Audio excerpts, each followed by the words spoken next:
Hello, wishing you moments of comfortable entertainment. This is an engaging audio channel exclusively dedicated to your favorite audiobooks. The Accident, November 1998. They were singing. They were drunk. They were happy. That was what Olivia recalled most afterwards. How happy her friends had been. Sally was in the front. She always was. She said the back seat made her nauseous. And as Olivia's best friend, it was the natural place for her to be. Sally was chattering away about Mal, a boy she fancied, who'd finally asked her out. Not that this surprised Olivia. Men always gravitated towards Sally, with her huge dark eyes and bubbly nature, including Olivia's own boyfriend Wesley. It was still a bone of contention between them, a subject that was now off limits to preserve their friendship. Sally's voice was high, excitable, and a little slurred as she recalled the moment Mal had bought her a diamond white. Olivia was finding it hard to hear her over the radio, and the rain that was getting louder and heavier by the minute. Tamsin and Katie were in the back, mascara smudged below their eyes, their glittery crop tops poking through their not warm enough coats, smelling of booze and perfume. Their arms were wrapped around each other's necks, acting as though they were still at Ritzy's as they crooned along to Two Become One by the Spice Girls. Olivia's heart sank. They'd promised they wouldn't drink too much tonight. It had been Tamsin who'd goaded the others.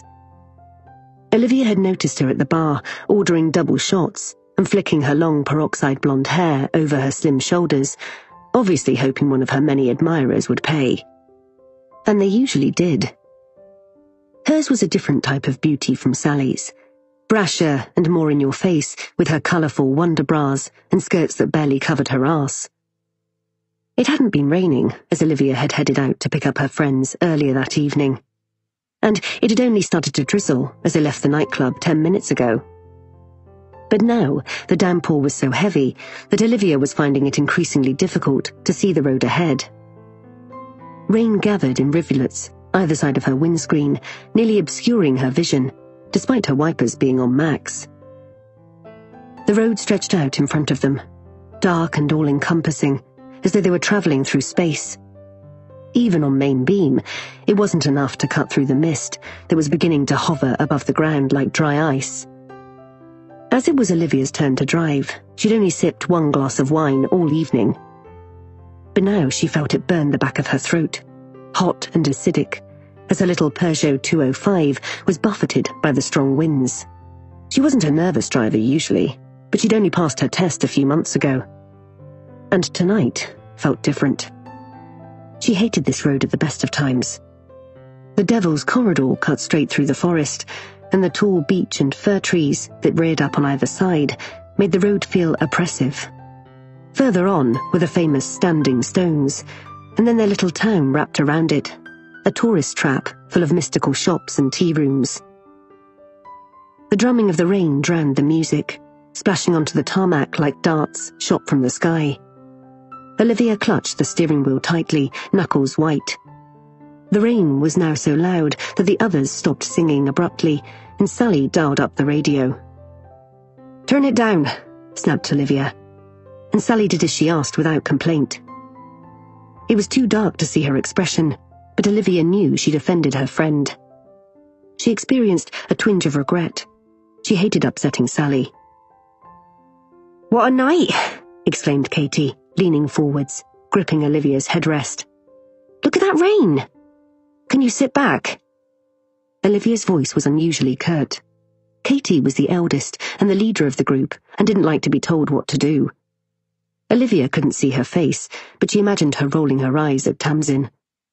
Nevertheless, she heard her flop back against the headrest.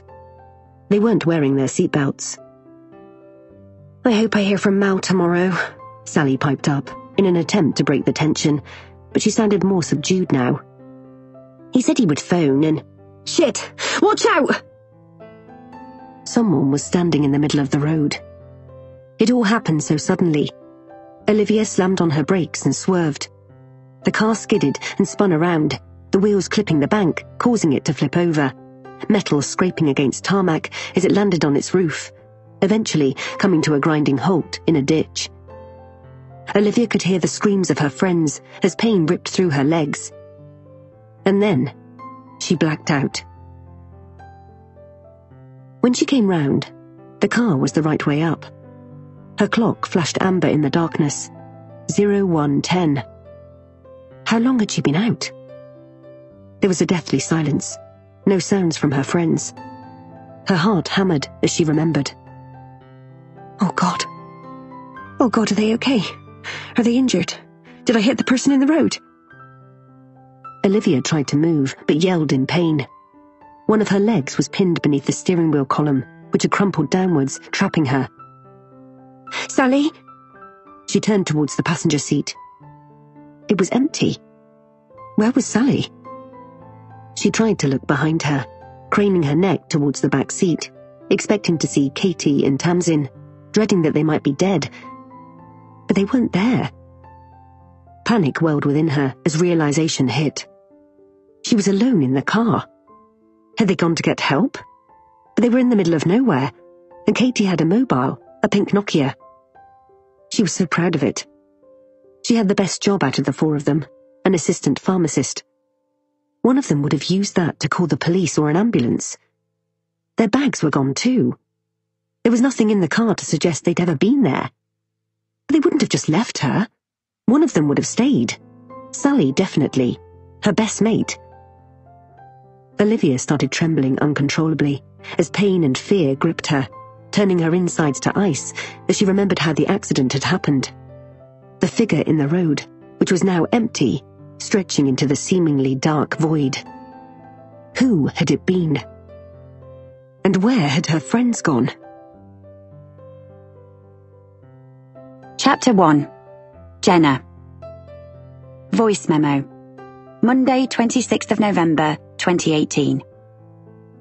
The Devil's Corridor is an apt name for this long, straight A road that leads to the market town of Staffordbury in Wiltshire. Over the years, there have been reports of many strange happenings, unexplained accidents, apparent suicides, sightings of hooded figures, and the sound of a child crying in the dead of night.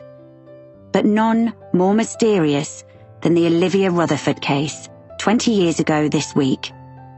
3 young women disappeared from a crashed car and haven't been seen since. I pause the recording on my phone as I take in my surroundings. There is definitely something eerie about this road. It looks as though it's been built straight through a forest, and all I can see at either side are thickets of tall, dense evergreen trees that reach towards the bruise-coloured sky and the swollen black clouds. So far, I haven't spotted any houses or buildings along here. I could be somewhere Scandinavian rather than the depths of Wiltshire. I've been parked on the verge for the last 10 minutes, and only 2 cars have gone by. A presence in my peripheral vision makes me jolt. A man is peering in at me through the passenger window, and my heart races. He must have come from the forest. He looks early 50s, maybe a little older. Craggy face, a bushy beard, shaggy grey eyebrows beneath a fisherman's hat. His shoulders are rounded under a long waxed overcoat that reaches mid-calf. He's holding the lead of a white whippet-type dog with 3 legs and a brown patch over its left eye. The dog stares soulfully at me. I reach down for the mace in my handbag and place it on the seat beside me, hidden by my thigh. The man makes a rolling motion with his hands. I lower the window just a fraction and keep my finger on the button. The smell of pine and unwashed clothes hits me.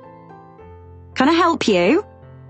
"I was going to ask you the same," he calls in a thick West Country accent. "Have you broken down? You shouldn't pull up here. It ain't safe to be on this road all alone like." He has a missing front tooth. Thunder rolls overhead, a low beastly growl that adds to my unease. I hesitate. Perhaps it's best he doesn't know I'm a journalist yet.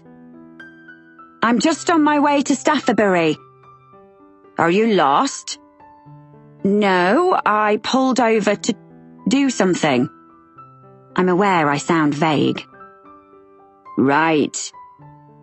He frowns, his suspicious gaze sweeping over my modern Audi Q5 before landing back on me. His eyes are very dark, almost black. Well, Staffabury is just another 2 miles or so down this road. You can't miss it. That's great. Thanks. I quickly close my window to discourage any more questions, my hands trembling as I slide the gear stick into drive. I pull away from the grass verge so quickly the tires screech. From my rearview mirror, I see him standing there, his dog sitting at his feet, staring after my retreating car. I'm feeling a little less rattled as I arrive in Staffabury. The town is just how I imagined it would be, just like the black and white photographs I've pored over before driving more than 200 miles to get here from Manchester. It's hardly changed since the late 1890s, and of course the standing stones are even older. I notice them first. They are in the adjourning boggy-looking field to my right, set 5 meters apart in a semicircle, large and ugly, like a set of uneven teeth. They don't seem to be in any particular formation, not like Stonehenge. Even from here I can see that a film of green algae has formed over them like plaque. A family in brightly coloured raincoats, the kids in funky wellies with a small dog in tow, clamber over the stile into the field where the stones are. I wonder what Finn would think of it here. As an image of my floppy-haired 10-year-old son swims in my mind, I feel a pang of longing so strong it's painful. Since the separation from his dad, I'm used to being away from him. I have no choice now that we share custody. But I hate it. It feels like part of me is missing. The high street is set in a horseshoe shape, with a war memorial separating the 2 roads, and in addition to the one I've just driven down, there is another heading away from the town, snaking between 2 medieval-looking buildings with an ominous-sounding pub, the Raven, on the corner. Its sign, a big blackbird with sinister beady eyes set against a grey sky, gives me the creeps. From my sat-nav, that road leads to the back streets and countryside beyond. I'm staying in the forest in a cabin that looked beautiful and modern on the website. I'd wanted to see the high street before heading to my accommodation, so had deliberately missed the turning from the Devil's Corridor, and now I go back on myself. I continue through the town, which has been dressed up for Christmas, taking in the little boutiques selling mystical ornaments, jewellery and incense, a cafe in one of the Tudor buildings called B's Tea Room, a few clothes shops sporting tie-dye t-shirts and fringed skirts, and a place called Madame Tovey's. She professes, according to the large sign outside, complete with a tarot card illustration, to be able to tell your fortune. It's a cute town, small and quaint, with its Tudor buildings, cobbled streets, and Christmas lights twinkling at leaded windows. I can see why tourists are attracted to it, but there is an air of the run-down about it. It's like Avebury's poor relation. Maybe it's more bustling in the summer, I think charitably. It is a cold November Monday after all, with only a few people about.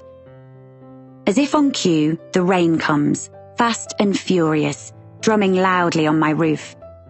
I notice a young couple dart into a nearby shop, holding hands and giggling, and I experience a tug of envy.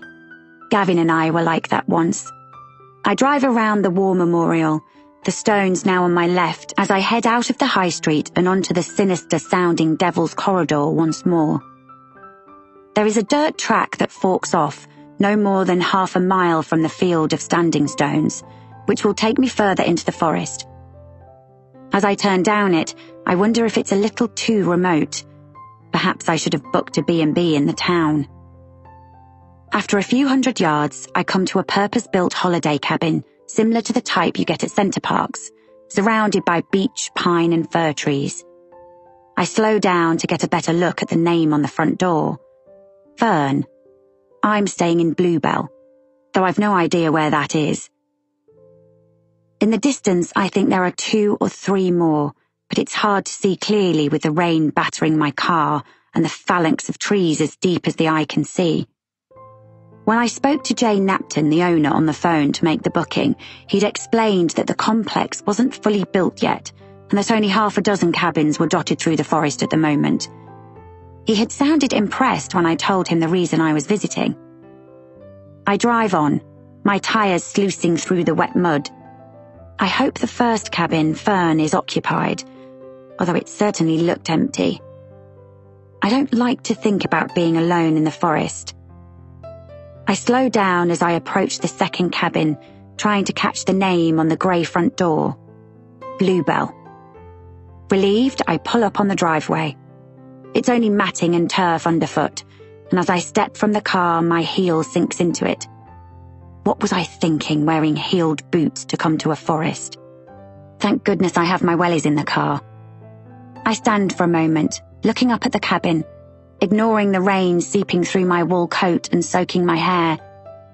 I'm besieged by the memories of our family holiday to Centre Parks last Christmas. Finn had been so excited. The house among the trees, he'd called it. My heart twists when I realise there may never be another family holiday with all 3 of us, or a Christmas day spent all together. From now on, it will be Finn with either me or his dad, and in time, Gavin's new partner. Because of course, there's going to be a new girlfriend, if there isn't already. Why else would Gavin announce late, one night 4 months ago, that he needed space from our 15-year marriage and our 19-year relationship? Why else would he move into a studio flat near his office? This is not the life I'd envisaged. This is not the future I want. And I'm still bitter about it. I'm furious that the life I'd had, the life I'd loved, has been ripped away from me. That our little family unit has been broken up. This is not what I wanted for our son. For me. Sometimes I want to hurt Gavin so badly, to punish him, to stop him seeing our son, that it eats away at me. But I know that's selfish and unfair on Finn. I know that. I do. And I'd never do it. Yet this anger.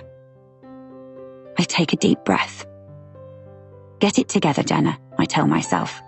I won't think about all that now. I won't wallow. I'm here to do a job. This is a career-changing opportunity for me, and I can't let my emotional turmoil over Gavin mess it up. I turn back towards my car, clipping open the boot to retrieve my large holdall. It weighs a ton, and I curse myself for packing too much stuff. It used to infuriate Gavin, who only ever needed the bare minimum. I like to pack for every eventuality and can't go anywhere without my heated tongs. There is a small porch which I shelter under while I release the key from the coded safe on the wall as per the rental instructions.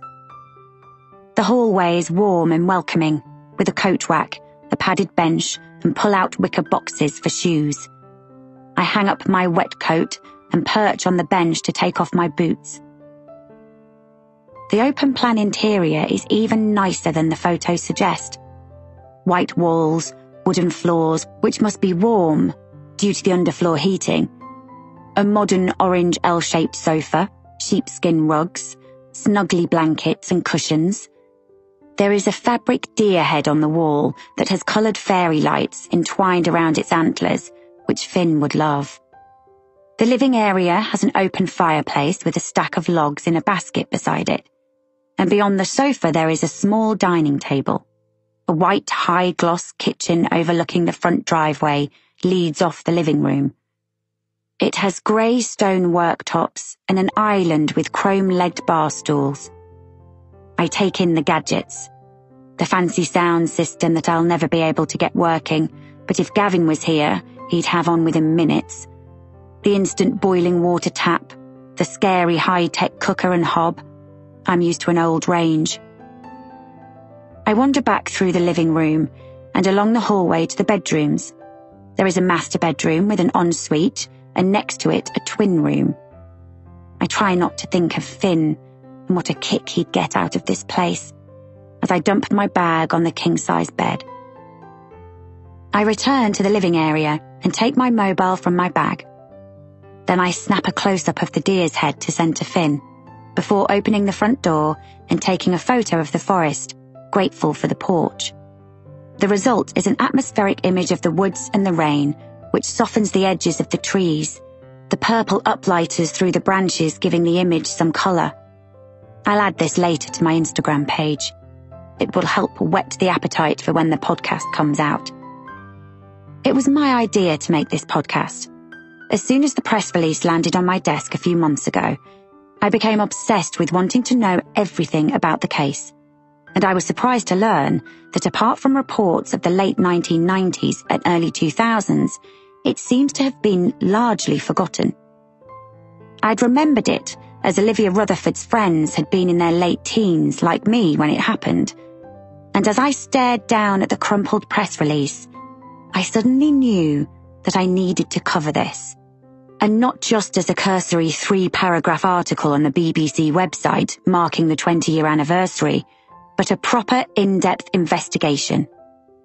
Thankfully, my editor Layla at the Salford office agreed that it would be perfect for their new streaming service, so I've been sent here to gather as much information and record as many interviews as I can.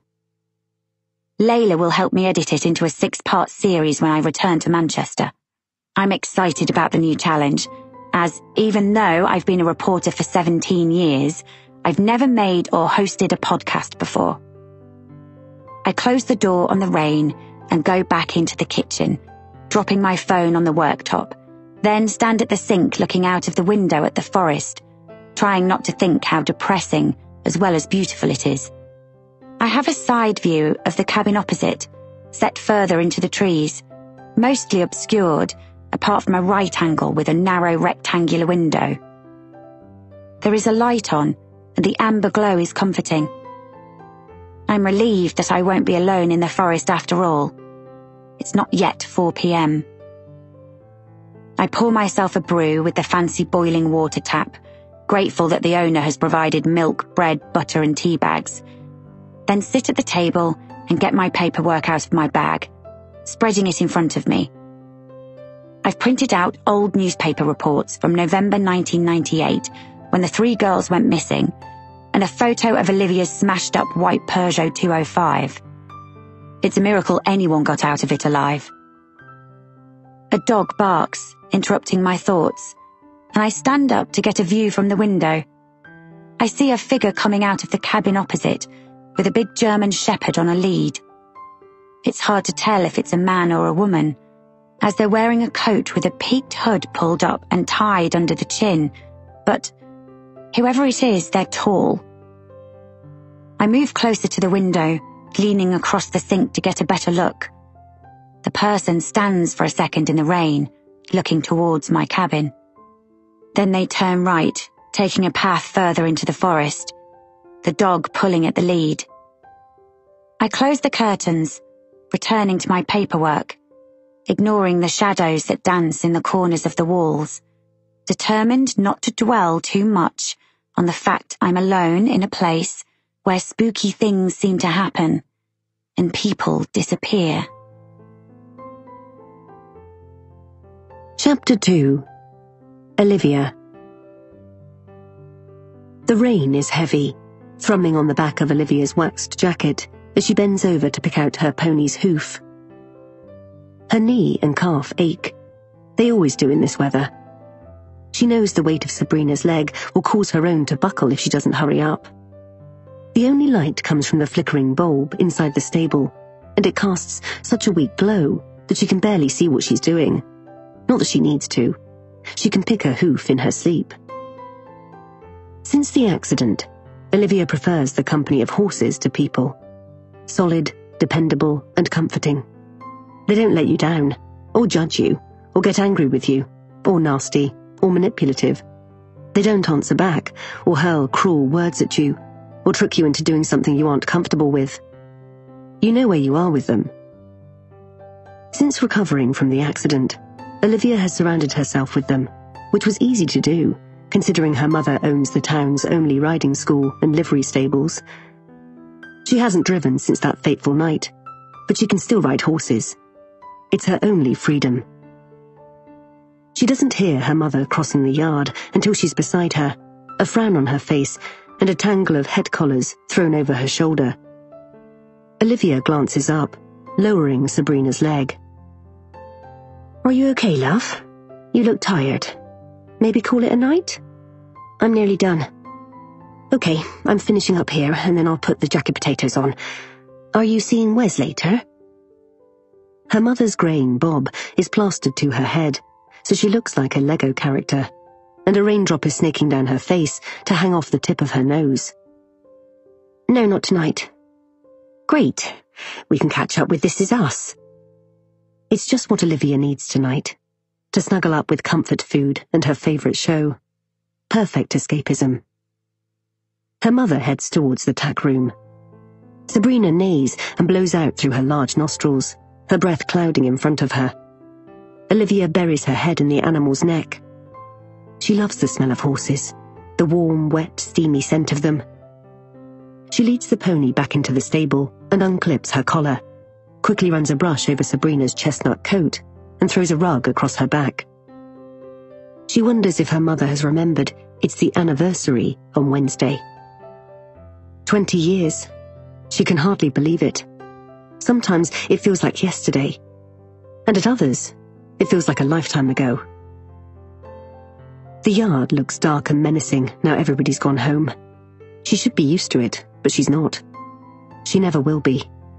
The dark freaks her out, that's the truth of it. It always has.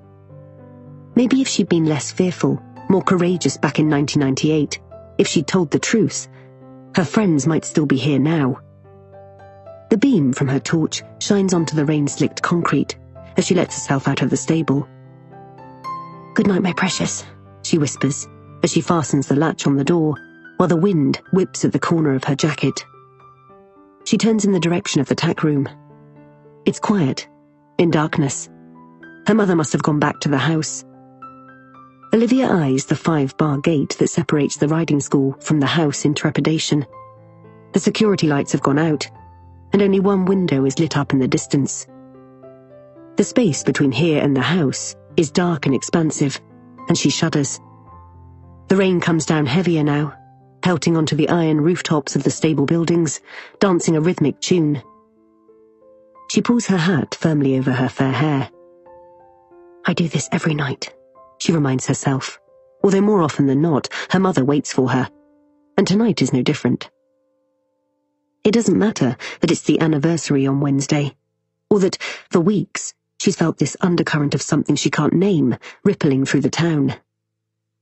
She says this over and over to herself as she hurries towards the gate as best she can, even though she's limping on her left leg, the beam of her torch sweeping over the path ahead, illuminating the rain. When she reaches the gate, she pulls back the latch, lowering her torch as she does so. The gate crashes closed, and suddenly, someone is in front of her. A white face peering out of the darkness. Olivia screams and jumps back in fright. "Liv, it's me, you idiot," says a familiar voice. "Wesley. It's just Wesley. Of course it is." He's holding a golfing umbrella and moves forwards so that she's under it too. "You're soaked, you Wally," he says, wrapping a protective arm around her shoulders and squeezing her to him so tightly she can barely breathe. "I knocked and your mum said you were still finishing up." "What are you doing here?" she shouts above the rain. "I thought we were having a night off." He guides her towards the house, buffeted by the wind and rain. "I wanted to see you. Is that a crime?" His voice carries over the wind. "What a fucking awful night." She nods, although he can't see her in the dark, and she leans against him. Her head only reaches his shoulder, and she finds his height and weight comforting, despite how firmly his arm is clamped around her waist. She realizes, with a sudden jolt of horror, that he's been holding her up for the past 20 years. She's surprised he still hangs around. Maybe their relationship, which has never moved beyond the dating stage, even though they're in their late 30s, suits him. It must do, she supposes. She's thought about it a lot, alone in the bedroom of the house she grew up in. But she feels she's living a static kind of life. The kind of life she's lived ever since the accident, like she's been stuck, unable to move on, to move past it, to grow. So it's only natural her relationship with Wesley would be stunted too. She knows others think it's strange that they have never married or even moved in together. But this is the life she deserves, she supposes, when she is here and her friends are not. They don't speak until they've reached her mother's odd, mismatched Pebble Dash house. They fall into the glass lean-to that smells faintly of feet and rubber. A bare light bulb hangs above their heads as Wesley shuts the door against the noise of the wind and rain, and Olivia's ears ring with the sudden silence. "How's your leg?" he asks, as he closes his massive umbrella and shoves it in the corner. A spoke has come loose from the fabric. She rubs her knee. It aches so much she wants to cry. "I think I need my painkillers," she replies. She perches on the wooden bench while he helps her take off her boots. She can do it herself, but she knows he likes to feel useful.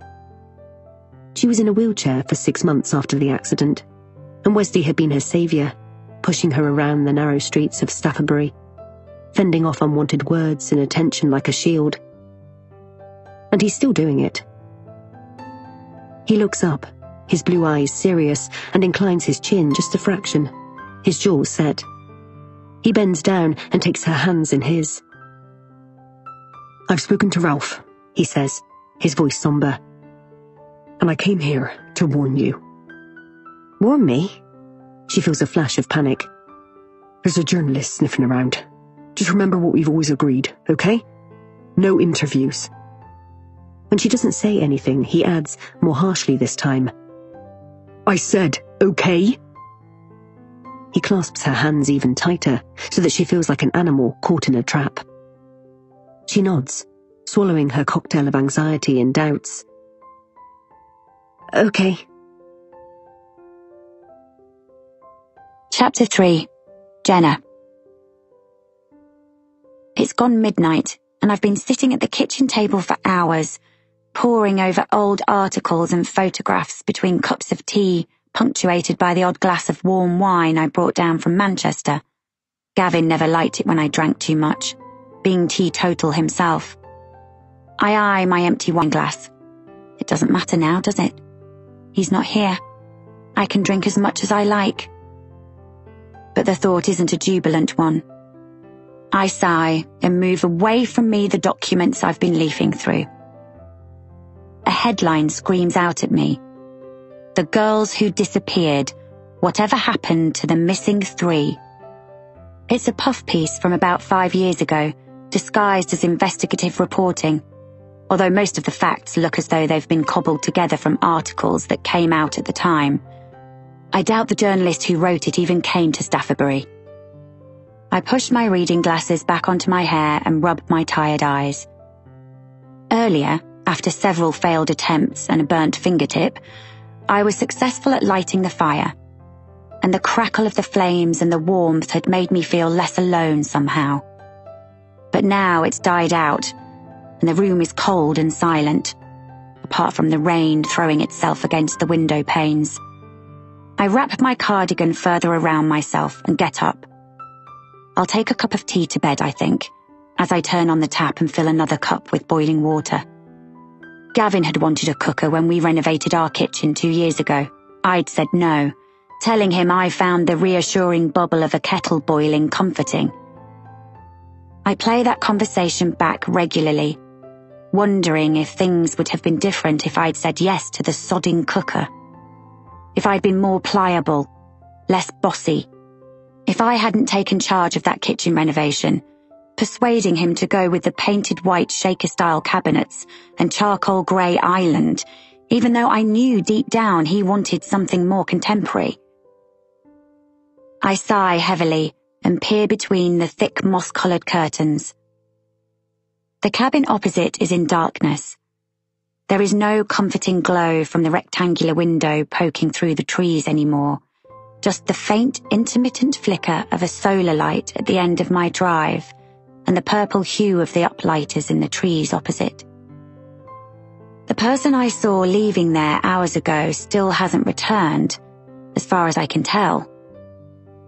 I feel totally alone in the forest. The thought chills me.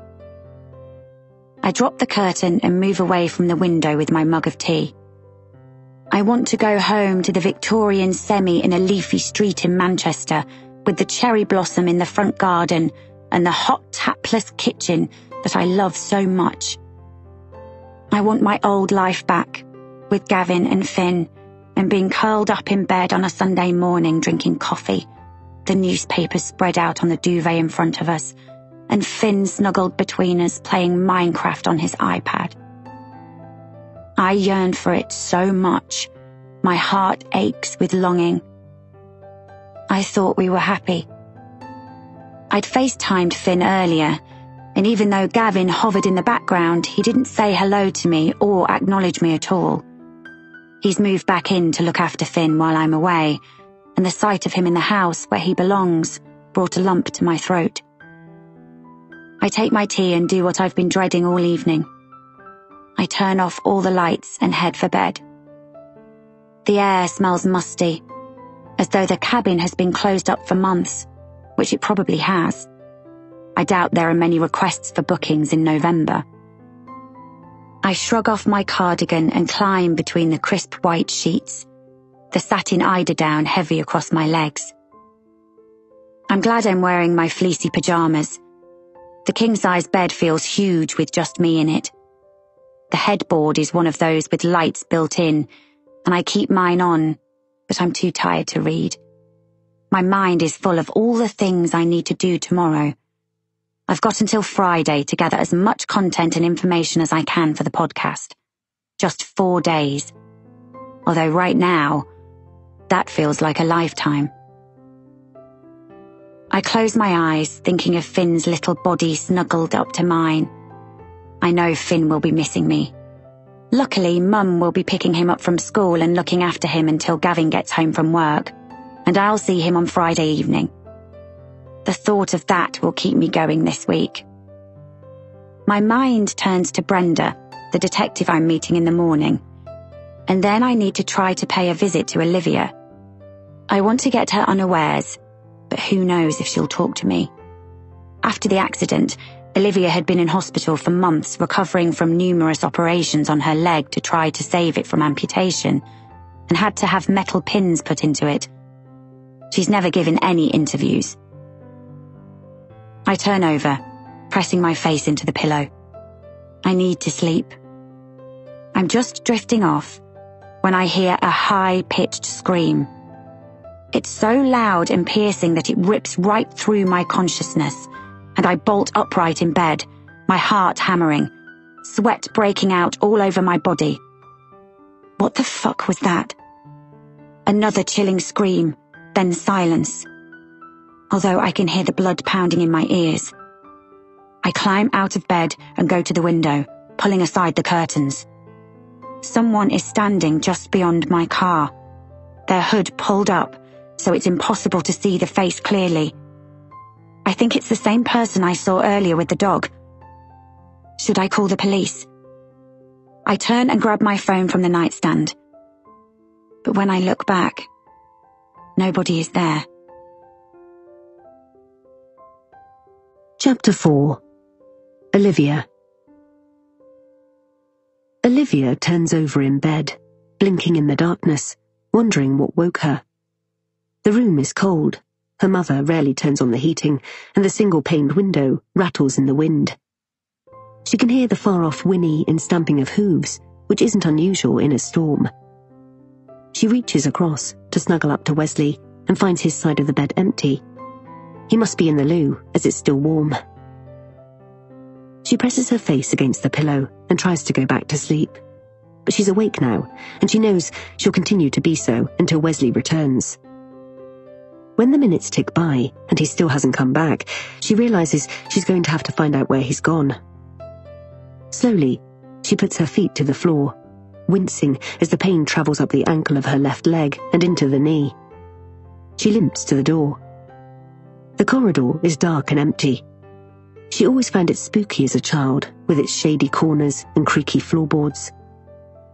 Her mother's bedroom is at the other end of the landing, and between their rooms are two others, one a bathroom, the other unused, a place for junk. The bathroom door is ajar, and from where she stands, she can see that Wesley isn't there. Has he gone downstairs? Maybe he couldn't sleep, but even so, he wouldn't just wander around the house on his own. It's not his home. He's respectful like that, is Wesley. And as a result, her mother loves him. Probably, she sometimes wonders, more than she does. She eyes the stairs with a sense of dread. For 9 months after the accident, she'd slept in the dining room. But now, after years of physios and operations, she can live a normal life most of the time. Physically, at least, with the help of painkillers. But stairs, particularly at the end of a long day, can still play havoc with her knee. She's got used to living with the chronic pain. The accident had damaged her muscles and nerves, but the emotional pain was harder to deal with. Survivor's guilt, her therapist had told her. She'd only managed 5 sessions before he'd started probing too deeply and she'd had to leave. She peers down into the darkness. It doesn't sound like Wesley is there. He must have gone home. Why? Why would he just abandon her in the middle of the night to go back to his depressing 1-bedroom flat above Madame Tovy's without even waking her up to say goodbye? He's never done that before. She recalls their conversation. They'd talked in bed in low whispers for nearly an hour so as not to wake her mum. Did she say something to offend him? Is he now in one of his moods? She knows from experience they can last for a week. He didn't seem angry or annoyed, and she'd fallen asleep with his arms wrapped around her. She turns and heads back to her room, slumping onto the edge of her bed. Wesley is such a force of nature, so in control. They'd only been together a little over a month at the time of the accident, and afterwards she'd handed herself over to him gratefully, amazed that this wonderful man still wanted to be with her, wanted to look after her. She'd fancied him for years at school, with his thick dark hair and intense blue eyes, his confident stance. She'd put him on a pedestal, really, but he hadn't been interested in her then. It wasn't until after they'd left school and all the business with Sally was finally over that he'd turned his attentions to her. Now, as he's aged, she often thinks his confidence is more of the brash quality, the kind that, on occasion, makes her wince. But back then, he was quirky, funny and popular at school, always hanging around in a large crowd, a lot of whom he's still friends with. He was a year above her and never knew she existed. It was Sally who had first caught his eye. Sally, with her big doe eyes, her clear skin, and her long, swishy chocolate-brown hair that never frizzed in the rain like hers did. Sally. Olivia squeezes her eyes shut, trying to push the thought of her best friend from her mind. She can't think of Sally now, or teenage Wesley, or any of it. It's too painful, even after all these years. Instead, she turns her thoughts to her earlier conversation with Wesley. His insistence that she doesn't talk to this journalist, whoever she is. Not that he needs to convince her of that. What seems off, though, is why he seemed panicked at the idea that she would. He always said he wouldn't be interviewed either, out of respect for her. But the way he was acting tonight, and his air of desperation, have made her wonder if maybe she isn't the only one with something to hide.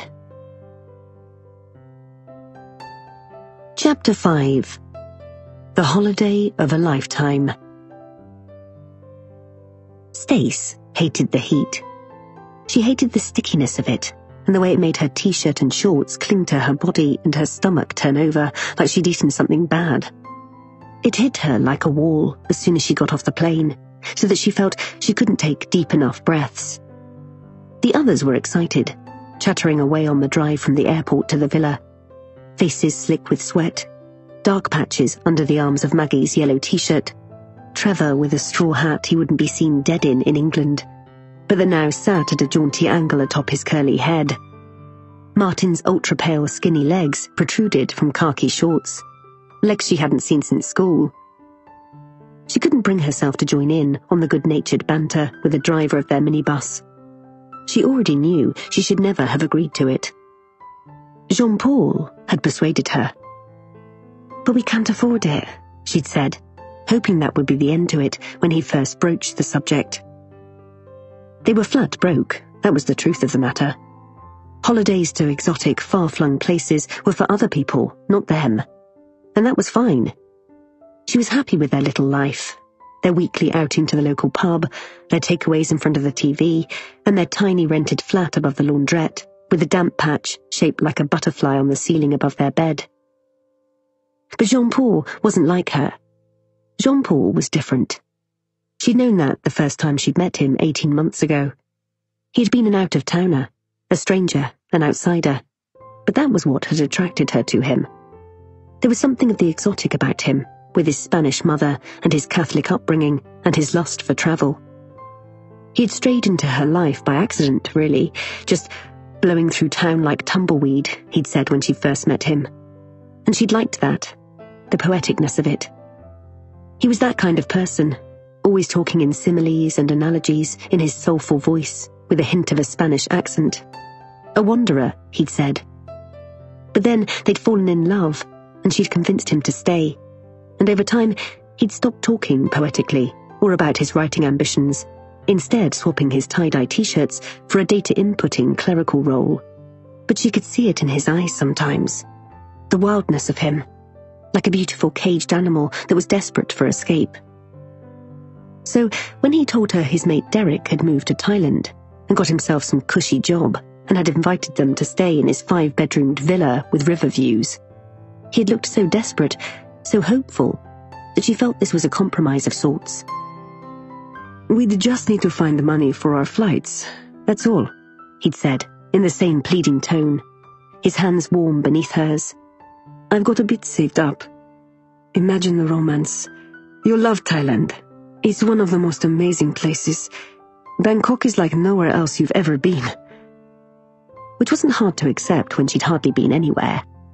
But she'd relented, seduced by his stories of Southeast Asia. She'd go with him, she'd decided. That might curb his wanderlust and bring them closer. Over the last 6 weeks, since Jean-Paul had lost his job, their relationship had deteriorated.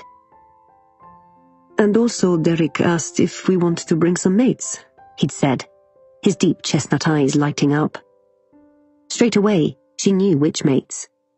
Her crowd, who had subsequently become his crowd. The lads, as he called them, consisted of Griff, Trevor, and Martin, and their other halves were Leonie, Hannah, and Maggie, respectively. She'd been at school with the girls and Martin. Had known them forever. They were like her family. Of course they were excited, a chance for them to get away for 2 weeks from their dull jobs and the grey January English skies and the incessant rain. They couldn't pack their suitcases fast enough. And now, here they were on this holiday of a lifetime, as Leonie and Hannah kept calling it, their arms linked, reminding Stace of their 14-year-old selves at school.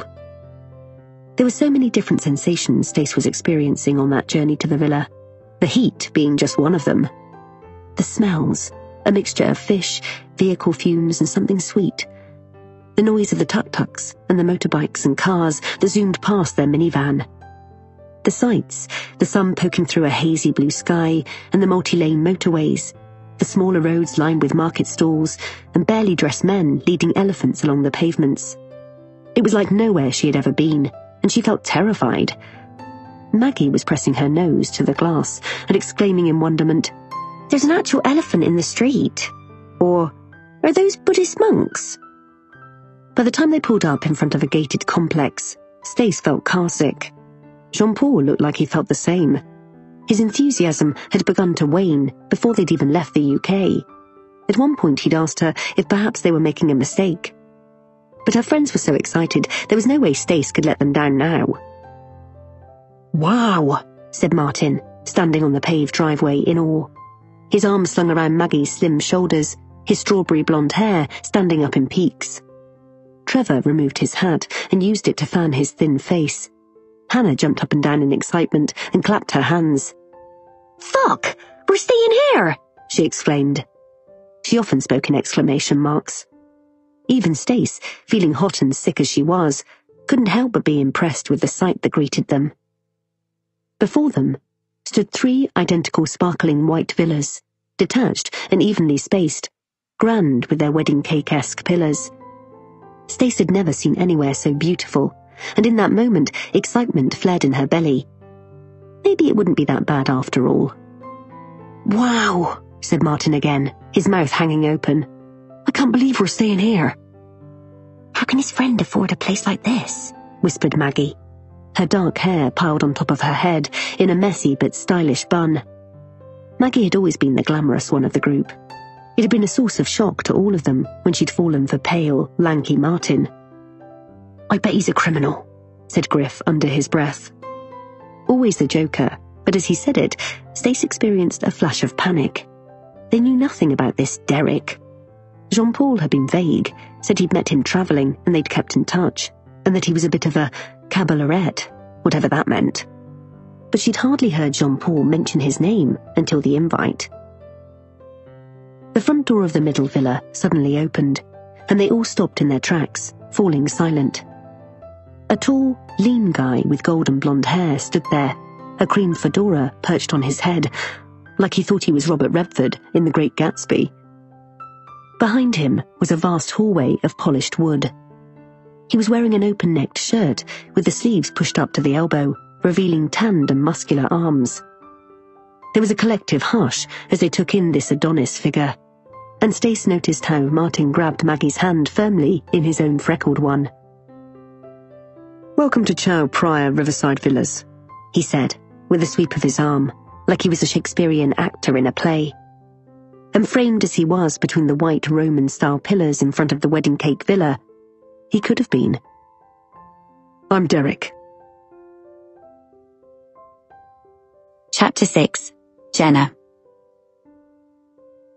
Voice memo, Tuesday, 27th of November, 2018.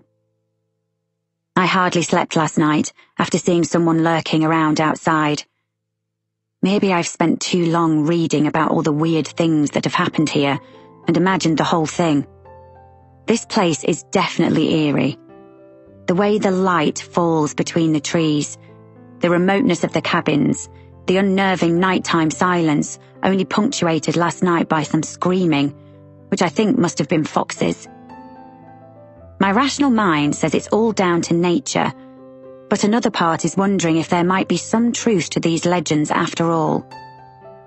I read that in 2012, 2 men spent all day searching for a baby they heard crying in the field of standing stones, but despite looking everywhere for it, they never found the source. And there have been numerous reports of sightings of a hooded figure along the Devil's Corridor. It's hard to know what has become folklore and what is reality. But don't all myths stem from some semblance of fact? I'm awake at 6 a.m, but my relief at making it through the night with no more interruptions is short-lived when I realise it's still dark. I get up anyway and sit at the kitchen table with a brew. I've got a few hours before I'm due at Brenda's. My eyes were so tired last night that I could barely focus on the information I gathered before arriving here. I pick up an old press cutting with a photo of the 4 girls. Katie, Olivia, Sally and Tamsin are sitting around a table in a pub garden on what looks like a summer evening at dusk, young in their 1990s fashion.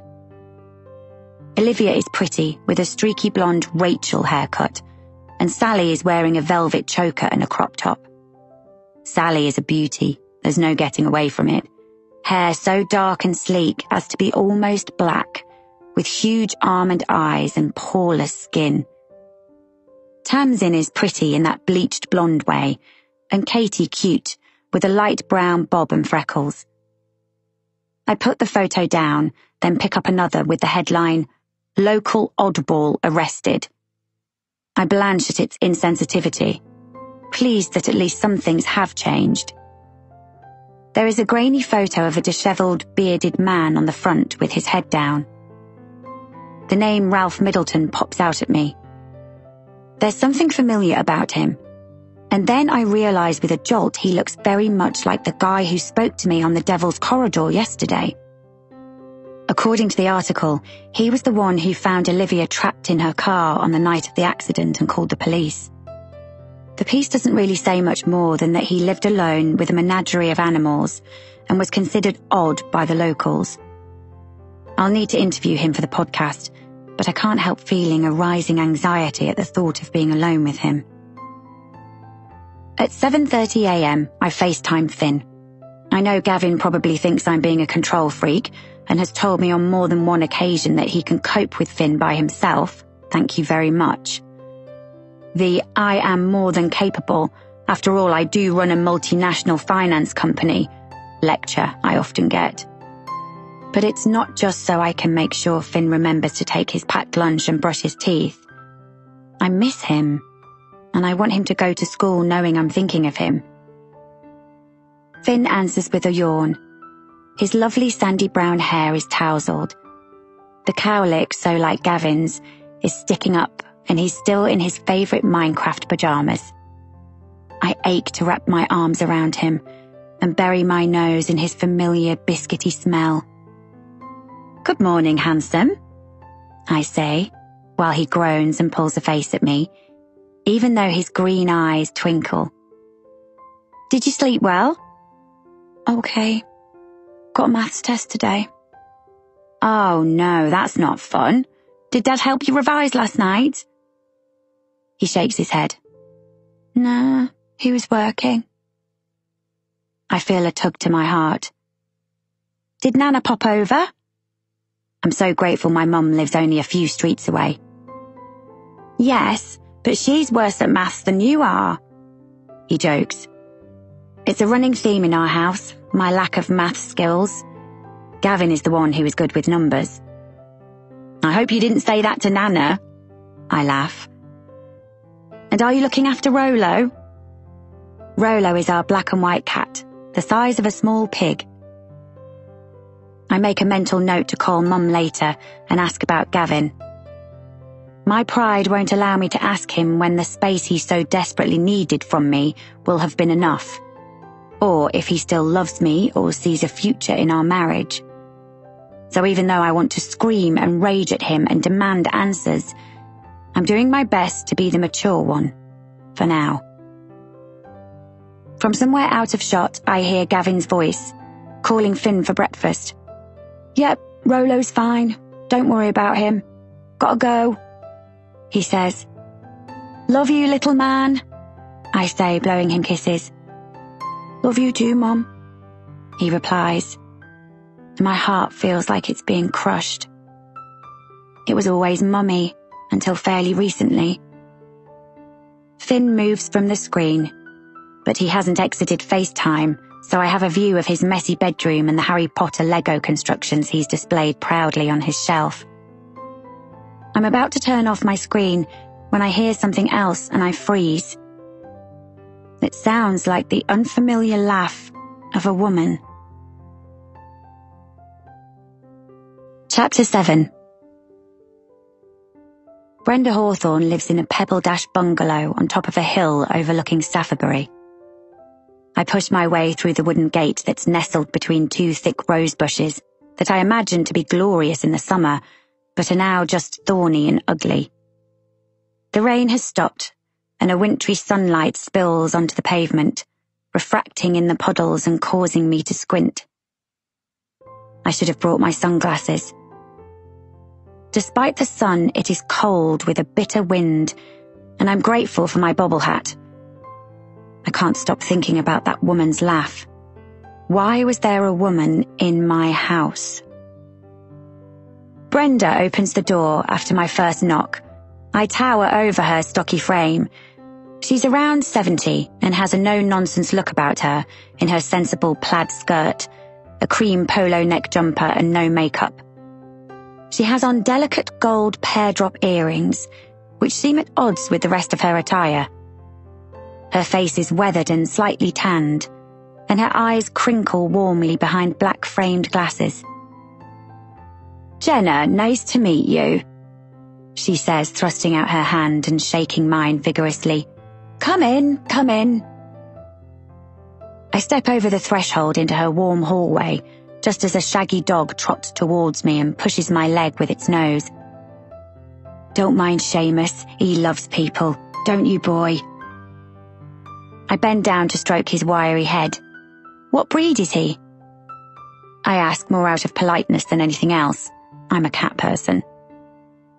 Oh, he's a mix of all sorts. He's got some kind of sheepdog in him, I know that much. I follow Brenda into a compact kitchen that fans out into a garden room. This is lovely, I say, as I notice the views. From here I can see the church spire and the rooftops of Staffabury. The house has an air of solitude, and I suspect she lives alone. I make myself comfortable in one of the wicker armchairs by the window and open the phone app my editor recommended. Brenda looks slightly horrified as I plug in my external microphone. You don't mind if I record you? I give her what I hope is a reassuring smile. Sure, she says, sounding anything but. So you're making a podcast? I'm not really au fait with all this technology nonsense. I'm tempted to tell her that neither am I, and this is all new for me, but I decide against it. I don't want her thinking I'm unprofessional and backing out. She lowers herself carefully into the armchair opposite, wincing slightly.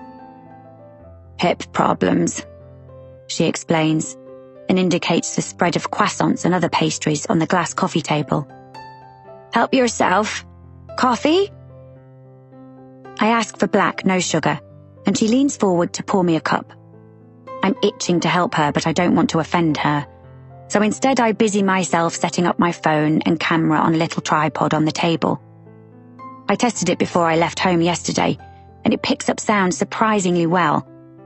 I make sure to angle the microphone towards where she's sitting. Thank you for seeing me, I say, as Brenda pushes a coffee cup in my direction. I know we spoke on the phone, but it's lovely to meet you in person. Likewise, she smiles, settling back in her chair and sipping her drink. I glance around the room. There are no photographs of children or grandkids, no wedding pictures, no clue as to what kind of life she leads. The bungalow is small, simple, with beautiful views and a pretty garden, but it seems cut off somehow, with its high position over the town's rooftops. She's making an effort not to look at the mini tripod in front of her, instead fixing her eyes on me. It's such an interesting and perplexing case. It's one of my career regrets that I hadn't managed to crack it before I retired. It was literally as if those 3 girls just disappeared into thin air. Can you give me your recollection of exactly what happened that night? She takes a sip of her coffee and smacks her lips together.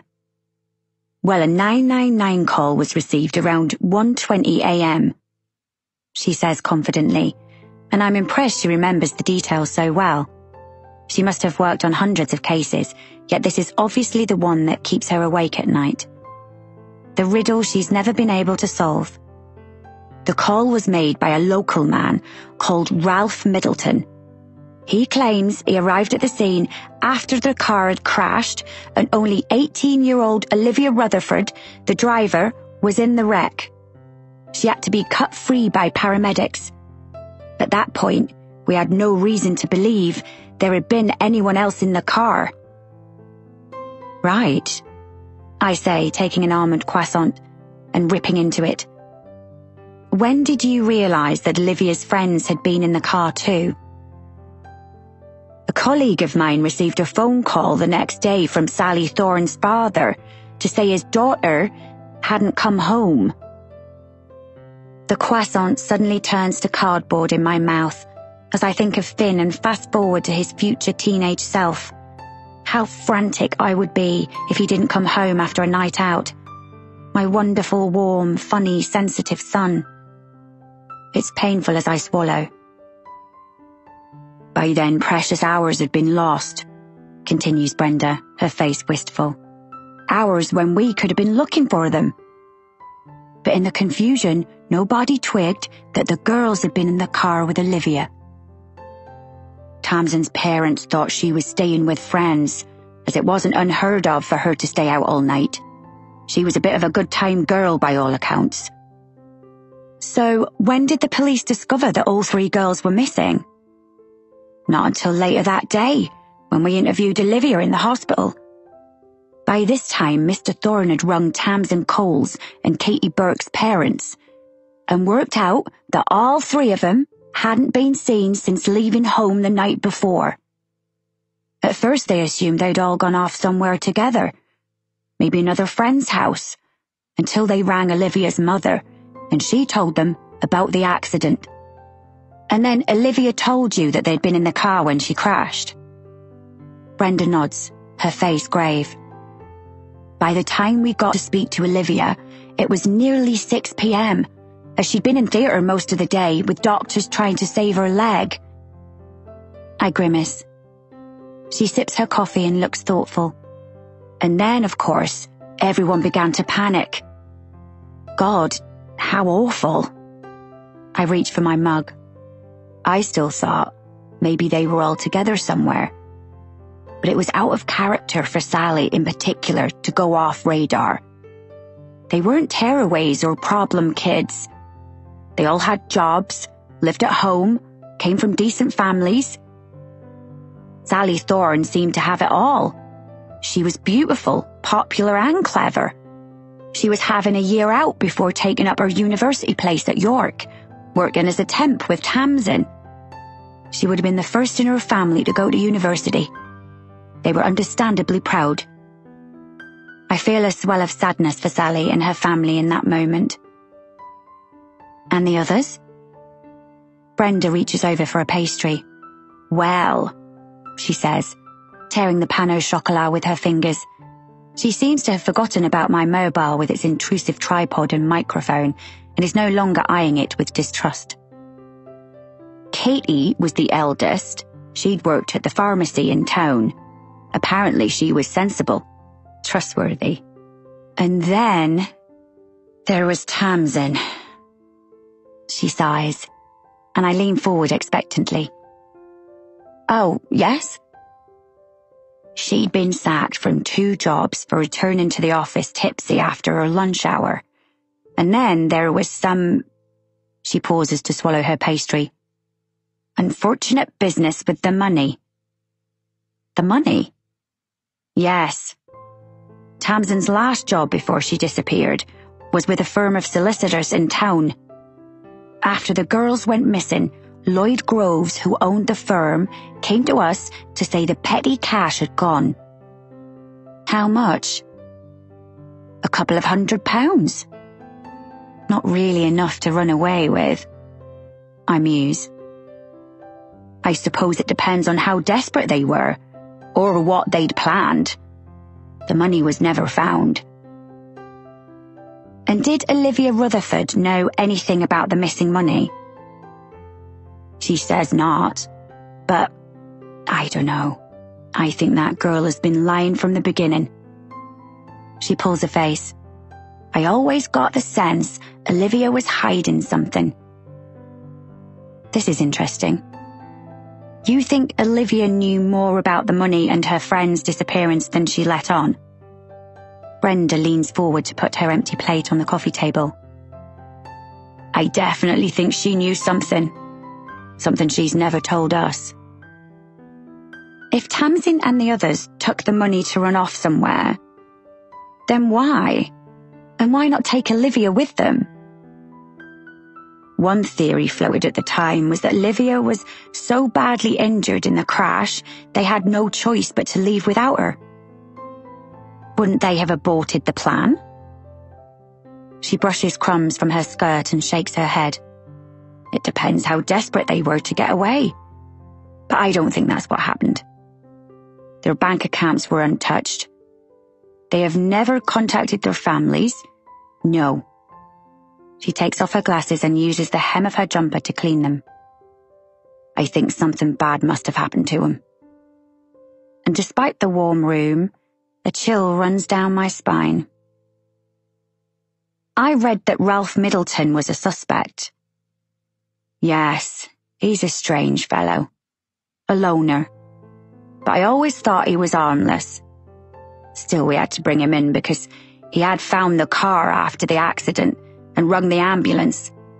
He did save Olivia's life. She was in a bad way. That was the only reason he was a suspect? No. It was also the way he acted when we first interviewed him. Very twitchy. He kept changing his story. First he said he was out in the forest at that time of night walking his dog, and then because he couldn't sleep. He lived, well, still lives, in a caravan in the forest, not far from where your cabin is, actually. So it is plausible he was up at that time and wandering the forest with his dog, but well, he intimated that he saw something strange at the scene. Like what? A bright light. He then started going on about alien abduction. I think he was high that night. He is said to smoke a lot of wacky-backy. A few days later, he changed his statement and said he'd been mistaken about the bright light, and then a witness came forward. I sipped my coffee, not taking my eyes off her. Someone reported seeing a man believed to be Ralph with a young girl fitting Tamsin's description around 10 a.m. on the morning after the accident. We brought Ralph back in for questioning, but he said it had been his friend Jade Marlowe, a known petty criminal and drug addict, who at the time was in her early 20s. And did she back up his story? Brenda nods sagely. But she would, I expect, and knowing her for the right fee. She looked nothing like Tamsin, apart from the blonde hair. Anyway, after the accident, Ralph and Olivia became closer. He would visit her all the time, and when she got better, she would often go to his caravan and hang out there. But of course, people began to talk. Thought perhaps the two of them had been in it together. But you know how people like to gossip. I make a mental calculation of Ralph's age. He's got to be at least in his 50s now, which would make him in his 30s back then. What else do you know about Ralph? Has he ever been married? Nope, never married, and has always lived alone with his animals. I paused to drain the rest of my coffee, then placed my cup on the table. And were there any other suspects? She picks a crumb of pastry from her lips. Yes, Wesley Tucker. Who's he? Olivia's boyfriend. I can't hide my shock. Olivia's boyfriend was a suspect. Why? Some say he had a fixation on Sally Thorne before he started going out with Olivia. According to reports from her parents, he'd made a bit of a nuisance of himself, bombarding her with messages, leaving notes outside her house and sending her flowers and presents. You know the type. Doesn't like taking no for an answer. He'd been in the same class as Katie at school, and there'd been no love lost between them either, let's put it that way. According to her friends and family, she made no bones about how much she disliked him. And 2 days before the accident, a witness reported seeing him and Tamsin Cole arguing in the street. Did you ever find out what about? He said it was about Olivia. Apparently Tamsin didn't approve. She pushes her glasses back onto her nose and offers me another croissant, and I take a chocolate one this time. I wonder why Olivia would want to go out with someone who had so obviously been hung up on her friend, I say, breaking up my croissant. Yes, we found that odd too, but they're still together all these years later. What? They're married? Brenda shakes her head. Her hair doesn't move. No, they never got married. Olivia still lives at home, helping her mum run the riding stables, and Wesley lives in a studio flat above Madame Tovey's. But they're still a couple. Wow. This is a surprise. Olivia is around my age, and she still lives at home, in a town where it sounds like she's viewed with suspicion. Why would she want to stay? Brenda shrugs. It's not that unusual. A lot of folks stay in this town. She chuckles. Me included. Staffordbury born and bred. I doubt I'll leave now. She casts her eye around her conservatory. It suits me here. I'm bedded in. Bit like the weeds in my back garden. She twinkles at me. I realize I like her. I like the solidness of her, the no-nonsense attitude. She reminds me of my mum. But did you ever seriously think Wesley Tucker had anything to do with it? We couldn't prove anything about him or Ralph Middleton, and there are a lot of folk around here who believe that this town is cursed. Olivia Rutherford's friends aren't the first to disappear from here. Over 200 years ago, a similar thing happened, if you can believe the reports. What? Really? 3 local farm girls went missing back in 1750 or something. I think it was believed they were sacrificed. The stones can attract cults and paganists, especially back then. She folds her arms. Not that I know much about the history of the stones, although historians do think they were built in line with the sun and moon, and that human sacrifices were made there. The night the girls disappeared, apparently the sun and moon were in the right alignment with the stones. I suddenly feel sick, remembering the film The Wicker Man I saw years ago with Gavin, mainly because he had a teenage crush on Britt Ekland. You don't believe they were sacrificed though, do you? No, of course not. She rolls her eyes. There was another thing about Olivia's accident. What was that? Well, in a statement from her hospital bed, Olivia said she thought she was being followed in the days leading up to the accident. What? This hasn't been in any press cuttings I've read. Did you find out who? No, I'm afraid not. It was followed up, of course, but nobody fitting the description was ever found. The best thing to do would be to speak to my colleague, D.S. Dale Crawford. Okay. I reach forward and turn off the recording. Would he be willing to speak to me? Sure. He's great, is Dale. He was only a young whippersnapper when I was in the force 12 or so years ago, but he's around your age now and specializes in cold cases. A bit of a hot shot. He rang me last week to tell me that his team will be picking up the Olivia Rutherford case again. Why is that? Has there been some new information? She eyes me without speaking for several seconds and then says, I think it's best you speak to him about it. She bends down to pat Seamus, who's collapsed at her feet, his chin resting on one of her moccasin slippers. And then she stands up. I do the same, gathering up my equipment, then follow her to the front door, my mind whirling. As we pass the side table in the hallway, she stops to pick up a card and presses it into my hand. D.S. Crawford's contact details. Dale is brilliant, she says as she opens the door and I step out into the cold air. But he's a police officer at the end of the day. There might be things he won't be willing to share. So if you have any questions after speaking to him, don't hesitate to ring me, okay?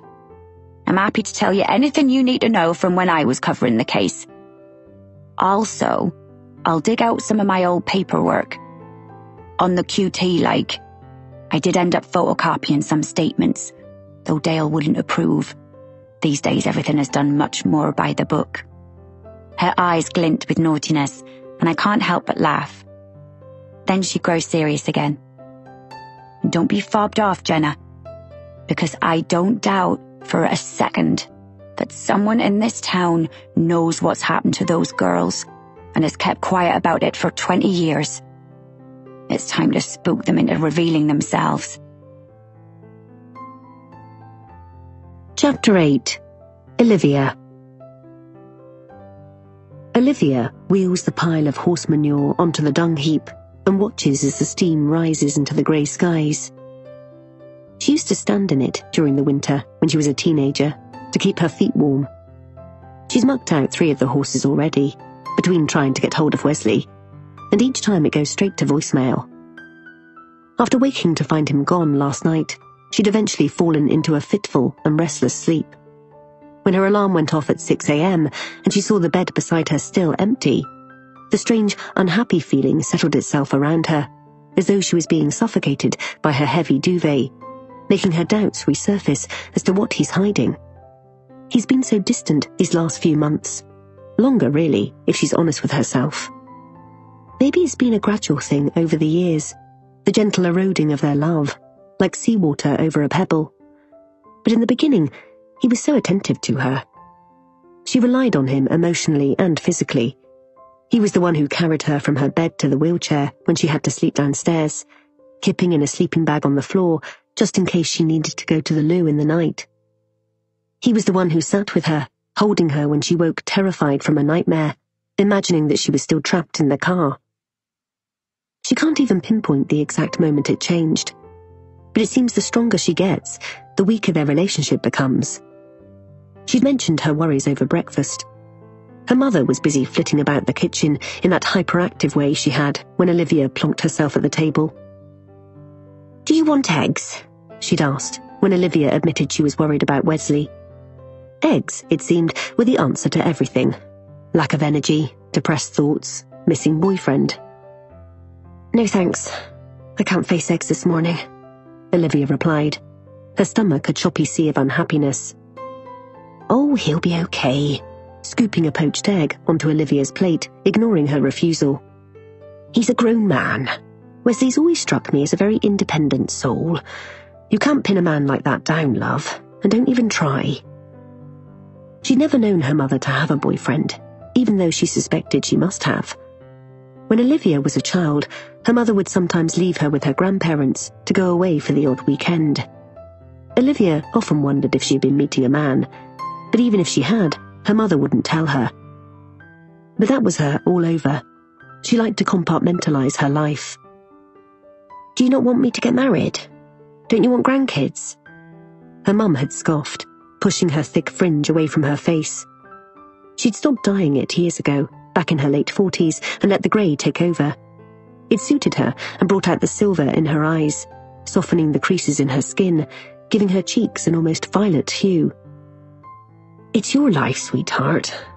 You know I'm not a baby person anyway. I much prefer horses." "Great, thanks." Her mum let out a bark of laughter.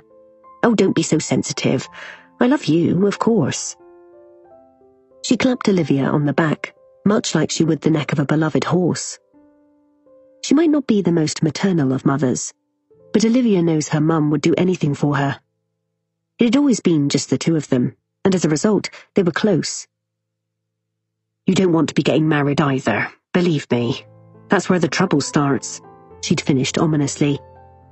Not that she would know, never having been married herself.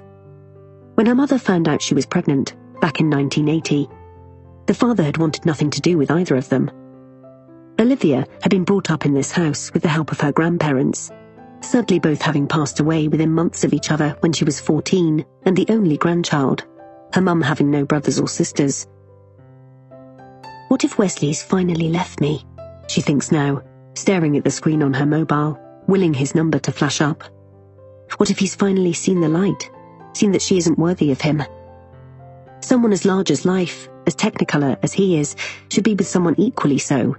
Someone like Sally had been. Not her, not dull cardboard cutout Olivia, with her half-life and her hollow heart. She'd been waiting 20 years for him to leave her. There was that time, a couple of years ago, when she thought he might. He had seemed so distant, making excuses not to see her as often, and when he did, he acted like a man with the weight of the world on his shoulders. It had lasted a few months, but then he'd reverted to his old self. She often wonders where this neediness, this reliance on Wesley comes from. Was it growing up without a father? She knows Wesley's not perfect. She's realized that as the years rolled by. He's loud, bossy, a bit controlling, and sulks for hours, days even, if she doesn't do as he wants. Once, when she told him she was too tired for sex, he didn't speak to her for 3 days. But he can also be so loving and attentive, making her feel like the most important person in the world. and that he's always on her side, that nothing is too much trouble. If she rang him to say she was stranded, she knew he'd come and pick her up, no matter what time of day or night it was. He's always made her feel protected, her first and only boyfriend. Being with him is like slipping on her favourite fleecy dressing gown, and she worries that if she takes it off, she'll be cold and naked and vulnerable. She checks her watch. It's 11 o'clock. He'll be at work. He's had the same job since she's known him, at the bank in the next town. Her thoughts are interrupted by the sound of tyres crunching over gravel, and she looks up. Her mum has gone to pick up some horse feed, and the riding instructor, Mel, isn't due in until 2 p.m. for the first lesson of the day. So who could it be? She leaves the wheelbarrow where it is and heads to the little office at the front of the stables, just in case someone has come in from the street to book a lesson.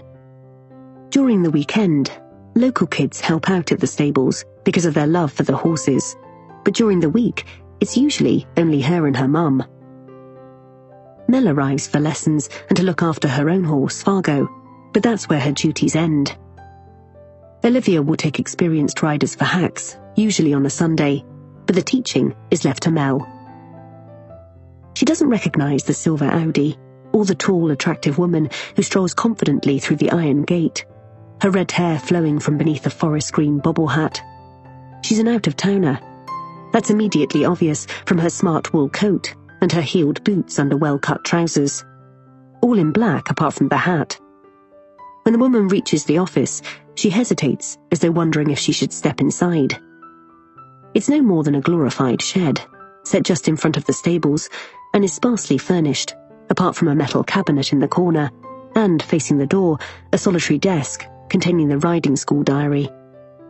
Wesley is always on at them to computerize their diary, but Olivia and her mother are technophobic, no matter how many times Wesley tries to mansplain it to them.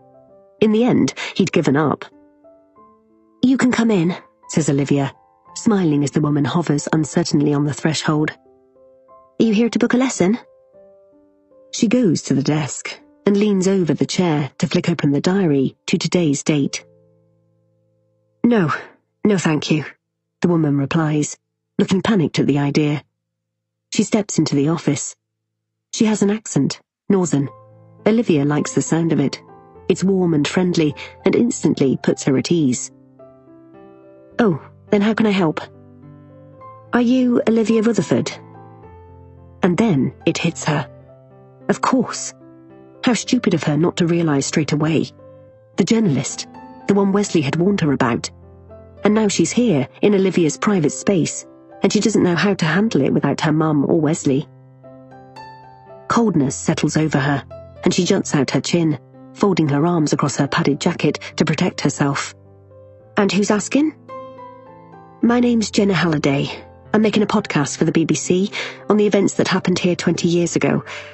I know you've never spoken to the press before, but this is a bit different, being a podcast. And I was hoping you want to be a part of it because..." But Olivia finds it hard to concentrate on the rest of Jenna Halliday's words, drowned as they are in the pounding noise inside her head. Something about wanting to get your side of the story across, and how an exclusive interview with her would put off other journalists who might show up. Olivia has heard it all before. She's never spoken to the press about the accident. Not then, and definitely not now. Olivia shakes her head and places her hands over her ears, without thinking or caring that she might look infantile or rude. No. Jenna stops speaking, her features softening. She lifts a hand towards Olivia and then, seeming to think better of it, lowers it. Her eyes are very green, Olivia notices. The colour of the gooseberries that grow in her mother's garden. The gooseberries that she hasn't touched since they made her vomit all night when she was 5. "I'm sorry," says Jenna gently, and Olivia notices a blush to the other woman's cheeks. "I didn't mean to upset you. It must be so traumatic still, never knowing what happened. And yet you decided to come and speak to me anyway." Olivia pushes her shoulders back, although it doesn't matter how straight she stands. She'll never be as tall, or as elegant, or as self-assured as this woman. This Jenna Halliday, who has probably gone through life getting exactly what, and who, she wants. Jenna looks down at the floor, and when she lifts her head, Olivia is surprised to see her expression is open, authentic. I felt it was only right to give you a chance to tell your side of the story, considering the podcast is about your friend's disappearance. My side of the story?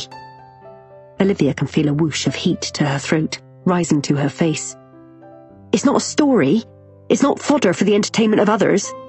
This... She inhales deeply, trying to control her emotions. This is my life. I understand. How?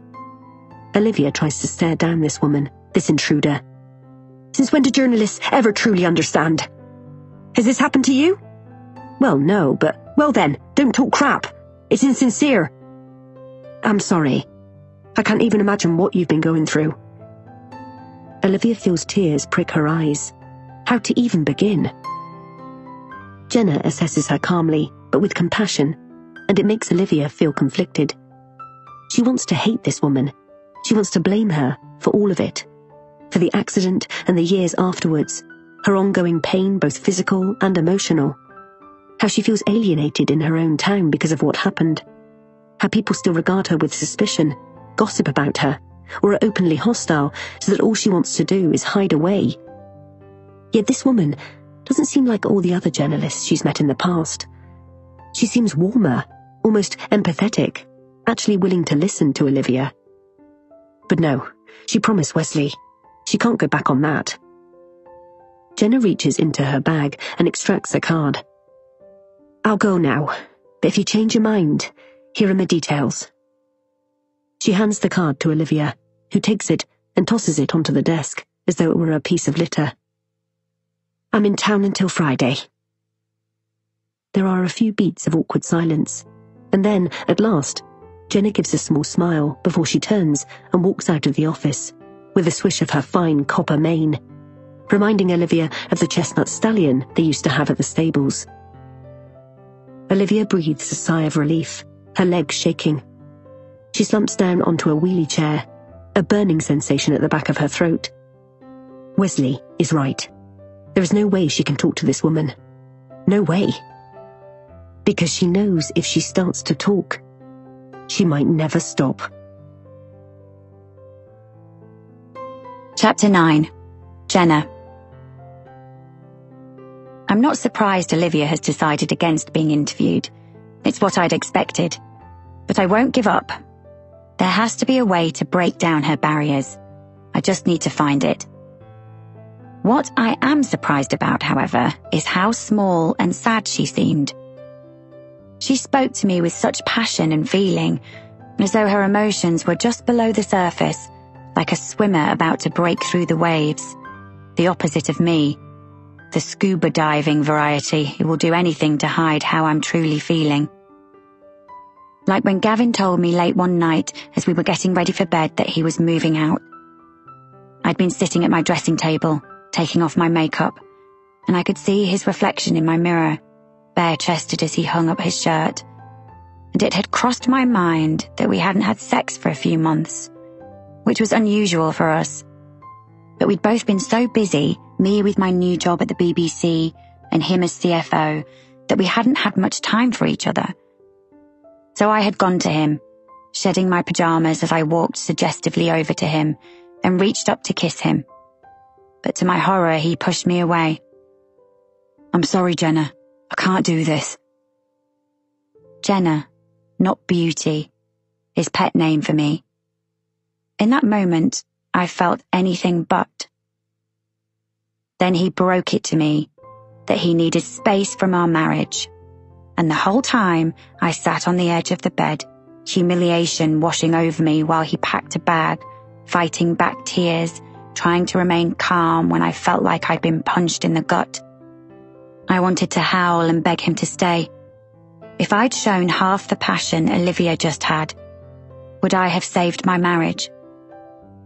As I'm getting into the car, an old Land Rover with Staffordbury Riding School and livery yard emblazoned down the side pulls up beside me, and a woman in her early 60s steps out.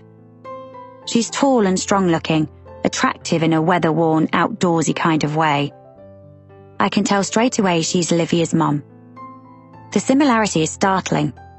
The same deep-set grey eyes, the same sharp nose, pointed chin and high cheekbones. The same defensive expression. She strides in front of my car carrying a large bag of horse feed, turning in my direction, her eyes glinting. I'm expecting her to come to my window, and my heart quickens in anticipation, my mind turning over the well-worn phrases I usually use.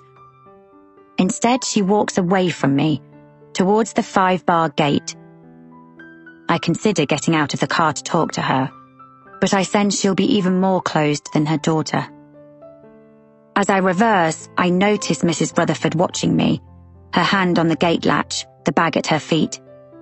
Maybe the rumour mill is already at full grind and she knows who I am. I can still see her from my rear-view mirror as I pull out onto a winding lane that leads me towards the high street. I'm distracted and take a hairpin bend too fast, nearly veering into a BMW coming the other way down the lane. I apply the brakes, my breathing slowing along with the car. The BMW driver is around my age with a shock of dark hair, and he mouths, "Fucking idiot," at me as he passes. I drive on towards the high street. Just before the field of standing stones, a lane leads to a National Trust car park. I park, then head along the path that runs parallel to the stones and cross to the rank of shops and cafes, my breath fogging out in front of me. I tug my bubble hat further over my ears, coldness seeping into the fabric of my clothes. As I'm walking, I ring the number Brenda gave me for D.S. Crawford. It goes straight to voicemail, and I leave a short message explaining who I am and where I got his number. I drop my mobile into my pocket and pause outside an attractive Tudor building with B's tea room in white flowery writing hanging from an old-fashioned black sign. A chalkboard on the pavement indicates that the tea room is upstairs. It looks like a good place to get coffee and gather my thoughts. I also plan to write down some notes from Brenda's interview that I'd like to follow up with D.S. Crawford. I climb the narrow stairs and am out of breath by the time I reach the top. An open doorway leads into a cosy room with ceiling beams and a floor with a slight incline. The carpet is red and faded to rose pink in places, and the waitresses, I note they are all women, are wearing old-fashioned black uniforms with white frilly aprons and matching hats. A tourist trap, I imagine. 2 arched leaded windows look out over the high street and the standing stones in the distance. "Can I help you?" says a young girl who can't be older than 18. She looks faintly embarrassed by her get-up, making me wonder if she's new. "Do you have a table free?" It's a silly question when only one is occupied, by an older couple who aren't speaking to each other. The woman is watching me and not even trying to hide it. "Just for yourself?" "Yes, please." It doesn't faze me, eating alone.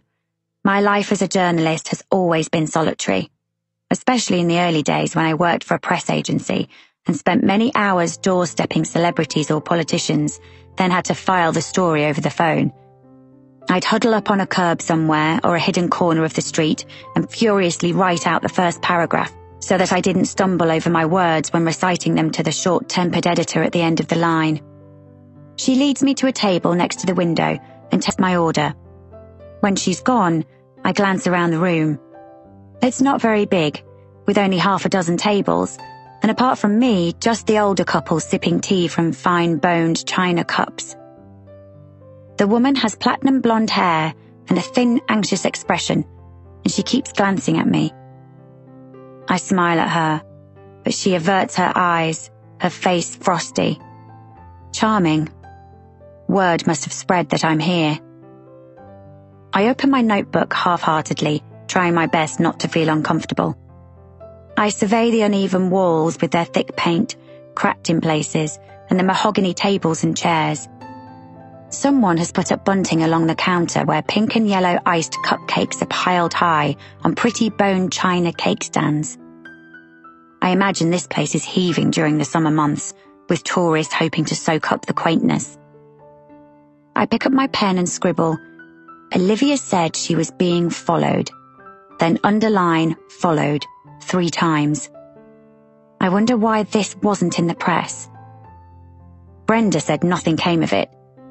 Unless, I chew the end of my biro, unless the police didn't believe Olivia. I take my phone out my pocket and place it on the table. No call back from D.S. Crawford yet. I'm itching to speak to him.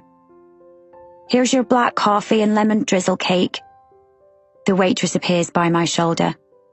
I thank her and tuck in, although I'm still full from breakfast with Brenda. I don't even want the cake. It's force of habit. Since my marriage broke down, I seem to crave sugar. Some people lose weight when they're unhappy, but I'm the opposite.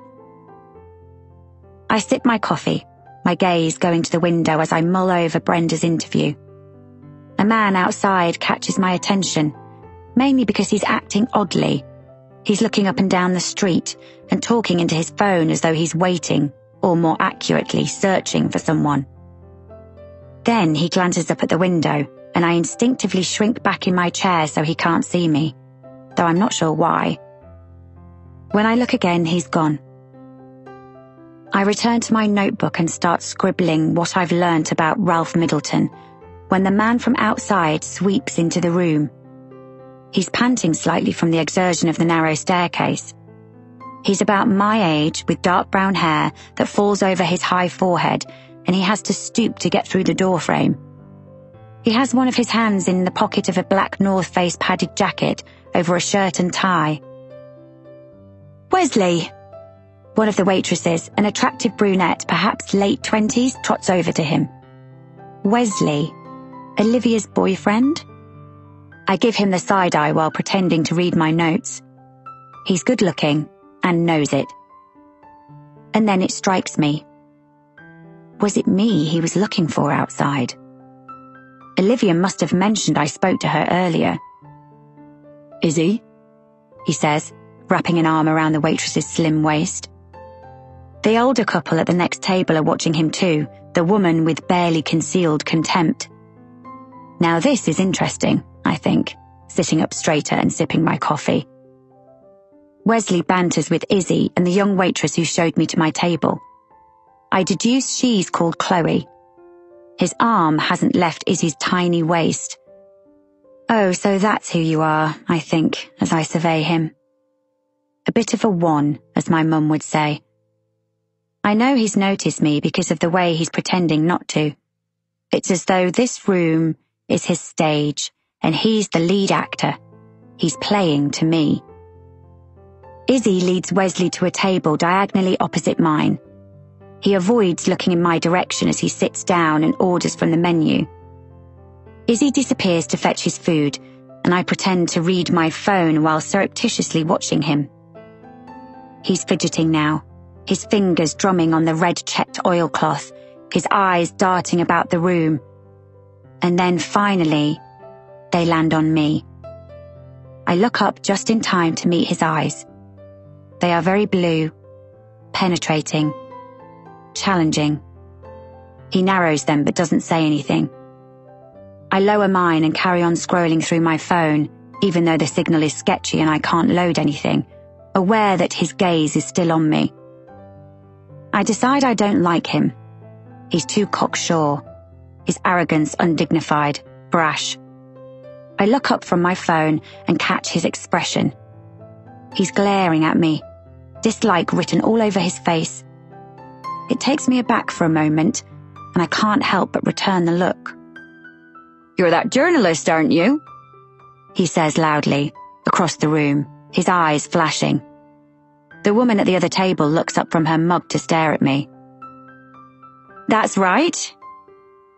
I try to keep my voice calm, although my heart is beating furiously. I'm not sure whether from anger or embarrassment or both. "I suppose you think this is all some big joke, don't you?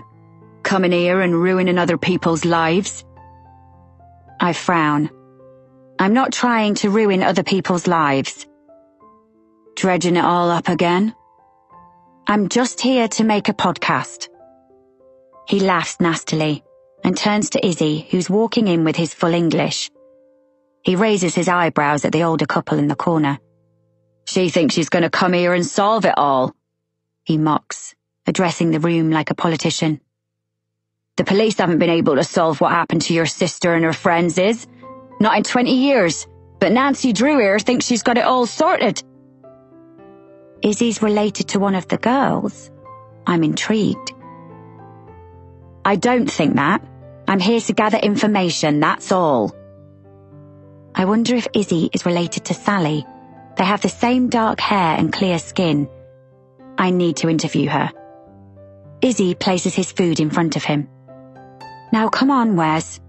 I don't want you here upsetting the customers. Eat your food in peace. I'm surprised. I wouldn't have thought Izzy would speak to him that way given how she was purring around him earlier. She flashes me a warm smile and thankfully Wesley shuts up. I snap my notebook closed and push away my unfinished coffee and cake. I've suddenly lost my appetite. I pay and then I walk out, aware that Wesley's eyes are burning into me. It starts to drizzle as I exit the tea room. Next door is a tiny shop selling trinkets and jewellery. It smells of incense, and on the spur of the moment I dart in there. I have a feeling Wesley might follow me. And I'm right, because 2 minutes later, he's on the pavement, looking left and then right. What is his problem? I'm aware I'm acting cagey. I hope the girl behind the counter doesn't think I'm a shoplifter, although she's taking no notice of me, too busy flicking through a magazine and twirling her pink hair around her fingers. Last Christmas is playing on the radio, and the shop assistant is singing along to it half-heartedly. I pretend to browse. I'm intrigued by Wesley. Why does my being here unsettle him so much? I hide behind a stand of glittery scarves and watch as Wesley fishes his mobile from the pocket of his padded jacket. I've lost her, I hear him say. I steal a glance at the young assistant, but she still seems oblivious to me and to the situation. I'm going back in to finish my food. Yeah, babe, I said that, didn't I? The rest of his words die as he heads back inside. I take the opportunity to hurry to my car before he sees me from the window. Did Olivia send him? And if she did, then why? Chapter 10. The heavens open as I sit cocooned in the car scribbling notes, my breath steaming the windows, the rain blurring the hills and the sky outside. Izzy Thorne, I write. I need to speak to her urgently. I have no idea where she lives, so I'll have to go back to the tea room and ask her, although I want to avoid doing it in front of Wesley. I check my watch. It's been half an hour since I left, and I hope he's finished with his brunch. I pull my hat firmly down on my head, shove the notebook and phone back into my bag, and get out of the car. I'll lurk in one of the shops and wait for Wesley to leave, then try to speak to Izzy. Just as I'm walking across the car park, my phone vibrates. A number I don't recognize flashes on the screen. I shelter under the canopy of a block of public toilets to answer it, pleased when the male voice introduces himself as D.S. Crawford. Thanks for calling, I say. I know you must be busy. I angle my body away from a sudden gust of wind. I can hardly hear what he's saying. The rain beats down on my back. As a favour to Brenda, but I don't know how much I can tell you. Okay. I cup the phone to my ear so I can hear him better. I'm trying to gather as much information as I can at this stage. If you're free for a coffee at any point, it would be great to pick your brains. I'm having a frantic day, but could meet you for a quick drink after work. I tell him I'm grateful for any time he can spare, and his voice is warmer when he says he'll meet me at the Raven at 7 p.m. My spirits are lighter as I put the phone down and head back to B's, but then I see Wesley coming towards me. Shit. I was hoping to avoid him. He stops in front of me, blocking my path. I push my shoulders back. I won't let him intimidate me. I've met enough of his type before. Still hanging around then, like a bad smell, he says. It looks that way. I fold my arms across my chest. He sighs, but his expression softens. Look, I don't want Liv upset, okay? She's been through enough. I hesitate, thrown by the change in Wesley.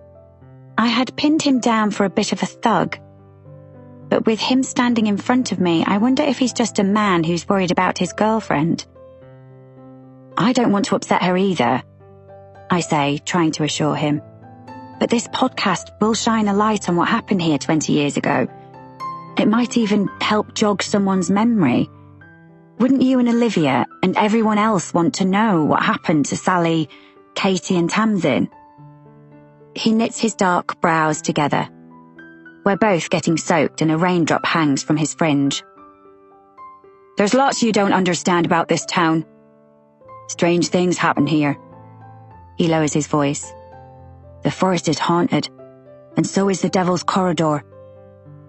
The standing stones are said to be full of mystic energy. Do you know about ley lines?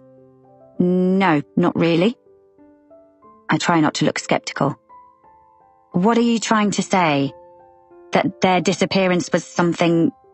what? Supernatural? Paranormal? He runs his hand through his rain-soaked hair. Who knows? Look, I don't care what you do. If you want to waste your time on this, that's your choice. But leave Liv out of it, okay? She's been vilified enough by the people round here.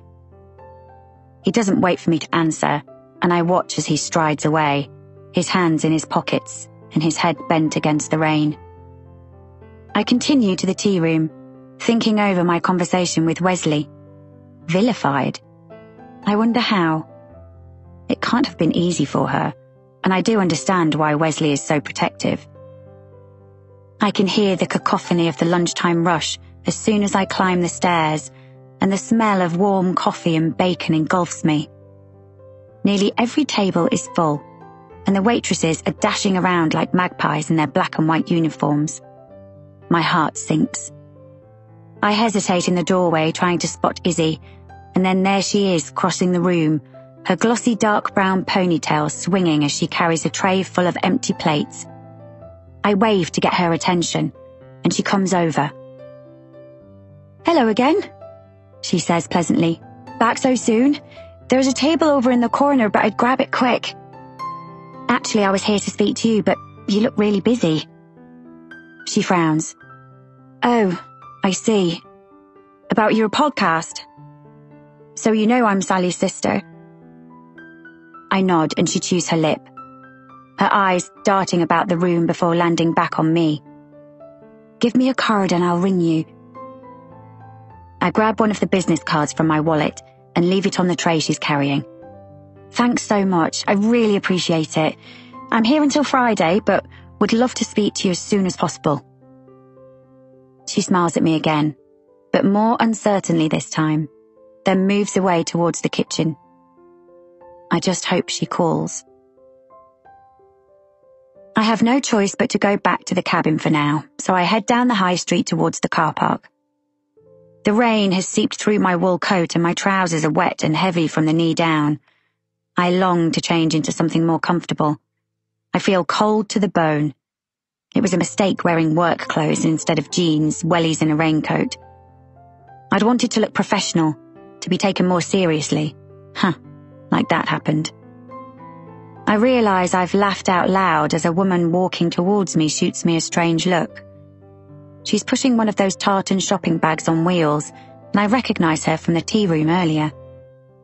I smile at her now, and as she passes she stops and grabs my arm.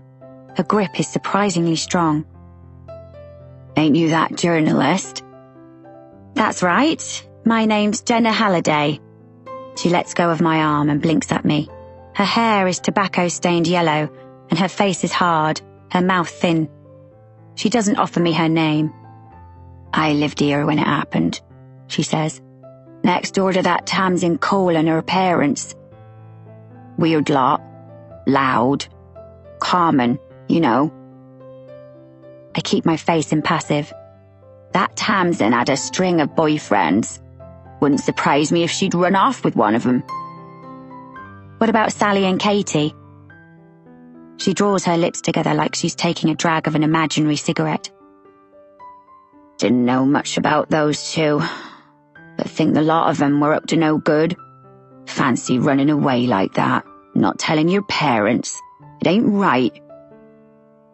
Maybe they didn't run away. She laughs mirthlessly. And what happened to them then? They were abducted by aliens like some folks round here like to think. What a load of tosh. That Olivia Rutherford knows exactly what happened, mark my words. She was in on it too. She'd be with him now, I reckon, if it hadn't been for that accident. She plays the old butter wouldn't melt routine down to a T, that one. Just like her mother. Stuck up. Haven't got time for the pair of them. It doesn't sound like this woman has time for anyone. She's obviously a gossip with no concrete information. Still, she might be good for the podcast. I ask her if she'd like to be interviewed, but she looks horrified. No, thank you. You're wasting your time here anyway, if you want my opinion. Why do you think they ran away? I ask to keep her talking. Well, I can't speak for the other two. But Tamsin Cole's parents rowed like cats and dogs. Think the husband ran off with another woman before Tamsin went missing. Oh, but the shouting I used to hear coming through the walls. It turned the air blue, all their cursing. It wasn't a particularly happy home. Maybe Tamsin wanted a new start, away from the lot of them. Do the Coles still live in Staffordbury? She shakes her head. They moved away in the end. Don't know where. Good riddance, I say. Anyway, got to get on. Can't stand around here all day gossiping.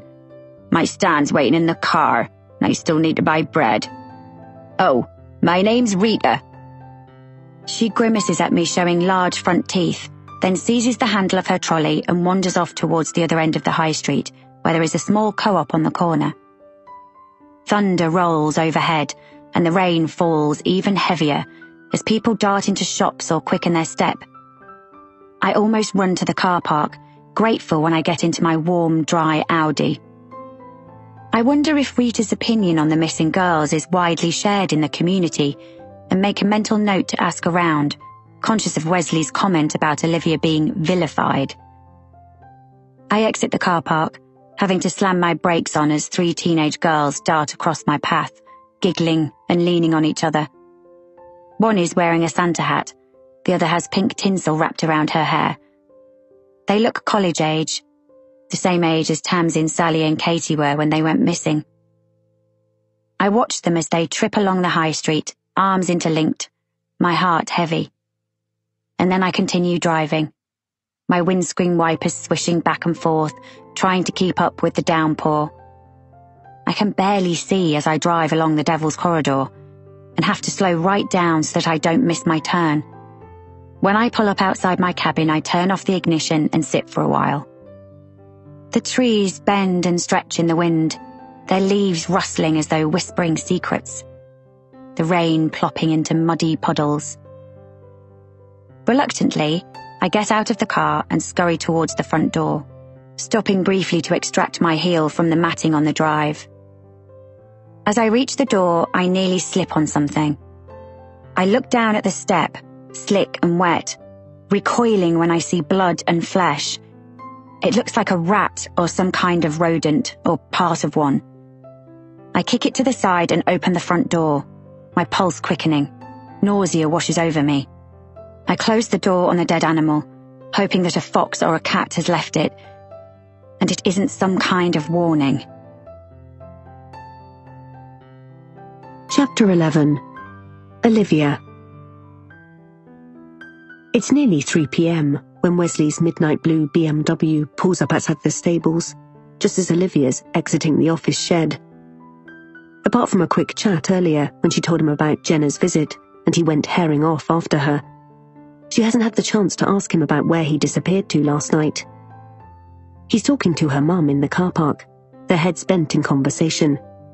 It started raining again, the sky a deep charcoal behind them. They look up in unison when they hear her, and she holds the gate open for them. "Well?" she asks, letting it slam closed behind them. "Did you catch up with the journalist? You've been gone ages." "I had to go back to work. I've got a job, you know. I managed to leave early, saying I had a stomach upset. Which," he says, holding on to his stomach and grimacing, "isn't a lie. It hasn't been right all day." "I'll leave you to it," her mother says, winking at Olivia as she strides past her into the office, and Olivia realises that Wesley must have been filling her in already, or she would have stayed to listen. Her mother always has an ear to the ground. She likes to know everything that's going on in Staffabury. After the accident, Olivia asked if they should sell up and move away. Not far, maybe to the next town, so she could keep on seeing Wesley. But her mum had been horrified. "I can't possibly leave the stables. It's a family business. Your grandparents would turn in their graves." So they had stayed, and Olivia had had to put up with the stares, the accusations and gossip.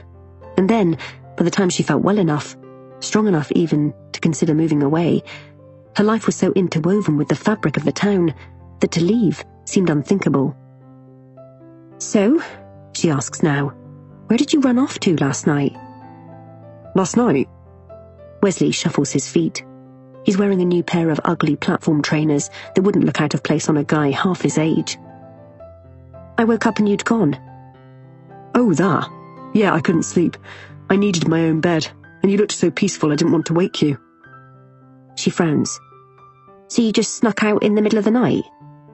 "It was actually the early hours of this morning." Was it? She can't remember what time it was. All she knew was that it had been dark. But considering it doesn't start getting light until after 7:30 a.m, he could be right. Either way, it was before 6 a.m, as that was when her alarm went off. "Did you see Izzy in the cafe?" she asks, hating herself for it. She knows she sounds needy and insecure, but she looks so much like Sally. Wesley must notice too. Sometimes, especially in the early days, Olivia would stop in her tracks when she saw Izzy, and for a wild moment, a millisecond really, it was as though Sally had never gone missing, as though she'd been in the town all along and was walking carefree down the high street, her dark glossy ponytail swinging. And it would be so painful it winded Olivia, sending her into a spiral of nostalgia and grief for the only best friend she's ever had. Olivia tried, about 10 years ago, to befriend Izzy, despite their 8-year age gap, and had asked her if she wanted to go for a drink. Izzy had agreed. Her parents might not have wanted anything to do with Olivia, but Izzy was delighted to swap memories and humorous stories about her sister. They'd spent a few nights out reminiscing about Sally, but being with Izzy just reminded Olivia that although Izzy looked like her best friend, she was an imposter, and it made her miss Sally all the more. Olivia realised then that friendship couldn't be forced, no matter how much you both might want it. Now Wesley tries to look nonchalant. "Yeah, we had a quick chat. Anyway, when are you finishing up here? Thought we could go to the pub tonight." "About 5, she replies. He laughs. "God, Liv, at least fake some enthusiasm." He reaches over and tenderly touches her face. For a moment, she sees rare vulnerability in his eyes. "I know it's a hard time of year, but I do love you, you know, and I'd do anything for you." "I know you would." She nudges the concrete with the toe of her boot. "I just want to take care of you." She doesn't need taking care of. She's a grown woman, and everyone treats her like a child. But she would never have survived through it all without him. And now she wonders if she does love him, or whether she feels like she owes him. "I know neither of us wants kids," he says, and she looks up at him in surprise. "Whoa, isn't this a bit of a heavy conversation to be having on a Tuesday afternoon?" He laughs. He has a wide mouth that is too big for his face. It can make him look happy one minute and sulky the next. "I just think maybe we should move things forward. It's about time. Live together. I can look after you. You need me, Liv, and I need you. We'd be a proper couple." "We are a proper couple." "You know what I mean. "You can move into my flat with me. Get away from—" He inclines his head towards the office where her mother is. Does she want to get away from her mother? They've always been close, and Wes gets on well with her. and it's a big house to live in, all by herself. She'd feel guilty leaving her all alone, not to mention that she hates Wesley's pokey flat. What about Mum? She'll be fine. She's a strong woman. And you'd still work here, wouldn't you? So you'd see her every day. Can I think about it? He sighs. This can't be a surprise. We've been together for 20 years. But it is a surprise. And she can't help wondering why he's mentioned this now. Chapter 12. The Charmer. Derek smiled broadly as they all trooped past him into the villa. Stace could hardly believe her eyes at the sheer opulence of the place. It was like a palace, with a marble floor and a sweeping staircase that led to 5 double rooms. There were 2 bathrooms, with tubs as big as swimming pools, and a kitchen with modern appliances. The views from the front overlooked the river, and at the back the garden was private, hidden from the other 2 properties at either side by exotic trees and bushes. Although, according to Derek, the other properties were vacant. There was also an oval swimming pool sunk into the lawn, and a terrace with an awning and a barbecue. How can Derek afford this? Stace whispered, after they'd all been shown to their rooms. Everything is much cheaper in Thailand, said Jean-Paul, by way of explanation, as he placed his clothes in the polished wooden chest of drawers. And he has a good job now, investment banking. He settled down at last. Girlfriend? He looked up from the suitcase and raised his eyebrows. Why? You interested? He laughed. Jean-Paul wasn't the jealous type, and he was sure of her. Too sure, sometimes, she felt. It would have been nice for him to show a little bit of jealousy on occasion. Anyway, he need not be jealous. They might not have been getting on that well lately, but this holiday had come at the right time. Now you come to mention it, this does have a corporate air about it, she said, unpacking her new skimpy bikini. Jean-Paul laughed. A corporate air? Like you'd know what that is. She punched his arm playfully. By what I've seen in films. But she couldn't shake the feeling that the villa didn't feel like a home. It felt like somewhere Derek had maybe hired for a few weeks to impress. There were no homely touches, no vases with flowers or personal effects, no photos on the walls or artwork or anything that showed any individuality. She imagined that both villas either side of this one looked exactly the same inside. Still, now she was here, now she had survived the hideous 12-hour plane journey through the night and the trek from the airport. She was determined to relax and have fun. They were in beautiful surroundings with, thank goodness, air conditioning and all mod cons. Hannah, Leonie, and Maggie were right. This was a holiday of a lifetime. When would she get to stay anywhere so magnificent ever again? Maggie and Martin burst into the room, giggling, their arms wrapped around each other. Wow, this is all just... wow! Exclaimed Maggie, her brown eyes flashing with excitement. Have you seen the bathroom? It's bigger than my whole flat. Mate, I could kiss you for sorting this out, said Martin, wrapping an arm around Jean-Paul's neck and making lip-smacking noises against his cheek. It made Stace's heart soar to see the easy way the lads had accepted him into their group. She knew Jean-Paul still felt he needed to prove himself, even though it was unnecessary. We'd never have been able to afford a holiday like this if it weren't for you. Get off, laughed Jean-Paul, pushing Martin away. It's what mates are for. And anyway, it's Derek you have to thank, not me. His cheeks reddened. It was his idea. Yes, it was, agreed a voice from the doorway.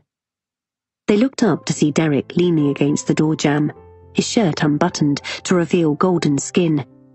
He was no longer wearing his hat, and he flicked his blonde fringe away from startling blue eyes. He was disarmingly handsome, and Stace was annoyed with herself when her stomach flipped. She bet he had the pick of most women. My maid is downstairs preparing the barbecue. You have a maid? Spluttered Maggie. Blimey. She comes with the place, he said nonchalantly.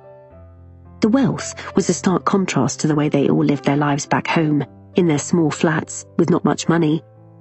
Stace wondered if Jean-Paul felt envious. She couldn't help feeling a twinge of jealousy. JP.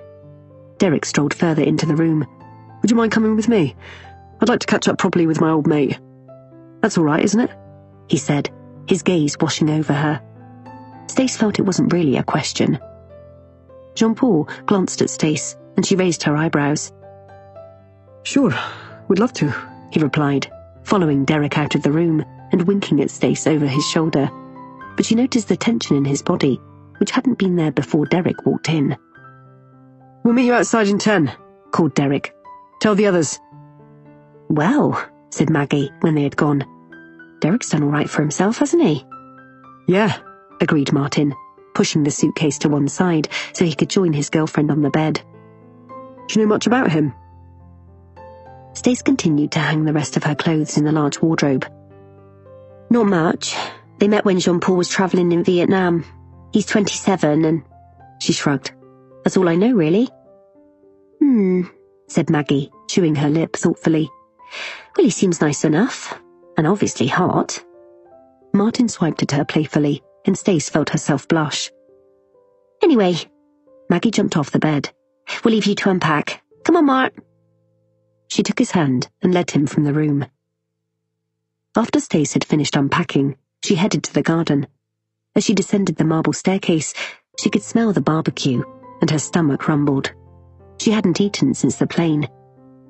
But as she passed the front room door, she heard raised voices. She stopped, her hand on the doorknob.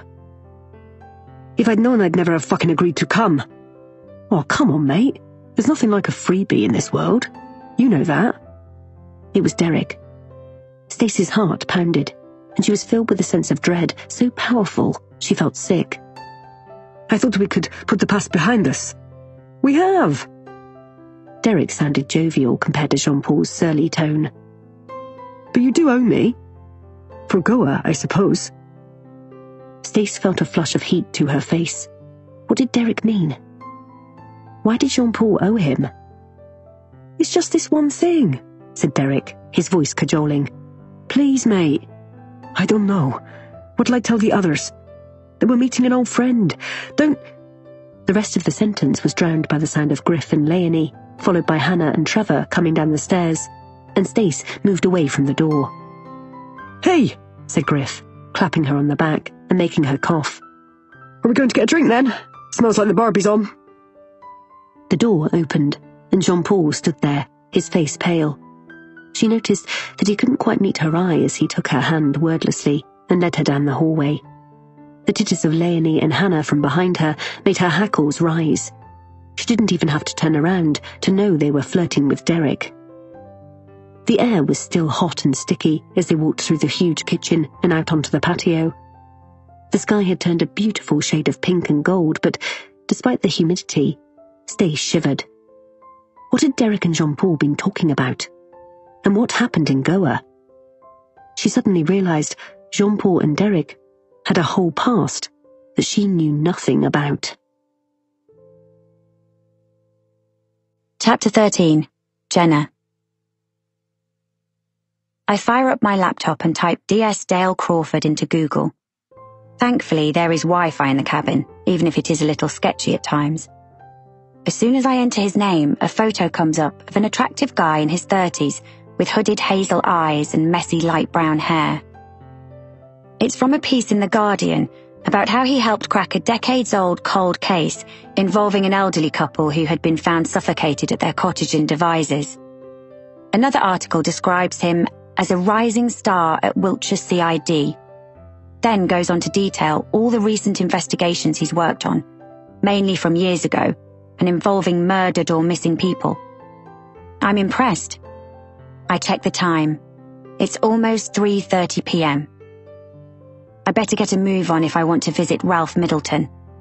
I should do it now before it gets dark. I'm wearing more practical clothing this time, my bright yellow wellies and a raincoat over jeans and a warm jumper. Brenda had said Ralph's caravan wasn't far from this cabin. Let's just hope I don't get lost trying to find it. When I open the front door, I'm half expecting to see the dead animal remains back on my porch. But fortunately there's nothing. The rain has stopped, but a mist is suspended between the trees, and there is dampness in the air. I inhale the smell of soil and scented pine as I hover on the porch, not sure which way to head. There is a path that snakes through the forest, past the cabin diagonally in front of mine, the same path the person with the German Shepherd took yesterday. I decide to go that way, pull my bag strap across my body and hunch my shoulders against the wind. I have my mace in my pocket, just in case. Mud squelches under my rubber soles as I make my way past the other cabin. Now I'm closer to it, I can see it is named Foxglove. There are no signs of life from inside. I follow the footsteps that are already formed in the mud as the pathway curves to the right. Over to the left, I see 2 more cabins poking out of the trees. As I head deeper into the forest, my heart starts to beat that little bit faster. I keep to the path, but the terrain is rougher in here, the treetops like a green canopy above my head, so that when the rain begins again, I barely feel it. I can just hear the tap of it as it hits the trees. It's as though I'm walking into another world, and I can smell smoke, like a dying bonfire. I trudge on. I hope I don't get lost, and that this main path leads me to Ralph Middleton's caravan. I walk for another 10 minutes, feeling less and less sure of myself, until eventually I stumble into a clearing and find the source of the smoke I could smell. A bonfire is smouldering half-heartedly, and next to it stands a small beaten-up caravan that can't be bigger than a 4-berth. It has rust around the window and a pair of ugly orange curtains hanging limply. This must be it. I hear the tinkle of a wind chime I can see swinging from a nearby tree. The sound is eerie. The rain is heavier here, without the protection of the canopy of leaves. I walk around the fire. There are no flames, which isn't surprising given the rain, just wood, black and charred. In front of it is an old camping chair, the fabric coming away from its metal frame. I stop, holding my breath. I can hear raised voices inside the caravan. I hesitate, wondering whether to knock, but before I've had the chance, the door is flung open, and I have to jump back to avoid being hit in the face. Olivia steps down onto the grass, a black beanie pulled over dark blonde hair. She turns to me, her face white and pinched, her eyes puffy. I take a step towards her, but she cowers away from me. She turns without speaking and strides past me in the direction I've just come. I notice she's limping slightly. Ralph appears in the doorway, confusion written on his face. His hair is thin on top and gathered at the base of his neck in a ponytail. He looks like an aging rocker. He's wearing a baggy black jumper and khaki cargo trousers with heavy biker boots. He looks from me to Olivia's retreating back. By his side is his 3-legged dog, which fixes me with huge dark eyes. "Hi," I begin. "I don't know if you remember me from yesterday." He frowns and strokes his greying beard, but he doesn't take his eyes off Olivia's yellow coat, which flickers through the trees until she's out of sight. When she's gone, he turns to me. "She's upset," he says matter-of-factly. "Why?" He touches the top of his head where the hair is thinning, looking agitated. "She's upset," he repeats. "I've upset her." "What did you do?" He shakes his head. "I can't say. I'm not allowed to say." Did you hurt her, Ralph?" His dark eyes are sad. "Of course I didn't hurt her. I'd never hurt her." His shoulders droop and he pats the dog's head. "Can I clear my throat, not sure how to ask. "I was wondering if I might come in and have a chat." He looks at me suspiciously. "Why?" "My name is Jenna Halliday." I smile encouragingly at him, and hating myself for it, I pull my long hair over my shoulder. The red hair that Gavin used to say was like the colour of russet autumn leaves. "I'm making a podcast about Olivia's accident and her friend's disappearance, and I was wondering if I could interview you." "Why? I don't know anything." "Just because You found her that night. You saved her life, Ralph. He assesses me as though he's not sure whether to believe me. But then, to my relief, he stands aside to let me in. It ain't much, mind. I tell him I don't care about that as I step up into the caravan. Straight away, I'm hit by the smell of wet dog mixed with beef soup. But his caravan is tidy, yet sparse. I can see it has a small bedroom off the main area, and next to it a toilet. He indicates the table at the opposite end, and I inch past the kitchenette to get to it. The brown sofa is ripped in places, foam oozing from the cracks, and a tabby cat is curled up in the corner. Would you like a cup of tea? He asks. I ain't got no milk, mind. Olivia used the last of it. I spot 2 green plastic camping mugs on the melamine worktop. I'd love a coffee if you have any. I have it black anyway. He nods and opens a little cupboard above his head and takes out 2 clean plastic mugs. I notice how his hands shake as he switches the little kettle on, and my eye goes to a bin in the corner piled high with empty lager cans. How long have you lived here? I ask, as he scoops some Nescafe into my mug. Years and years, he says. His accent is thick West Country. My stepdad threw me out when I was 17. I've been here ever since. The caravan was my ma's like. She took pity on me, I think. Not pity enough to kick out that scumbag of an husband, mind. I watch as he pours the hot water into the mugs, then ambles towards me. He seems too big for this small space. He sits opposite me, sliding my mug across the table. The tabby cat stretches and resumes its sleeping position. I stroke its soft head. Out of the corner of my eye, I see something scurry out from under the table and towards the bedroom. I squeal with surprise. That's just Timmy Willie, he says, grinning at me. It's a mouse. Yeah, a field mouse. Olivia named him, from Beatrix Potter. He likes to come in and I give him something to eat. I shudder at the thought that rodents just wander around the caravan and surreptitiously scan the floor to make sure no other furry friends are about to make an appearance. He laughs. He won't hurt you. There is something so childlike about Ralph, and I feel a lump form in my throat. Since I've had Finn, I've become soft. I see the little boy that Ralph once was, and wonder how he could have ended up like this. Was he loved growing up? Did his mother do enough to protect him? Who cares for him now? I wonder if Olivia does. Is that why she visits? The rain thrashes against the window, and the wind whistles through the gaps in the caravan. Yet I don't feel afraid here with him, even though I probably should. This could be exactly what Ralph is banking on, luring his victims here by pretending to be a simple soul with animals for companions. As I reach for my phone to record him, I place the mace inside my handbag, but within easy reach. You're happy for me to record you? I ask, setting my phone up on its stand between us. He nods. Sure. So why did Olivia come and see you? I sip my coffee while I wait for him to answer. He shrugs. She comes often. She's my friend. She's always been kind to me.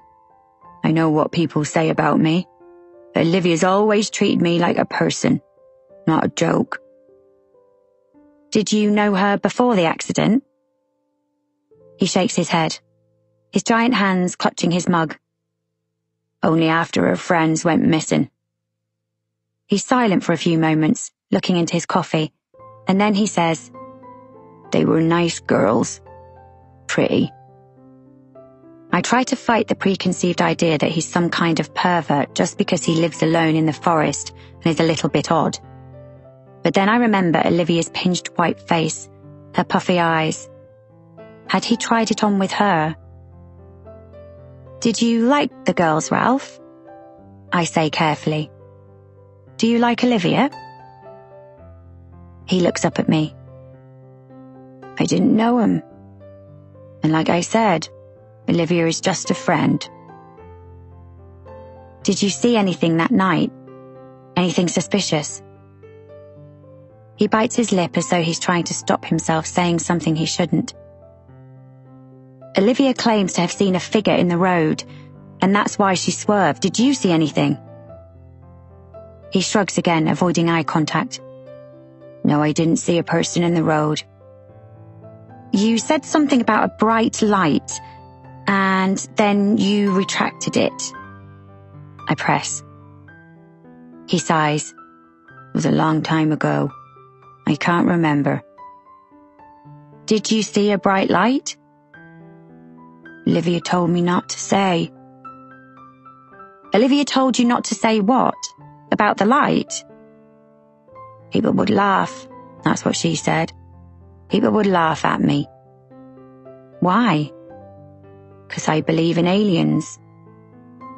Oh yes, his alien theory. Did Olivia see the bright light too? He nods, just a fraction.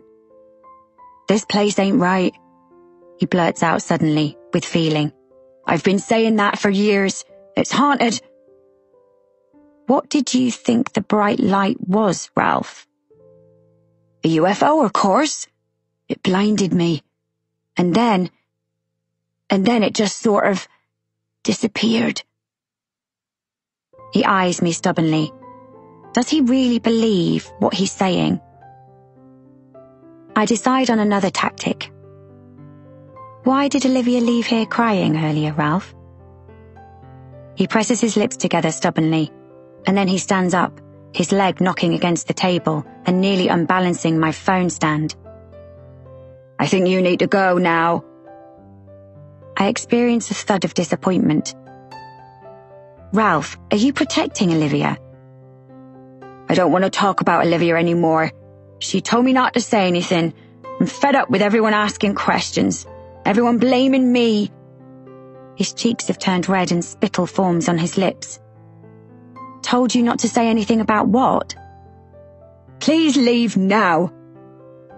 He strides across the caravan and flings open the door. I reluctantly gather up my phone and its stand, dropping them into my bag, and hurry out. Ralph, I begin as I step down onto the wet grass, but he has shut the door in my face.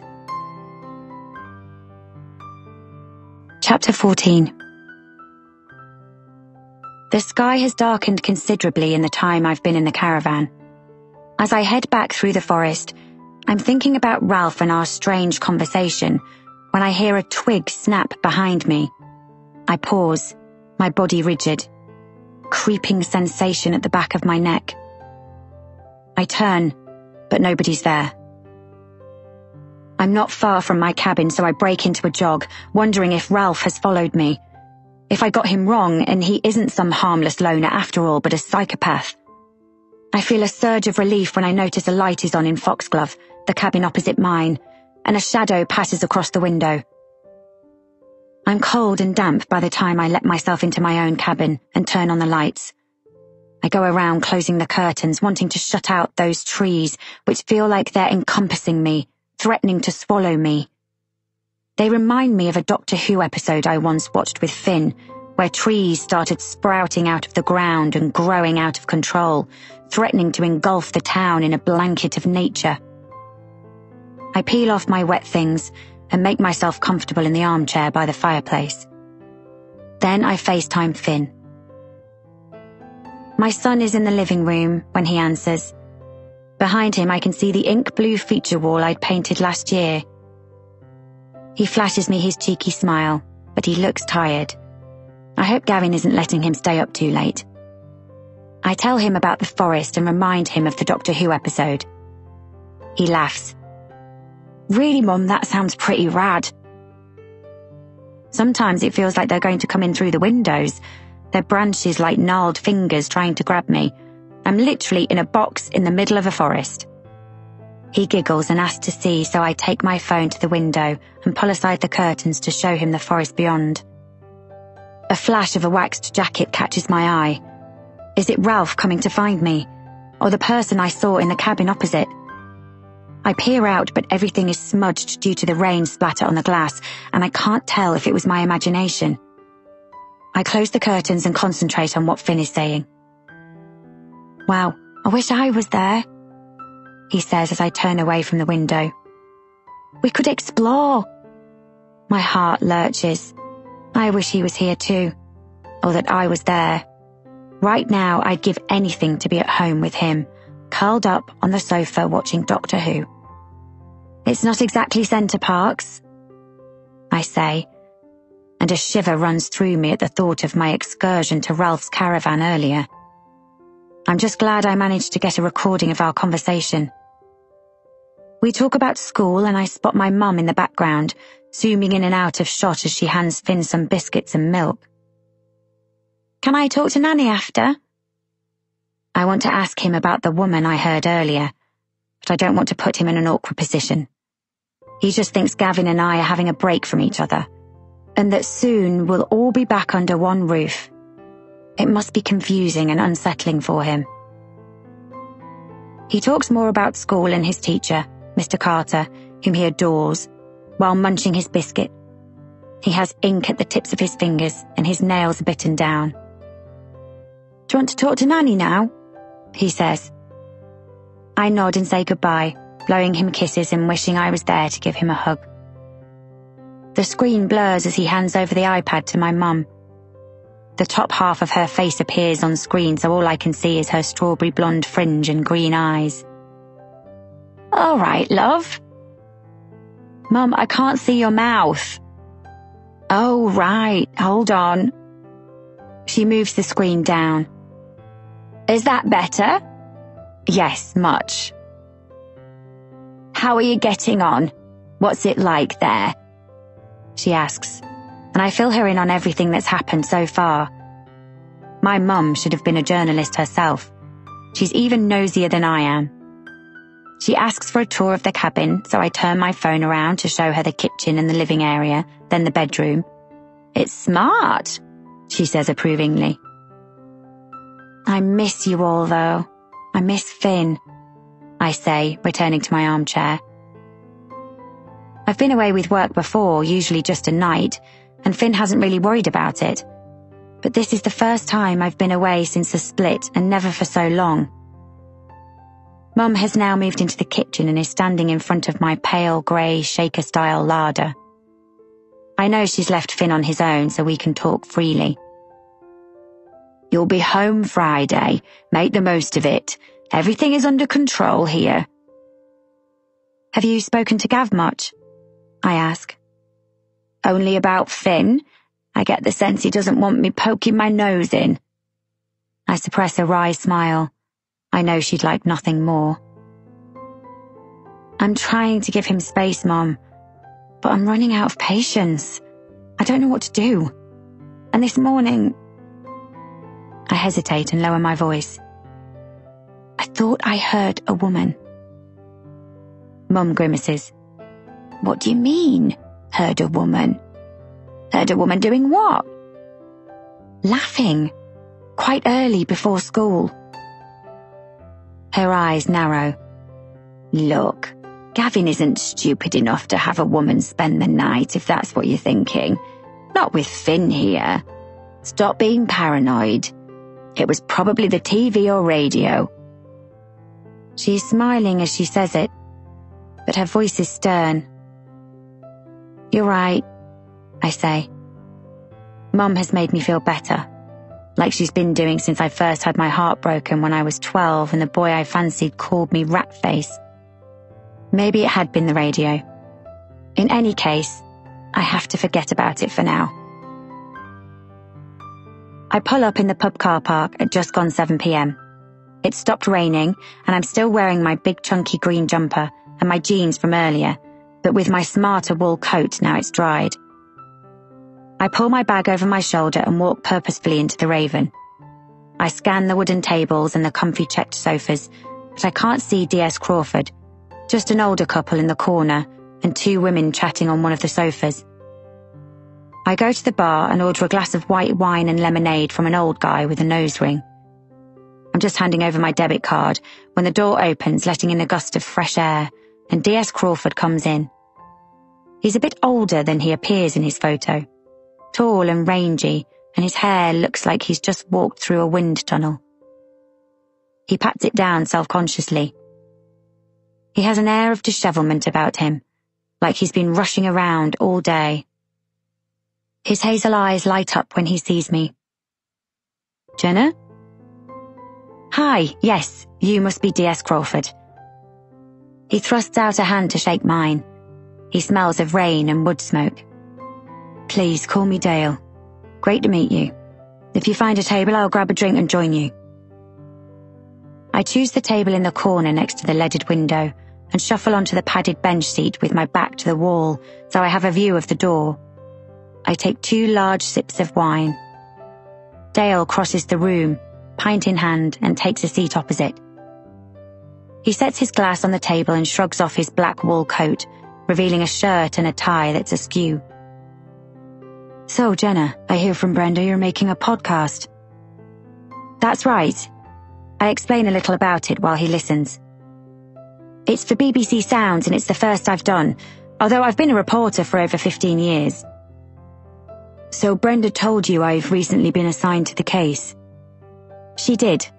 I just wondered, why now? Have there been any developments? He arches one of his expressive eyebrows. Not really. This happens every now and again. It's never been closed, but now with more funding. He waves a hand. I won't bore you with the red tape. He picks up his pint and takes a long gulp. So, they decided to bring in the cold case expert, I say, smiling. He chuckles. Huh. No, it's been 20 years. A fresh pair of eyes and all that. He's being modest. I've read all about the cases he's helped solve, and some were high profile. And you come from Staffordbury? I'd read that too.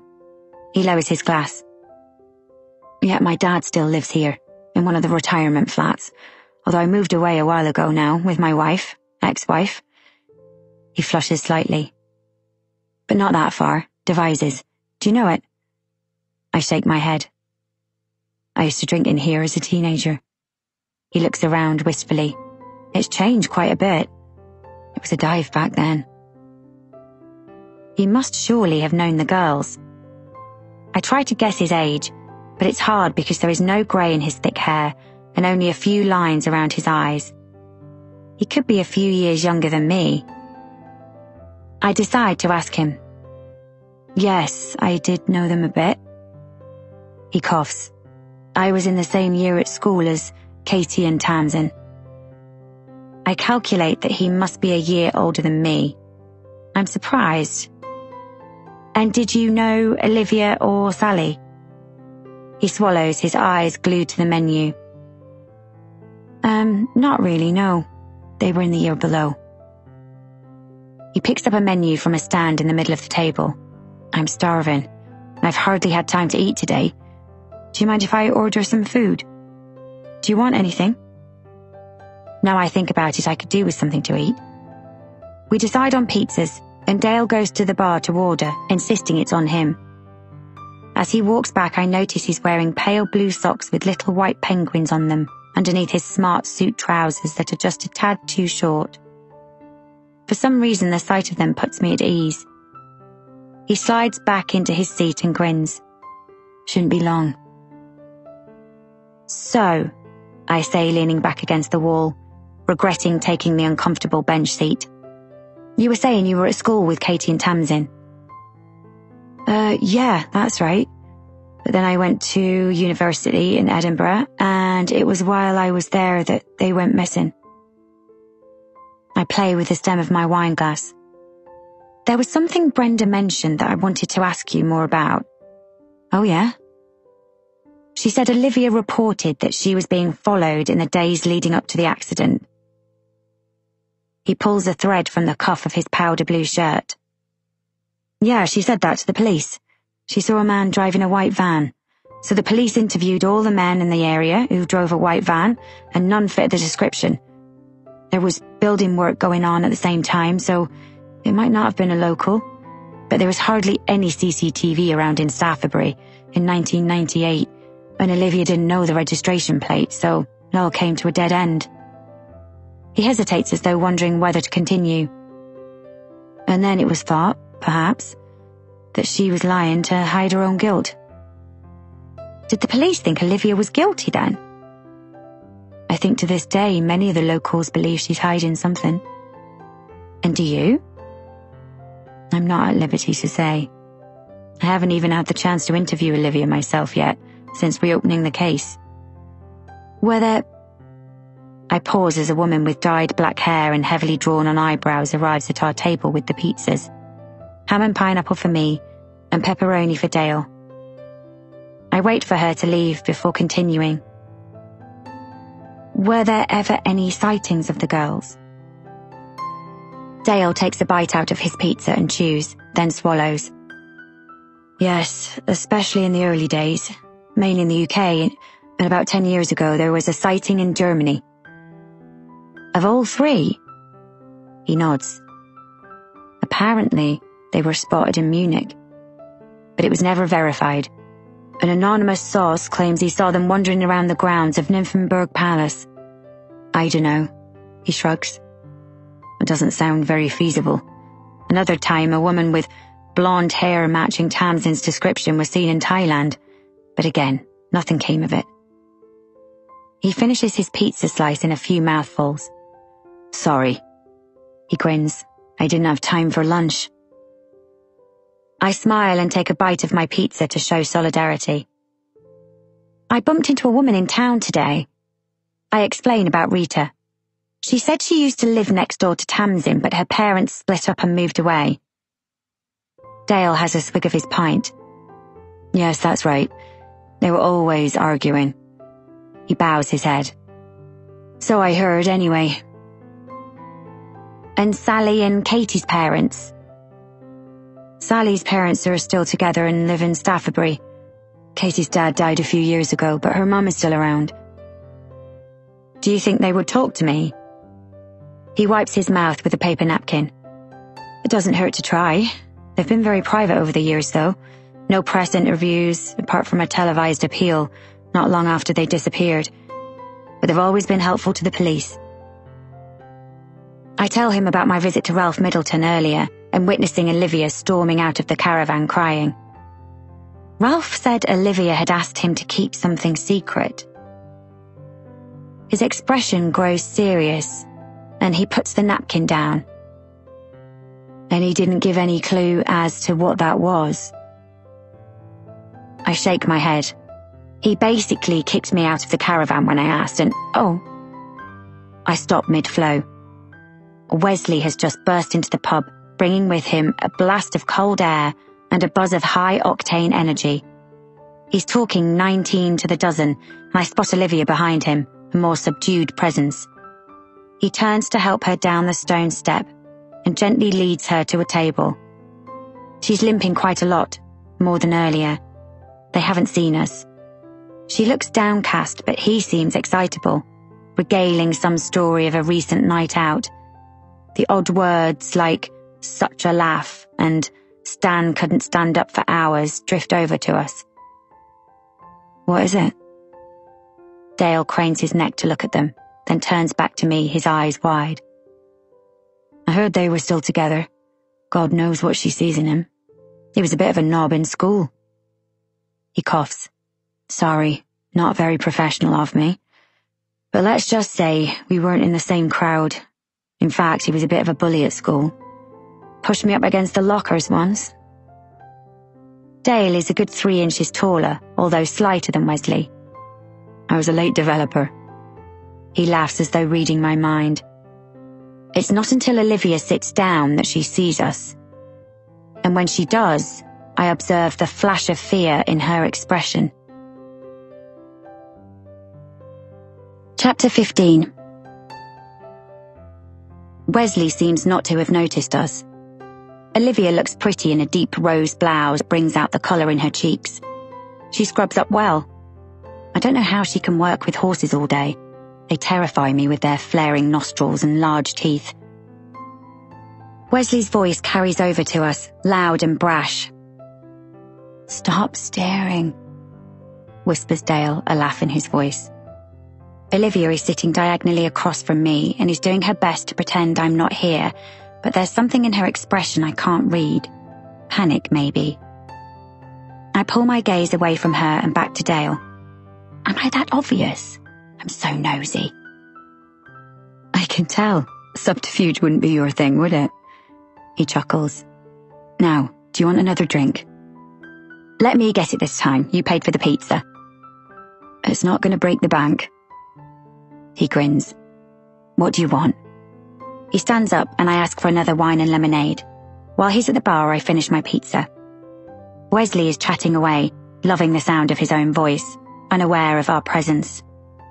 And then I see his eyes go to Dale at the bar. He leans forward and whispers something to Olivia. Then they turn in my direction. I smile, but they look away. "I see they've clocked us," says Dale, returning with our drinks. "We better be careful what we say now." Damn it.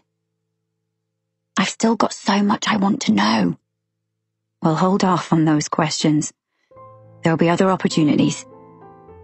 I'm staying with my dad in Staffordbury for the next few days, so I won't be far. And you're happy for me to interview you for the podcast? Sure, why not? You might want to wait a few days, though, until I have more information. It's there again, the nagging feeling that there is a reason for reopening the case. Something he's not yet ready to share. "This works two ways, though," he adds in a low voice. "If you find out anything while conducting your interviews, I'd appreciate being kept in the loop." Of course. Since we can no longer discuss the case, he starts telling me about his family, how his mum died a few years ago of cancer, and how he tries to stay with his dad regularly to keep him from getting too lonely. He has a sister who lives in Spain. He sees her twice a year. "And you're from Manchester? I can tell by the accent." "Yes, I've lived there all my life." "You ever thought of moving away?" I shake my head. "Not really. My son is happy at school and I wouldn't want to uproot us all." He glances at my wedding ring.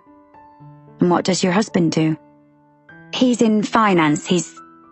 The wine burns in the back of my throat. We're actually separated at the moment." I instantly regret saying this. Gavin says I often overshare. Dale looks a little uncomfortable. "I'm sorry to hear that." Then he adds softly, "I've been there." "I'm sorry." Now he tries to look nonchalant, even though I'm not fooled. A broken marriage, I'm coming to realize, hurts like hell. It is what it is. "How long ago?" I ask. 2 years now. "Kids?" "No, thank goodness. Was messy enough without bringing a child into it all." Then he's mortified. "God, I'm sorry. That was thoughtless of me." I wave away his apology. "That's okay. But there is a lump in my throat." "How old is your son?" he asks. "Finn is only 10. And I love Gavin, my husband.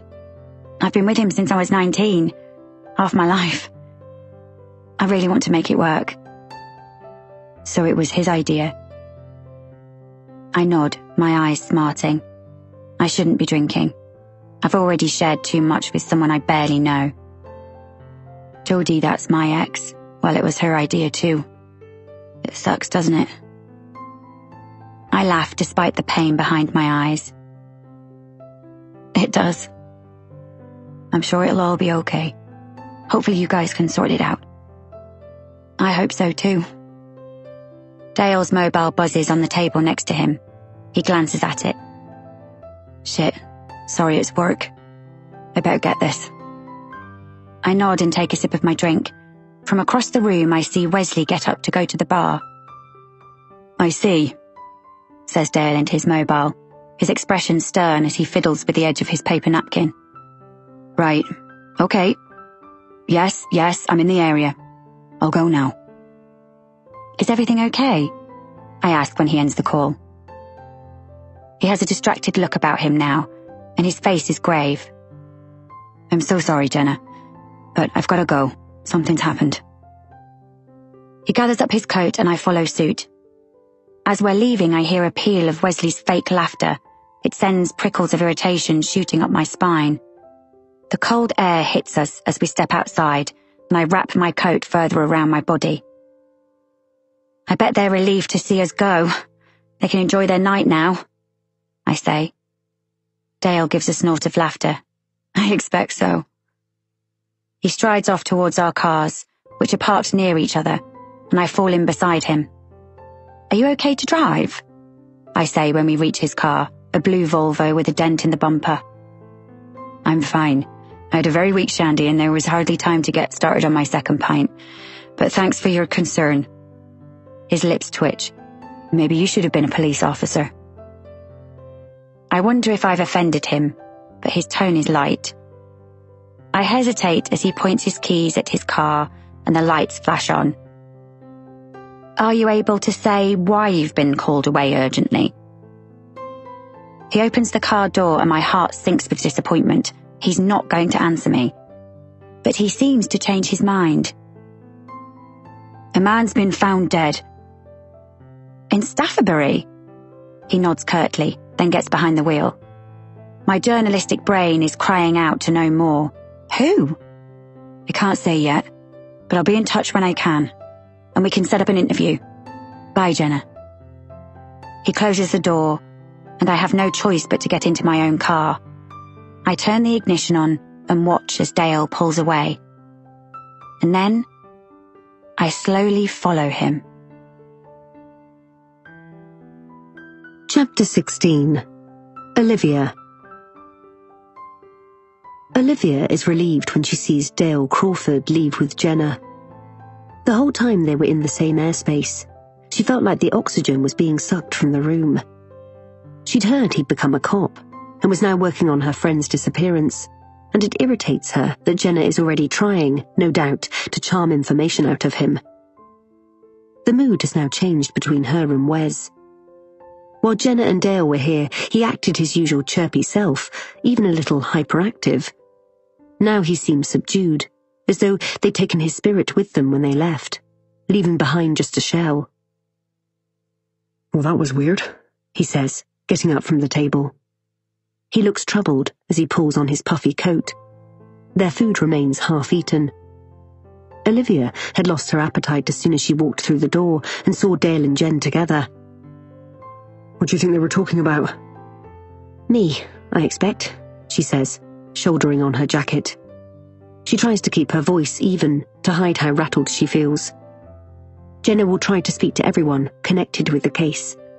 Well, as long as she doesn't bother you again. They are both equally shaken by seeing Dale and Jenna conspiring, and their unvoiced concerns float between them, creating a barrier. As if to counter that, Wesley takes her hand and leads her out of the pub. My flat tonight, yeah? She'd rather go home, sit in the cosy living room with her mum and watch reruns of Only Fools and Horses or Friends. Something comforting. Something to make her forget everything else. All her fears and dark, tortured thoughts. The stables have always been her place to hide from the world. You don't want to come back to mine?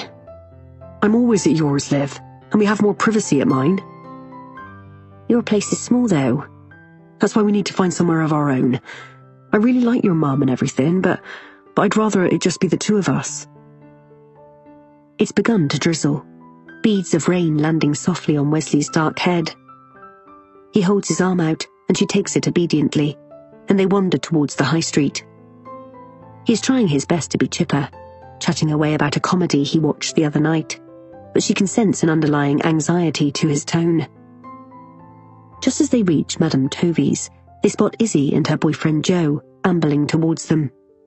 Izzy is gazing up at Joe adoringly, and he's laughing at something she said. Seeing Izzy will always take Olivia's breath away and make her think of Sally, even after all these years. Izzy smiles as she passes, but she doesn't say anything, her head bent into Joe's burly shoulder. She was only 9 or 10 the night of the car crash, so much younger than Sally. A happy accident, Mrs. Thorne always said. Izzy has stayed on the polite side of friendly with Olivia since their reminiscing days. She's never crossed the road to avoid her, like her parents do, or openly glared at her when she's out and about, like Katie's mum does.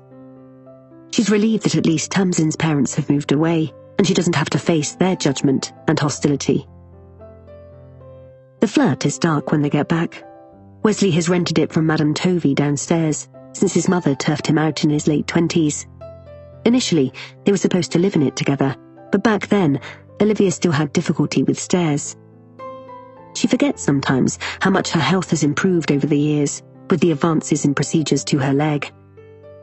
It will never work like it did before the accident, but at one point, she couldn't imagine ever walking again.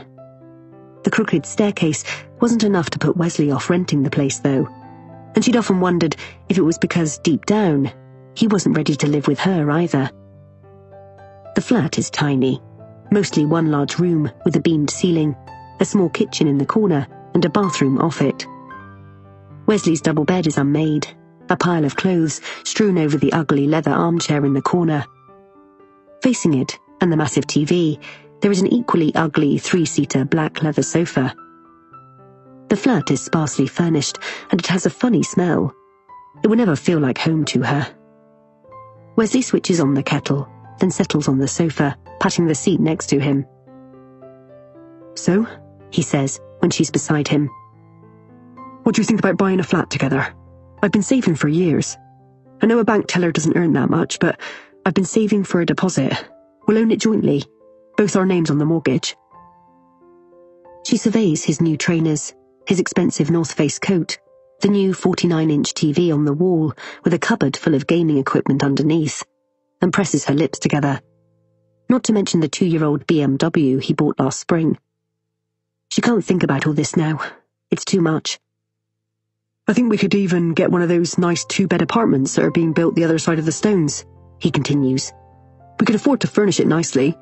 I know you don't like this sofa." "They won't be ready anytime soon, if they get built at all. You know the locals are opposed to them." She wishes he'd stop talking, let her drink a bottle of wine and drown her sorrows in peace. "I'm sure Jane Upton will get around that. He managed to build those cabins, didn't he? Even though everyone moaned about it. You know what people can be like around here. They don't like change." He sighs. "I've been renting for years, but I want to invest in something." He turns to her with a disarming smile. "In us." Her heart sinks. She doesn't want to live in a soulless new build. She doesn't want to live anywhere but the ramshackle house she grew up in, with the sound of horses whinnying at night, and the tranquility of the surrounding countryside, not overlooking a bunch of centuries-old stones that give her the creeps. And she can't think about all this now. Her head is filled with Jenna and Dale. What were they talking about? What did they say about her? "I haven't really got much money, to be honest, Wes. Not enough for a deposit on a flat, anyway. You know Mum can't afford to pay me more than a pittance for my work at the stables. The place is only just ticking over, especially in the last few years." He rolls his eyes. "I don't know why your mum just doesn't sell it." "Of course she's not going to sell it. It's been in the family for generations. And who would buy it? Staffabury isn't exactly a prosperous town." He shrugs. "It does all right, and that's fine. Like I said, I've been saving and have enough money to put down." "How could you have saved up enough, though, Wes? You've been spending loads." She knows instantly it was the wrong thing to say. His face darkens. "Why do you always have to go and ruin everything, Liv? I've got a handle on it all, okay? I'm trying to do a nice thing for us, and you throw it back in my face. And now look at you, sitting there like a frigid little mouse with your coat still on. I know it was a shock seeing Jenna and Dale together, but you were in a foul mood before we even got to the pub. What's going on?" Fear pierces her heart. She hates it when Wesley gets mad. Not that he's ever hurt her. He'd never do that. He doesn't even shout at her. Not really. It's more the resigned disappointment, followed by the silent treatment, that he stretches out like an elastic band, getting tauter and tauter until she can bear it no more. "I don't know," she lies. "It's this time of year. The anniversary and everything. It's just a shit time. His face softens. I know. He inches nearer to her on the sofa. Why don't we go to bed? Have an early night? He leans over to kiss her, but they are interrupted by his phone chirping on the coffee table. Some rap song that Olivia's never liked. Sorry, babe, he says, reaching for it. Hello? He barks into it, glancing at her and rolling his eyes. He gets up and goes to the window. Right. His voice is serious now, and he stands with his back to her. I can be there in 10. Beware. She wraps her coat further around herself. It's freezing in the flat.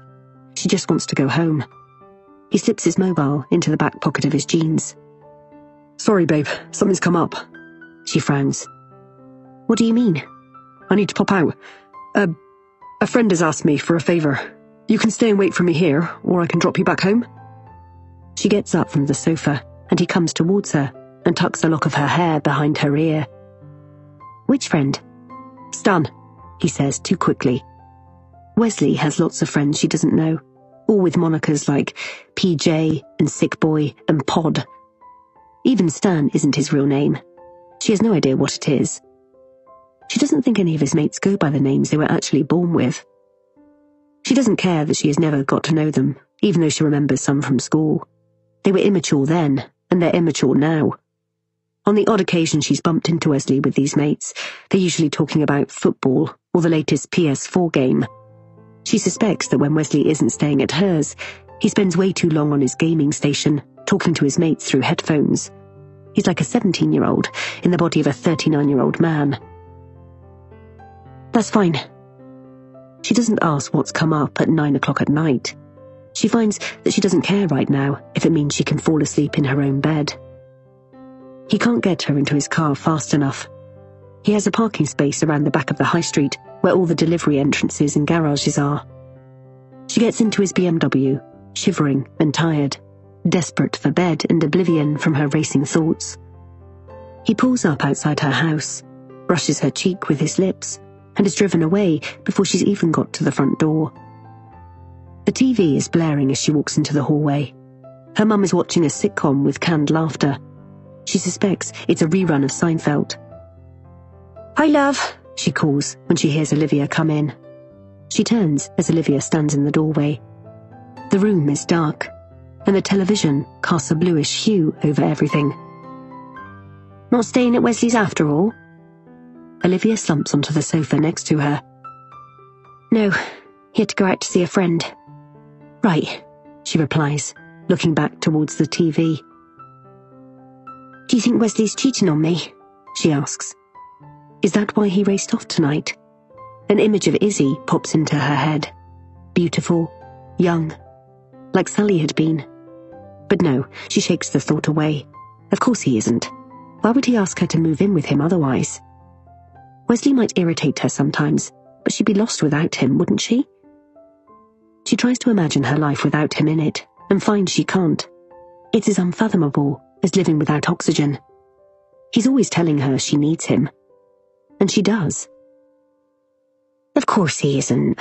Wesley adores you. Her mother doesn't take her eyes off the TV, but she reaches out, clasps her daughter's hand, and gives it an uncharacteristically affectionate squeeze. Chapter 17. Jenna. I make sure to stay a good distance behind Dale's Volvo, but not too far so that I lose him, which is harder than it looks on TV. It started to rain again, and Dale's brake lights blur against the dark night.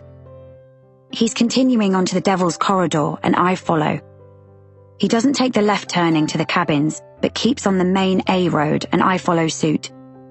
Where is he going? He said the man was found dead in Staffordbury, so he shouldn't be going that far. Up ahead, his indicator winks, and he takes the next left. My heart quickens. That's interesting. There must be another way into the forest. I take the left too, careful to slow right down so that my headlights aren't visible in his rearview mirror. The track is windier and longer than the one that leads to my cabin, and I worry that I've lost Dale. I drive slowly over the bumpy terrain. I switch my side lights on so as not to draw attention to myself, but I can hardly see. After a few more minutes, I notice that Dale has pulled into a kind of lay-by on the right, next to a police car. I stop and turn off my engine as I wait, hidden by the thicket of trees. I'm too far away to see Dale, but I hear the slam of a car door. I leave it a while before I turn the ignition back on, and then I drive very slowly into the lay-by and pull up next to Dale's car. I plan to be quick, just to see where Dale has gone, and I'll be back to my car before he notices it. I don't want to risk him seeing me and annoying him, because then he might not be so willing to help me. The ground is spongy as I step out, but at least it's stopped raining for now. From deep within the bowels of the forest, I hear the hoot of an owl, and I'm momentarily paralyzed by fear. This is mad. What am I doing? I should just go back to the cabin and wait until I hear from Dale. But patience isn't my strong point. I have to be doing something proactive. And what kind of a journalist would I be if I just stayed behind? I continue walking, my mobile's torch lighting the way. The track is narrow, more like a trench, and mud splashes up the back of my jeans and seeps into the soles of my flimsy, fashionable boots. I don't know if this is the way Dale went, but I'm assuming so, as it's the main path. I concentrate on the way ahead, trying not to feel freaked out by the sounds of the countryside and the dark pressing in on me from all sides, except for the arc of light where I'm pointing my phone. Eventually I see the clearing up ahead, the same clearing I was in earlier today.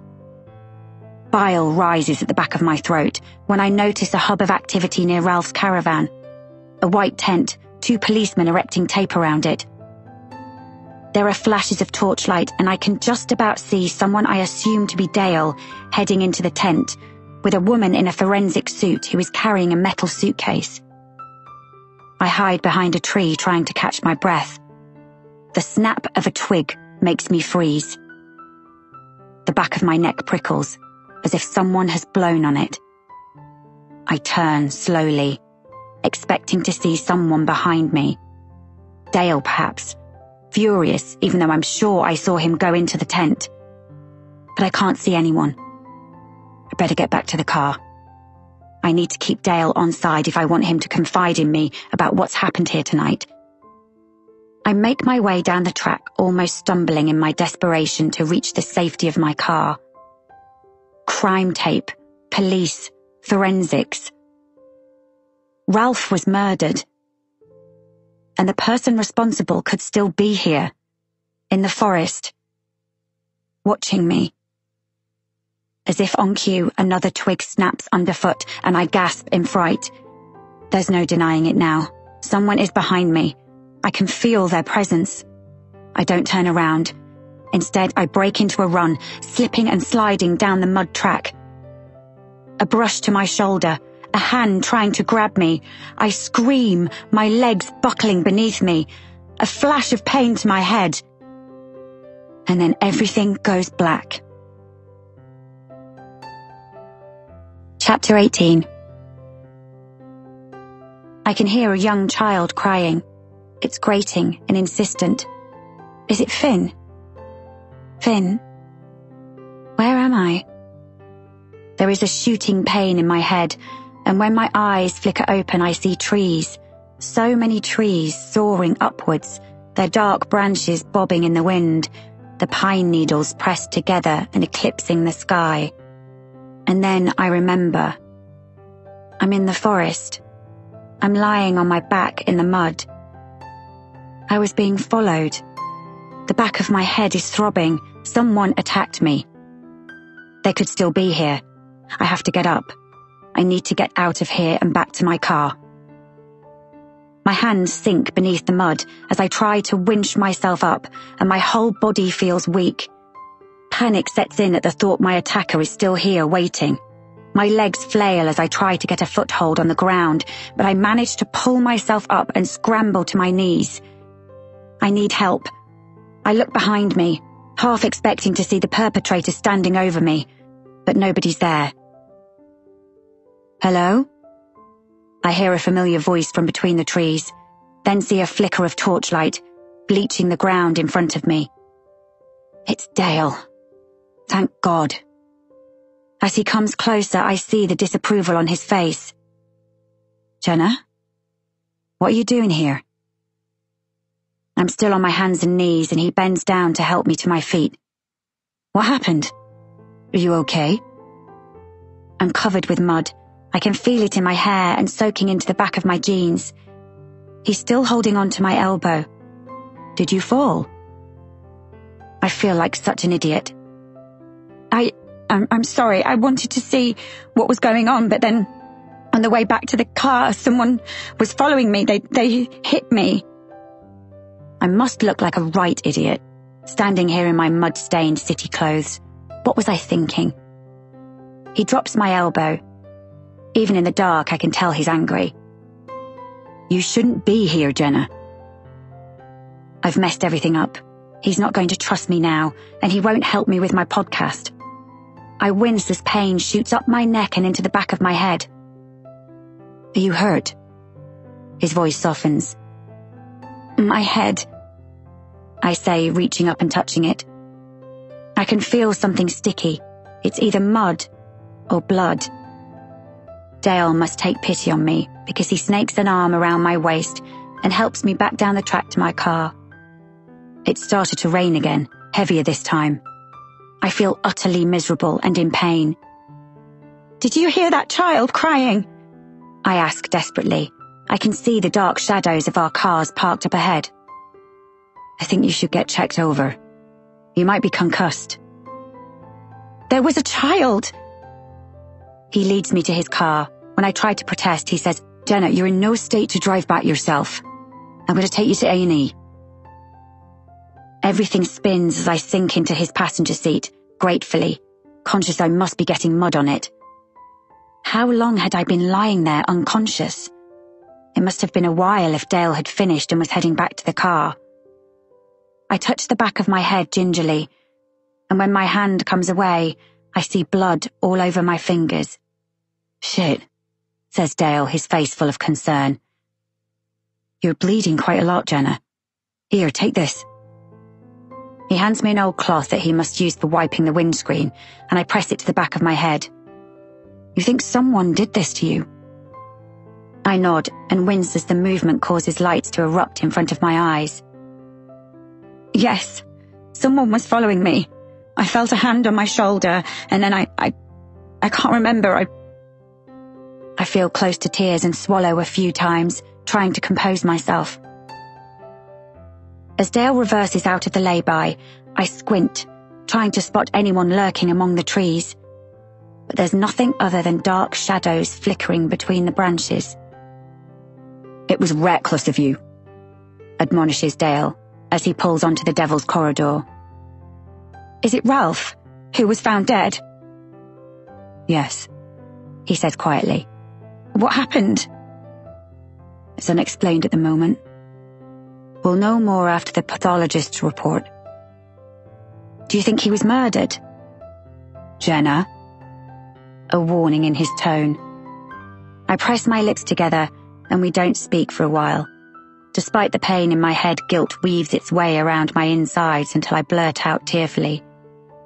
I'm so sorry. This is the last thing you need after a busy day. It's fine, Jenna, really. I just want to make sure you're okay. We lapse into silence, and I stare miserably out of the window, the rag still pressed to the back of my head. I feel slightly sick. Jenna. I turn to him.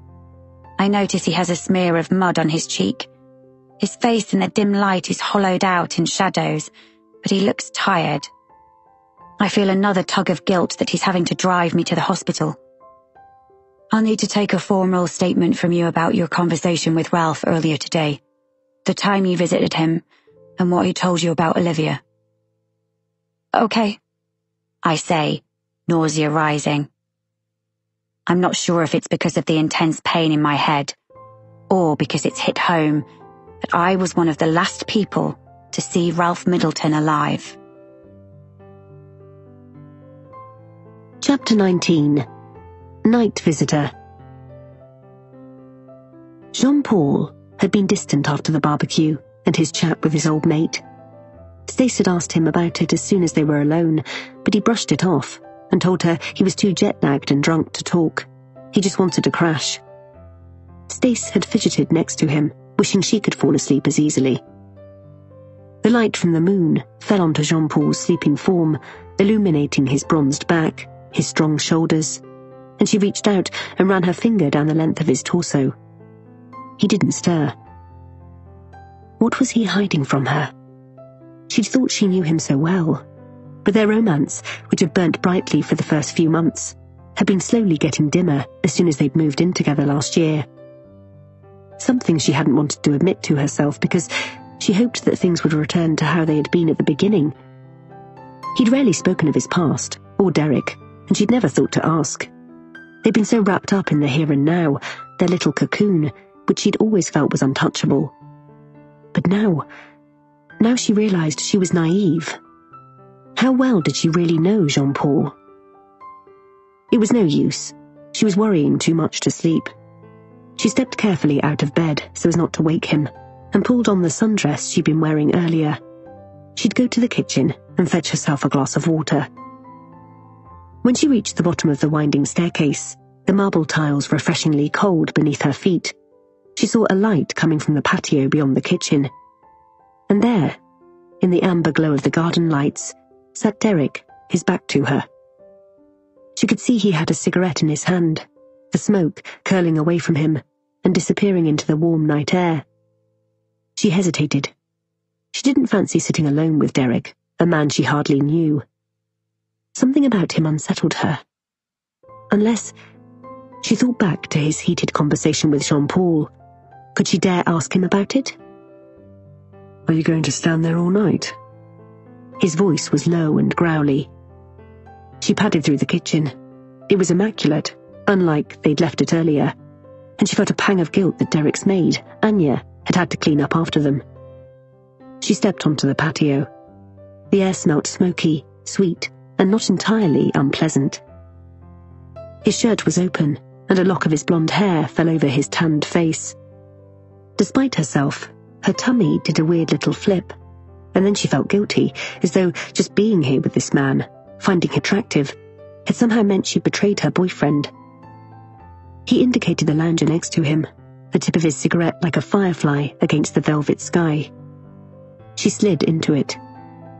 They were facing the swimming pool and didn't speak for a few minutes, just watched as the water rippled under the moonlight. It was peaceful and beautiful with the sound of the crickets and the water of the pool lapping gently against the sides. Couldn't sleep, huh? He said eventually, flicking the butt of his cigarette into the undergrowth. Too hot. An aircon too loud. She stole a glance at him, but he wasn't looking at her, his head resting against the back of the lounger. He was wearing chino shorts, and his feet were bare. Wrapped around his left wrist was a jumble of leather braids. His skin was golden brown, even and unmarked, like the topping on a cake.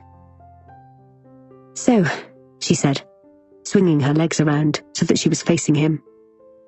She tried not to feel a touch of pride when she noticed his gaze sweeping over her bare calves. It's kind of you to invite us here. Jean-Paul speaks highly of you. She felt her cheeks grow hot at the lie. Derek laughed. I bet JP's barely mentioned me. Coke? Pardon? Was he trying to give her drugs? She suddenly felt out of her depth, provincial. Something about Derek scared her. He was so worldly. Then she saw he had reached over to a bucket full of ice between their sun loungers and was proffering a can of cola. Thanks, she said, taking it from him and pressing the cool metal against her chest. To be fair, Jean-Paul doesn't talk that much about his travelling days, so why don't you tell me about them? He narrowed his eyes. What is it exactly you want to know? I got the impression that Jean-Paul thinks he, well, owes you for something that happened in Goa. She could feel her heart beating hard in her chest. Could he tell she was bluffing? She noticed a flicker of surprise in his eyes. He told you about Goa? Well, no, not exactly. She opened her can and took a sip, trying to hide her discomfort. He laughed. I thought as much. JP certainly wouldn't want to look bad in your eyes. Her heart sank. What did he do? You need to ask him that. He sat back against the sun lounger so that he was facing the pool again. But it doesn't sound like he's being very open with you about his past. Did he do something illegal? A muscle in his jaw twitched, but he didn't answer. She felt sick. Do you fancy a swim? It might cool you down, make you able to sleep. I know this heat can take a bit of getting used to, he said, suddenly breaking the silence. Without waiting for an answer, he stood up, took off his shirt, and stepped out of his shorts. She averted her eyes, but when she looked up again, she could see the flash of his naked bottom as he jumped into the pool. She felt herself blushing. What was he playing at? She had to leave. She'd ask Jean-Paul about Goa in the morning. She'd get nothing from Derek tonight. She stood up. Don't fancy coming in? He called from the middle of the pool. He'd pushed his wet hair back from his face. She noticed what a lovely straight nose he had. All she could think about was that he was naked beneath the water. It was too much. No, I need to get back. Thanks though, she said, scurrying from the sun lounger, clasping her can of Coke to her chest, without looking behind her. Chapter 20. Jenna. Voice memo, Wednesday, 28th of November, 2018. It's the 20th anniversary of the night the 3 girls went missing. It's 3 a.m, and I'm finally back from the hospital. Thankfully, just 1 small stitch and no concussion. I still can't believe that Ralph is dead, and that someone attacked me. I'm sure I heard a child crying. Was it real? Or just another incident of the strange occurrences that Staffordbury is famous for?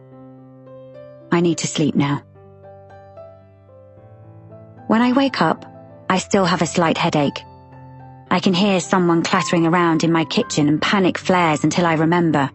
Dale offered to sleep in the spare room last night after the nurse said I shouldn't be alone with the possibility of concussion. He had sat with me for the 3-hour wait in A&E, bringing me lukewarm coffee from the machine and trying to make me laugh with stories of growing up in Staffordbury. And he'd stayed with me while I was getting stitched up. There is a soft rap on my door, and I hear Dale's voice asking if I'm decent. "Yep, come in," I say, sitting up in bed and tucking the duvet around me. I remember dressing in my fleecy pajamas last night and pulling on my thick bed socks, although I'm still wearing yesterday's makeup. "How are you feeling?" He hands me a black coffee, and I'm touched that he remembers how I like it. He's fully dressed in last night's clothes, and I feel a fresh wave of gratitude for all his help. "I'm fine, thanks," I say, sipping the coffee. "I really appreciate you coming with me and staying over." He smiles in response, his hazel eyes warm, and checks his watch. "I better get going. I need to go to my dad's and change before my shift starts. What are your plans for today? You should probably take it easy." "There's no chance of that.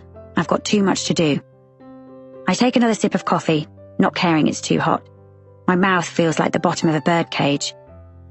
I'm going to try Katie's mum, and I still haven't given up on Olivia. I just need to find a way to convince her to talk to me. He shuffles his feet. "That's great, but..." He suddenly looks uncomfortable. "You don't really think that we'll solve this case while you're here, do you? Because I'd hate to disappoint you, but I sincerely doubt you'll get any answers. It's been 20 years. I laugh. "When did I say I wanted to solve the case? That's your job." His lips twitch. "Yeah, I know. But there might never be a resolution for your podcast. That's all I'm saying." I shake my head and wince at the movement. "I know. I'm not here for that. I'd just like more local interviews for the podcast. It's an intriguing mystery. Obviously, it would be great if you could solve it while I'm here. I grin to show I'm joking. There's a twinkle in his eye. I'll give you a call later. Let me know if you need a lift to fetch your car. I'm a grown woman. I will be fine in the broad daylight. Also, he looks a little uncomfortable. Could you pop into the station at some point and give me a formal statement about your visit to Ralph? Sure. I pull back the duvet. No, don't get up, he says. I let myself out. When he's left, I reach for my phone. Time to call Finn before he leaves for school. I don't mention my head injury or Ralph's murder to Finn or my mum so as not to worry them. I'm surprised to see her at my house so early and ask where Gavin is. Mum tells me he had to go into the office for a breakfast meeting. I wonder how he would feel if he knew another man stayed with me last night. Even if he was in the spare room, would he even care? I think of the woman's laugh I was sure I heard yesterday. I can't believe Gavin would have anyone staying over. Finn would surely have mentioned it. Can I be so sure about what Gavin is up to in his rented flat? I thought I knew everything about him, but after he told me he wanted space from our marriage, I feel like he's a stranger.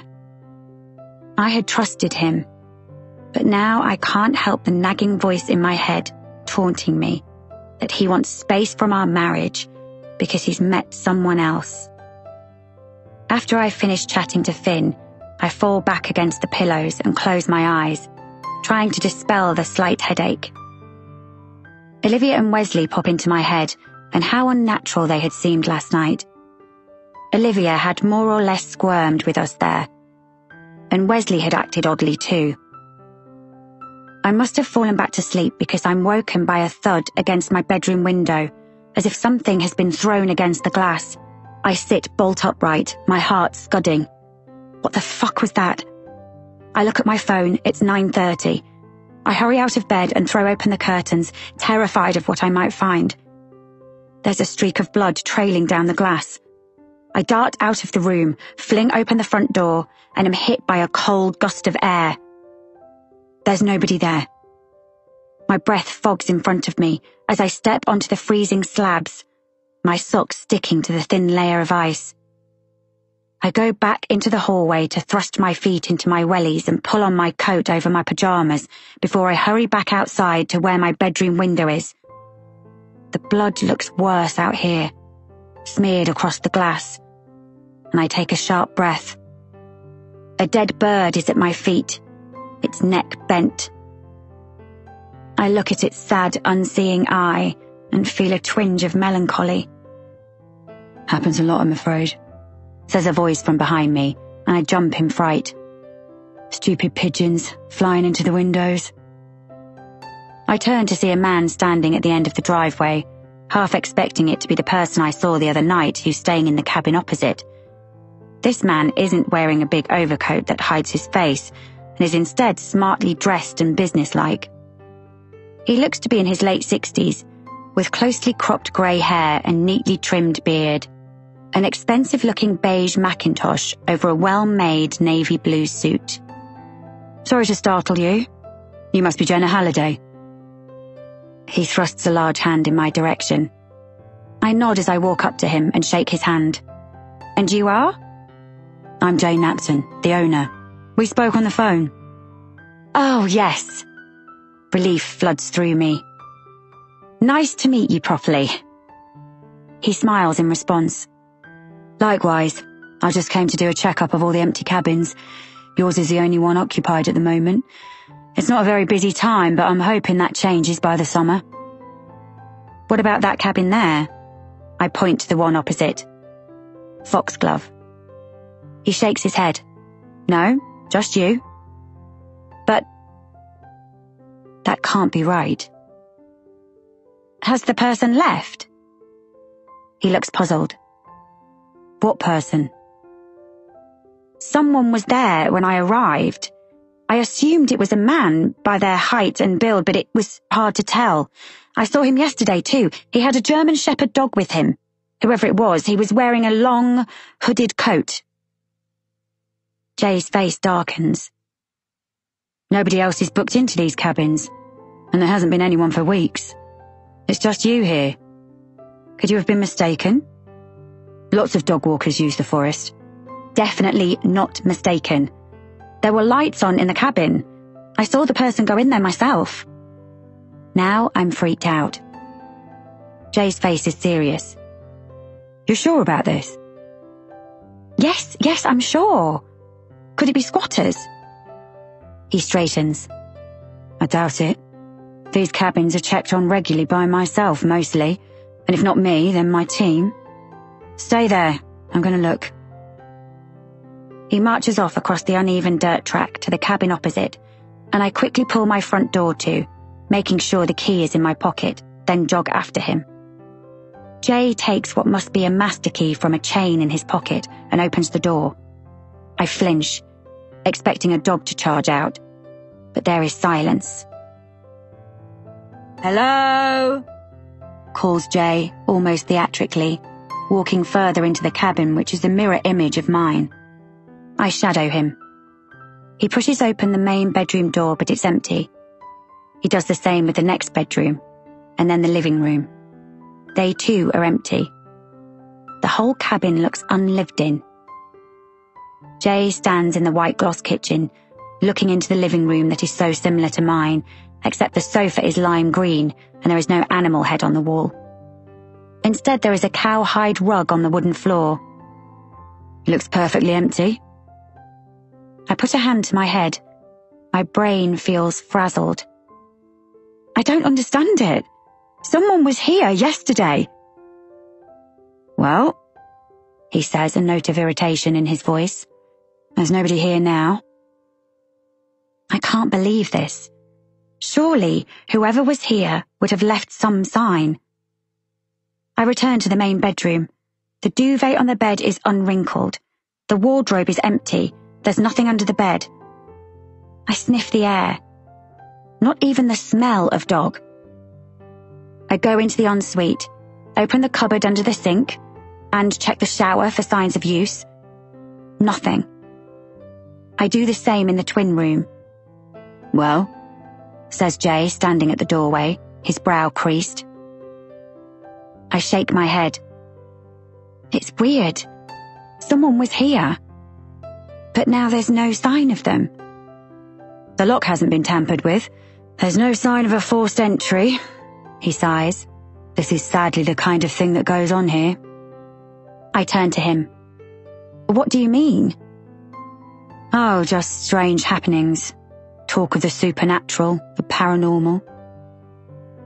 He shrugs as if he doesn't believe any of it. I remember Ralph's talk of alien abduction. Ah, yes, I've read a few things, I say, for research. You said on the phone when you booked that you were making a podcast on the Olivia Rutherford case. I nod. Well, if you'd like an interview, I'm more than willing. I wasn't living here when Olivia's friends went missing. I moved here the year after, but I know the town very well, and the people in it. All the crackpot theories, and the charlatans. The charlatans? I'm intrigued. Oh, there's a medium who vows she knows something. She's got a lot of people fooled around here. Not me, mind. I don't believe for one moment that she's got the second sight, or whatever it is she claims she has. I think back to the sign on the high street I noticed when I first arrived. Do you mean Madame Tovey? Yep. He clasps his clipboard to his chest. She might be worth talking to, but take everything she says with a pinch of salt. He sniggers. She'll definitely add how shall I put this nicely? Some local flavour to your podcast.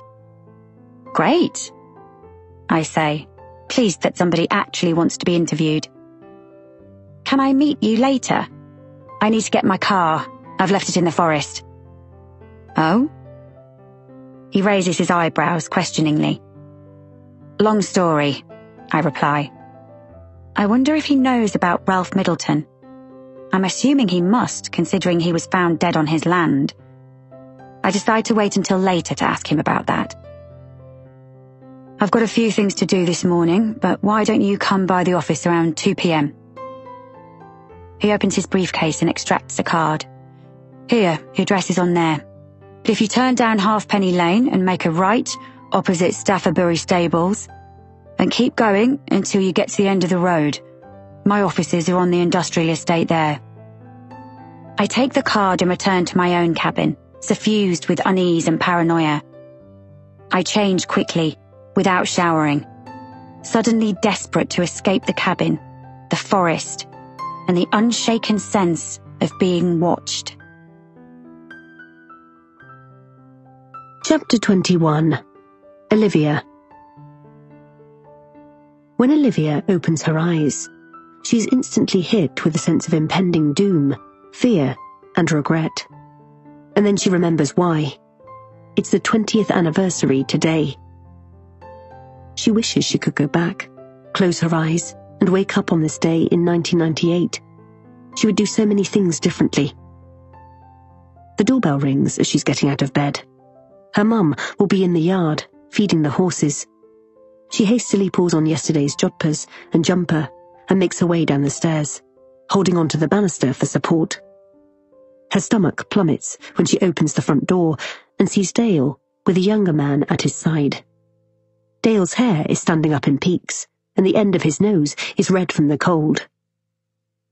"Sorry to bother you so early," he says, blowing on his hands. The air feels icy and swirls around her bare ankles. "This is DC Liam Sterling. Can we come in? We'd just like to ask you some questions." Her mouth goes dry, and she wishes desperately that she'd stayed the night at Wesley's after all. She doesn't think she can do this alone. But she has no choice other than to step aside and let them in. They follow her down the narrow hallway into the kitchen. They look wrong, sitting at the little pine table. Dale and his weird socks, and this DC Liam Sterling with his bright blonde hair and boyish dimples. He looks like he should be at college, not on the police force. She offers them both a coffee, which they accept.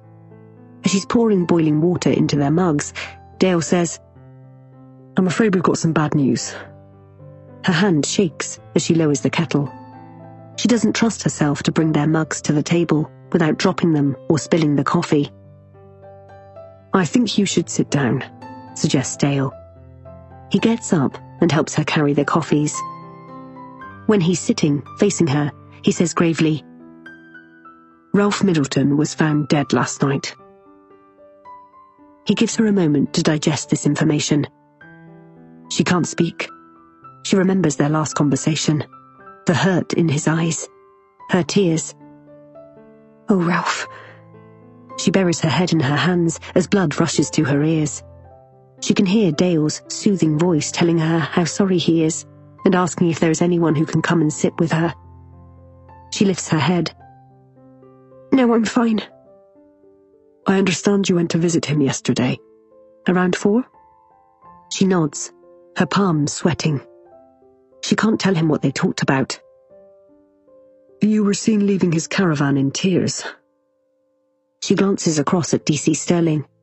He hasn't said one word, but has a notebook open on the table and is looking at her intently with his clear blue eyes. "Yes." She blinks back tears. "We had a silly disagreement. It was nothing, really. I was trying to tell him to cut down on the drinking, to eat more healthily, to look after himself. I felt a sense of duty, I suppose. He saved my life all those years ago." Can they tell she's lying? She's never been very good at deception, at keeping secrets. DC Sterling scribbles something down. "How?" she asks, gulping. "How did Ralph die?" "We think it was a head injury, although we won't know for sure until the post-mortem," Dale says. "Could he have fallen and banged his head?" Dale shakes his head.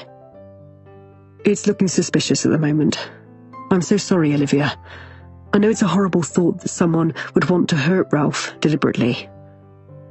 Her chest tightens as it hits her that Ralph is actually dead. His animals.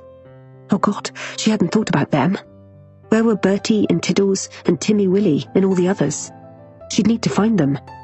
She'd adopt them, bring them here. It was the least she could do. Olivia? Dale's voice penetrates her thoughts. I think I should get your mum, or Wesley. I don't think you should be alone. I'll be okay, she says curtly, getting up to fetch some kitchen towel to blow her nose. Her voice sounds heavy, strange, like her emotions are trapped in her throat. She swallows. She can't break down, not in front of them. Can your mum bring you to the station later to make a formal statement? Asks Dale as she hovers at the sink. Why do I need to do that? It's just procedure. His voice is gentle. Because you were one of the last people to see him alive. Can't I just do it now? Of course, if you feel up to it. The thought of going to the police station makes her feel sick, so she sits down. Dale gets out a notebook and asks her a series of questions about her visit to Ralph. She answers while clenching the kitchen towel so tightly in her palm that it turns damp. And that was all you argued about? That he wasn't looking after himself? Queries Dale. A shadow passes behind his eyes. Suspicion, maybe? Or disbelief? Yes, I already said. She bristles with irritation. She just wants him to go away and leave her alone. Is there anything else you can think of? Probes Dale. About who might want to hurt Ralph? Was he in any trouble? Did he owe money? He smoked weed and popped the occasional pill. She knew that much. But she feels it would be disloyal to divulge that information to Dale. I honestly don't know. He stands up, and College Boy follows suit. Thank goodness they're finally going. Okay, thank you for your time. She follows them to the door. As Dale steps outside, he turns to her and says, Please call me if you think of anything, no matter how small. It's not until she closes the door on them that she breaks down in tears. As she walks across the yard, she feels like someone has carved her insides out, her mind full of Ralph and Sally, Tamsin and Katie. From one of the stables, she can hear Radio 2, and she freezes. Pixie's Where Is My Mind is playing, and grief washes over her. It had been one of Sally's favourite songs. She used to play it over and over again. Olivia stands, hidden by the wall of the stables, and listens to it, a lump in her throat. How strange that it should play today, on the 20th anniversary. She hasn't heard it in years. And straight away she's back there, in Sally's bedroom at 14, watching her best friend put the album on the turntable, the hiss of the record as she lowered the needle, the haunting guitar intro. Sally would replay that song over and over. She closes her eyes as 1,000 memories flood through her. The smell of the mini meringues Sally's mum used to buy from Tesco, and they used to eat straight from the plastic tub. The sweet taste of Dr. Pepper on their lips, the blue nail varnish, the black and white Kurt Cobain poster pinned to the wood chip wallpaper. She can almost see Sally standing in front of her in her faded black jeans, her favourite check shirt and leather bracelets entwined halfway up her arms. Her first best friend, and her last. Sally hadn't wanted her to start dating Wesley. It had put a bit of distance between them, for the first time ever. But he's a creep, she'd said when Olivia first told her about it. They had been in Sally's bedroom. Olivia had raced straight over there to tell her as soon as Wesley had asked her out on a date. He's not, Olivia said. He's funny and popular and charming. He might have been in school, but he's turned weird, Sally replied dismissively, and Olivia had felt instantly irritated. It was all right for Sally, she'd thought, with her swishy hair and perfect skin and pick of the boys. But this was the first time someone like Wesley had asked her out, and there was no way she was going to say no. Don't you remember how he hounded me? Of course, Olivia remembered. She'd been jealous as hell when Sally had told her that Wesley had pursued her the year before. He'd bombarded her with love notes and roses through the post and mixtapes. Olivia had thought it charming, but Sally hadn't been so enamoured. In fact, she'd got cross with him after he sent one Forever Friends Teddy too many and told him if he didn't stop, she'd go to the police. Olivia had thought that a little harsh. Wesley had a crush on her, that was all. If only, she'd thought wistfully, someone felt so strongly about her. Wesley did eventually stop, and then, one night at the Raven, she'd got talking to him, and when he'd asked for her number, she'd thought she'd combust with happiness. She'd mentioned the Sally thing to him, of course, and he'd laughed it off, his cheeks pink with embarrassment, and said he'd been an idiot, but that he'd thought she'd liked him and wanted to be wooed. I didn't read the signs properly, he'd said, lowering his bright blue eyes. And all she could think of was how she wanted to snog him so badly that she had to contain herself from throwing her arms around him there and then. But it continued being awkward between him and Sally, so Olivia had met up with her friends away from him, making Saturday nights their night. And then, just months later, the accident happened, and all their lives had changed forever. Where have you been? Roxy and Sabrina still need mucking out. Olivia jumps, her eyes snapping open at the sound of her mother's voice. She's aware she's been standing with her hand on the stable door, her eyes closed, swaying. Her mum will start to think she's on something. She straightens. Sorry, it's been... She swallows. Mum, something awful's happened. The annoyance freezes on her mother's face, replaced by fear. What? Ralph Middleton was found dead last night. For a few seconds, her mother doesn't move. She doesn't even blink. Olivia wonders if she's even heard her. Mum? How? She asks, seeming to come to. In the background, they can hear the murmur of the Radio 2 DJ talking. Her mother puts a hand to the corduroy collar of her waxed jacket as if it's too tight and threatening to strangle her. Olivia knows the feeling. A head injury? They think... Her lip wobbles. They suspect he was murdered. Oh my God! When? Last night. They didn't say what time. A gust of wind blows through the yard and sends a hay net skimming across the concrete. Her mother makes a dash for it, then strides back to Olivia, the hay net over her shoulder, her face grave. She pulls her daughter into her arms for a rare hug. It's really sad about Ralph, she murmurs into Olivia's hair. I know you liked him. I didn't know him very well, but I always felt for him, living in the caravan all alone like that. There was something sad about him. This makes Olivia cry even more. It's a difficult day even without that, her mother says. Or with it being the anniversary. All sorts of emotions must be flooding to the surface right now. Olivia sighs and pulls away. When she looks up at her mother's face, she sees something she can't quite place. Grief, perhaps. Or guilt. Chapter 22. Jenna. The forest looks less frightening in the light of day, with the weak winter sun slanting through the trees and refracting in the frost-coated leaves. The mud has dried underfoot, so that it crunches with each step I take. After Jay left, I looked up the address on the electoral roll for Katie Burke's family. Her mother still lives in Staffordbury, and, once I've got my car, I plan to drive over to her house after I've given my statement to the police in Devizes. Whether she'll agree to speak to me remains to be seen. As I trudge along the track, I try calling Dale to tell him about the man who has been staying without consent in the cabin opposite, but the reception is sketchy this deep into the forest, so I pocket my phone and pick up my pace. The parent in me wants to run away, back to the safety of Manchester and my beautiful son, but the journalist in me knows I need to stay and brave it out until Friday. It's doubtful that Ralph's death is linked to what happened to Olivia's friends back in 1998, but even so, it will add to the intrigue about the town for the podcast. The thick branches eclipse the sunshine, and a few times I stumble over potholes. Then I get to the place where I was attacked last night.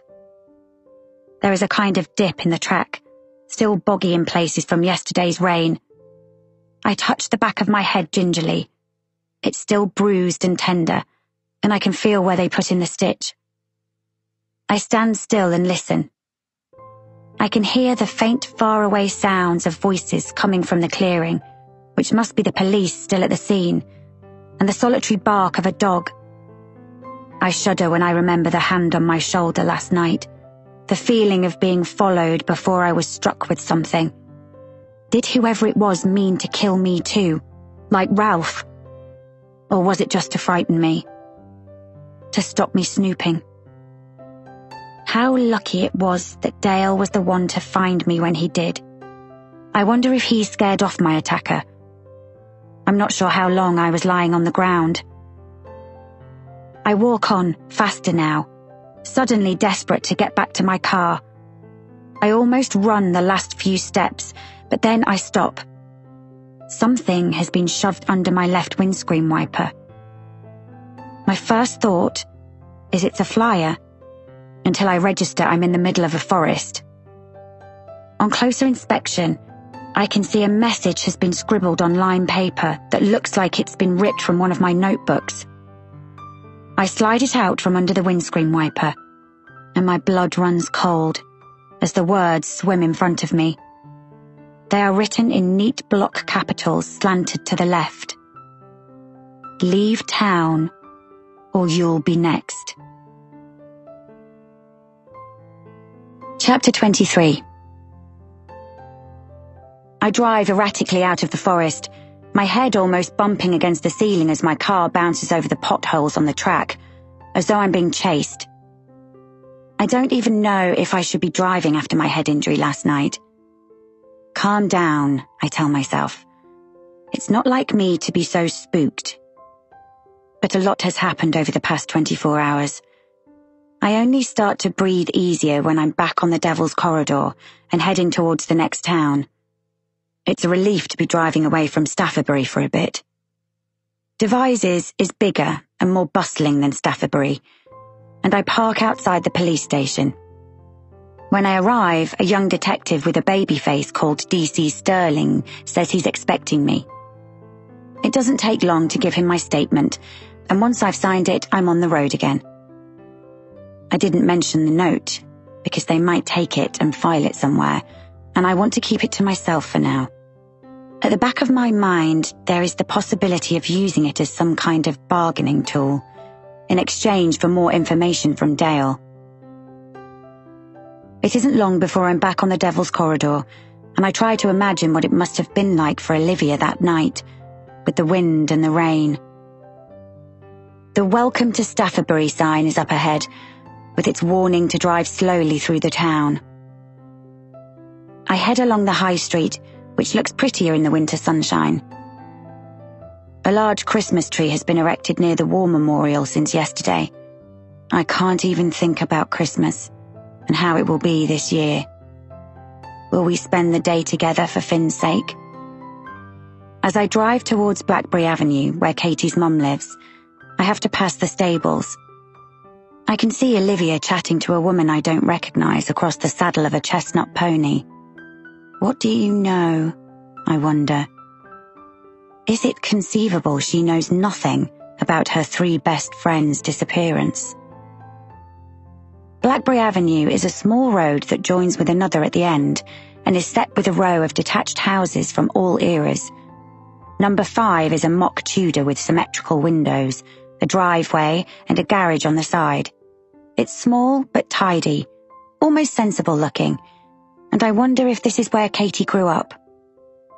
According to the electoral roll, Sally's family live a few streets away. I pull up outside and knock at the door. The street is quiet, and there are no sounds coming from within the house. The driveway is empty, and a green bin has rolled over and lies on its side. I knock again, but no answer. As I turn away to pick up the bin, I hear a voice. "What are you doing?" I look up to see a woman striding out of the side gate in a quilted gilet, holding a pair of gardening gloves, a small black and white dog at her side that starts yapping at me. Sorry, your bin had fallen over." "Shh, Walter," she says to the dog. She's tall, with a long weathered face and light brown hair threaded with grey, pulled back in a clip. I can tell straight away that she's Katie's mother. The same pointed chin and hazel eyes. Her face is crisscrossed with lines etched with years of grief. She frowns. "You came to pick up my bin?" I start to introduce myself, but she holds up her hand. "I'm not interested. I've heard about you, and I have nothing to say," she snaps. "But this podcast will shine a light on the case. Someone might come forward who knows something, anything about that night. Something overlooked. A clue." "It's been 20 years. She interjects wearily, moving her dirty gloves from one hand to the other. "Don't you think someone would have come forward by now?" It's not a question, and I open my mouth, but she charges on. "I've given up thinking that my daughter is going to walk through that door. My husband..." She inhales and touches her chest as though it's painful. "He died, not knowing, and I'll die not knowing. I have my son to think about now, and granddaughter. I have to. I can't." Her eyes smart, and she shakes her head. "You need to go." "But..." She heads back through the gate, her dog trotting behind her. I swallow. I can't begin to imagine her pain, and my eyes fill when I think of Finn. Fuck. Having a child has made me soft. The old me would have followed her, kept on trying to persuade her. I would probably have made a nuisance of myself. But I can't do that to her. She looks like she's got the weight of the world on her skinny shoulders. It'll be different with Izzy, I hope, as I head back to my car. Not that Izzy won't be in pain too, but a mother's grief. I swallow the lump in my throat. I can't think of it. I just want to go home, hug Finn tightly, and never let him out of my sight again. I sit behind the wheel in the quiet street. The back of my head is still throbbing, and I reach into my handbag for 2 more painkillers, swallowing them with a swig from a warm bottle of water that's been in my car since Monday. Then I check my mobile. Disappointment flooding through me when I see that neither Izzy nor Dale has called. I know Dale must be run off his feet, especially now with Ralph Middleton's death, and it might not have shown up on his phone that I tried to call him due to the sketchy reception in the forest. But Izzy, I really need to speak to her. If she's willing to be interviewed for the podcast, she might be able to convince her parents to cooperate. I couldn't find either of Tamsin's parents on the electoral roll. It's not yet noon, and I decide to try Izzy at the cafe and hope she isn't too busy. I park by the standing stones and head into B's again. The young girl, Chloe, greets me at the top of the stairs. Her hair has been newly bleached so that it's almost silver. It would be aging on anyone over 30, but it gives her an almost angelic look. It's piled high on her head. "Sorry," she says brightly, when I ask if I can have a quick word with Izzy. "She's not in today. She's doing a course at the college, beauty, I think." She frowns. "Or hair, can't remember." "Oh, right. Do you know what time she finishes?" She shakes her head, her top knot wobbling. "No, sorry. Although..." She glances at the clock. "She did say yesterday she was going to the Stones today at lunchtime." "The Stones?" "Yeah." She lowers her voice. "Her sister was one of the girls who disappeared back in 1998, and Izzy's parents set up a memorial bench there." I wonder why Sally's parents would do that when their daughter could still be alive. You hear of young girls being abducted by a psycho and kept in a cellar for years sometimes. It's rare, but it happens. Anyway, Chloe is looking past me now to a couple with 2 young kids who have come in behind me. "Got to get on." "Thanks," I say, moving past the family and heading back down the stairs. I can't help thinking that as Izzy hasn't rung me yet, she has no intention of doing so. I'll walk past the Stones and see if she's there. I don't want to interrupt her memorial to her sister, but I might be able to catch her as she's leaving. There are a few people out and about on the high street. 2 old ladies dawdling arm in arm in front of me, a group of smartly dressed young office workers walking as one entity towards the pub. I shuffle behind the pensioners who are gossiping about a friend's new widower boyfriend. By now, I've reached the stile. I climb over it and nearly rip the lining from my coat in the process. The field is expansive and deserted. The stones spring out of the ground like something from Indiana Jones. Up close, they are huge and imposing. Brenda said they've been here for more than 5,000 years. I walk between them, the ground crisp beneath my boots. I wonder why they were put here, and for what purpose. There is a plaque attached to a post near the first stone, and I stop to read it. It's mostly folklore, about how it's believed the stones were placed there to align with the sun and the moon. I move away, trudging further into the field, wandering in and out of the stones. The field is empty, and from where I'm standing I can no longer see the high street. From my peripheral vision, there is a flicker of movement. I turn, hoping it's Izzy, but I can't see anybody. The sky darkens a shade, and the cloud seems lower. I feel like I could reach out and touch it, and the sensation is oppressive. I walk faster, unable to shake the disconcerting feeling that someone else is in the field with me. Someone who keeps darting between the stones so that every time I look around, I can't see them. A macabre game of hide and seek. I try to concentrate on my surroundings and look for the memorial bench Chloe mentioned. And then, towards the back of the field, I notice a large oak tree in the corner, and just to the side of it, half shaded by branches, a wooden bench. On closer inspection, I see all 3 girls' names etched onto a brass plaque with the words, "Always in our hearts." And then I see that someone has left a bunch of pink roses on the arm. Izzy must already have been. I sit down on the bench and sigh. And that's when I see the note scribbled on lined paper, almost hidden beneath the leaves. The writing is in block capitals and slanted to the left. There's something familiar about it. I pick it up and read, Katie, Tamsin and Sally. And then underneath, just 2 words, I'm sorry. It's the same handwriting as on the threatening note left on my windscreen. Chapter 24. Olivia. Olivia can't stop thinking about Ralph. She knows people think it's odd that she and Ralph are friends. Were friends. Were. Her heart contracts. Ralph was a good person, a kind person.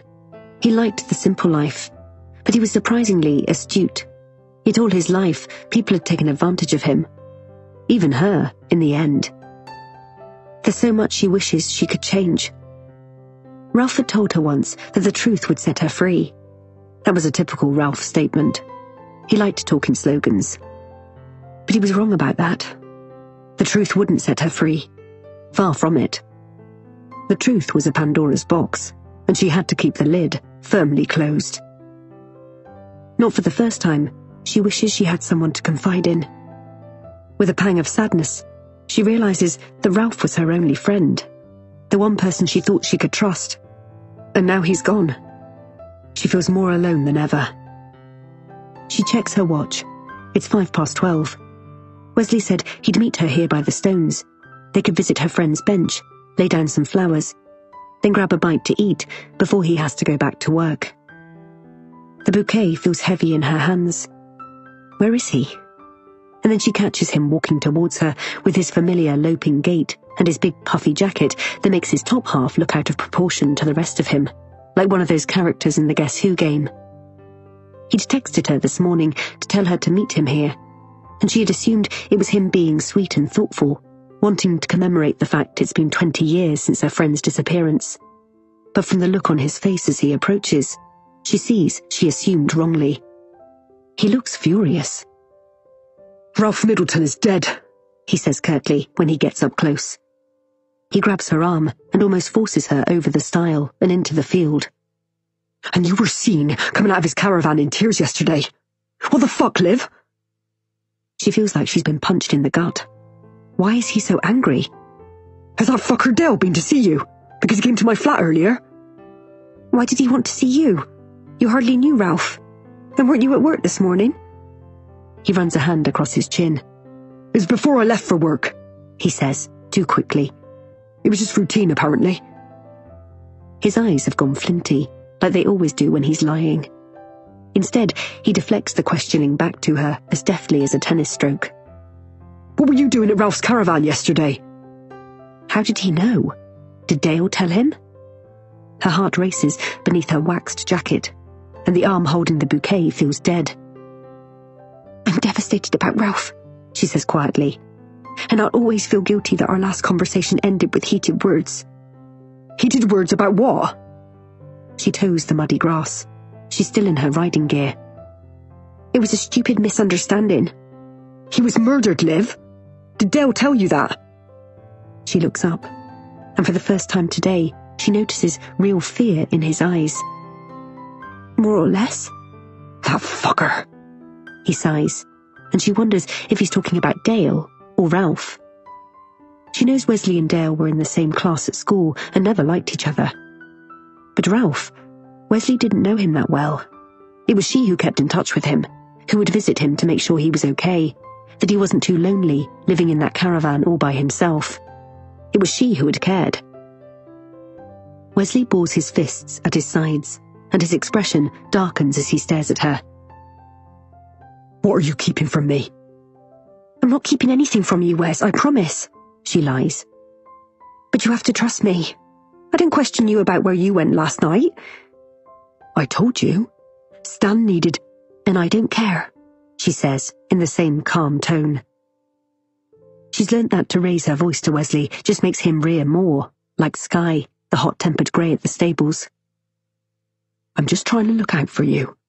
To protect you, he says. But you seem to thwart me at every turn. You're vulnerable, emotional. It's the 20th anniversary today, and you're not thinking straight. But if there was something going on between you and Ralph, I need to know. She wants to laugh in his face. Something going on? Surely he can't think there was anything romantic between them. But she knows better than to laugh at Wesley. I felt sorry for him, and I felt I owed him, that was all. I was upset because I knew he wasn't going to change, that he was killing himself with the amount of drinking he did, the drugs.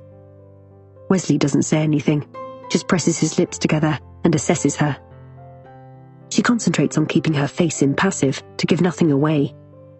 She knows Wesley can be jealous, irrational, watching for signs of betrayal that aren't there in a raise of an eyebrow or the quiver of a lip. She's learnt how to deal with it over the years. Ralph, a lonely man in late middle age who drank too much, was her only friend, yet Wesley even begrudged her that. She's often wondered over the years if they would have stayed together if she'd never had the accident, if her friends hadn't gone missing. She wouldn't have been so dependent on him. Sally would probably have made her see sense. And then she feels a rush of guilt and compassion. Wesley isn't a bad man, and he does love her, she knows that. Wes, she begins, but he turns away from her. I need to go back to work. You'll have to visit the bench without me. But I thought we were going to grab lunch. He swivels around to face her, his eyes flashing spitefully. I've lost my appetite. I'd rather spend my precious lunch hour with someone who actually gives a shit about me. She's confused. What are you talking about? You, running to Ralph, confiding in him. You were talking about me, weren't you? I know you didn't want us to buy a place together. It's so obvious. A man has died, and all Wesley can think about is himself. Not everything is about you, she finds herself saying. His eyes widen in surprise, his face reddening.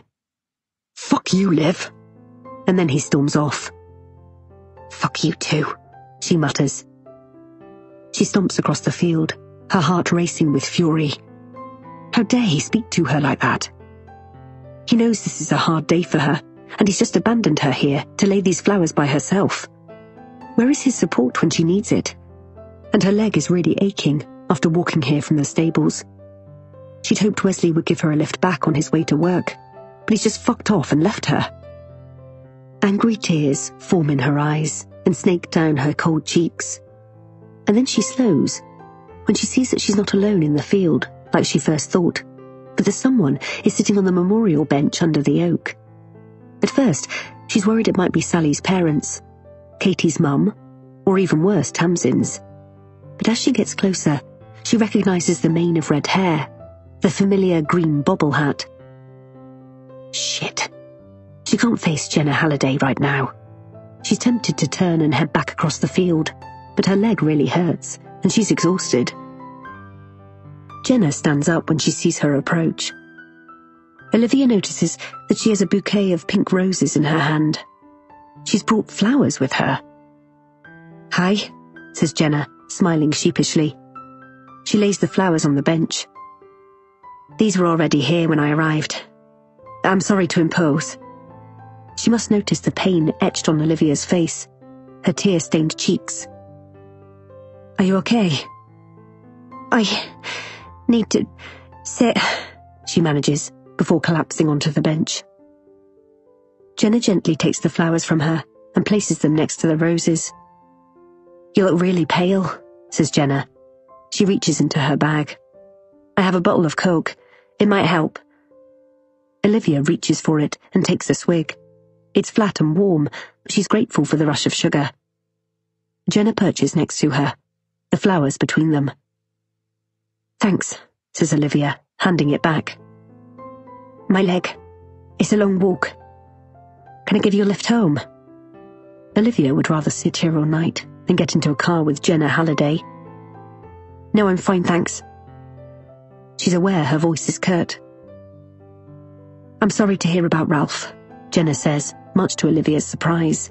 Although she shouldn't be surprised. Of course Jenna will know. The whole town will by now. Jenna touches the back of her bobble hat. "I think the same person attacked me last night, too." "What?" Olivia stares at her in disbelief. "You were attacked last night?" Jenna then launches into a story of walking through the forest on a mission to follow Dale and find out the scoop on the murder when someone hit her over the head. "Dale was really kind and took me to A&E. I had to have a stitch," she finishes. "What time did this happen?" Jenna deliberates. "I think around 10ish. I can't remember exactly." Olivia wonders who would do such a thing and why. She was at home by 10. Thank goodness she hadn't walked home from Wesley's, although she rarely did after dark. "I'm sorry that happened to you. It must have been scary," says Olivia, as the silence stretches between them. She wants to get up and walk away from this woman, despite how nice she's being right now. But she doesn't think her leg will carry her. She's a captive audience. Jenna must be thrilled. "Olivia," Jenna hesitates. "When this podcast is broadcast by the BBC, it might trigger a memory, a clue to someone listening." "Like what?" "Oh, I don't know. A tiny little detail that maybe they hadn't thought at the time was important. Maybe seeing someone on that day. Someone who, in hindsight, might have been acting suspiciously. Or if your friends were abducted, maybe someone will confess. Will a relative remember that their son, husband, father was acting strangely that day? Or on the days after?" Olivia has never thought of it in that way before. She glances at Jenna. Maybe she's right. She sighs. "Wesley would go mental if I spoke to you, or any journalist. He's dead against it." Jenna frowns. "Really? But why?" "He doesn't trust authority. The police, the press, the government." Says Jenna, crossing her legs. "He's just trying to protect me." "I understand that, but Olivia, it's a podcast. I'm not writing a piece for the tabloid press.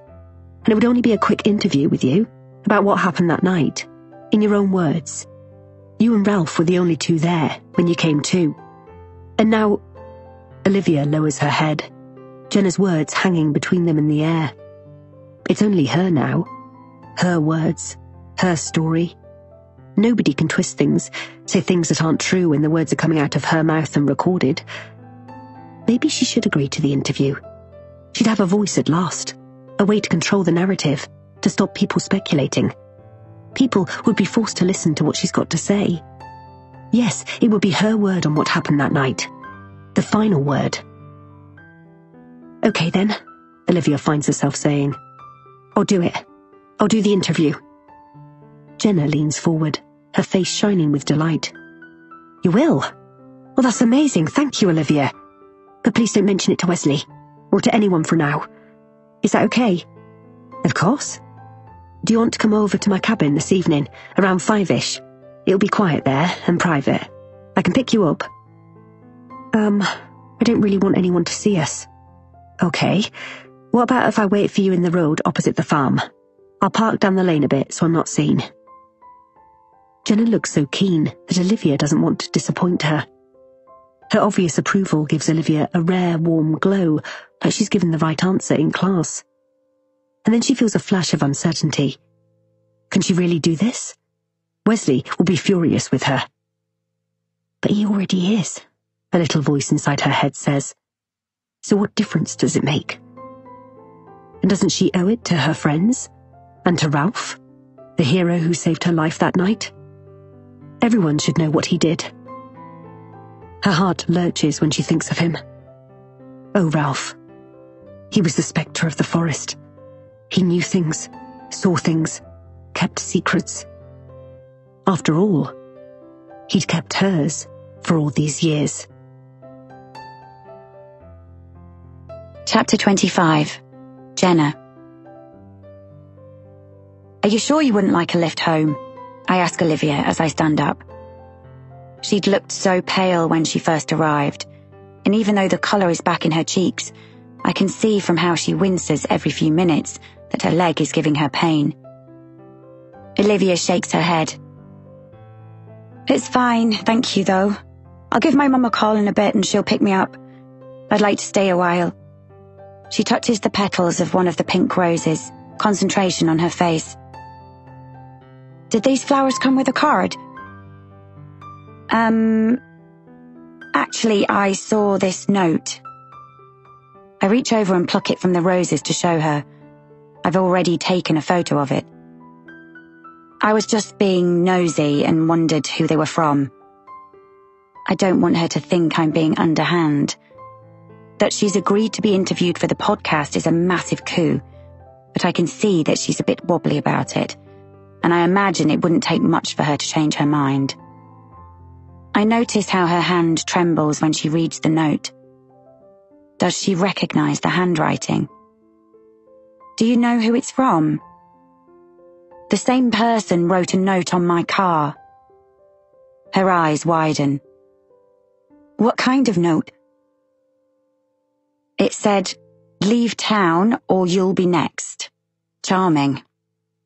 I roll my eyes. She shakes her head and composes herself. It could be from anyone. I imagine everyone is sorry, and most around here don't like journalists poking their noses in. It doesn't imply guilt. I'm intrigued by her defensive tone. I watch her carefully, her composed expression and the fingers that still tremble as she folds the note and slips it back into the bouquet.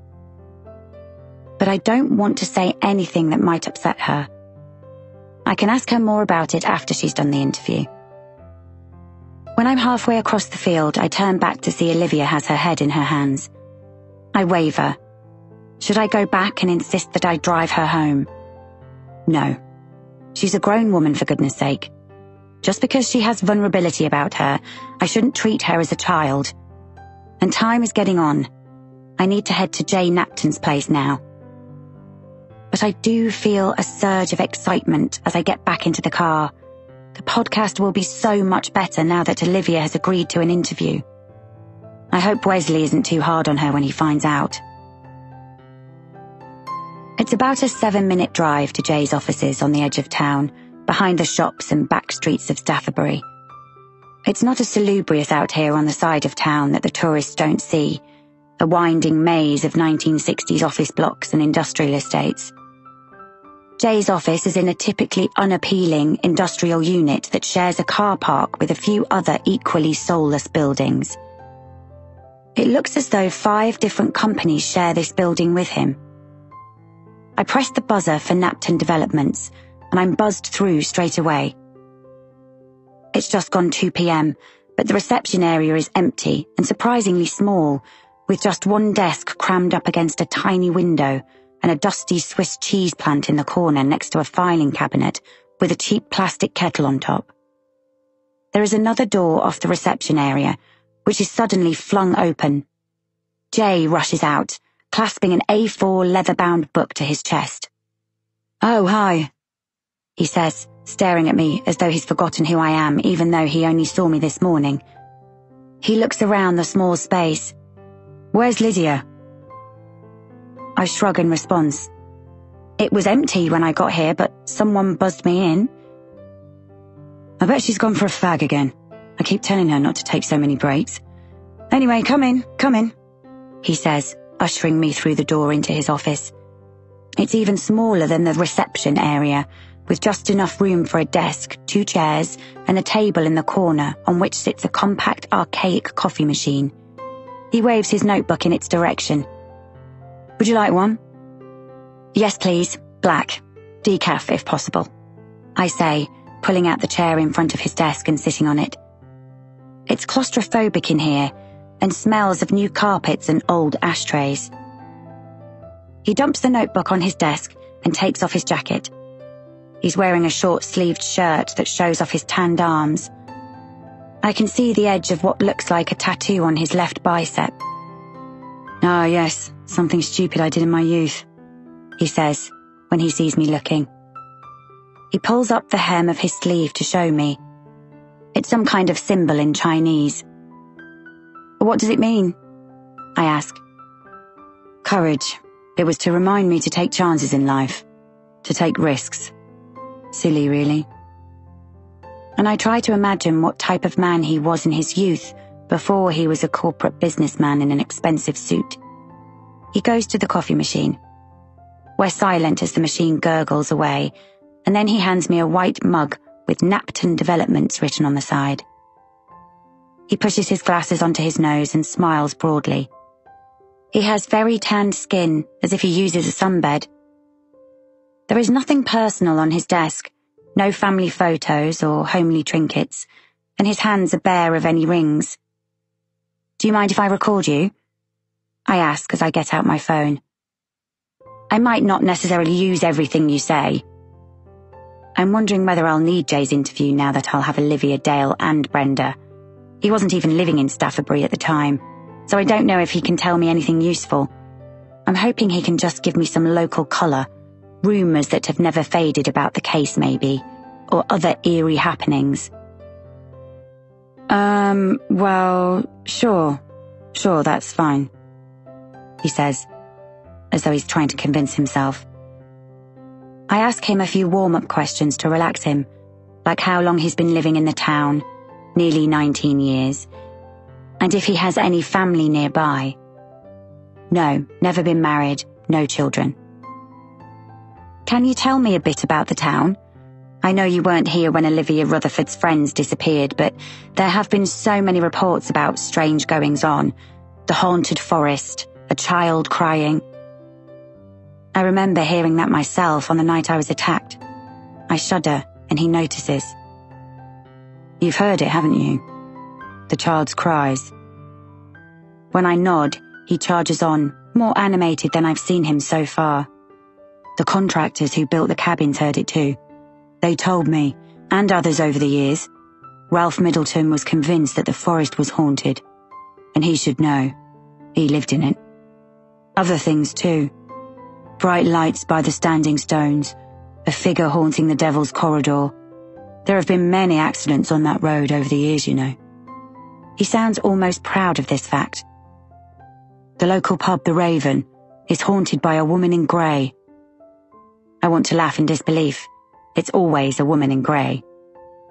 "Staffordbury is known as one of the most haunted towns in the UK." "And do you believe it all?" I ask him. "Of course." He crosses his arms and juts out his chin. "It's hard not to when you've seen or heard things yourself. Once, many years ago, when I was staying in the high street. I woke up in the early hours of the morning and saw a pony and trap overturn in the street. When I looked it up afterwards, I found out that a horse and carriage accident had taken place here in the early 1800s. And what do you think happened on the night the girls disappeared?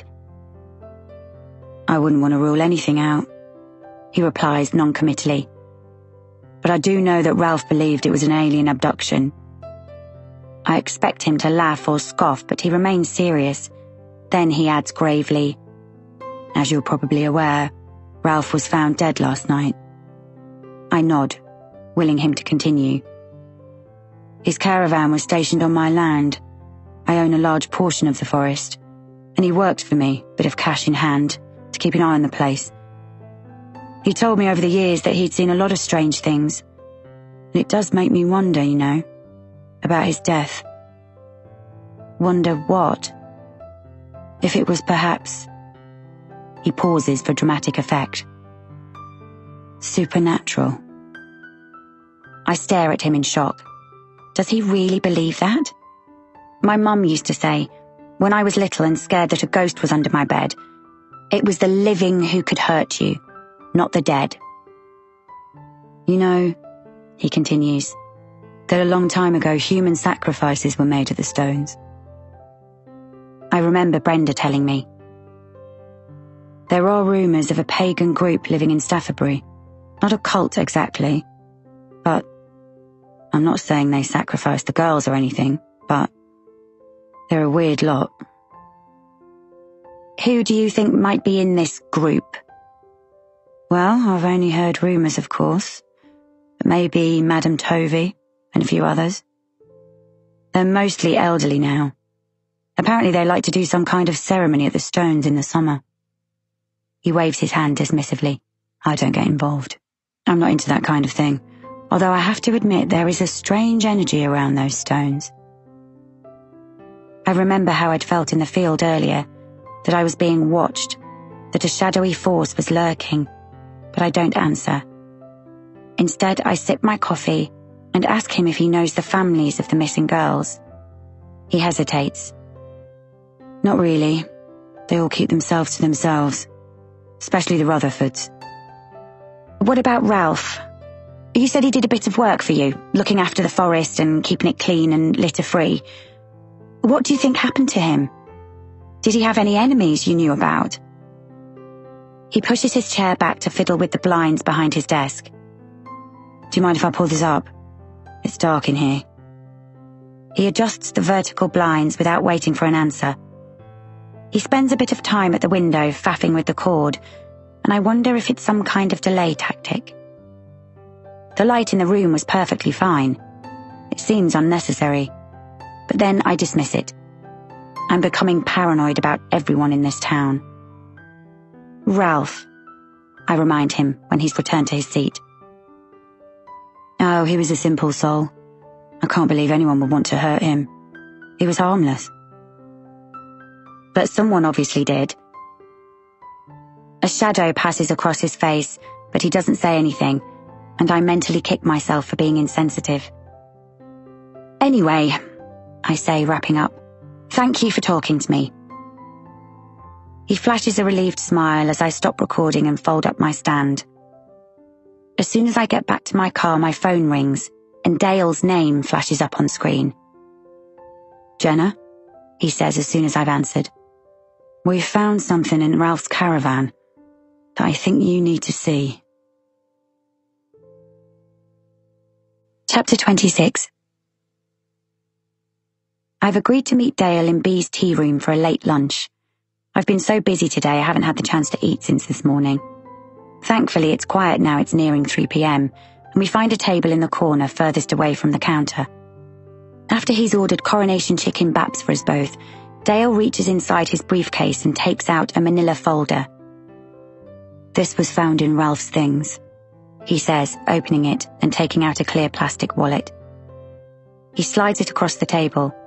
It looks like it contains a series of Polaroid images, slightly grainy and out of focus, taken of a teenage girl in various outside locations. One looks like a petrol station, the other a park, the next the high street. I peer closer at the photos. The girl is young, maybe 18, with a round face and a 1990s layered haircut with caramel-coloured streaks.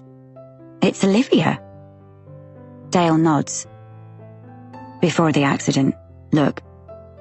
He points to the photo of Olivia wrapped in a fake fur coat at the petrol station, filling up a white car. Her Peugeot 205. It was written off after the accident. Do you think it was Ralph who was following her? Why else would he have them? Dale runs a hand through his already messy hair. He looks exhausted, and I feel a tug of guilt remembering how late he'd stayed up with me in A&E. Did he ever drive a white van? Ralph couldn't drive. I hold the photos up towards the light to get a better look. They've been run through a colour photocopier so that they all fit on one page of A4. So, Ralph was obsessed with Olivia and was following her before the accident. Is that what these photos mean? Chloe appears with our baps and drinks, and I turn over the page of photos so that she can't see them. Only when she's gone do I turn them back. Something doesn't add up about this. Wouldn't she have recognised Ralph if he'd been following her? You can see she's quite far away in them, though. Dale takes a bite of his bap. Creamy coronation chicken oozes out of the side and drops onto his plate. He swallows. I'm wondering now if Ralph was the figure Olivia saw in the road. Did he hang around waiting for her to regain consciousness, then pretend he'd just happened upon her crashed car? I know I only met Ralph once. Well, twice if you include our encounter on the Devil's Corridor when I first arrived. But he didn't strike me as a criminal mastermind. Could he have pulled off something like that?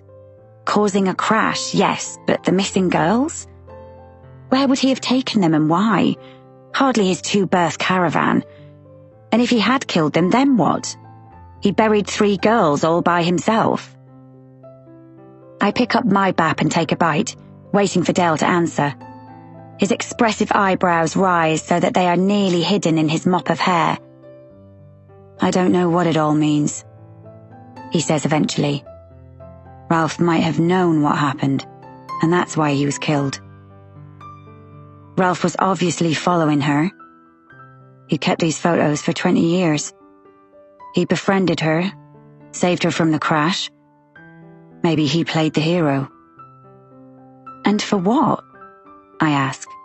And why would someone wait 20 years to kill Ralph if he did know something about the girl's disappearance all that time? He exhales in frustration. I pick at the corner of my bread. Did you find anything else? Dale sits back in his chair. Well, yes. A huge stash of money in a box. My eyes widen. How much? He lowers his voice and leans forwards. Nearly £10,000. I gasp. That's a lot of cash to be lying around. Where would he have got it from? He sighs. There are some things I'm not at liberty to tell you. Yet. Things that cross over with another case I'm working on. We're not even sure if the two things are linked yet. I feel a thud of disappointment. Of course, Dale can only tell me so much. He's a police officer, a detective. After everything that happened last night, our long spell waiting in A&E, confiding and chatting, him making me laugh, I haven't exactly forgotten, but perhaps I've allowed the boundaries of our roles as police officer and journalist to blur. It just feels so easy with him. I finish off my bap in silence. Dale takes the photos and puts them back into his briefcase. He knocks back the remainder of his Coke. I better be off, he says, replacing his glass on the table. Before you go, I tried to ring you earlier, but the reception was bad. Okay. I quickly fill him in on Jay Napton's visit to me earlier, and then the notes I found with the same handwriting. Do you have the notes? Only the one from my car, but I've left it in the cabin. I lie. I'm not sure why. But I took a photo. Can you send it to me? I reach for my phone and do so while he's sitting there. And the cabin being empty is weird, isn't it? I continue, after I've sent the image. Jay said there was no guest staying in Foxglove, the cabin opposite mine. I clarify. But I definitely saw someone in there. And you're sure you weren't mistaken? Definitely not. The lights were on and someone walked out of the front door on the night I arrived with a big dog like an Alsatian or a German Shepherd. Dale's lips twitch. Think that's the same thing. Oh, yes. I laugh at my mistake. I prefer cats, less needy. Then you haven't met my dad's. He checks his watch. I've got a meeting in 20 minutes, so I need to go. But I can pop over later. Around 7 p.m., if you still want to interview me. He looks around as a group of 6 teenagers walk in and noisily grab a table. He'll be quieter than here. Okay, that's great. Thanks. I watch as he lumbers away, almost bumping into one of the teenagers who has got up to move seats. Dale has to duck his head to get out through the doorway. I drain the rest of my drink, still reeling from my conversation with Dale. I'm confused about the photos. Still not convinced it had been Ralph following Olivia. But the money. He must have been involved in something dodgy to have that much cash sitting around. I'm still thinking of Olivia and our conversation on the bench earlier as I drive through the high street. She had looked so sad, but something else too. Almost resigned to her unhappiness. Defeated.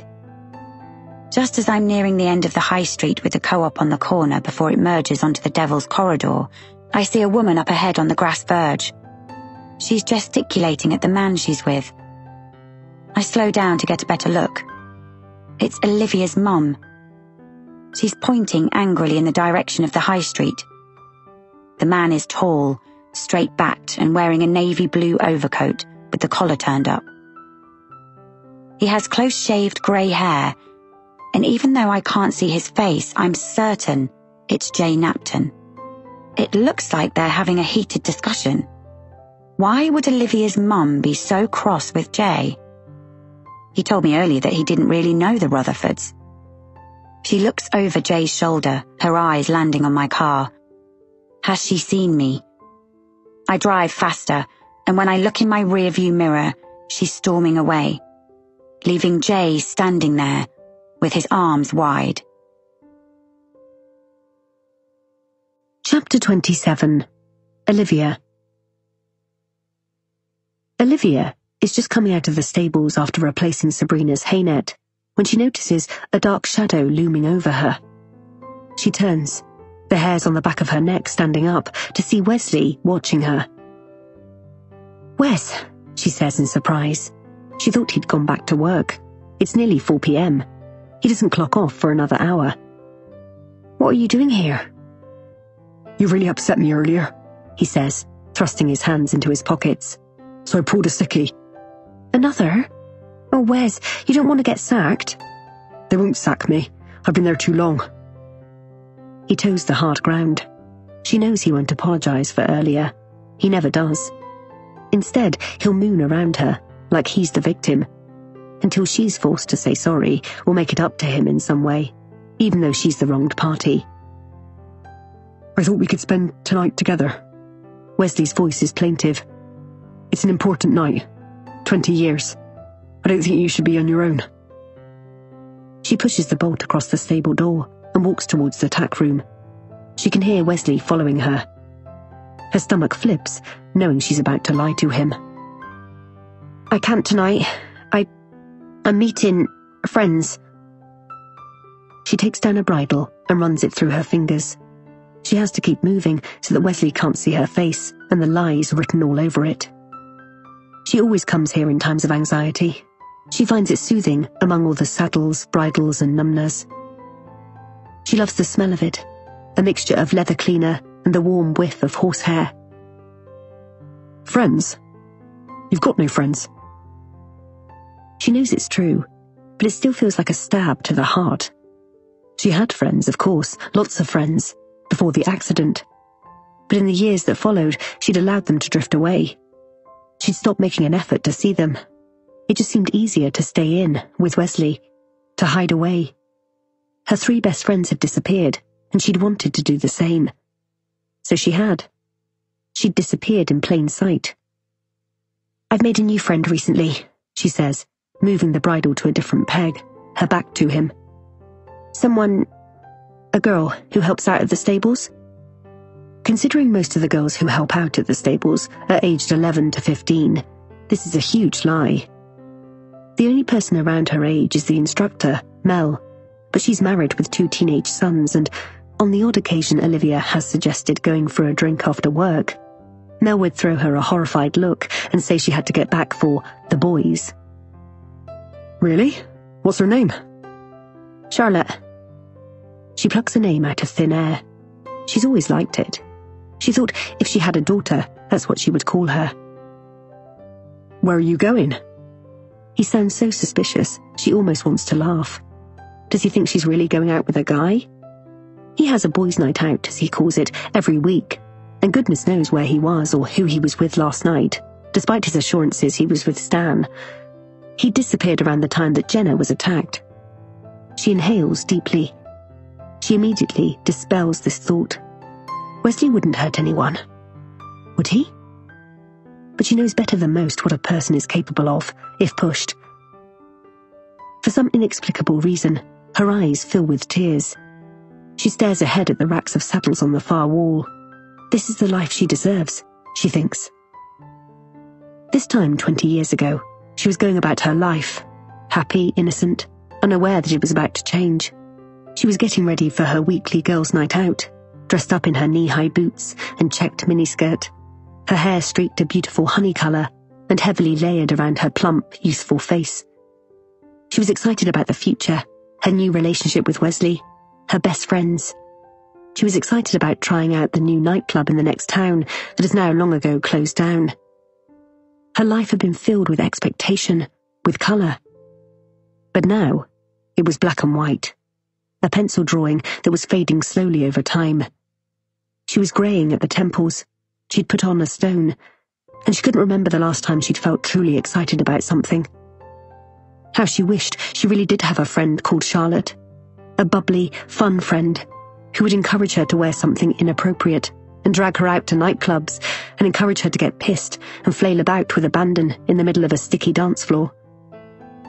What would her life have been like if Sally, Tamsin and Katie hadn't disappeared 20 years ago tonight? Would they all be married now? Mothers? Would they all have stayed friends? Or would they have moved away, moved on, grown up? Liv, have you gone off into dreamland again? I asked where you were going. I don't know yet. Look, I have to get on now. She turns and faces him at last. I've still got a bit of work to do before I finish for the day. What am I supposed to do tonight? He whines.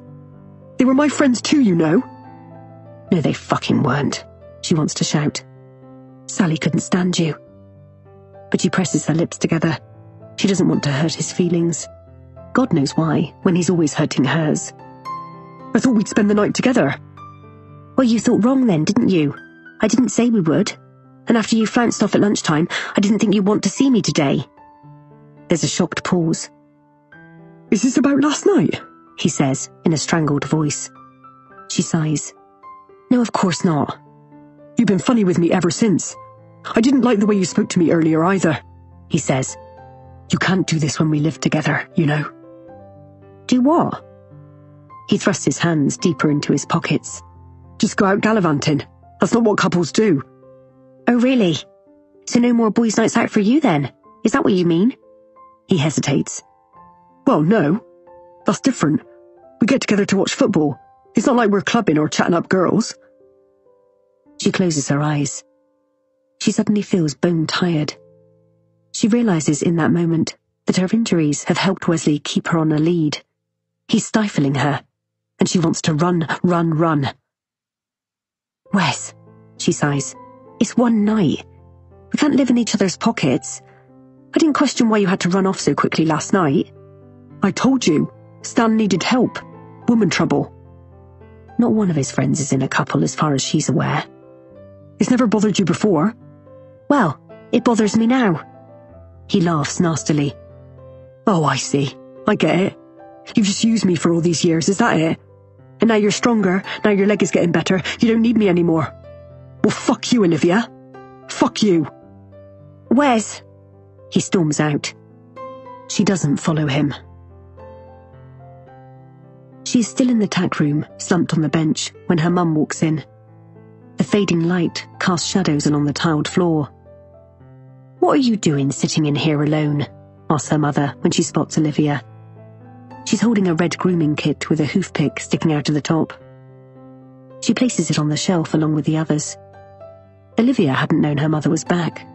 She'd picked her up from the standing stones earlier and dropped her home, then said she'd had to go to the cash and carry to get supplies. Her mother had been gone for ages. "Have you brought Skye back in from the field?" "Yes, she's in the stables."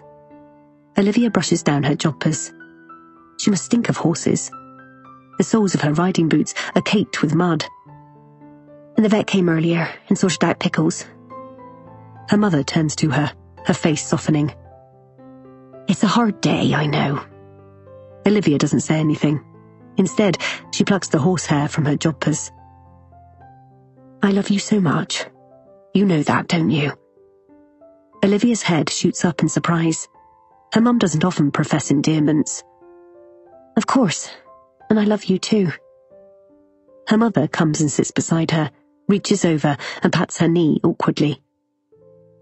"I like Wesley, you know I do, but I'm worried you're not happy."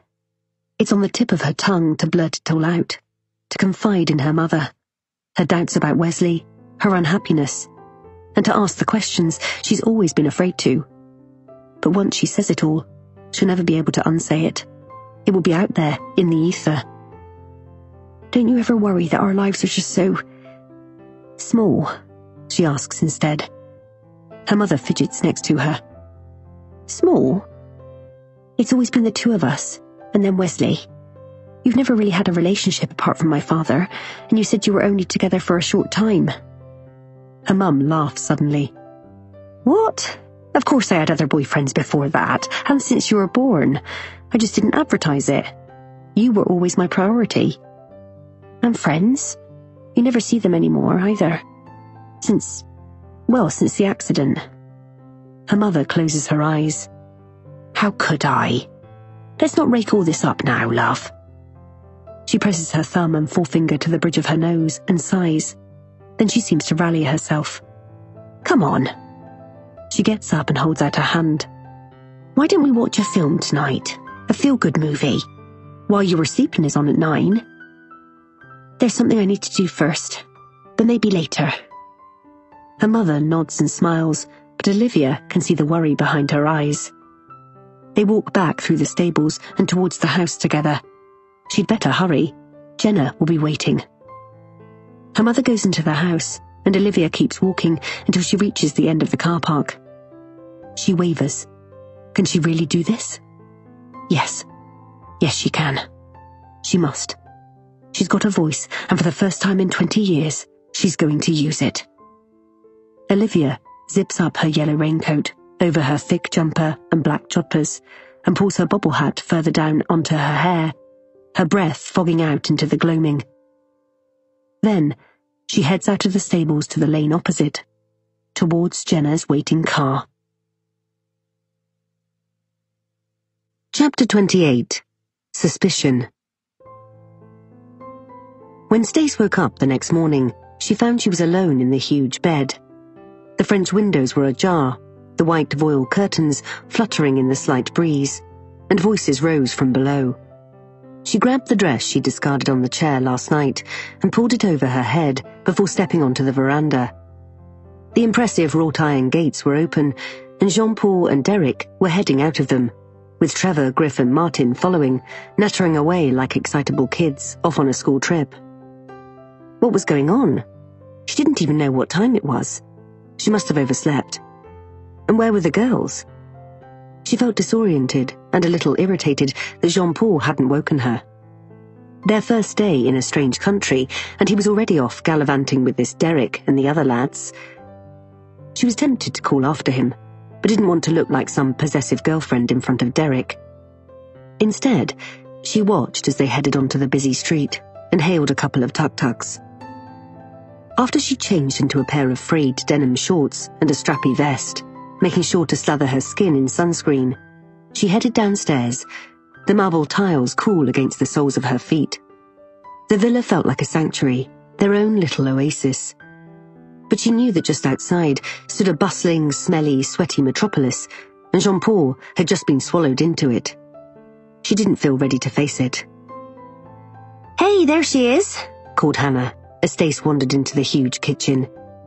The doors were flung open onto the garden, and she could see Maggie perched at the edge of the pool, in a bright cerise bikini, her legs immersed in the water, a glass of juice to her lips, and large purple sunglasses pushed back onto her dark hair. She looked back at them over her shoulder and waved.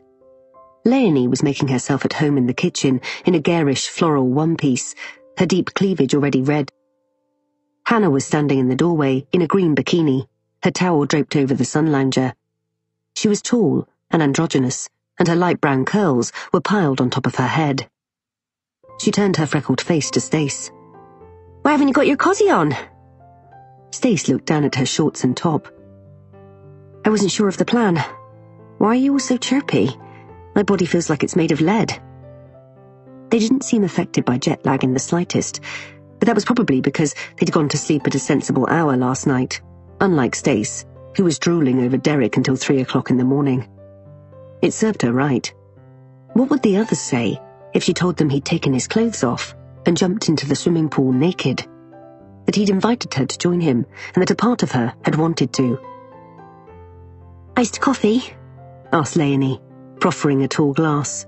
Stace grimaced. She'd never tasted iced coffee in her life, and she wasn't about to start now. She shook her head, and Leonie took a sip of it. She smacked her lips. "Surprisingly nice." "I saw the lads leaving. Where are they going?" Hannah laughed.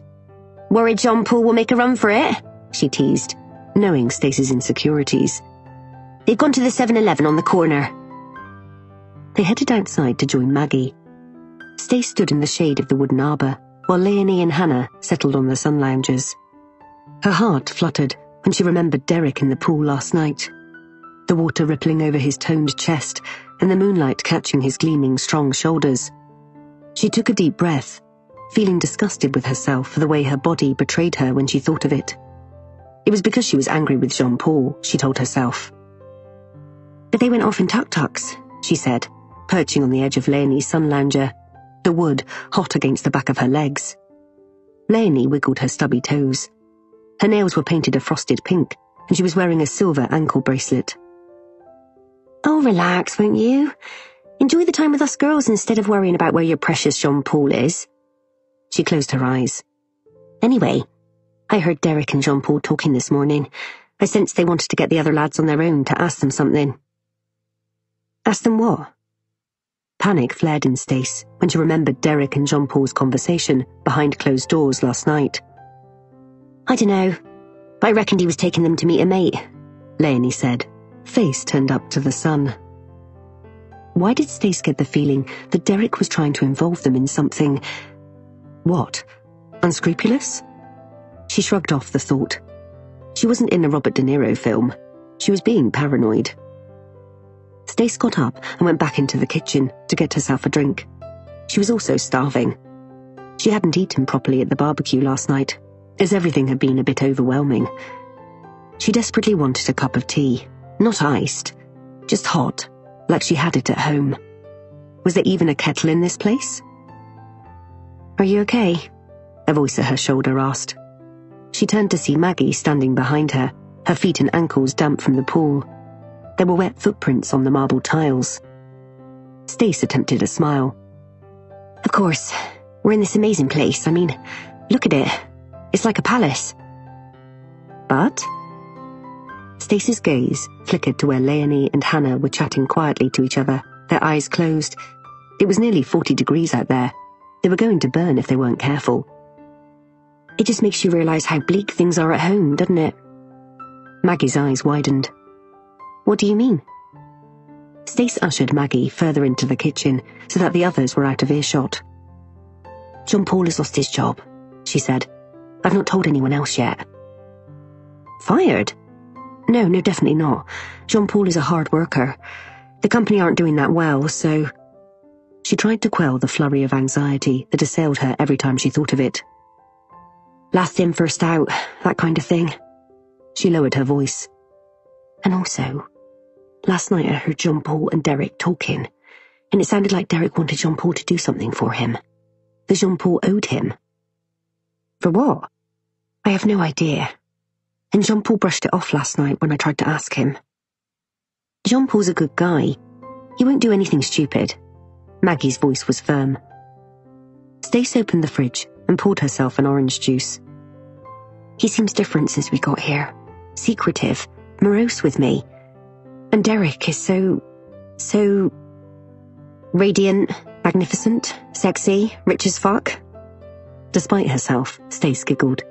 I was going to say persuasive, she said, thinking of how close she had been to joining him in the swimming pool last night. But yes, your words too. Maggie linked her arm through hers. Come on, don't let your anxieties ruin your holiday. We'll probably never stay anywhere so plush again. Make the most of it. 2 hours later, the boys finally returned. We bought supplies, called Derek, holding up a striped plastic bag as he led the others into the garden. Martin, Trev and Griff all looked in good spirits, particularly Griff, whose face was practically splitting with his huge grin. As soon as Stace saw Derek, she felt a ripple of excitement, mixed with nerves. Jean-Paul was hanging at the back, a distracted air about him. It took you 2 hours to go to the 7-Eleven, Leonie observed, from where they were all sitting under a huge awning. It was too hot now to be in the sun. Leonie was looking particularly lobster-like. Jean-Paul plonked himself down next to Stace and rubbed her bare knee. He flashed her a smile, which she supposed was meant to be reassuring, but it didn't reach his eyes. Derek took us on a bit of a journey, snickered Griff, slinging an arm around Leonie's shoulders. She shrugged him off, proclaiming it was too hot to be touched. He had large circles of sweat under the armpits of his Pink Floyd t-shirt. I'd say he did, said Trevor, still wearing his ridiculous hat. He exchanged a look with Griff, who let out a dirty laugh. Who's getting in the pool? He started stripping off his t-shirt, and Trev followed suit. They jumped into the cool blue water, causing Leonie to shout in mock horror when she got splashed. We need to talk, whispered Stace to Jean-Paul. I can't. Now, she mouthed. Without speaking, he got to his feet and followed her wordlessly to the bottom of the garden. What's going on? She demanded, as soon as they were far enough away not to be heard. Every now and again, Leonie's cackle drifted over to them. What do you... She noticed Jean-Paul's top lip was sweating. Don't lie to me. I heard you and Derek last night. Jean-Paul paled. What does he mean by, you owe him? Owe him for what? Jean-Paul's large brown eyes widened like a panicked animal's. It was... something stupid. I got into a spot of bother back in our traveling days. Derek helped me out. A spot of bother? Like what? It doesn't matter. I thought we knew everything about each other. She grabbed his hand. I'm seeing a different side to you, a secretive side. Why can't you tell me? He pulled his hand away and ran it through his dark hair instead. It doesn't matter. You have to trust me, Stace. Okay then. What does he want you to do? Why did he really invite us here? Jean-Paul cast his eyes over to their group of friends. Maggie and Martin were now in the pool too. Derek stood on the edge, fully clothed, his body angled in their direction, a hand shielding his face. Jean-Paul sighed heavily. It's nothing really. Derek has a mate who specializes in foreign artifacts back home. He wants me and the lads to smuggle some out of the country. What? Why would you need to smuggle them out? Because Thailand is very strict about not taking certain things out of the country, like Buddhas, for example, and Derek's friend back home wants to sell them in his shop. A sweat had broken out over her body, yet she felt cold, despite the 40-degree heat. Are these Buddhas filled with... drugs? What? Jean-Paul laughed. Bloody hell, Stace. Of course not. It's just a load of antique ornaments. She frowned. Do you get paid to do this? Well, yeah, sure. But it's still technically illegal. The Thai government are very hot on it. I think you can take them out for religious purposes, but you have to get paperwork and a license, and it's all a bit of a faff, according to Derek. And he wants us to export a couple each. Us? Well, yeah, like 2 Buddhas per couple. That way, if one of us is caught, it will look like we're just stupid tourists who didn't know the rules. And you said you'll do this? He shrugged. At first I said no, but the pay... we could do with the money. How much? He hasn't said yet. He glanced across at Derek, then back at Stace. He rubbed the nape of his neck. Derek took us to see the guy this morning. That's where we went. The lads are thinking about it, so they'll ask their other halves. This is just a sideline for Derek. He gave a hollow laugh. I think he has a lot of sidelines, judging by how much money he seems to have. Could we go to prison if we're caught? Jean-Paul shook his head emphatically. God, no. No, we'd be fined probably. But no, I don't think a prison sentence would be... Stace is appalled. You don't think? I'm not doing anything that could land us in a Thai prison for fuck's sake. I don't care how broke we are. Just then, Derek strode across the grass to join them. He clapped Jean-Paul on the back and winked at Stace. What are you two doing over here being all antisocial? Stace held his gaze. Jean-Paul was just telling me about the Buddhas. And what do you think? I think it seems like a strange request. Something she couldn't read passed between the 2 men, and then Derek laughed. Got yourself a suspicious one here, JP. He winked again at her. Come on, let's grab some lunch. As they followed Derek back to the others, Jean-Paul tried to take her hand, but she snatched it away. You better not be lying to me, she hissed. And I want to see these Buddhas for myself before I agree to anything, all right? And I want assurances that if one of us is caught, the most we'll get is a small fine. Of course.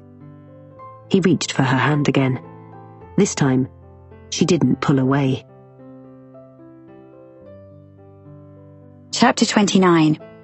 Jenna.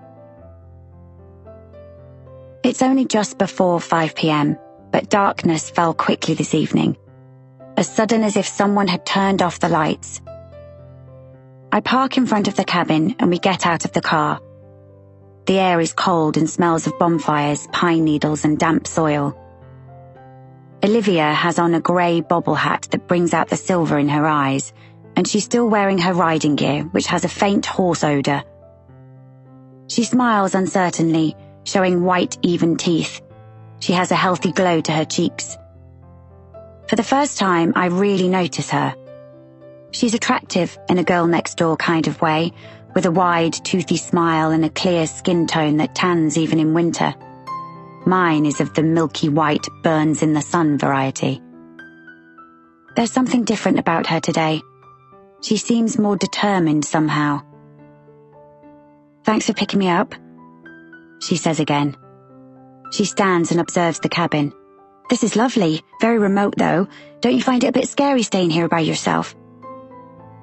It's fine. There are others. I wave vaguely in Foxglove's direction, although I don't admit they're empty. I better take my boots off, she says as she steps over the threshold. They're filthy. I laugh. Sure, I'll put the kettle on. Then remember the instant boiling water tap. As I go to close the door behind her, I look out onto the dark night. There is no comforting glow from any of the other cabins, and the mass of trees makes me feel even more claustrophobic, their dark, bristly branches adding to the gloomy, unsettled feeling I've had since I was attacked last night, maybe even before that. The darkness seems to stretch into infinity, but is it my imagination, or is there a movement over there by the trees? Nobody knows you're here, I clarify as I close the door. She takes off her bobble hat and shakes out her hair. No, I haven't told anyone. She follows me through the living room into the kitchen. This is lovely, she exclaims, looking around. Very plush. They've been decorated beautifully. I offer her tea, which she accepts. White, no sugar. How's your leg? I ask, when I notice her limping across the kitchen to take a mug from me. She'd seemed in a lot of pain earlier when I saw her at the Stones. I've read about Olivia's injuries after the crash. I know she still has metal pins in her left leg. She grimaces in response. It's a lot better than it used to be. It helps to use it as much as I can. I find it stiffens up the more I sit around. But it could have been a lot worse. If Katie and Tamsin and Sally were abducted, then my leg being trapped could have actually saved me. She gives a self-deprecating laugh. So of course that means I've also got survivor's guilt on top of everything else. Her tone is deliberately light, but I can see the emotions she's unable to hide. I'm so sorry. I can't imagine, I say sincerely. She shrugs. It is what it is. We go into the living room. I've tried to light the fire, I say, when I notice her shivering, but I'm useless at getting it to catch. I can do it if you like. We have one at home. She places her mug on the rustic oak coffee table and bends down in front of the grate. Within minutes, she has the fire roaring and stands back with a satisfied look on her face. You make it seem so easy. I don't know what I do wrong. Make sure to light the paper, she says, not just the wood. She moves to the sofa, picks up her mug and leans back, stretching out her legs. I've already got my mobile phone and stand set up on the coffee table. She sips her tea and watches me over the rim of her mug as I click on the app and begin recording. So, I say, taking a seat on the chair by the patio doors. Thanks for agreeing to this. I was a bit worried you might change your mind. I tuck my feet underneath me. I want Olivia to feel relaxed, to forget she's being recorded, as though we're just two people having a chat. I still can't believe I'm here, she says, gazing around. But it's silly, really. No, go on. What were you going to say? She warms her hands on her mug. Her fingernails are bitten down. Everyone always tells me what to do. My mother, Wesley. I know it's because they have my best interest at heart, but it's almost like they think I stayed 18 after the accident. I'm a grown woman. I have a voice. Of course you do, I say. I imagine this is her way of pushing back, against Wesley in particular, to rebel. What can you remember about the night of the accident? I begin gently, wanting to ease our way into it. She blows on her tea, then says wistfully, We were all so excited about going out. We got together every Saturday, but there was this new club in the next town and we wanted to try it out. She swallows. It had been a good night, mostly. Tamsin got too drunk, but she often did. And she and Katie had a bit of a row. I was with Sally at the bar, but when they came out of the toilets, both with faces like thunder, Sally said, Oh no, not again. They rowed a lot. They were best friends, but they were also like sisters. What did they row about? No idea. Probably something trivial. Tamsin often acted like a bit of a dick when she was pissed. She'd probably made some comment to Katie about what she was wearing or her lack of a boyfriend. Olivia sips her tea. And then driving back, it started to rain. Really heavily. Her eyes glaze over as though she's seeing the empty Devil's Corridor in front of her, like I imagine it would have been the night she drove home. One of the girls screamed that someone was in the road. I swerved and the car turned over. I blacked out and when I came to, they were gone. I nod, not wanting to speak, to break the spell. I already know most of this, of course, but this is for the listeners. And then I lay there for a while, hurt, unable to move, and that's when I saw someone hurrying towards the car, appearing out of the rain. I screamed, thinking it was the person I'd seen in the road, but it was Ralph. It was just Ralph. I knew him a bit. I'd seen him around the town and we'd always say hello to him when we passed him. He once helped Katie find her cat. I wasn't scared of him. And in that moment, I knew I had to trust him because what choice did I have? She laughs mirthlessly and crosses her ankles. One of her woolly socks is bagged away from the toe area so that it looks like she has one long foot. And what did Ralph do? He rang for an ambulance, then got into the passenger seat with me while we waited for them to arrive. I was crying quite hysterically, and he tried to calm me down by reassuring me that my friends had probably gone to get help. But I knew that didn't seem right because Katie had a mobile. I thought maybe her battery had died, or maybe it had broken in the crash, so I let myself be convinced. And if I'm honest, I was more concerned with myself at that moment. My leg was trapped, crushed. I knew I'd have to be cut free. I worried I'd never walk again. That's understandable. So you're sure Ralph wasn't the figure you saw in the road? I'm not sure, no. But Ralph assured me that he wasn't. He'd been in the woods tending some animal, I think, a fox. Ralph was animal mad. When he heard the sound of, as he put it, exploding metal, it had taken him 10 minutes or so to reach me. I hesitate. She catches my expression and frowns. What is it? I explain about the photos found in Ralph's caravan, describing them. I think they must have been taken in the days or weeks before your accident. You were filling up your Peugeot 205, and you were wearing winter clothes. You said you thought you were being followed. I think it might have been Ralph. If he was following you, it could have been him in the road. He could have been the one to cause the crash. But she stares at me in confusion, as though trying to reorder everything she'd thought she knew all these years. No, that's not right. I told the police at the time. The man who was following me drove a white van, and the man had a scar. A scar? Neither Dale nor Brenda had mentioned that detail. Yes, here. She touches her cheekbone. It was quite prominent and ran from the corner of his eye to the middle of his cheek. She leans forwards and places her mug on the table. Did you tell the police? Yes, of course. I was drugged up. I'd just been through an operation, but they came and interviewed me several times. I watch her carefully, not sure whether she's lying. If she'd mentioned the man with the scar to the police, then there would be a record of it. Is this something she's just plucked out of the air now, for the purpose of this interview, to protect Ralph? Or have both Brenda and Dale decided not to tell me for some reason? I make a mental note to ask Dale when I see him later. So, this man with a scar, I continue. What else can you remember about him? How old was he, roughly?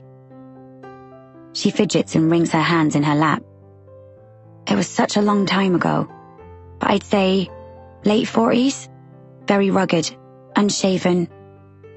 A few times I saw his van parked up and he was sitting behind the wheel smoking. And you never saw him get out? Just once. I think he was trying to approach me. I was walking one of the ponies to the nearby field and I saw him on the other side of the road. He called over to me. Did he call you by name? No, just hey, something like that. And I started running with the pony. I was freaked out. He was sinister looking, unkempt. He didn't run after me, thank God. And that was the last time you saw him? Yes, I think that was the day before the accident. I digest this information. And you've never seen him since? No. She blinks. I asked Sally about him at the club that night, but she hadn't noticed anyone, and the police never found him or his van. But that doesn't explain why those photos of you were found in Ralph's caravan, I say, perplexed. You never saw the man with the scar with Ralph? She shakes her head. No, it doesn't make sense.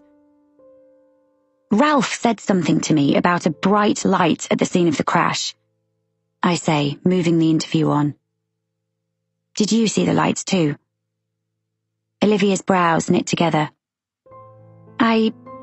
No, I don't think so. I was in a lot of pain. I was dipping in and out of consciousness even after Ralph found me. It wasn't until the next day, when the police visited me in hospital and told me my friends hadn't come home, that I began to worry. But even then, she stops and seems to consider her next words. In the days that followed, I still thought they'd show up. That they'd have some funny madcap story as to where they'd been. She uncrosses her ankles. What did Ralph tell you about the bright light he saw? I feel she's evading my question. She makes a pa sound. Aliens, of course. She gives a dismissive laugh. That was Ralph, always believing in the paranormal and the supernatural.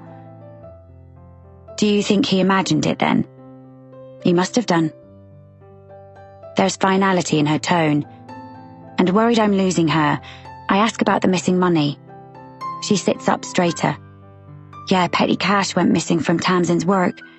I think as soon as the police realised that, they assumed Tamsin must have taken it and run away. But it wasn't much by all accounts.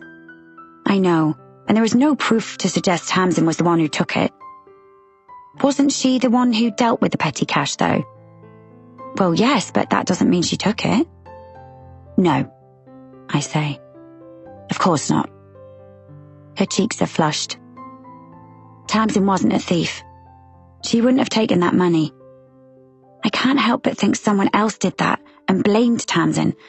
Someone, maybe, who knew she wasn't coming back. I stare at her in surprise. Like who? That I don't know. Someone who worked with her, maybe. And you don't think the three of them ran away? There is no way that all three would just run away and never get in touch with anyone. Especially Sally. We were so close. But she doesn't look very sure, and her lips wobble as though she's trying to contain a deep betrayal. I don't understand why Ralph had those photos of me. It couldn't have been him who was following me. I mean, why? I don't get it. I pause, wanting to put my next question delicately. Did Ralph ever make you feel like he was romantically interested in you? You were crying yesterday when you came out of the caravan. She looks appalled at the idea. Absolutely not. Ralph treated me like a little sister. He was never inappropriate. He never even flattered me or commented on my appearance or anything.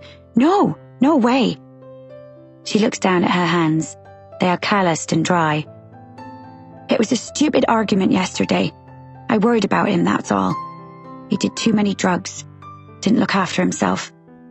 I thought he looked rough and I told him so, and he snapped at me and told me to mind my own business. It was out of character for him to talk to me like that. He was usually so placid. She clucks her tongue against her teeth. I don't understand why he'd have those photos, why he took them, and why he kept them. Did Dale show them to you? I nod. He's coming over later to be interviewed. He might still have them on him. I'm sure he'll want to talk to you about them anyway. He's coming here. She looks aghast at the thought of bumping into him. I remember her reaction at seeing us in the pub last night. Not for a while. I'd heard he'd reopened the case. She stares into the fire. The flames are dying down now. Yes, apparently he's a bit of a hotshot cold case investigator. She presses her lips together and then surprises me by saying, I wouldn't have thought that was very ethical. I'm confused.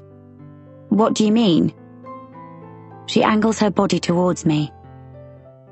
He obviously hasn't told you then. I wondered if he had. A cold sensation washes over me. Told me what? She flicks her hair away from her face, her eyes hard. That Tamsin was his girlfriend when she disappeared. Chapter 30. What? I splutter, almost choking on my tea. Olivia's face is serious as she folds her arms across her chest, although I can tell she's inwardly relishing this bombshell. Yes, they were totally loved up. He told me that Tamsin and Katie were in his year at school, but he made it sound like he didn't know them that well. In fact, he said he was at university when your friends disappeared. They managed to keep it going long distance, while Dale was at Edinburgh Uni. Wow, I say, feeling like I've been punched in the gut. I trusted Dale explicitly. I knew there were things about the case he wouldn't be allowed to tell me, but to keep this from me. Tamsin was his girlfriend.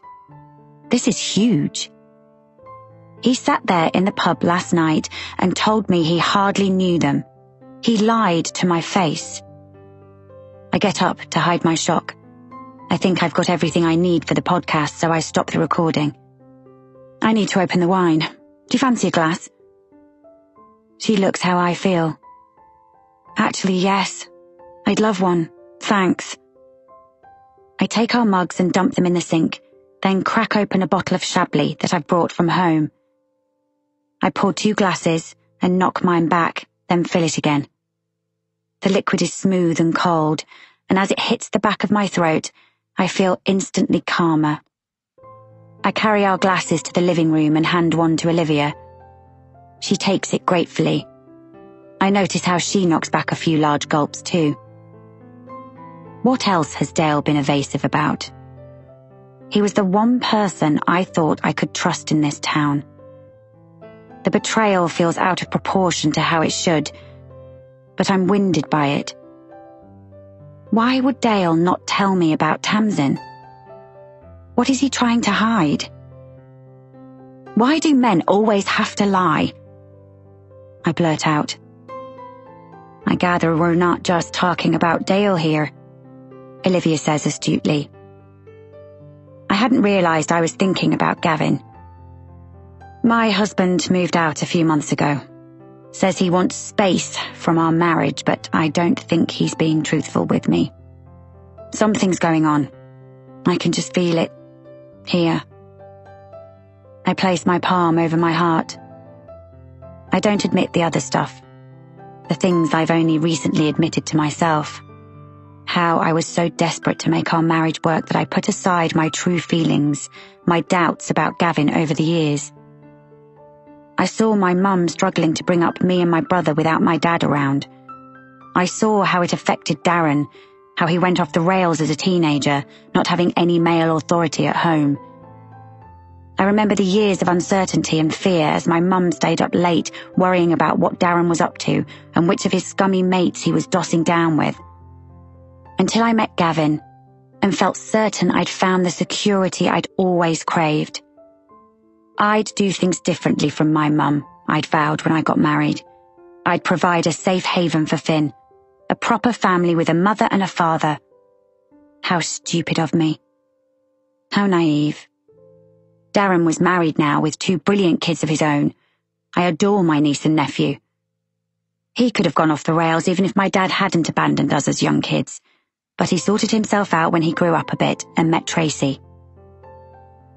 Olivia is quiet for a while, and then she says, almost under her breath, I feel the same about Wes. You think he's lying to you? She nods sadly, then tells me about the extra cash Wesley has been splashing. And he never seems to be at work. I'm surprised he hasn't been sacked for all the sickies he's taken lately. What do you think he's up to? I'm not sure. He's got a lot of undesirable mates. They could be up to anything. I inhale deeply. Do you think it could be something illegal? She picks at the corner of her jumper. I don't think so, she says into her lap, but she colours as she says it. What does she suspect? Dale told me that a large sum of money was found in Ralph's caravan. Olivia's head shoots up. Oh my God. Was Ralph involved in anything criminal, do you know? Drugs? Olivia takes another gulp of wine. I don't know. He does take drugs. Did? She sighs. Mostly weed, although there were times when I'd turn up at his caravan and I could tell he was high on something. But she finishes off her wine and places the glass on the table. I don't know much about drugs. I've had a very sheltered life. She gives a sardonic little laugh, but I can sense the sadness behind it. I offer her more wine. Just a bit, she says. I get up to refill her glass, then sit down and do the same to mine. It must have been hard for you, being so badly injured at just 18, I say, sipping my wine. She nods. Wesley was great. He helped me a lot. There's something she's not saying. Are you still happy with Wesley? I wince when she looks shocked at my question. It was too personal, probably. Just because I like to overshare, it doesn't mean she will. Sorry, don't feel you have to answer that. Can I ask you a personal question? She says instead. Sure. Do you think you and your husband will get back together? I play with my wine glass. I honestly don't know. She takes a sip of wine. Sometimes I'm not sure if I just stay with Wesley because I'm so used to him, that he's been around for so long looking after me, or whether I truly love him. You asked me if I was still happy with him. But it's relative, isn't it? Happiness. I don't know if I'm happy at all. She looks so heartbroken as she says it that I want to hug her. I'm so sorry, I say again. But, and I know I'm not one to talk with my relationship in pieces, but don't feel you have to settle. Don't feel that this, I throw my hands into the air, is all you deserve, because you can change things, Olivia, if you want to. Her eyes widen in surprise. Thanks. I needed to hear that. She flashes me a wide smile that shows off all her teeth. It's the first genuine smile I think she's given me. And I realize we're no longer interviewer and interviewee. We're just two people of the same age having a chat. And I realize I like her. There's something guileless about her, an honesty. We fall into a companionable silence, each sipping our wine, until she says, Wesley wants to move in with me. He wants us to buy a place together. And She hesitates. I don't want to. I can't explain why. It just doesn't feel right. We're interrupted by a knock on the door. It's nearly 7. It'll be Dale. Damn it. I'm tempted to cancel him, but I also want to ask him if he knew of Olivia's claim that the man following her had a facial scar, not to mention why he kept the fact that he was Tamsin's boyfriend from me. I glance across at Olivia. She's trying to hide it by smiling, but her whole body is tense. Is that Dale? I think so. I'm sorry, I lost track of time. You'll have to wait while I run you home. And then it hits me that I've had a few glasses of wine. What was I thinking? I'd been so swept up in our conversation that I forgot I was supposed to be driving Olivia home. I get up to let Dale in. Olivia follows me and starts tugging on her boots. Dale has his scarf pulled up to his chin and his hands thrust into his pockets. I feel another thud of disappointment that he lied about Tamsin. Behind him, the treetops are shaking in the wind. Hi, his hazel eyes softening, and then he notices Olivia behind me. Oh, hey, Olivia. Dale? She nods at him. I'm just going. She takes her yellow raincoat from the peg and pulls it on. It has started to rain, a faint drizzle that has settled on the shoulders of Dale's overcoat. I'm embarrassed to have to ask him to drive Olivia home. I'm so sorry. I say to both of them. I didn't think when we started drinking. Really, there's no need. I can get a taxi. I'm happy to drive you, insists Dale. He's still standing on the threshold and he takes his car keys out of his pocket. It's a horrible night out there, and it will take me 10 minutes. That's kind of you, Dale, I admit grudgingly. No, please, it's fine, Olivia says, looking mortified at the thought. Dale holds up a hand. I wouldn't hear of you paying for a taxi. He turns to me and grins. I'll be back soon. A strong coffee on my return would be appreciated. He gives me a friendly wink. And then he's ushering a clearly uncomfortable Olivia out of the door. Chapter 31. Olivia. Is it her imagination? Or is there a flicker of something? Chemistry, perhaps, between Dale and Jenna. She's sure he winked at her just now. She knows Jenna must be feeling vulnerable after her husband's rejection, but she's only known him 5 minutes. Not that Olivia has much experience with men, only ever having been with Wesley. Olivia decides it's none of her business, as she thanks Jenna and follows Dale down the driveway. She stumbles on the uneven path and has to grab Dale's arm. Whoa, he says. You okay? No, it's badly lit out here, she says, removing her hand from his arm, embarrassed. It's pretty bad, he agrees. Mind your step here. There's a big stone. She treads carefully behind him, grateful when she gets to his car. So, says Dale, as she closes the passenger door and reaches for her seatbelt. He starts the ignition, but doesn't drive off. I'm surprised you agreed to talk to Jenna. It was about time. I just hope something good comes out of it.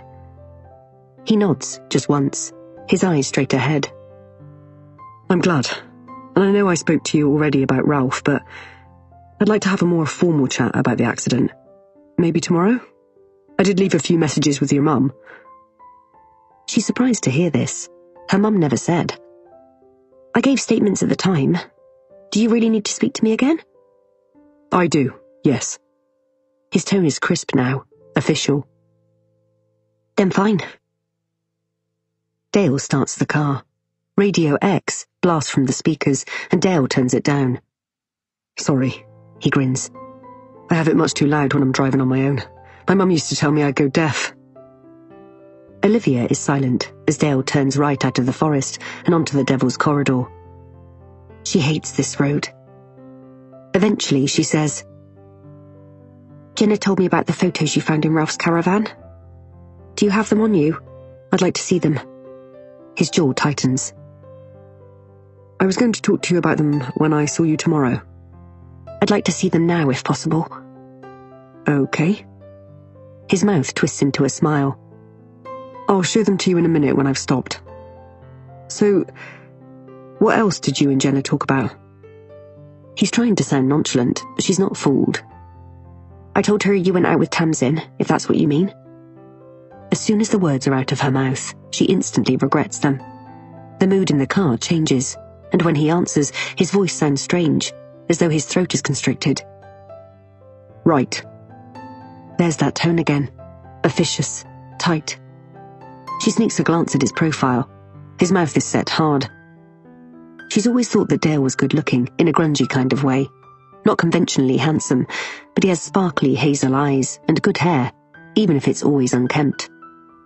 When he was going out with Tamsin, he wore Adidas Samba trainers and retro t-shirts. It seems strange to see him so smartly dressed now. She almost expects him to have trainers on beneath his suit trousers. There are no other vehicles on the road, and she can't help but be reminded of that night 20 years ago. She grips the edges of the seat. She's never driven again, despite the doctor's assurances that using an automatic wouldn't put too much pressure on her left leg. It's bad enough being a passenger. She'd rather walk or ride a horse, even though she knows it's completely irrational, considering how dangerous horse riding can be. The atmosphere between them has turned, and now she just wants to get out of the car. She shouldn't have told him. Had she done it to rile him? She suspects so. If she's honest with herself, she's never really liked him. She knows Wesley is brash, and a lot of people find him arrogant, but he is what he is. What you see is what you get with Wesley, most of the time. Dale Crawford has always taken time, even back then, to hone and project a certain image to the world, one she felt was fake to his true self. She's aware that she might have formed this opinion because of Tamsin and the way he'd treated her, which wasn't great when he went off to university, or because after the accident she no longer trusted the police force. She might be being unfair to Dale. Either way, she wants to get out of the car. "You can just let me out here," she says as they drive into the high street. To her relief, he pulls over. "Are you sure? I'm happy to drop you back at the stables." And then he nods. "Ah, you're staying with Wes tonight then." Wesley's flat is only a few buildings along. Even though she's not planning on going there, she grunts in what she hopes is a non-committal way. She knows Dale and Wes dislike each other. They're as different as cat and mouse. She's just not sure which one is which. He leans into her footwell and pulls his briefcase onto his lap to open it. "Here," he says, handing her an A4 sheet in a plastic wallet. "They've been photocopied." She takes them from him, frowning at the photos, still shocked that they were found in Ralph's caravan. She looks so young, so carefree in them, so blissfully unaware of how suddenly her life would change. She remembers pulling into that petrol station. It was the day before the accident, and she was filling up for the weekend. Had she felt watched while she was there? She can't recall. Although, another is also familiar. "This," she says, pointing to one in which she's walking a young mare, a strawberry roan, that they'd only looked after for a short time, on a halter down a country lane towards a field.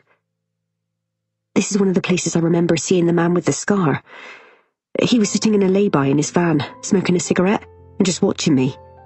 And then he got out and called to me." It was the time she was telling Jenna about. "He must have taken this photo." "You didn't see anyone with him? Nobody in the passenger seat?" She thinks back. It was so long ago, but no. She's sure it was just one man in the van. "He was alone, I'm sure of it." Had Ralph been there too, in the vicinity? Was it just a coincidence? "I wish I could remember more," she says now, handing them back to him. "If you do, please let me know. I'll see you tomorrow." "Thanks for the lift," she says, getting out of the car. She watches as he pulls away from the curb, and then she's alone. The high street is quiet, even though it's only 7:15 in the evening. The Christmas lights, strewn between telegraph poles, flicker red and silver against the inky sky. She begins to walk, thrusting her hands into the pockets of her yellow raincoat. As she passes the pizzeria, she notices a few tables are occupied in the window, one by a young couple she doesn't recognize, and the other by Sally's mum and dad. Light spills onto the pavement, and she presses her chin to her chest and hurries past before they spot her. She's near Wesley's flat, and she rushes on, desperate to get home. She should have let Dale drive her all the way, but being in that car with him made her feel claustrophobic. She turns left, down the side road, and past the Raven. Even that's quiet tonight. This is where the shops and houses fall away to countryside. Is it her imagination, or can she hear footsteps behind her? She'd underestimated how afraid she'd feel walking in the dark on her own, even though it's not late. It's not 7:30 yet. In her mind, the journey on foot from the high street to the stables isn't far, but she's unused to walking it at night. She hadn't considered how intimidated she'd feel with the countryside pressing in on her from both sides, how the lack of streetlights would unnerve her, how her footsteps would echo so that it felt like someone was behind her. But no, it's not her imagination. Above the pounding of her heartbeat, she can hear a heavy tread behind her, getting closer. If something happened to her tonight, on the 20th anniversary of the accident, there would be something almost poetic about it, inevitable, and she realizes she's been waiting all her life for this moment. Yet still she tenses as a hand clamps her shoulder. Still she yells out, but her voice is swallowed by the darkness. Chapter 32. Jenna. While I'm waiting for Dale to return, I tidy up the wine glasses. I haven't eaten since the sandwich with Dale at lunchtime, and the alcohol swims in my empty stomach. It's a good job Dale offered to drive Olivia home. I inspect the cupboards, even though I know they're empty, wishing I'd picked up some groceries at the co-op on the high street. It doesn't escape my notice that I'd prioritized booze and sweet things instead of healthy food. I need to look after myself. I can't let my health fall apart as well as my marriage. I've still got Finn to think about. And this job. I need the money. I haven't even let myself consider what I'd do if Gavin and I split up. Could I afford to keep the house? I doubt it on my wages alone. I sink back into the armchair, my head swimming. He's taking ages. The fire is still flickering in the hearth, and it's making me sleepy. I can barely keep my eyes open. I've been rushing around all day and have barely had time to stop, and those glasses of wine haven't helped. I need to be clear-headed to interview Dale. I'll just rest my head against the cushion while I wait. I must have drifted off, because suddenly there is a loud knocking at the door. Shit. I glance at my watch. It's nearly 8:15. He said he'd be 10 minutes taking Olivia home, but he's been almost an hour. He's standing in the doorway with a plastic carrier bag, and the smell of vinegar and chips emanating from it makes my mouth water. Sorry. I stopped at the chippy. There was a queue. Thought you might need something to soak up that alcohol. Smells like a brewery in here. He grins. I haven't eaten yet either. Hey, I didn't drink that much. I'm thrown. I want to stay annoyed at him for lying to me, but I'm so grateful for the food that I can't help but soften towards him. Thanks, Dale. I'm starving. He takes out 2 foam boxes. Can you get some plates? I do as he asks. Great, cheers, he says as he unloads battered cod and thick-cut chips from the cartons. I hope this is okay. This is perfect. I pick up a chip and stuff it into my mouth. We carry our plates to the rustic oak dining table, and I get the cutlery from the drawer. Dale has taken his coat off already, and he looks at home as he sits opposite me at the table, chomping his food. We eat in silence for a while, with just the sound of the rain hammering against the windows. So, I begin. I have to say it now because even though I'm grateful for the food, I'm still wondering why he lied about Tamsin. Tamsin. She was your girlfriend. He blushes. Olivia said she told you. I'm sorry I didn't mention it last night at the pub. I didn't want it to, cloud things, he says through a mouthful of fish. Cloud things? I don't understand. It feels so personal. He blushes. I wanted you to see me professionally. I didn't want you to think my judgment was impaired in any way. I wouldn't have thought that. But would I? Would I have looked at him differently? Would I have suspected him of being too emotionally involved? But you were open with me about Gavin. He continues. I should have been more honest. Tamsin was my first serious girlfriend. We thought we were in love, but by the time I went to uni, it had run its course. Tamsin and I hadn't seen each other for months before the accident. I'd been up in Edinburgh since September. He shrugs. Anyway, we were kids.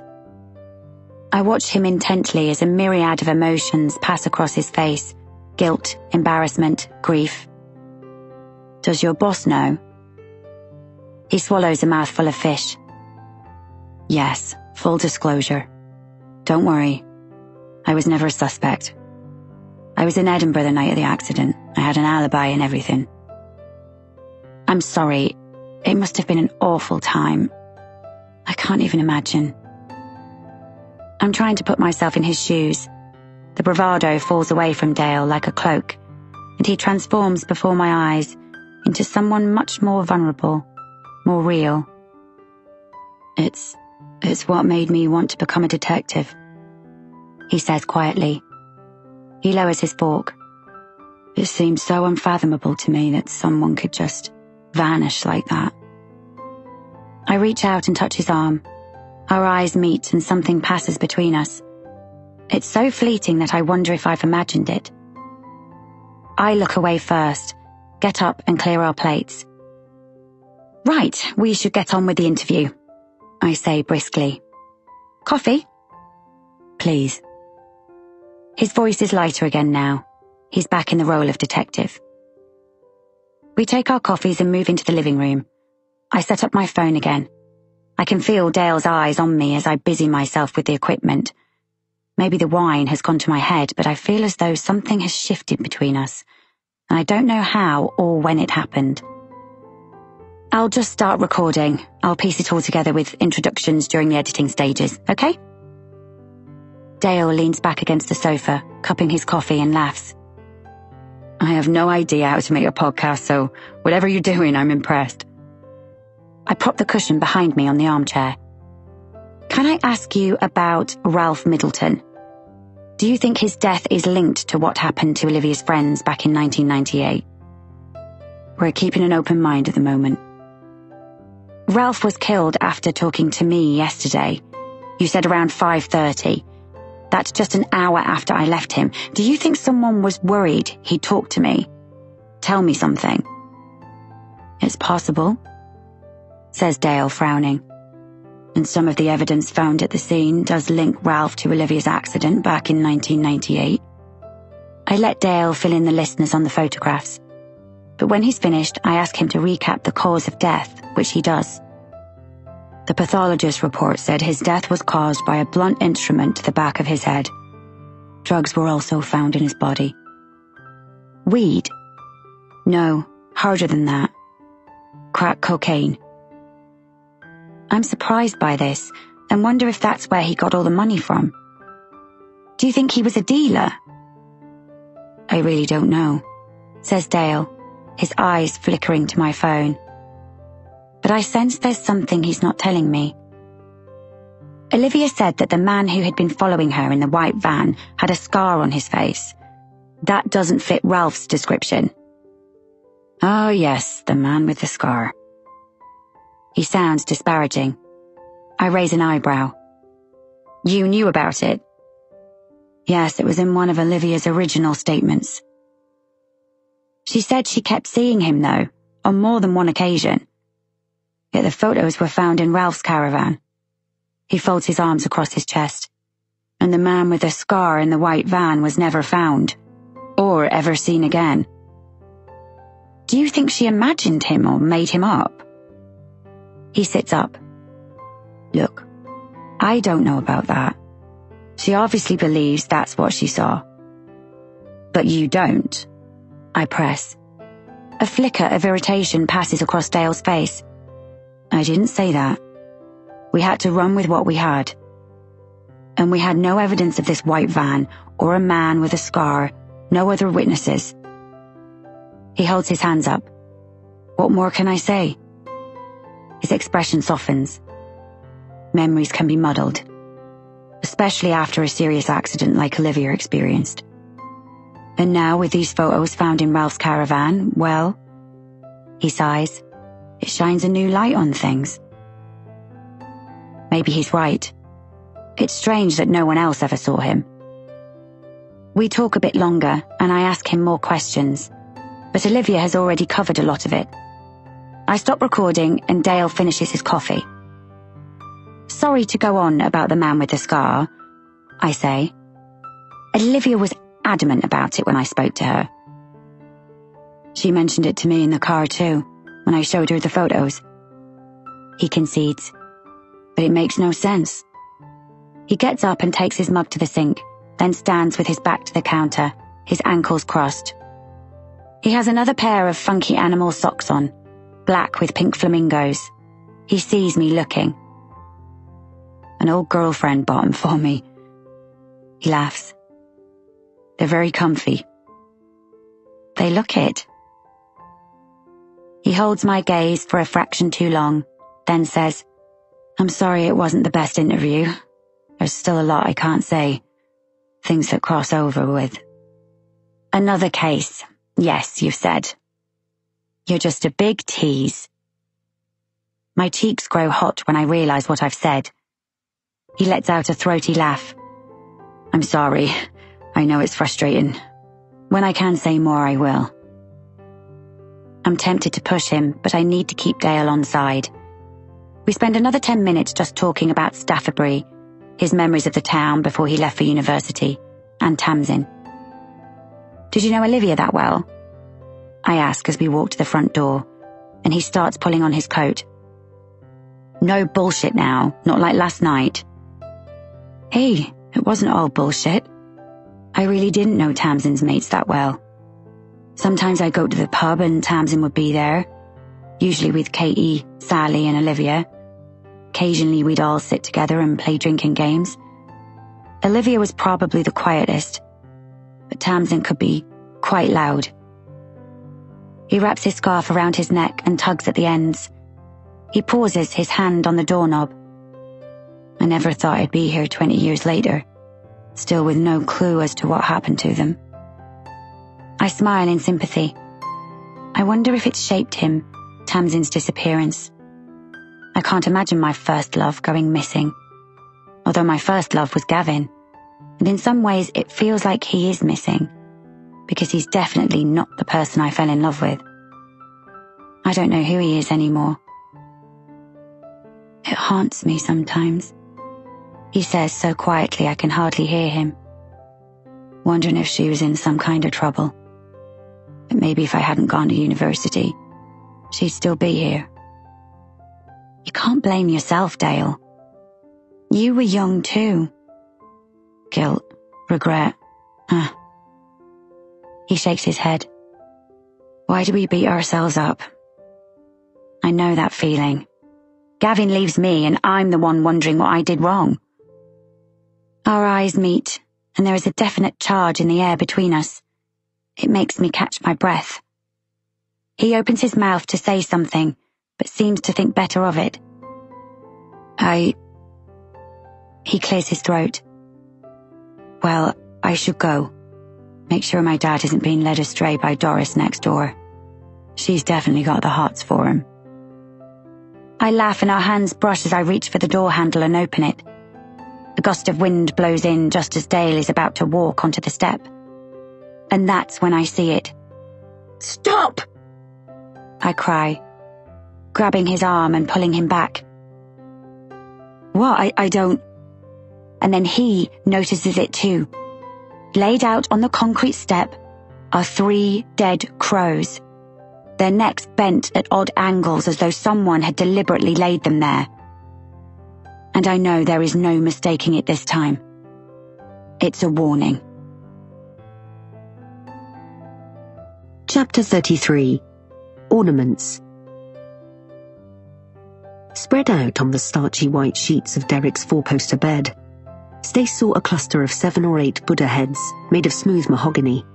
Not the chubby-cheeked Buddhas she was used to seeing, but sharp-chinned and prominent-nosed. Regal.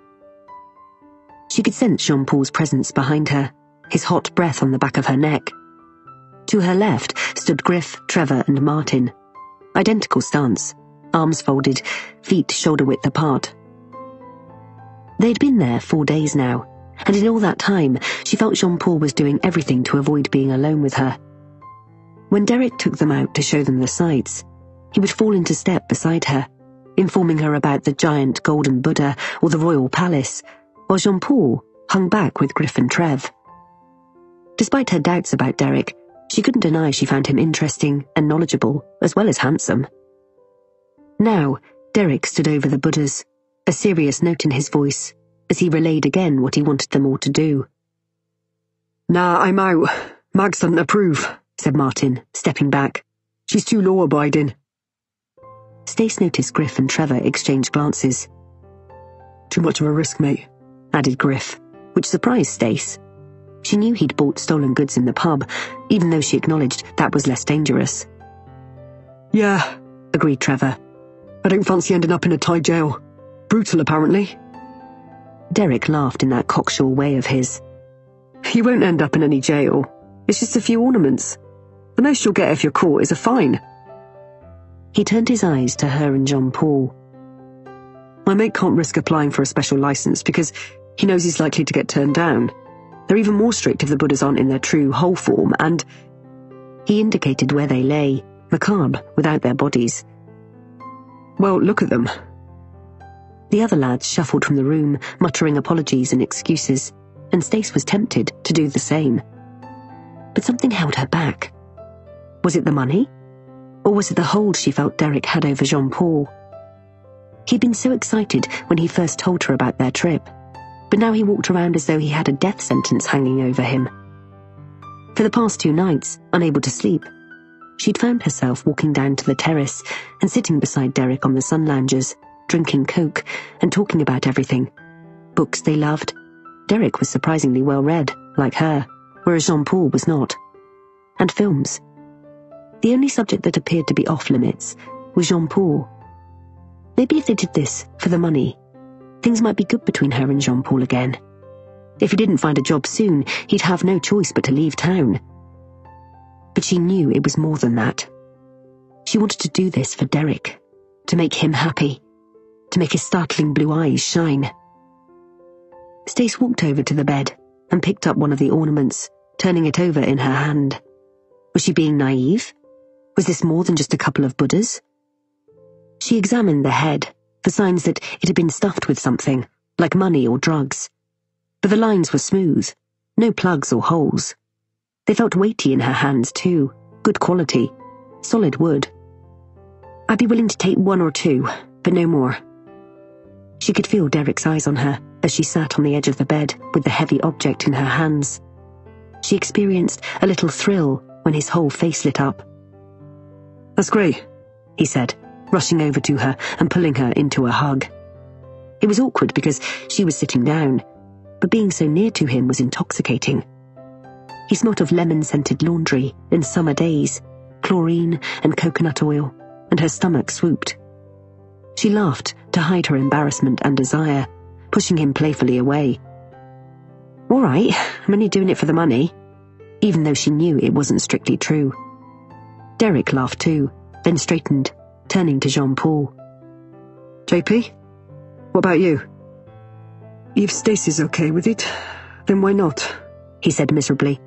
But we'll only take 1 each.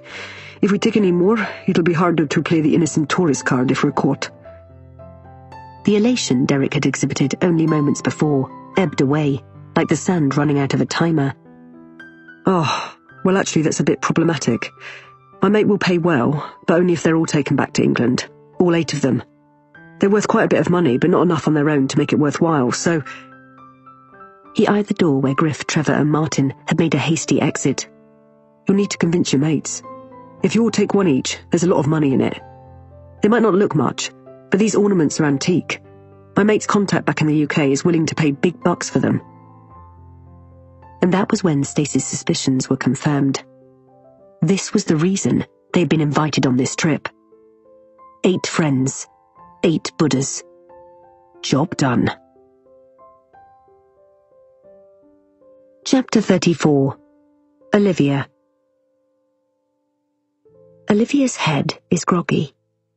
She can't work out where she is and why she's so cold. The air smells of wet soil and something else. A kind of incense. Like someone has been burning joss sticks. Has she stumbled on some kind of ritual? Dampness seeps through her jodhpurs and her back is resting against something hard. She's sitting on grass. She blinks as her eyes adjust to the darkness surrounding her, and it dawns on her where she is.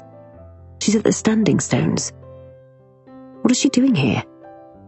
The last thing she remembers is walking home alone. She knows she had a bit to drink at Jenna's, but not enough to black out. So how has she ended up here? She struggles to her feet, holding on to the large stone she's been slumped against. She can just about see the reassuring glow of the lampposts in the high street up ahead, although the Christmas lights have been switched off. It must be late. An icy shard pierces her heart. She remembers being afraid, that someone was following her. A hand on her shoulder, the scream stuck in her throat. She spins around, suddenly terrified. Is that person here now? Did they bring her here to... what? Abduct her? Murder her? Use her as a sacrifice? She needs to get away. She needs to get out of this field right now. She stumbles forward. Her head is still woozy, but she tries to run as best she can, slipping on the wet grass, her boots heavy, slowing her down. She's always hated this place, the eerie atmosphere. She dances between the stones. She half expects someone to leap out from behind one. There is no clear path out of this field, and the darkness makes her feel disoriented. She focuses on the streetlights ahead. She just needs to get herself over the stile, and then she'll be out of here. She just needs to... And then she sees him, blocking her path. A figure, tall, hooded, just like that night. He's come back, this phantom, this ghoul, to take her this time. She screams and falls to her knees. No, this can't be happening. She hangs her head, covering her ears with her hands. No. Olivia? His hands are on her shoulders, heavy as though he's trying to push her into the ground, into the soil, to bury her. She keeps screaming and struggling. Olivia, stop! Stop, it's me! It's me! She recognizes the voice and stops thrashing around. She lifts her head. A man is staring down at her, familiar hazel eyes, messy hair. It's Dale. Why is he here? Has he been following her since he dropped her off? She moves away from him. Was he the one who brought her here? Leave me alone, she cries. She doesn't trust him. She knows he's a policeman, but he lied to Jenna about Tamsin, and she's watched Line of Duty. She knows not all policemen are good people. Let me help you up, he says, coming towards her, but she inches backwards on her heels. Olivia, I'm not going to hurt you. Please trust me. He holds out a hand, but she doesn't take it. I was driving through the high street and I saw you. Well, obviously, I didn't know it was you. I could just see someone stumbling about. It was your bright coat. Look, my car is just there, on the other side of the stile. She stares at him, still confused. What time is it? It's nearly 10:15. How has she lost the last 2 hours? She feels frightened and starts to shake, blinking back tears. I don't know how I got here, she mumbles. I was walking home after you dropped me off, and someone was following me, and then the next thing I know I wake up here. He retracts his hand and offers his arm instead. She wavers. Can she trust him? She has no choice right now. So she takes it and allows him to help her over the stile and out onto the road. I should have made sure to drop you home. You said you were going to Wesley's. What happened? Did you have a row? She shakes her head. The movement hurts. No, I changed my mind at the last minute. Wesley. She should have gone to see him after Dale dropped her off. She was stupid to be walking home alone, tonight of all nights. The lights in his flat are still on. Suddenly, she wants nothing more than to be with him, to be with someone reassuring, whom she trusts. Dale might be helping her now, but she certainly doesn't trust him. He lets her climb over the stile first, and as soon as her feet touch the pavement, she crosses the road and heads for Wesley's flat without waiting for him. Olivia? He calls, crossing the road after her, confusion in his voice. I'll be fine now, thanks, Dale, she replies, banging on Wesley's front door. Dale stands on the pavement 100 yards away, hands on his hips, watching her. Wesley answers the door, reeling in surprise when he sees it's her. Liv? What are you doing here? He glances past her to Dale, and then back at her, his eyes searching her face. What's going on? Can I come in? Of course. He widens the door, and she experiences such a rush of relief to be in familiar surroundings that she feels weak. She collapses on the bottom step of his stairs. He shuts the door and turns to look at her.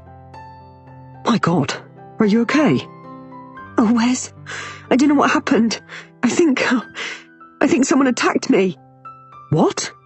He looks horrified. What do you mean? Are you hurt? No, I think I'm fine. I just don't understand what happened. She bursts into tears. He rushes over to her and wraps her in his arms. I'm so sorry for being a bitch to you earlier, she cries onto the shoulder of his hoodie.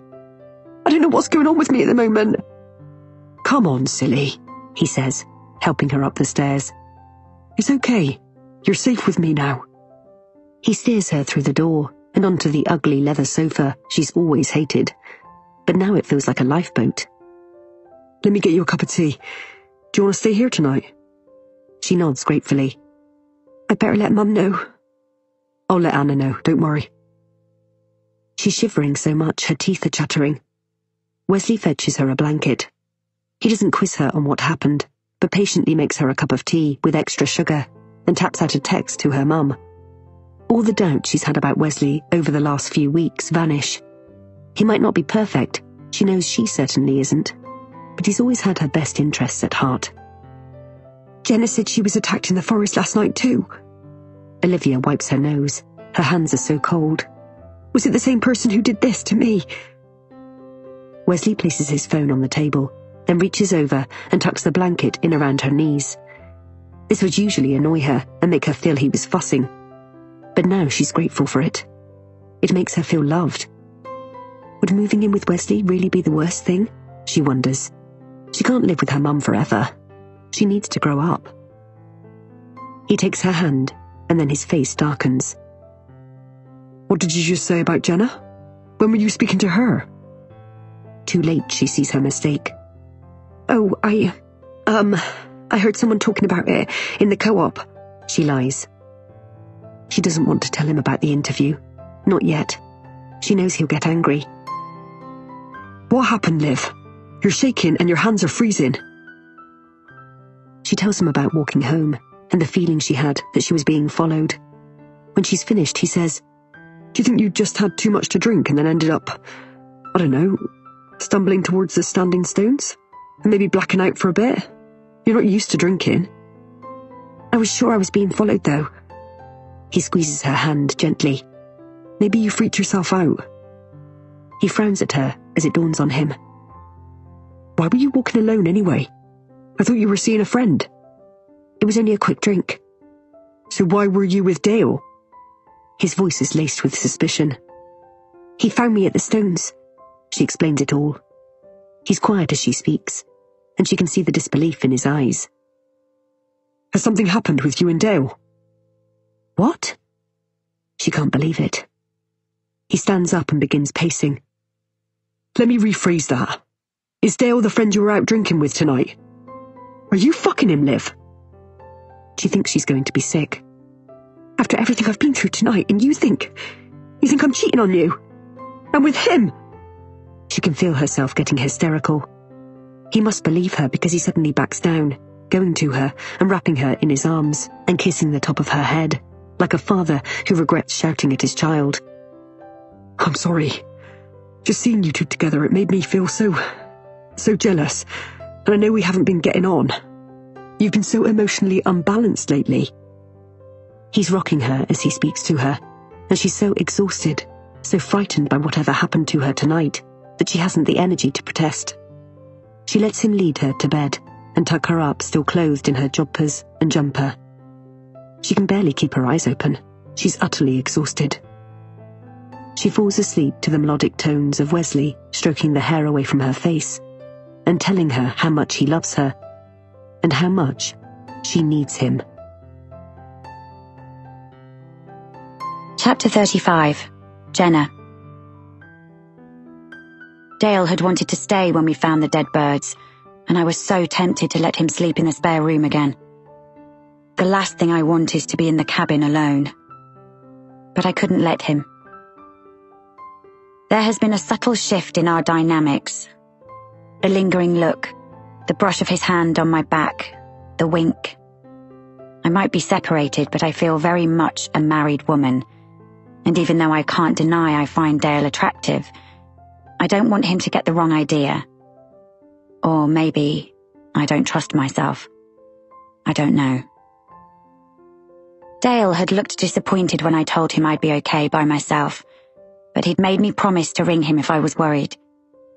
Whatever time it is, I'm only at my dad's, so I'm not far away. I'm grateful to him. He's made my stay in Staffordbury much more bearable, and I know he's been kind to me. I've double-locked the front door and made myself another cup of tea. I reassure myself with the knowledge that nobody can get in. If the worst they can do is leave dead animal carcasses outside, then so be it. The curtains are closed too, which gives me a safe, cocooned feeling. I throw another log onto the fire and sit next to it, stoking it with the metal poker. Then I sit on the sofa, the sheepskin covering my legs and my phone in my lap. One thing I've realized is that I've been living in limbo these last 4 months. It's not fair of Gavin to keep me hanging like this. I don't know if it's the wine or being away from Manchester, but for the first time I wonder if I'm letting Gavin walk all over me, like I see Wesley walk over Olivia. Before I lose my nerve, I pick up my mobile, adrenaline coursing through me. I need to do it. I need to confront Gavin. It's time. I haven't spoken to him properly for weeks. Most of the childcare arrangements are made through my mum, like she's our very own negotiator. I check the time. It's nearly 10. Gavin never goes to bed before midnight. He's one of those people who try to drain every last moment of the day before giving in to sleep. Most nights, especially since Finn, I'd go up to bed first and be asleep by the time he crawled in beside me, usually gone 2 a.m. The only time he would ever come to bed early was when he wanted sex. And over the last year, that had become less and less frequent. Still, the phone rings and rings. I picture him sitting up watching football or some documentary on TV, his mobile on the arm of the sofa, seeing my name flashing up and ignoring it. But just when I think it will ring out or go to voicemail, I hear his voice at the other end of the line. Gruff. Familiar. And my heart tugs. Jenna, is everything okay? I'm fine, I say. I thought we should have a chat. What now? It's been 4 months, Gav. I've given you your space, but I need to know. I can't keep on in this kind of limbo. Have you been drinking? I hear the touch of disapproval in his voice. Only a few glasses. I'm working. I'm not on a jolly. There's an awkward pause, then he says, We do need to chat. You're right. Maybe when you get back, we should talk. Are you back Friday? I hope so, yes. You hope so? He has that same irritability in his voice, like every word I utter annoys him. Now I think about it, that's the way he's been with me for a while, months before he announced he needed a break. I swallow. Well, it's a bit complicated, really. The story I'm covering has taken a bit of a turn. A man has been murdered. What? A local man. I don't know if it's linked, but he was involved in the case I'm working on, so it could be important. Anyway, Friday should still be fine. I'm just thinking out loud. I miss talking to him. About work, about our ambitions and dreams. He doesn't even know much about the podcast, how big a deal it is for me to be allowed to do it, to go from writing press releases part-time to undertaking something like this, being taken seriously for probably the first time since I went on maternity leave back in 2008. But then my job always did take a backseat to his. It was understandable, him being the bigger earner, but he never knew how small it made me feel at times, how unimportant. He never appreciated how much I had to juggle. And when I complained, he'd throw in a comment like, Well, you wanted to go back to work? As if our son was my responsibility, not his, and that it was down to me and me alone to make a success of working and raising a child. Right. Well, I hope you're being careful, he says curtly. And I wonder how it got to this. How we'd got to this. What had happened to us, to the fun, young, free and easy couple we once were before resentment started to set in.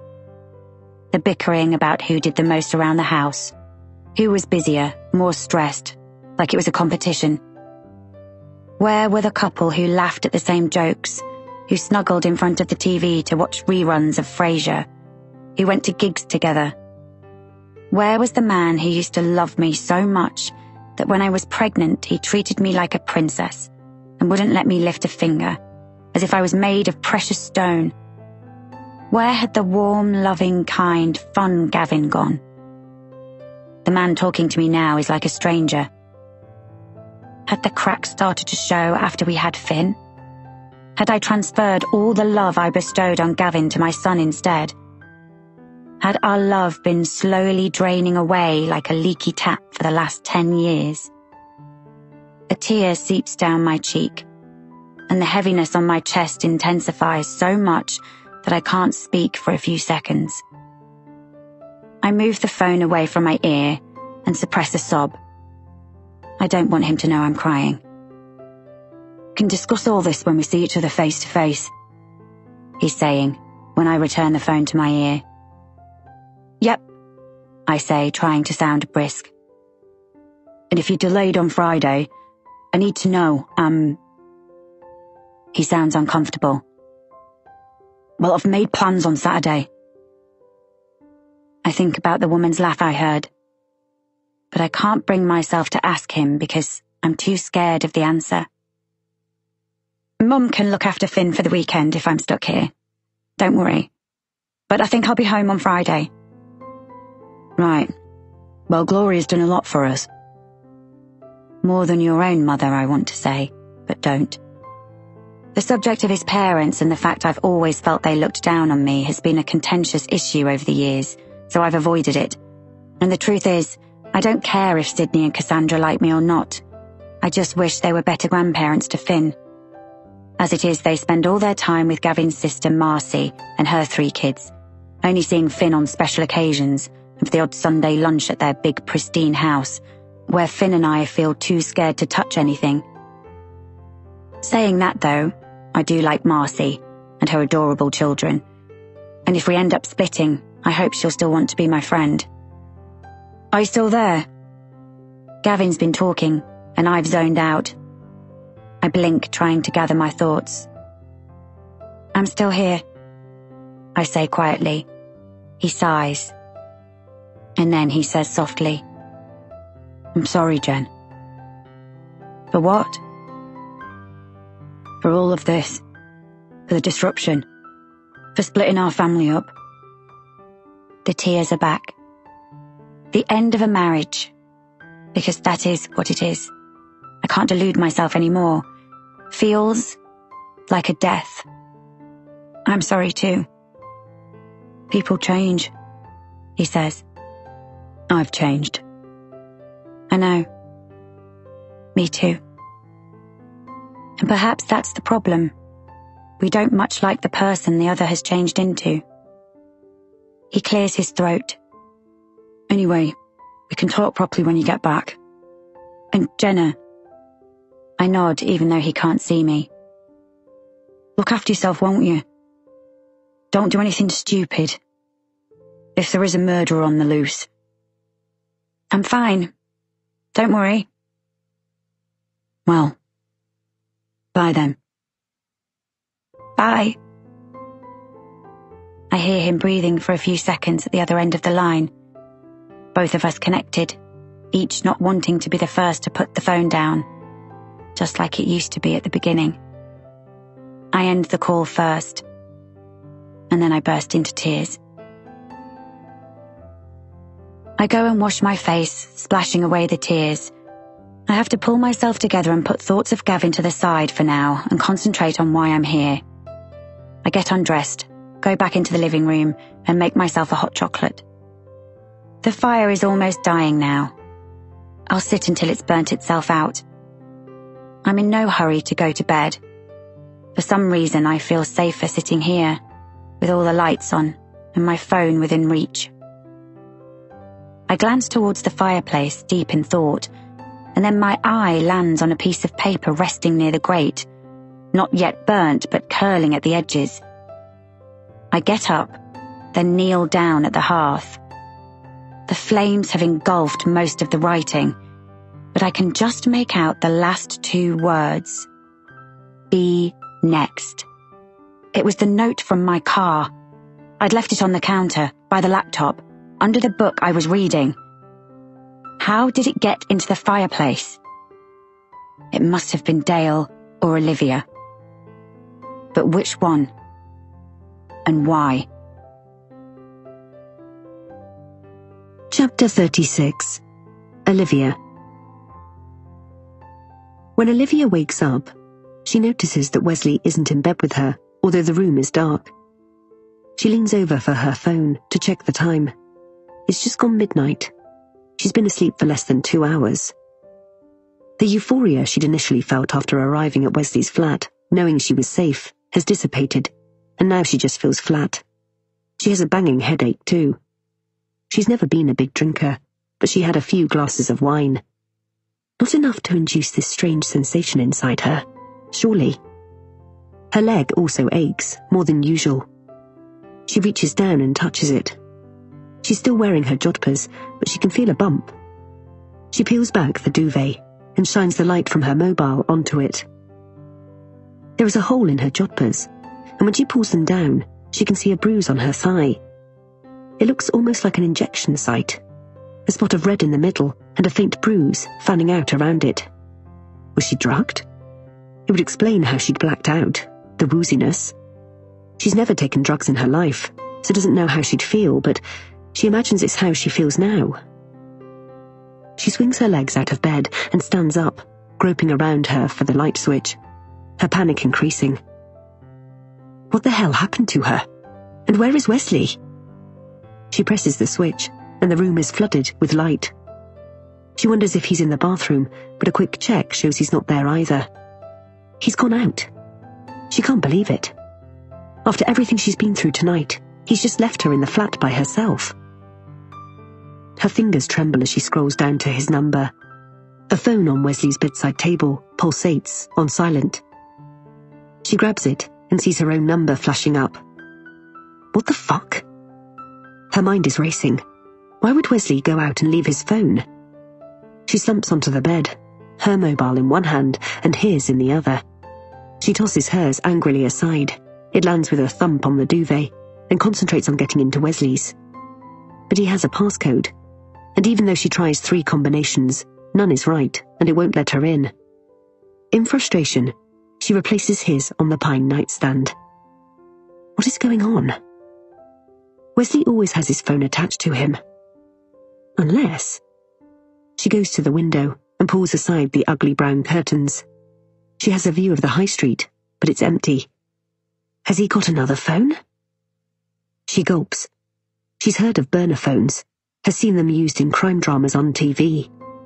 Maybe he's cheating on her after all, and uses a different phone to call his other girlfriend. No, she's being paranoid. He's probably popped out to get some milk or something at the all-night petrol station and forgot his phone. Nothing more sinister than that. The light is too bright, one of those cheap paper lanterns that was once white and has yellowed with age. Olivia stands up and flicks the switch so that she is plunged back into darkness. It feels symbolic somehow. Isn't she always the one left in the dark? She continues to sit on the arm of the sofa, with the curtains not quite closed, a chink of muted night sky reflecting on her thigh. She doesn't want to go back to bed until Wesley gets home. She can hear the far-off wails of an ambulance, and she's reminded again of that night, 20 years ago. They would still have been in the club on this day in 1998, with no clue of how their lives were about to change. Unless the others knew, and planned to leave her behind. It had been such a strange time after the accident. She'd been so ill, so worried about her leg, and not knowing if she'd ever walk again, that those first few months after her friends vanished had gone by in a blur. But something else had made her reluctant to look back on the hours before they went missing. Guilt. Because in the club that night, at approximately this time, Olivia had been thinking bad thoughts. It had been a normal Saturday night out with the girls. Sally was excited about Mal, the boy she fancied, and who, she felt, was close to asking her out. And Tamsin and Katie were on a mission to get drunk. Did Tamsin flash the cash a bit more than usual? Olivia couldn't remember. They did leave the club earlier than they normally would. She recalls that much. And even though Katie and Tamsin had argued, they'd seemed fine with each other on the drive home. She has an image of Tamsin staggering over to where Olivia had been standing at the bar by herself, while Sally was snogging Mal, and Katie was dancing with a group of strangers. She'd been feeling melancholy, nursing her one glass of wine while the Chemical Brothers boomed overhead, thinking of Wesley and how she wished he'd been there. And she'd felt a little, she feels bad for this now, resentful towards Sally for her obvious hostility towards him. She'd been worrying about how her relationship with Wesley was going to work if her best friend couldn't stand her boyfriend. And she'd also felt a twinge of jealousy as Sally tossed her glossy dark mane back over her shoulder while she snogged and flirted with Mal. The boys seemed to fall at her feet, and Olivia had been Wesley's second choice. "Me," Tamsin had said, slinging an arm around Olivia's shoulders. "Don't let me drink too much tonight. I have a booty call." A booty call?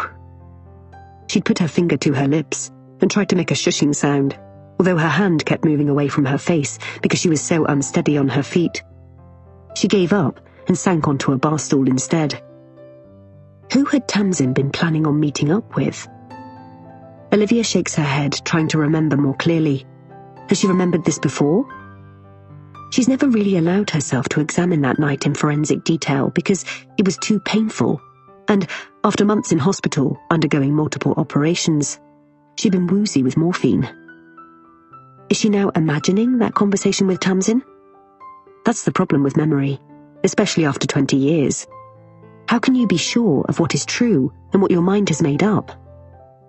Looking back at that night is like trying to watch an old VHS movie that's been played too many times so that part of the tape is worn away. A movement, a flash of clothing, in the field opposite brings her back to the present. She opens the curtains wider, her heart picking up speed. Is it Wesley? But no, the gate is wrong. This person is tall and wiry. He's climbing over the stile and steps down onto the pavement, his face illuminated by the streetlight. She stiffens in surprise. It's Dale. What is he doing by the stones at this time of night? Subconsciously, she touches the spot on her thigh where the bruise is forming. Dale had found her, but had he been the one to take her there in the first place? Had he drugged her? No, that makes no sense. Why would he do that to her? To punish you for telling Jenna about Tamsin. She pushes away the thought. It's ridiculous. Dale wouldn't do that. He had his own reasons for not disclosing to Jenna that he'd been Tamsin's boyfriend the night she went missing.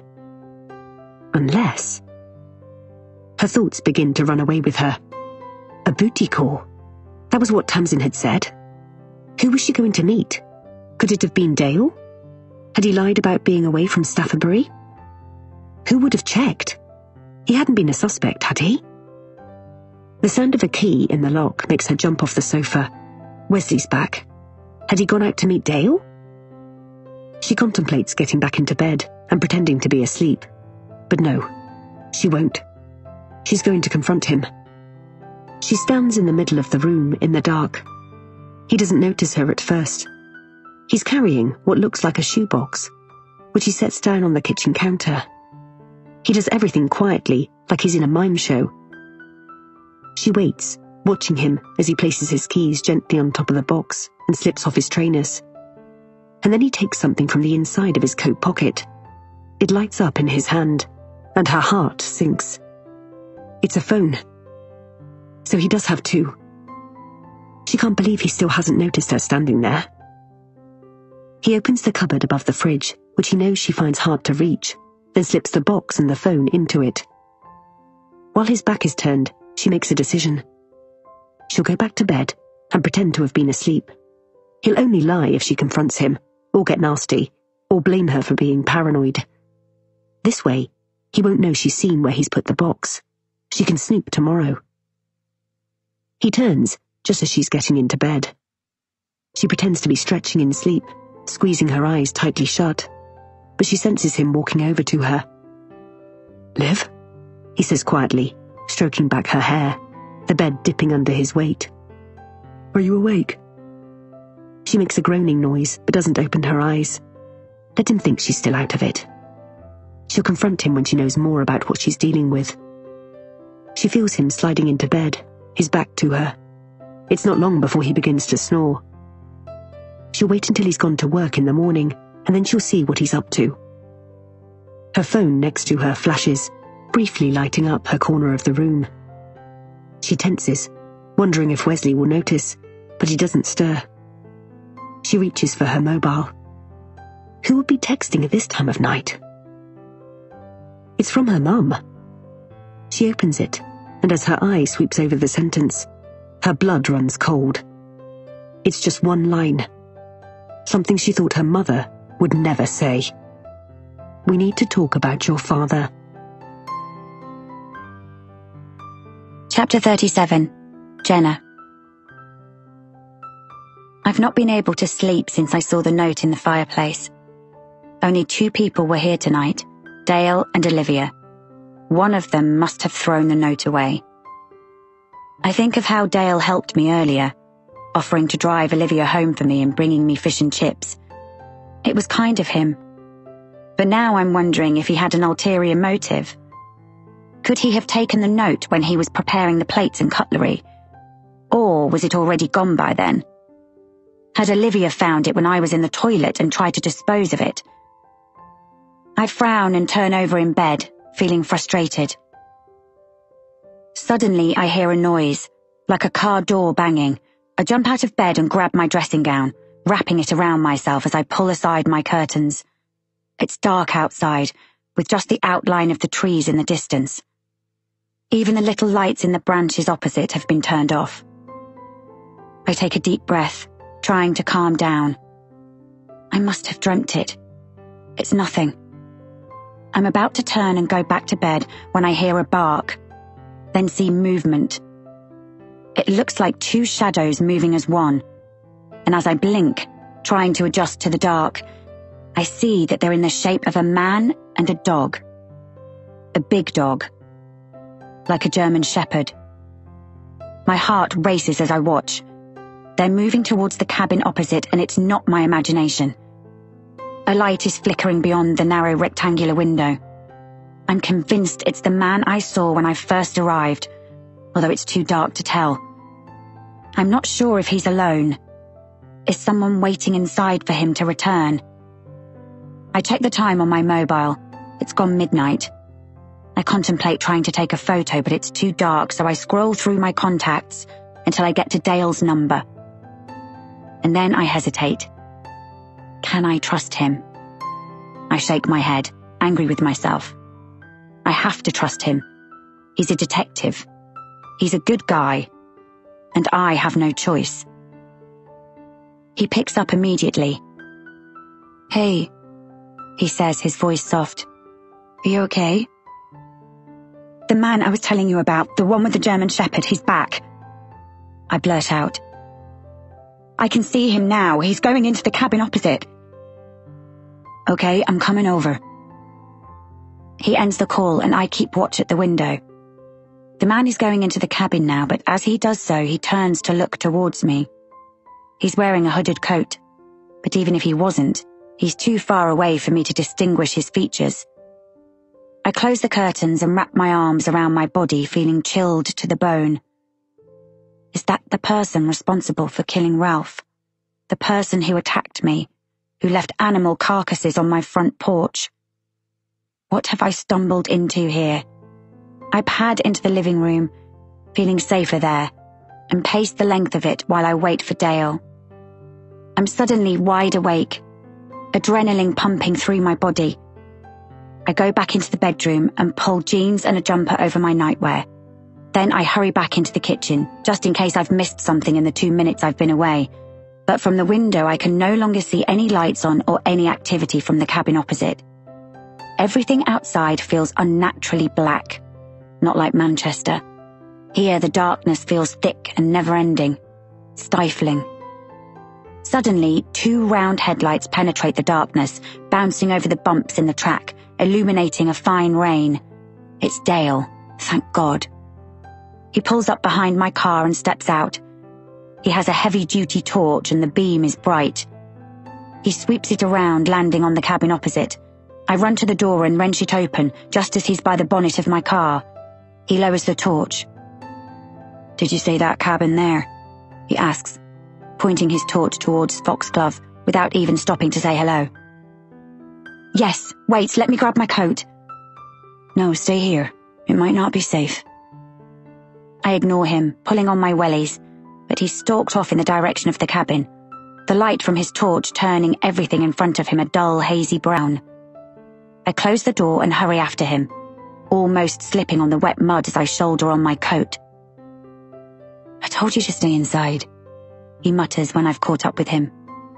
For fuck's sake, Jenna, this isn't a game. Don't you ever do as you're told. I don't reply. Instead, I hang back behind him and thrust my hands into my pockets, feeling for the mace and relaxing when my fingers find it. I bring it out and hold it by my side. A faint slant of light is visible around the curtains at the front window. My heart is beating fast, and I tighten my grip on the spray. The door is flung open by a man with a halo of dark, wiry hair, tinged with grey and a cross expression.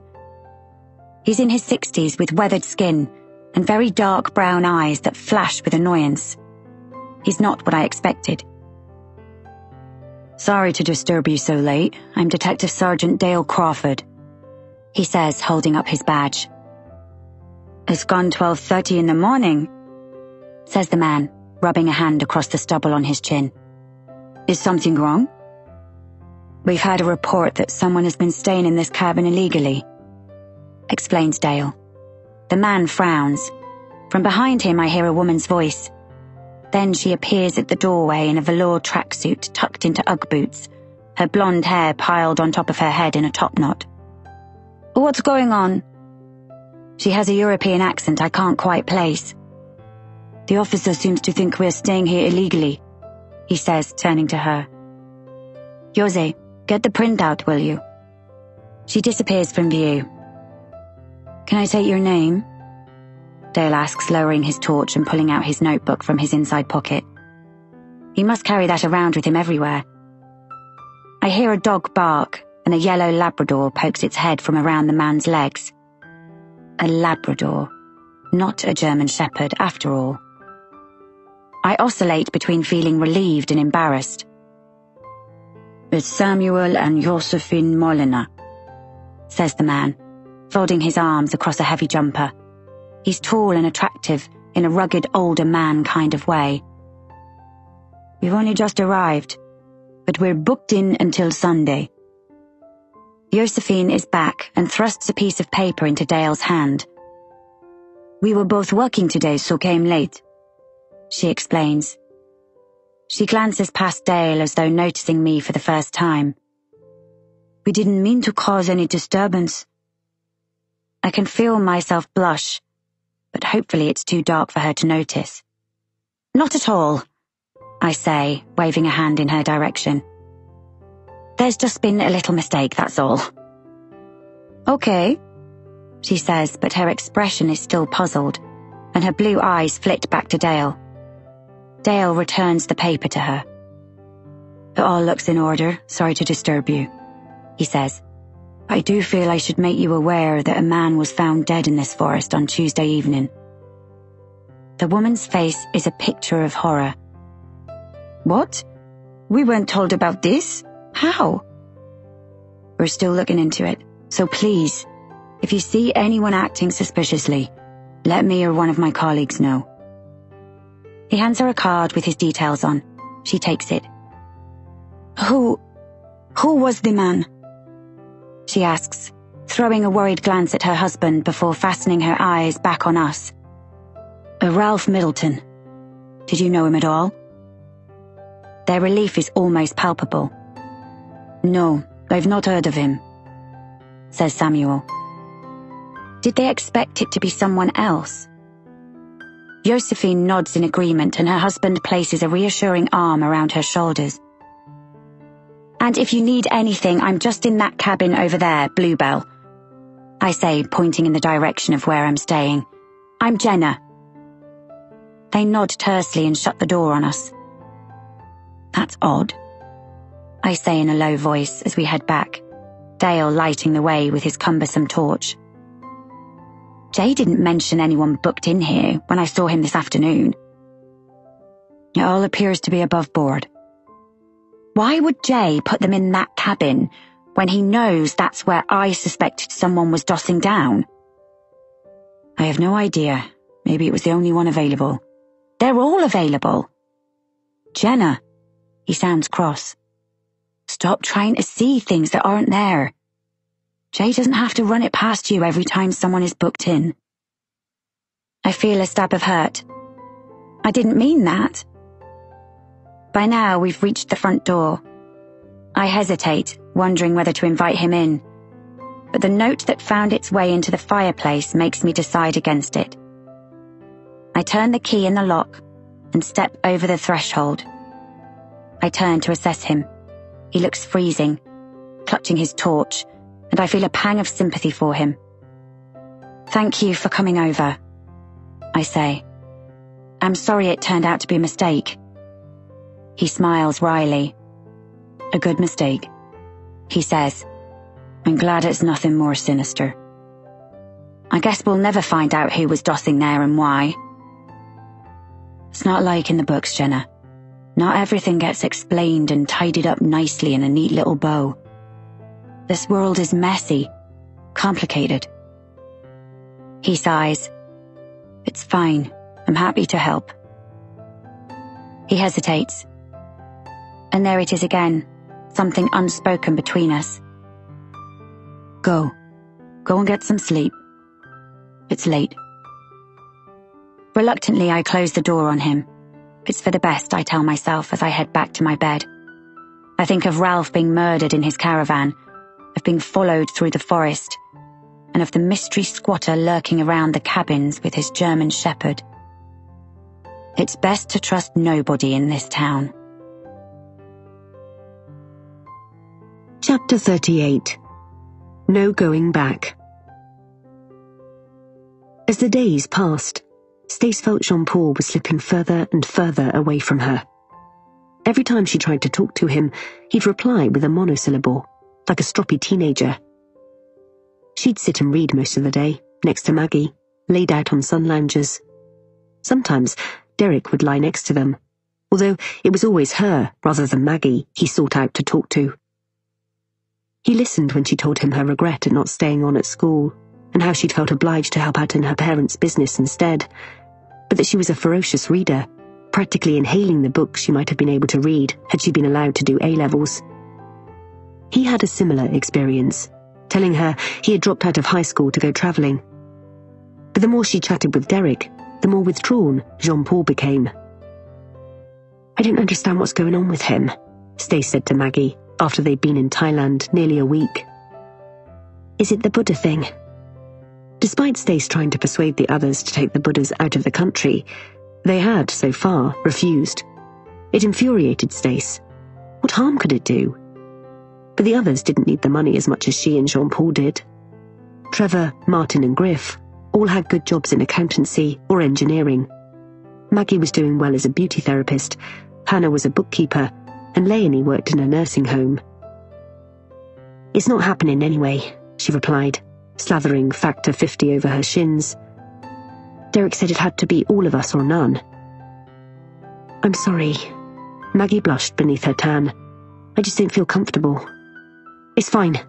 The money would have been nice, but I do understand. I'm surprised you were willing to do it. You've always been so careful. What could she say? That they needed the money? That she was fed up of never taking any risks? That she wanted to please Derek and make him think she was a lot more than just a provincial girl from the sticks? Maggie hesitated, as though wanting to say something else. Eventually, she said, I don't trust Derek. What do you mean? I can't put my finger on it. I think the Buddha thing is more dodgy than he's trying to make out. And how's he got all this money? I'd steer clear if I were you. Jean-Paul has the right idea. Stace frowned and adjusted her straw hat. Has he said something? Maggie pulled her legs up and fanned her face with a hand. A trickle of sweat was running down her thigh. No, it's just a feeling I get. He seems keen on you. Stace's heart thumped. What? Who? You know who. Just be careful there, Stace. That's all I'm saying. Excitement rippled through Stace, so it wasn't her imagination. There was something between her and Derek. Chemistry, desire. Could Jean-Paul feel it too? Was that why he was withdrawing from her? "I don't know what you mean," she lied, pulling The Great Gatsby from her bag so she could hide her smile. They made a habit of meeting up at night, when everyone else was asleep, and talked about everything, their childhoods, their dreams and ambitions. She felt like she knew more about Derek than she did about her own boyfriend, and she already knew she'd miss him when she returned to England in 4 days' time. This, she realised, was her favourite part of the holiday, sitting beside him over a drink, with the musky scent of exotic flowers she didn't know the names of, the dying embers of the barbecue, and the sound of the crickets. They'd stay up until the sun started to rise and turned the sky a patchwork of pink and yellow. "I always thought I was happy," she told him that night, after her talk with Maggie. They were lying, as always, on adjacent sun lounges, but unlike that first night, they were close together. So close that she could feel the heat from Derek's body. "I thought I was a homebody, not particularly ambitious. But now it feels like everything's changed, including my feelings for Jean-Paul, although she didn't say that." If she was honest with herself, her relationship with Jean-Paul had been going downhill for months, even before he lost his job. She'd been taken in with the romance of him, a handsome stranger to their town, but he was miserable, and it had taken this holiday to make her see that so was she. "I hardly know anything about him," she said now. "He refuses to tell me what happened in Goa." Derek sighed softly. "I don't want to cross any line. JP is my mate. But on the other hand..." Their bodies were turned into each other, their faces inches apart. God, he was beautiful. "I've come to feel..." He placed his hand over his linen shirt, lowering his eyes. "Well, you know..." She swallowed as her heart burst with emotions. Did she know it the first time she clapped eyes on him, standing, like Gatsby, in front of his villa? Their instant attraction? She probably did. Derek moved his hand and touched her fingers lightly, sending shockwaves of desire through her. His voice was low and husky. "The thing you need to know about JP is he has a lot of sides to his character. He's been in trouble with the police back in Spain. Stupid things. Burglary, stealing cars. And then, when we went travelling, he got in with some dodgy people." Why had Jean-Paul never told her any of this? She'd believed he was a gentle, innocent soul. How naive she'd been. Derek continued softly. "I took him under my wing a bit. He was just misguided, I suppose. He had a terrible relationship with his father, who I think was a bit of a brute." This was all news to Stace. We travelled around together for a while, and then Goa happened. I was his alibi, but it freaked him out, and that was why he ran off to Britain.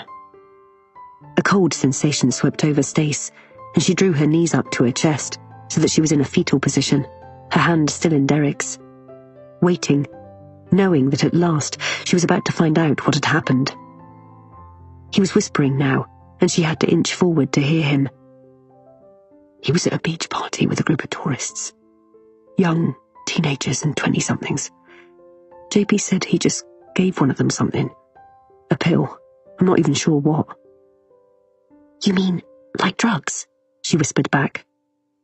Derek nodded and held her hand firmer as though to comfort her, his thumb stroking her skin. "So, he's never told you any of this?" "No," she admitted. "The first I knew about it was when I heard you both talking about Goa on our first night here. I asked Jean-Paul about it, but he tried to palm me off." "He should have told you. I can't bear that he's lying to you." "And what happened after that?" "The guy overdosed. He was only 18. The drugs had been cut with something dodgy. Like I say, I don't know all the details, except JP came to the hostel where I was staying, panicked, crying. He made me promise that if anyone asked, I'd say he was with me the whole time. And..." He dipped his head. "To my shame, I did. He told me he never knew the drugs were bad. It was that crowd he was in with. They weren't a good influence on him. The next thing I knew, he'd left me a note to say he'd gone away. And later he wrote to me to tell me he had settled in England, had met a nice local girl, and... She retracted her hand. She didn't know what to think. Jean-Paul wasn't the man she'd thought he was, but then hadn't she always suspected that deep down? He'd presented to her a version of himself he knew she'd like, a romantic lead in a movie, the exotic hero who swept into a young woman's boring life and made it temporarily exciting until real life encroached upon them, turning their fantasy to dust. She groaned. I feel so stupid. Jean-Paul was always so cagey about his travelling days, but I thought it was because he wanted them back. I didn't realise he was hiding out with me, running away. She turned back to him. Do you think that's why he's so miserable now? Because being back here has reminded him of that time? Nobody ever came looking for JP. He was being paranoid, fleeing like that, said Derek gently. He told me he was broke and had lost his job. I paid for your tickets to fly out here. Jean-Paul said he had savings. Her whole body flashed hot with embarrassment. He had nothing, Stace, he said gently. He regretted running away from India, so that's why I invited him here. I thought the Buddha thing could help you both out, but... He reached over and stroked her cheek. I'm just glad I got to meet you. I'm sorry if I'm talking out of turn, but I think... His eyes locked with hers. I hope you feel the same. Desire crackled between them, and Stace realised she was holding her breath. She knew what was going to happen next, and she did nothing to stop it, as he led her upstairs to his room at the top of the villa. They didn't speak as they peeled off each other's clothes, holding eye contact, the only light spilling from the French windows that led onto a balcony and was slightly ajar. She knew she had crossed a line. Her future was not set out like she'd thought. And there was no going back. Chapter 39. Jenna. Voice memo, Thursday, 29th of November, 2018. I survived another night, although as the days pass, I've got more questions than answers. Who was the man staying illegally in the cabin opposite? Who wrote the note with the flowers and on my car? And who threw it into the fire? Not to mention, who killed Ralph and who attacked me in the forest? I can't wait to leave this town. But I know Olivia and her friends will follow me. The next morning, I decide to speak to Madame Tovey. I know Jay and Dale have described her as a charlatan, but she's a local institution and was living in Staffordbury when the girls disappeared. She'd be a good interviewee for the podcast. It's another cold morning, the sky a blanket of white. There is a light dusting of frost on the pavement.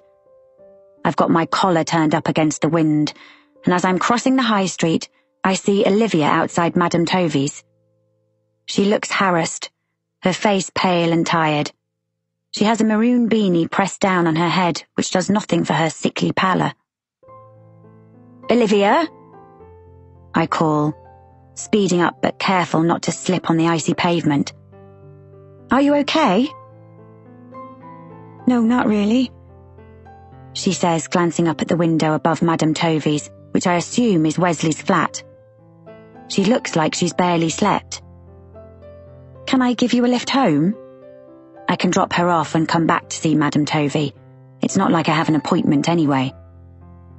My car is only over there, I say, pointing to where I've parked it on a 2-hour bay at the end of the high street. She hesitates. A shadow moves behind the glass. I realise she's worried about Wesley's disapproval. But a defiant expression passes over her face. She sets her chin and nods, thanking me. We walk to the car and don't speak until we are warm inside. I start the engine. Is everything okay between you and Wesley? I ask, remembering the conversation we had last night. She tugs off her hat, and the static causes her hair to stand on end. She runs her hands over it absently. Something strange happened last night, she begins as I pull away from the curb and fall behind a passing Vauxhall.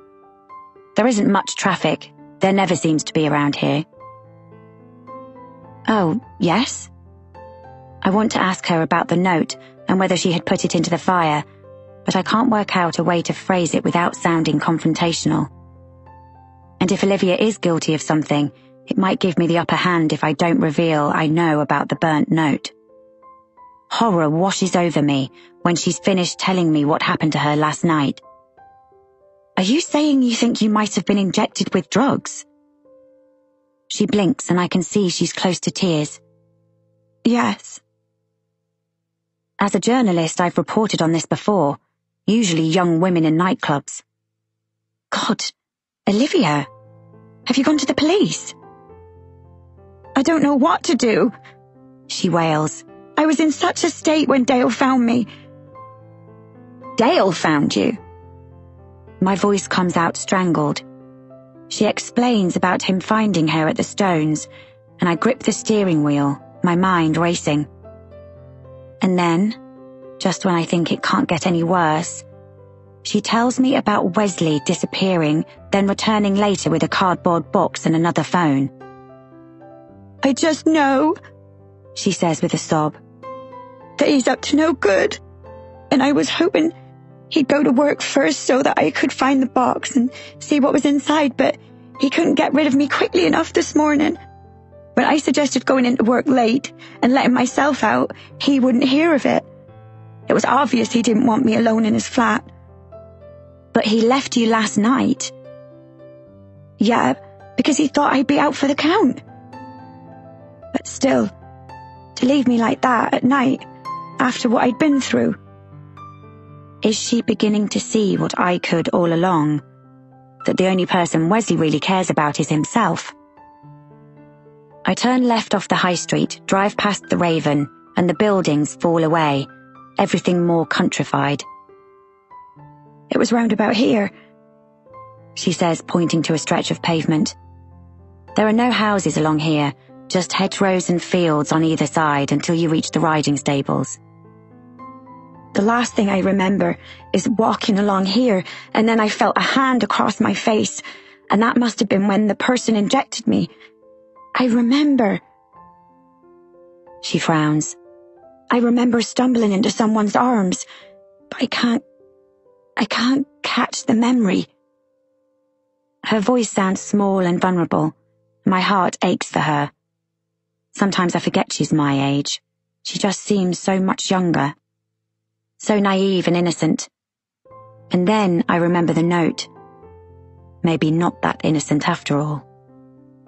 Have I got her wrong? Is this just a manipulative game she plays to make everyone underestimate her? It's all so confusing, she says as I maneuver into her driveway and pull up alongside her mother's Land Rover. And now, she lowers her voice, my mum has suddenly announced, by text no less, that we need to talk about my father. I turn to her in surprise. What? She's never told me much about him, except to say she was going out with him for a while, but they split up when she fell pregnant. Nobody ever talked about him. Like once, I remember asking Sally's mum. She was really good friends with my mum, at least she was until the accident. But she just told me he was a bad egg, and that I was better off without him in my life. I began to wonder if maybe Mum was lying, that there had been no boyfriend, and she'd been raped or something awful. Oh my God, do you think that's the case? I honestly don't know. She looks down at the bobble hat sitting in her lap. I'm almost scared to find out. She doesn't move from the passenger seat. It'll be okay, I say, trying to reassure her, even though I have no idea if that's true. I just wonder why she wants to tell me all this now, she says almost to herself. She sighs heavily. Right, I better go and find out. She flashes me a pained smile and pulls on her hat. I was supposed to feed the horses this morning, so she'll be pissed off at me about that. God, Olivia, you've been attacked. You should be going to the police. Do you want me to come with you? No, it's okay. I'll do it later. Take care, I say as she gets out. If you ever need to talk, and I mean confidentially, as a friend. Thanks. I watch her walk towards the stables, her shoulders slumped, dragging her feet. She looks like a condemned woman. I'm thinking about Olivia and what happened to her and how Dale was the one to find her as I head to Madame Tovy's place. Something really odd is going on around here. I don't believe it's mystical or supernatural, whatever some of the locals think, but I do believe it's calculated and linked to the events surrounding Olivia's 3 missing friends. Madame Tovy's is painted in a garish purple that stands out against the muted tones of the other buildings. A bell tinkles as I push open the door into the shop. It's small and smells musty, of incense and aging fabric and overly brewed tea. The shelves are lined with tarot cards and baroque jewellery. Tasseled bags in crushed velvet hang from a rack by the window. In the corner at the end of the room, a table covered with dark green satin fabric and a large crystal ball stands between 2 high-backed chairs. I stare at my surroundings, wondering how many customers Madame Tovy actually gets. An internal door opens, and a woman dressed in a long floaty garment with a stack of bracelets halfway up her arms waltzes through. She must be in her 60s at least, with thick dark hair piled on her head. She's holding a tray with a teapot and 2 cups, which she sets down next to the crystal ball.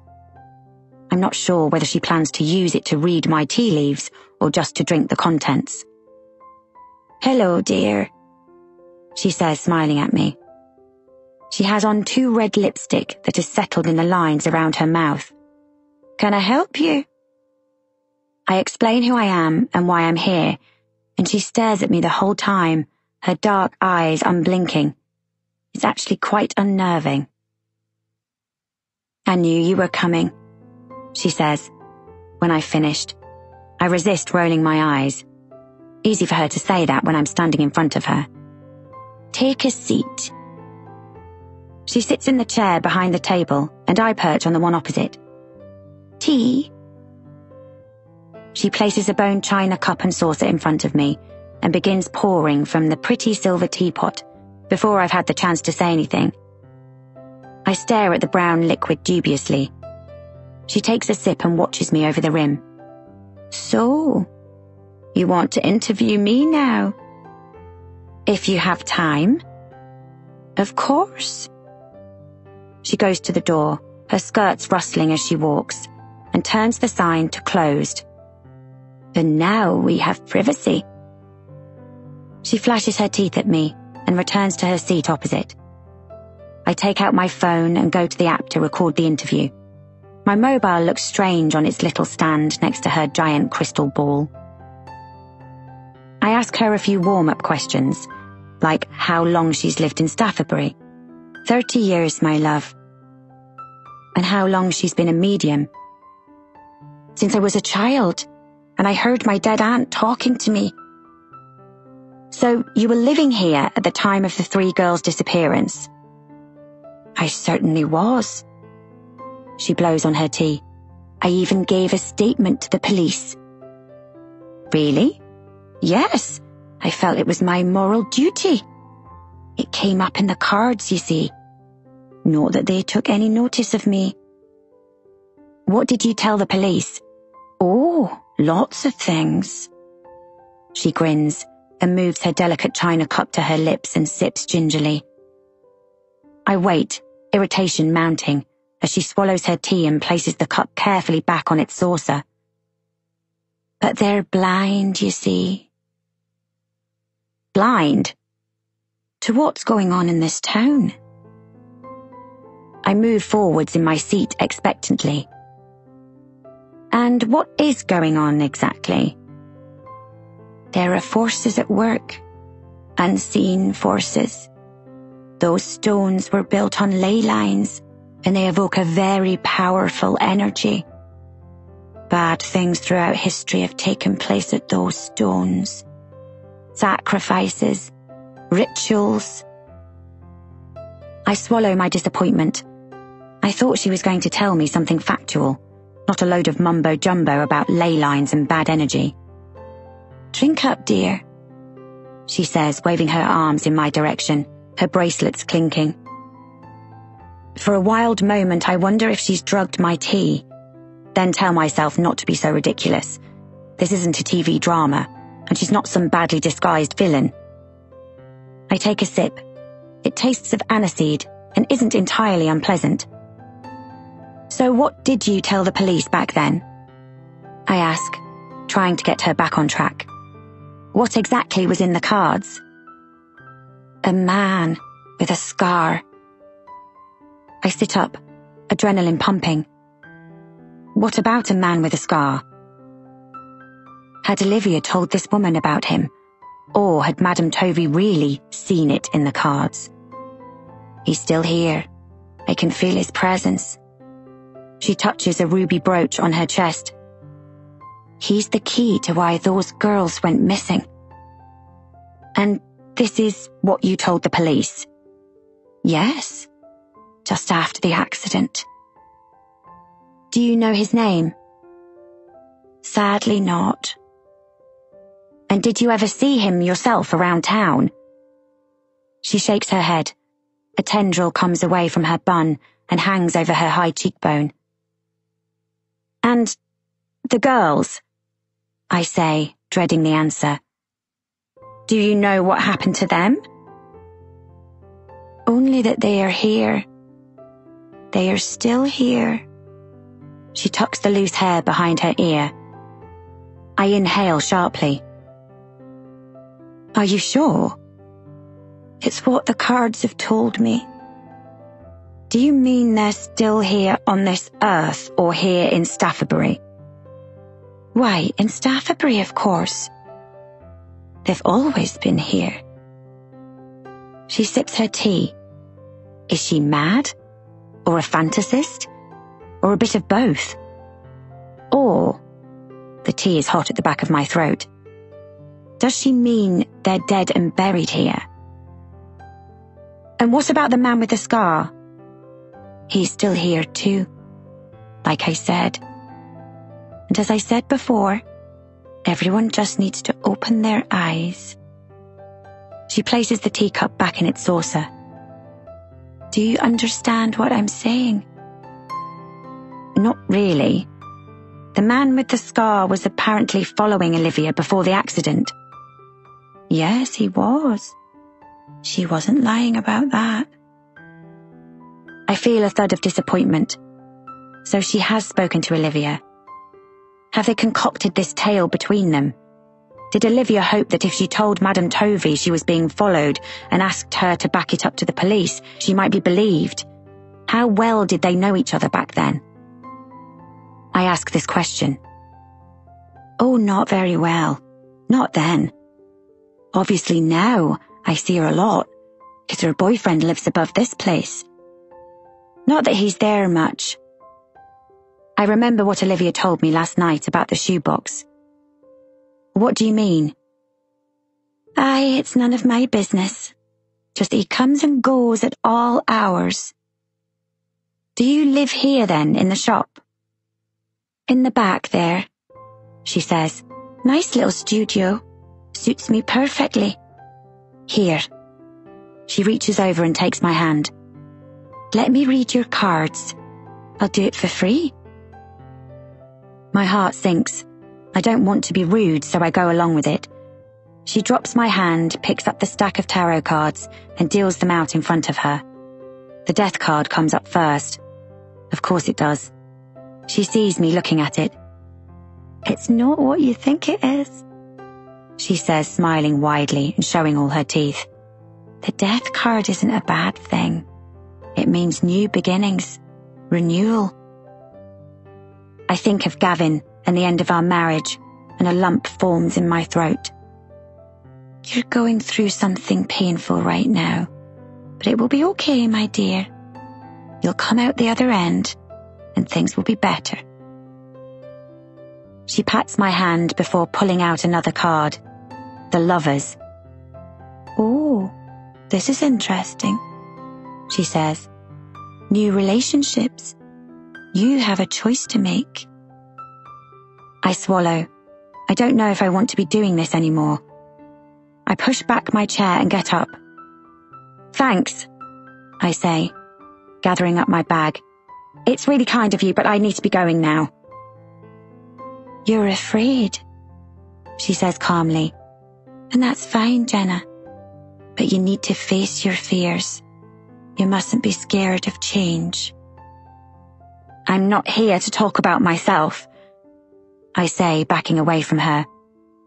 I'm here to find out about the man with the scar and the missing girls. The lovers, she says with a sigh. This card isn't just about you. I frown. Now this is interesting. What do you mean? It's how it all started. It's the crux of the whole thing. A swell of frustration rolls through me. I don't want to hear riddles. If she knows something, why doesn't she just tell me? And what is that? I'm just the vessel, my dear. I don't know what it all means. I'm just telling you what's in the cards. That's all. I stare at her, feeling more confused than when I came in. Okay, so let's get this straight. You're saying the man with the scar is back in Staffordbury and he has something to do with the 3 missing girls. He has everything to do with the missing 3. And the lover's card, it's important because they started the whole thing off.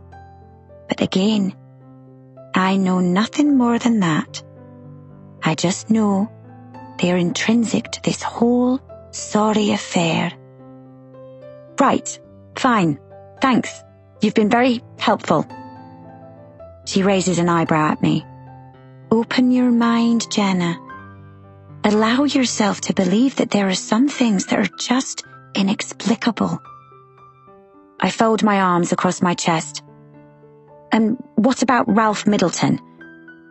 Is his death linked as well? Oh, yes, I should say so. As I'm packing up, she adds, so quietly I can hardly hear her. Don't trust anyone. That's what the cards are warning you, Jenna. Everyone is lying. Chapter 40. Olivia. The horses are still in the field. Olivia frowns.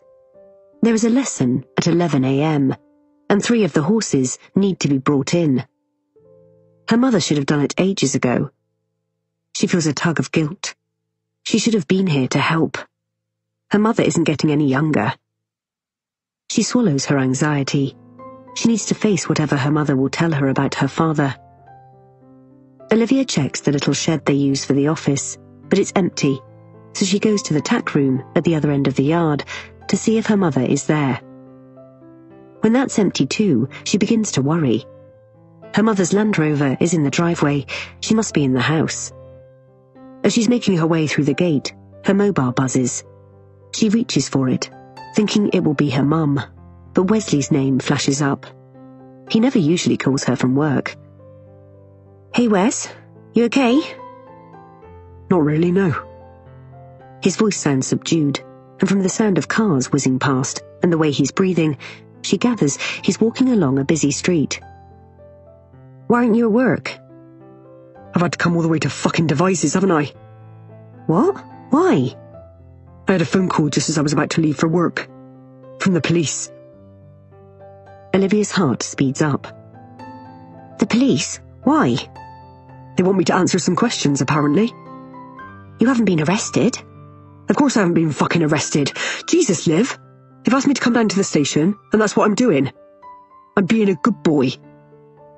He sounds thoroughly pissed off, but Olivia senses a trace of anxiety in his voice too. What do they want to talk to you about? I'll let you know. Is it about what happened last night? The box he was carrying? The burner phone? The suspicion he's involved in something dodgy intensifies. I hope everything's going to be okay. Sure, he says, but he doesn't sound confident. I'll ring you later.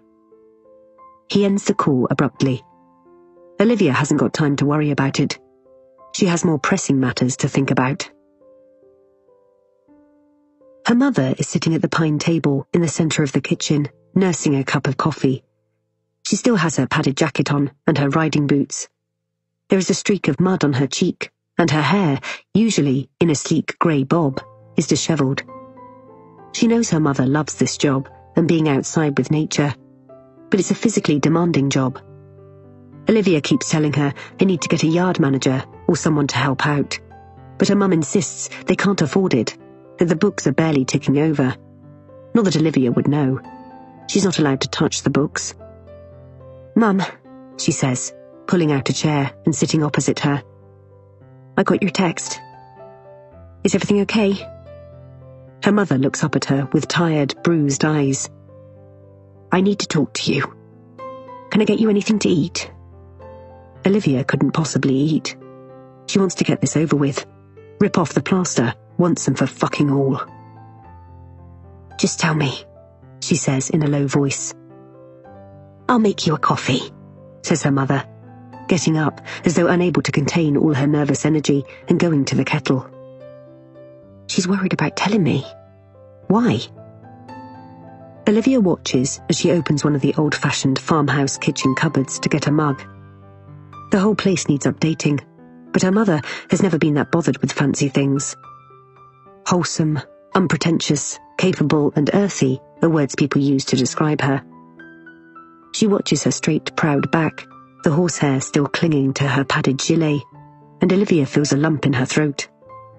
She wants to savour this moment, because after their conversation, she knows everything will change. It's true what they say, ignorance is bliss. Her mother hands her a coffee and sits down at the table. She already has one in front of her, growing cold, as though she's been sitting in the kitchen for ages, just waiting for Olivia to get home. "Go on then. Tell me," says Olivia, bracing herself. This is the moment she's going to hear that her father is some kind of monster, a rapist, a psychopath. "I think your father might be in town," she says, and Olivia is so surprised she nearly knocks over her mug. "He was seen." "What? Who saw him?" She waves a hand dismissively. "It doesn't matter, and I'm sorry I never told you much about him. The truth is, I loved your father. Once I thought I loved him very much, but there was an incident, and we split up. Then I found out I was pregnant with you." A shadow passes behind her eyes, and, for a moment, Olivia knows her mother is recalling the pain that was inflicted on her. "Why have you decided to tell me this now?" "Because I think he wants to meet you. I've been told he's here in Staffabury, and the only reason he would want to come here is to see you." There is a desperation about her that Olivia's never witnessed before. She's usually so composed. "Why would he want to see me now when he didn't bother for years? When he left you pregnant?" Her head pounds. This is all too much. "Well, he was away for a long time."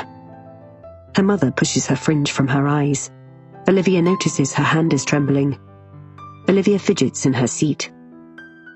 "Where was he?" "This is the thing. This is why I didn't tell you." She laces her fingers around her mug. "He's been in prison. For a long time." "What did he do?" Her mother's next words make Olivia go cold all over. "He killed someone." Chapter 41. Jenna. My mind is still full of my conversation with Madame Tovey as I pull up outside the cabin. I climb out of the car, slightly distracted, and start when I see a figure standing by my front door. I put my hand to my chest, my heart in my throat, then relax when I realize it's the man, Samuel, from Foxglove. He blows on his hands and stamps his feet. The ground is covered with patchy frost. "I didn't mean to startle you. I'm sorry if Jose and I were rude last night.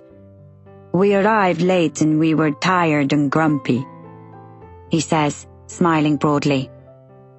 Oh, no, not at all. It was totally my fault. As I explain my mistake, his expression grows more somber. So let's get this straight, he says when I've finished. You came over last night because you previously saw a man staying in the cabin who shouldn't have been there, and thought he was back? I nod. I pull my bag more firmly over my shoulder. What did the man look like? I cast my mind back to that first night. He was wearing a long raincoat and a hood. You know, the ones like fishermen wear.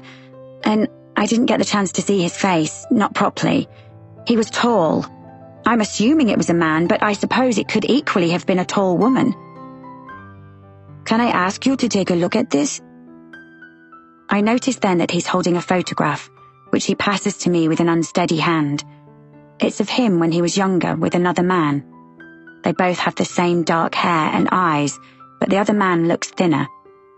Samuel has his arm around the man's shoulder, and he's in profile. Could it have been this man? He'd be older now, mid-60s. I don't know. I mean, perhaps. I didn't see the man's face closely enough to tell. Who is this? He is my brother. Well, half-brother. We had the same father, but we've lost touch. And then I heard he was in Staffabury, so we travelled down here from where we're living now in Cumbria to see him. I've had someone looking into his whereabouts, and there was a booking made here in Staffabury under his name a few days ago at the local B&B. But when I went there to ask, they said he didn't turn up. I try to imagine the man older with a long waxed coat on. I hand him back the photo. Is your brother tall? He's just over 6 foot. It could have been the same man. But why would he be hiding out here if he'd booked a B&B? Maybe he didn't have any money and thought these cabins were empty, so decided to use one. Another thought hits me. Could this be the person who attacked me on the night of Ralph's death? If he was here, he was probably just passing through, says Samuel. I have been so close the odd time over the years, but he is elusive. It's almost... He glances down at his feet and looks slightly ashamed, as if he doesn't want to be found. I wasn't the best brother to him, in the end. He reaches into his back pocket for his wallet. I also have this. This was taken on the same day and was the last time we saw each other, 20 years ago now. It isn't such a good photo of him, though. He hands it to me. It's crumpled. And this time the man is sitting alone on an old stone wall, sadness in his eyes. He has a cigarette hanging out of his mouth. I don't recognize him at all. I'm about to return the photograph when I notice something about the man's face. I peer more closely. What's that there? I ask, pointing to something dark and puckered on the left cheek. It wasn't apparent in the first photo because of the way the man was standing. Oh, that. Yes. He got into a fight a few years before. It's a scar. It was pretty nasty, too. He could have lost his eye. A scar. What's your brother's name? I ask. I don't know how it links together, but this could be important. Jean-Paul, he says. His name is Jean-Paul Molina. Chapter 42. Jenna. I've only been back to the cabin for 10 minutes when there is a knock at the door. I open it, expecting it to be Samuel again. But Dale is standing there. His hair is tousled and he smiles at me, his warm hazel eyes softening, and my stomach does a strange little dance. Ugh, Jenna, don't even go there, I tell myself. I know it's just a reaction to my pride being hurt by Gavin and our conversation last night, the finality in his words. And anyway, Madame Tovy's words are still playing on my mind. Everyone is lying. I resist smiling back. Dale, I say crisply. Everything okay? Confusion flickers on his face. I wanted to check on you after last night. First the dead birds and then the mix-up with the man in the cabin. I'm fine, I say. But I saw Olivia this morning. I recount what she told me. She said you'd found her at the Stones. What had you been doing there? And why didn't you tell me last night that you'd found her in such a state? He folds his arms against the cold. The tip of his nose is red. I was just walking past, following up a lead. I didn't tell you last night because I was worried about you and wanted to get to the bottom of who was in the other cabin. You called me, remember? I had just accompanied Olivia to Wesley's when I received your call. Olivia thinks she might have been drugged. His expression hardens. That's what I was afraid of.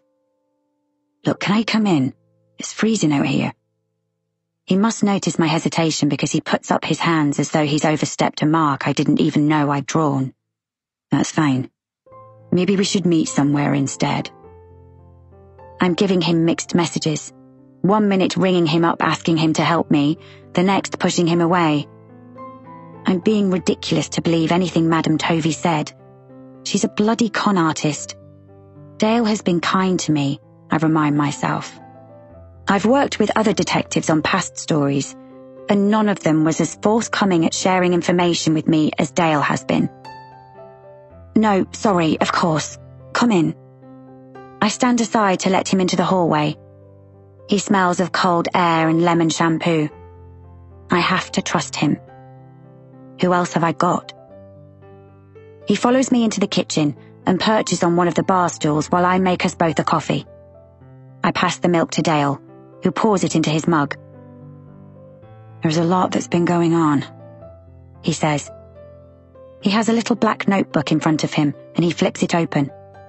I move a bit closer on the pretense of reaching for the milk to get a better look at his handwriting, thinking of the note, and almost fall into his lap as I do so. He looks taken aback. What are you doing? Sorry, I slipped. Just need the milk. I garble, my cheeks hot, when I return to my stool. He frowns and passes it to me, and I pretend to add it to my coffee, even though I always take it black. I know I've been a bit cagey, he says regretfully, but I'm working in close contact with my colleagues on the drug squad. They're investigating county line stuff, and for a long time now they've been watching Staffabury. I sit up, forgetting about trying to read Dale's notes. What? This little town? It's usually little towns like this, he says dryly. Not always big cities. There's a drugs ring here, supplying crack cocaine. Ralph was found with a large supply of drugs in his system, and the money we found in his caravan means we think his death might have been drug-related. You mean he died of drugs and not the blow to the head? No. It was the blow to the head that killed him. I mean, he was being used as a dealer. He was a vulnerable man, an easy target. We don't know all the details yet, but we think he was murdered by another member of the gang. I remember what Olivia told me this morning about Wesley coming home with a shoebox and a burner phone. I repeat this to Dale. Do you think he could be involved? He takes a deep breath. He's definitely a person of interest. My heart goes out to Olivia. She's been through so much. Another thing, he says, looking down at his little black notebook. I glance at it again. This time it's easier to see the handwriting. It doesn't look like the writing on the notes, which makes me think it's more likely to have been Olivia who tried to dispose of it in the fire. It still doesn't make sense, though. If she wrote the note for me to find, why would she then dispose of it? She must know I would have taken a photo of it. Unless she didn't write it herself. But she knows who did. I tune back into what Dale is saying, realizing I missed the beginning of his sentence. Received a phone call this morning from the man staying in the cabin opposite. His name is Samuel Molyneux, and he's here looking for his brother." "Why did he phone you?" "Because he had my card from last night. He must have thought I'd be able to help him find his brother." I recount my conversation with Samuel this morning and tell him about the photograph. He had a scar. He must have been the man who Olivia said was following her before the accident. Yes, when Samuel described him to me, I did some digging. He closes his notebook and reaches into his coat pocket for his mobile. He swipes the screen and shows me a photo of what looks like some kind of lease. He stabs at it with his finger. It's a copy of a lease agreement signed in 1979 by a Miss Anastasia Rutherford and a Mr. John Paul Molyneux. I frown. Rutherford? Is Anastasia related to Olivia? Yes. She's her mother, and I suspect, although I don't know for certain, but just based on the fact that she was born in August 1980, that John Paul is her father. He doesn't speak for a few seconds, allowing me to digest this information. Does Anastasia know that Samuel is in town looking for his brother? Well, when I asked Samuel about Anastasia Rutherford, he hadn't heard of her. He didn't know she was once his brother's girlfriend. According to this, they leased the flat above what used to be the laundrette in the high street, but it's now a jewelry shop. Anyway, back in 1980, John Paul was convicted of drug smuggling. What? I'm reeling. First, that the man with the scar might be Olivia's father, and now the drugs conviction. Does Olivia know? That must have been why he was following her back in 1998. But why not tell her who he was? Why disappear and make her wonder all these years? I'm not sure. It's still very murky. So what happened to him after he was seen in Staffordbury in 1998? Olivia never mentioned seeing him since. Dale tucks his notebook back into his coat. I checked, and there is no record of John Paul Molyneux going back to prison, and it doesn't look like he left the UK. He takes a sip of his coffee. Mine sits untouched in front of me. That's what we're trying to piece together. Why disappear for so long? And why come back now? We need to speak to Olivia again, I say. Her daddy's back and he's a known drugs felon. Olivia reckons she was drugged last night. Ralph had drugs in his body and money hidden in his caravan, and then there's Wesley and the burner phone. Are they all in it together? Is Olivia making up being drugged? Something doesn't add up about it all. He agrees, his eyes focused on the middle distance. I have my theories, but... He shrugs and looks at me. I think Olivia must know more about all this than she's letting on. I feel jittery, like I've drunk too much caffeine, and I can't stop my leg jigging up and down. Everyone is lying. Has Olivia been lying to me the whole time? She could have given Ralph the drugs when she went to see him the afternoon he died, I say, remembering. Or the money. Did they argue about that? Is that why she was crying? She could be part of this whole drugs ring. I jump off my stool. I'm going to pay her a visit, see what I can find out. Dale shakes his head. No, Jenna, that's not a good idea. I was planning to go there myself after seeing you. I told her last night I'd pop over and talk to her about the night of the accident. She's hardly going to admit anything to you, but she might to me. Dale looks concerned. I don't know. Come on, Dale. She wouldn't tell you anything. She'd clam up. You know she would. He hangs his head, defeated. And I'm good at getting people to open up. It's my job. I hesitate. I really want to trust Dale, and it's been niggling at me since Olivia told me Dale had found her. Why were you at the Stones last night? Why didn't you go home after seeing me? He sighs. I told you, I was following up a lead. I work crazy hours. But he breaks eye contact and picks up his mug, draining the remains of his coffee. the feeling returns that he's not telling me everything. Right, well. He gets up too and takes our mugs to the sink. I better be going. He follows me into the hallway and watches as I pull on my boots. Jenna, he says softly when I've opened the door. Our eyes lock and his gaze is intense. Just be careful. We don't know Olivia's full involvement in this. I dip my head, my cheeks hot. I'll be careful, I promise. I close the front door behind us and watch as Dale walks swiftly to his car, his overcoat flowing out behind him.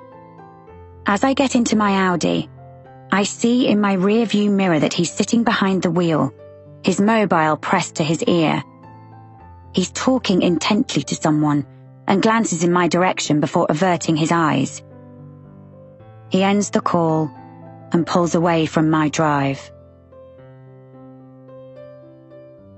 Chapter 43. Olivia. Olivia stares at her mum, aghast, as she listens to her describing her father's attributes, their relationship.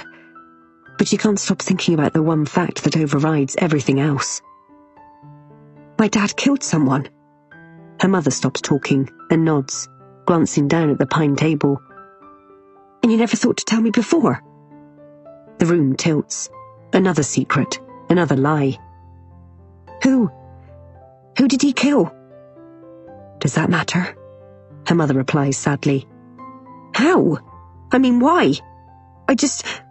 Olivia pushes back her chair. She can't breathe. A pain shoots from her knee to her hip. She'd forgotten to take her medication this morning after everything that happened last night. I need to get out of here, she says, stumbling towards the door. She grabs her coat from the porch and rushes out into the cold winter air. Mel's car is pulling up on the driveway and she steps out, waving to Olivia. Olivia plasters a smile on her face to cover her true feelings. The horses aren't even ready. 3 adults are booked into the 11 a.m. class. Mel will be annoyed. We're running a bit behind schedule today, Olivia calls, her voice carrying on the wind. I won't be long. She doesn't wait for Mel to reply. Instead, she heads to the tack room to retrieve the saddles and bridles required for Roxy and Prince. She'll come back for Petals. She can't think of anything but her father. He's back in town. He's a murderer, a convict. She saddles up Prince first, a 15-hand bay gelding. She feels calmer as she goes through the motions of slipping the bridle over his head, by pushing her fingers into the corner of his mouth to insert the bit between his teeth. She hears footsteps outside the yard, and sees her mother coming out of the tack room, carrying the saddle for Petal, the piebald. She has so many questions she wants to ask about her father. He'd always been a faceless entity, someone with no name, no personality, a spectre, really. A heartless bastard who left her mum while pregnant. But now he has a name. Jean-Paul. And a personality. Gentle, her mother had said. Kind, but also troubled. Secretive. It must be a family trait. And he'd killed someone. She moves on to Roxy. As she does up her girth, Mel arrives. I'll take her. Laurie's waiting, she says, grabbing the reins from Olivia. She already has hold of Prince with the other hand. Olivia nods and watches her walking off, leading both horses, then hides in Roxy's stable until the clients and their horses have followed Mel into the arena. Darling? She looks up to see her mother poking her head over the door. We need to talk. I can't right now. We've got work to do, Olivia snaps, ignoring the guilt she feels at being mean to her mum. I'm so sorry to lay this on you. Please, for the moment, don't tell Wesley or anyone else. Olivia murmurs her agreement, then turns her back on the pretense of raking Roxy's bed. She waits until she hears her mother's retreating footsteps before leaving the safety of the stable. Mel's loud, posh voice instructing the clients to do a rising trot carries on the wind as Olivia heads to the office. She's just in time to see her mother's old Land Rover pulling out of the driveway. Something sad and melancholy opens inside her as she sits behind the desk with a diary spread in front of her. She should feel Not happy, exactly. How can she be happy when she's just found out she has a criminal for a father? But intrigued, certainly. Yet she feels apathetic to the notion she has a father who's living and breathing and in the vicinity, wanting to meet her. It just feels like another piece of armor weighing her down. The sound of tires over gravel makes her sit up straighter, expectantly. Is that him? She feels sick. She doesn't know if she's ready for this. But it's Jenna who appears in the doorway, her cheeks red, her beautiful copper-coloured hair windswept. Despite everything, Olivia is pleased to see her and can't stop the smile spreading across her face. Her first genuine smile since she heard the news about her dad. "Have you got time for a coffee?" Jenna asks, as she strides into the office with a confidence that Olivia envies. Olivia tries not to look too delighted to have this welcome interruption to her relentless negative thoughts. Mel will be at least another 45 minutes with her class. Sure. She collects the 2 ugly red Nescafe mugs from the side and pours them both in instant coffee. She remembers that Jenna likes hers black. Jenna takes it gratefully and sits opposite Olivia, blowing on the coffee. There's a fan in the corner chugging out warm air, but it doesn't do much to heat the room. "How are you feeling now?" "A bit more human, thanks to this," Olivia says, raising her coffee mug, which is a lie. Tears well up every time she thinks about her father. Jenna suddenly looks uncomfortable and keeps fidgeting on the chair. "I do need to tell you something, though," she says, making Olivia's heart sink. I've...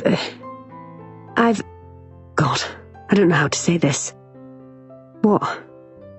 Olivia listens intently as Jenna tells her about Samuel Molyneux and Jean-Paul. This Jean-Paul has a scar down the side of his face, Olivia. I think the man with the scar you saw in the days leading up to the accident is him. I think Jean-Paul could be your father. Terror rises in Olivia, making her feel hot and cold at the same time. The man with the scar is Jean-Paul Molyneux, her father. And then, despite promising her mother she wouldn't, she tells Jenna everything she's learnt today. "Wow," says Jenna after she's finished. "I wonder if my mum knows his brother is looking for him." Jenna appears to think about this. "Maybe," she says eventually. "It does seem strange that he arrived last night, and she chooses this time to tell you all about your father." "But how did she find out he's back?" Olivia sighs. So many more questions. She shouldn't have run out on her mum.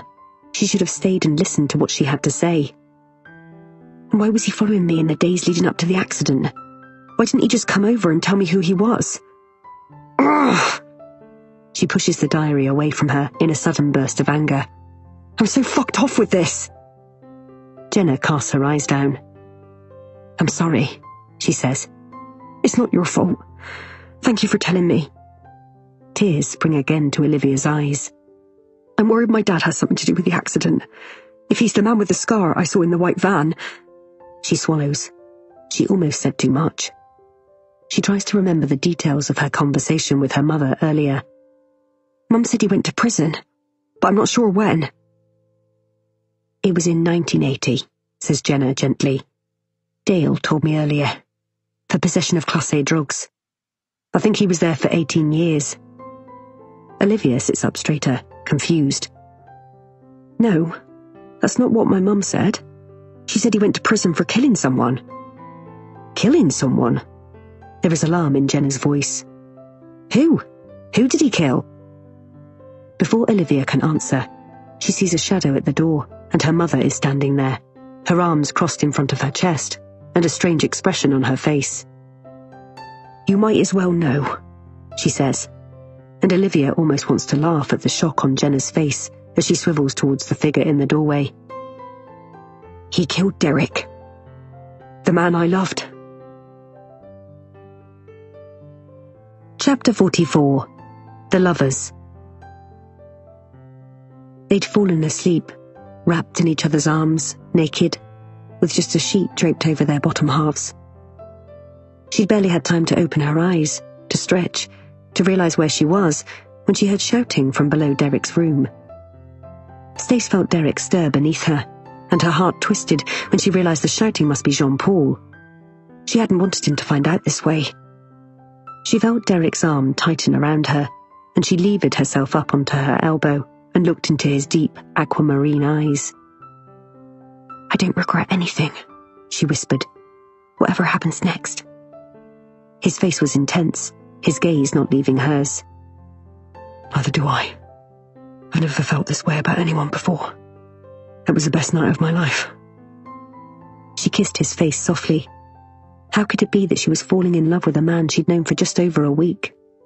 And then Jean-Paul burst into the room, fully dressed, his hair standing on end and one side of his face creased, as though he'd not long woken up. He was closely followed by Griff and Trevor. I fucking knew it, he yelled. I knew something was going on between you two. You. He pointed at Stace, who cowered in the bed, the sheet up to her chin. Do you think I didn't know you were sneaking off every night? And you. He turned to Derek. You're supposed to be my mate. He made a sound like a wounded animal that pierced right through Stace's heart. She felt like the worst person in the world, the very worst. She never meant to hurt him. Derek inched closer to her. Jean-Paul covered his face with his arms as though he was trying to protect himself physically from the scene before him, and moaned. Griff and Trevor stood awkwardly at the doorway.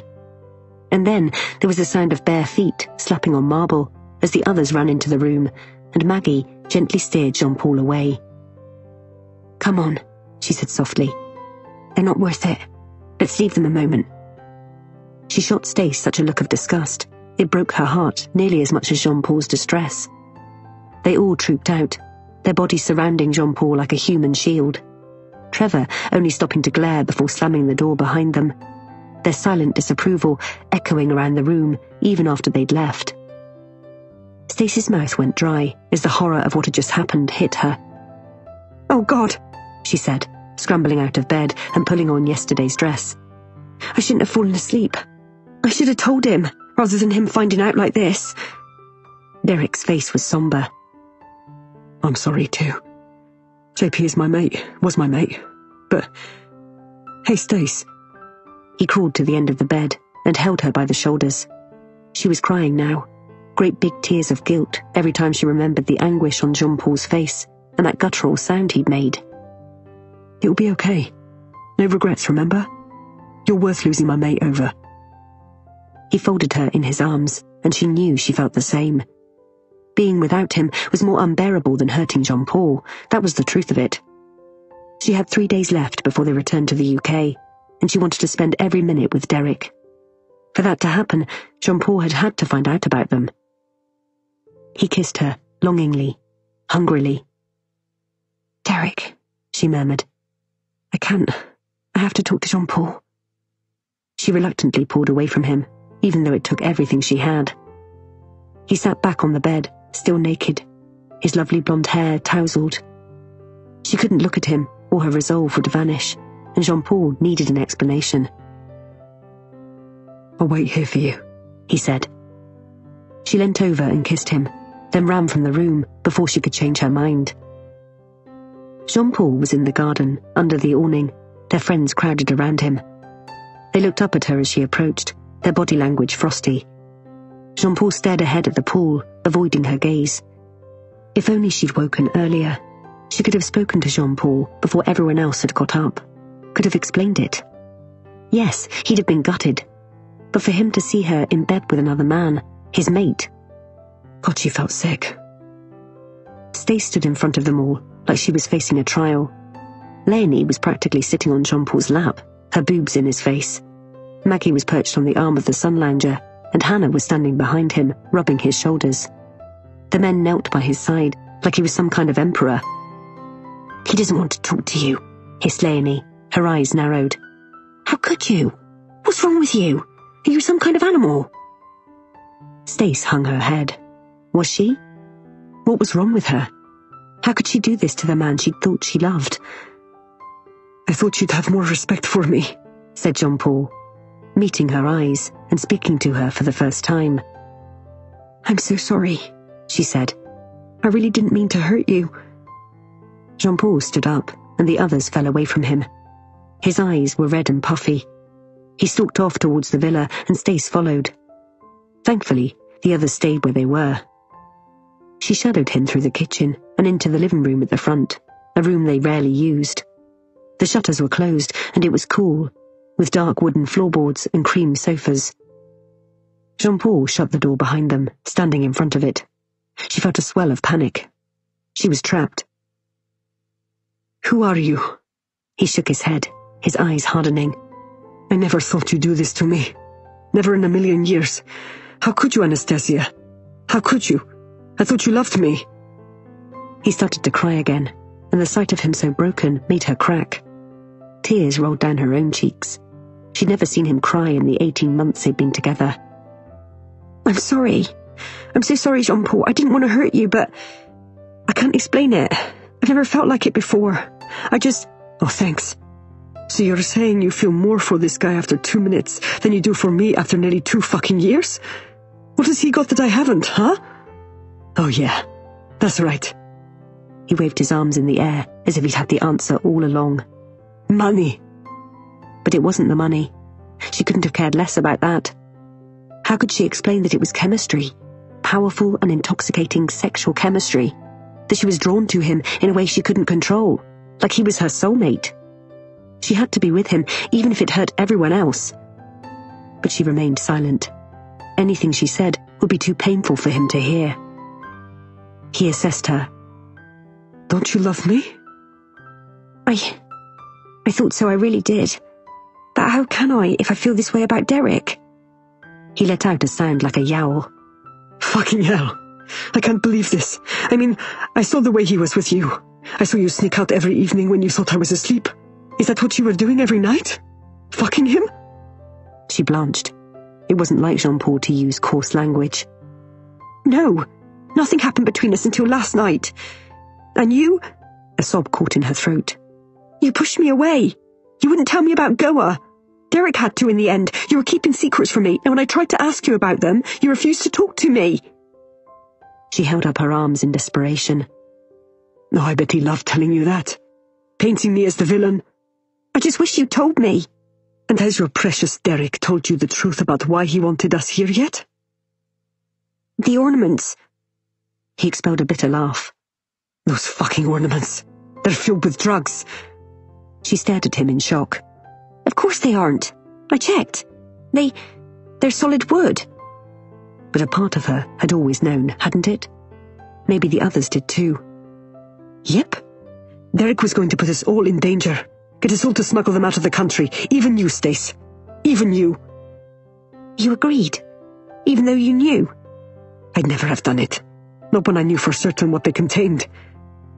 She remembered the drugs in Goa. "But this wouldn't have been the first time. Isn't that right? Is this what you and Derek did on your travels?" He shook his head. "Who are you?" "And who are you?" She shot back angrily. "We obviously didn't know each other at all." His dark eyes flashed, and he lunged for her, grabbing hold of her upper arms and shaking her. And then, he let go of her so suddenly she lost her balance and collapsed onto the hard wooden floor. She cried out, more from shock than anything else. Suddenly, Derek burst into the room in his boxer shorts and a t-shirt. "Leave her alone," he yelled. "I could hear you shouting at her from upstairs." It all happened in a blur. Jean-Paul leapt at Derek, his fist catching the side of Derek's jaw. Stace jumped back, as Jean-Paul landed another punch to the other side of Derek's face. And she screamed in horror as Derek collapsed to the floor, his head smacking against the hard wood, blood flying from his lips. "No!" she cried, pushing past Jean-Paul to kneel beside Derek's motionless body. "What have you done?" Chapter 45. Jenna. "And you," says Anastasia, staring at me after she's finished her story, her voice hard. And I wonder why she's even telling me this. "This is off the record. It happened when we were in Thailand in 1980.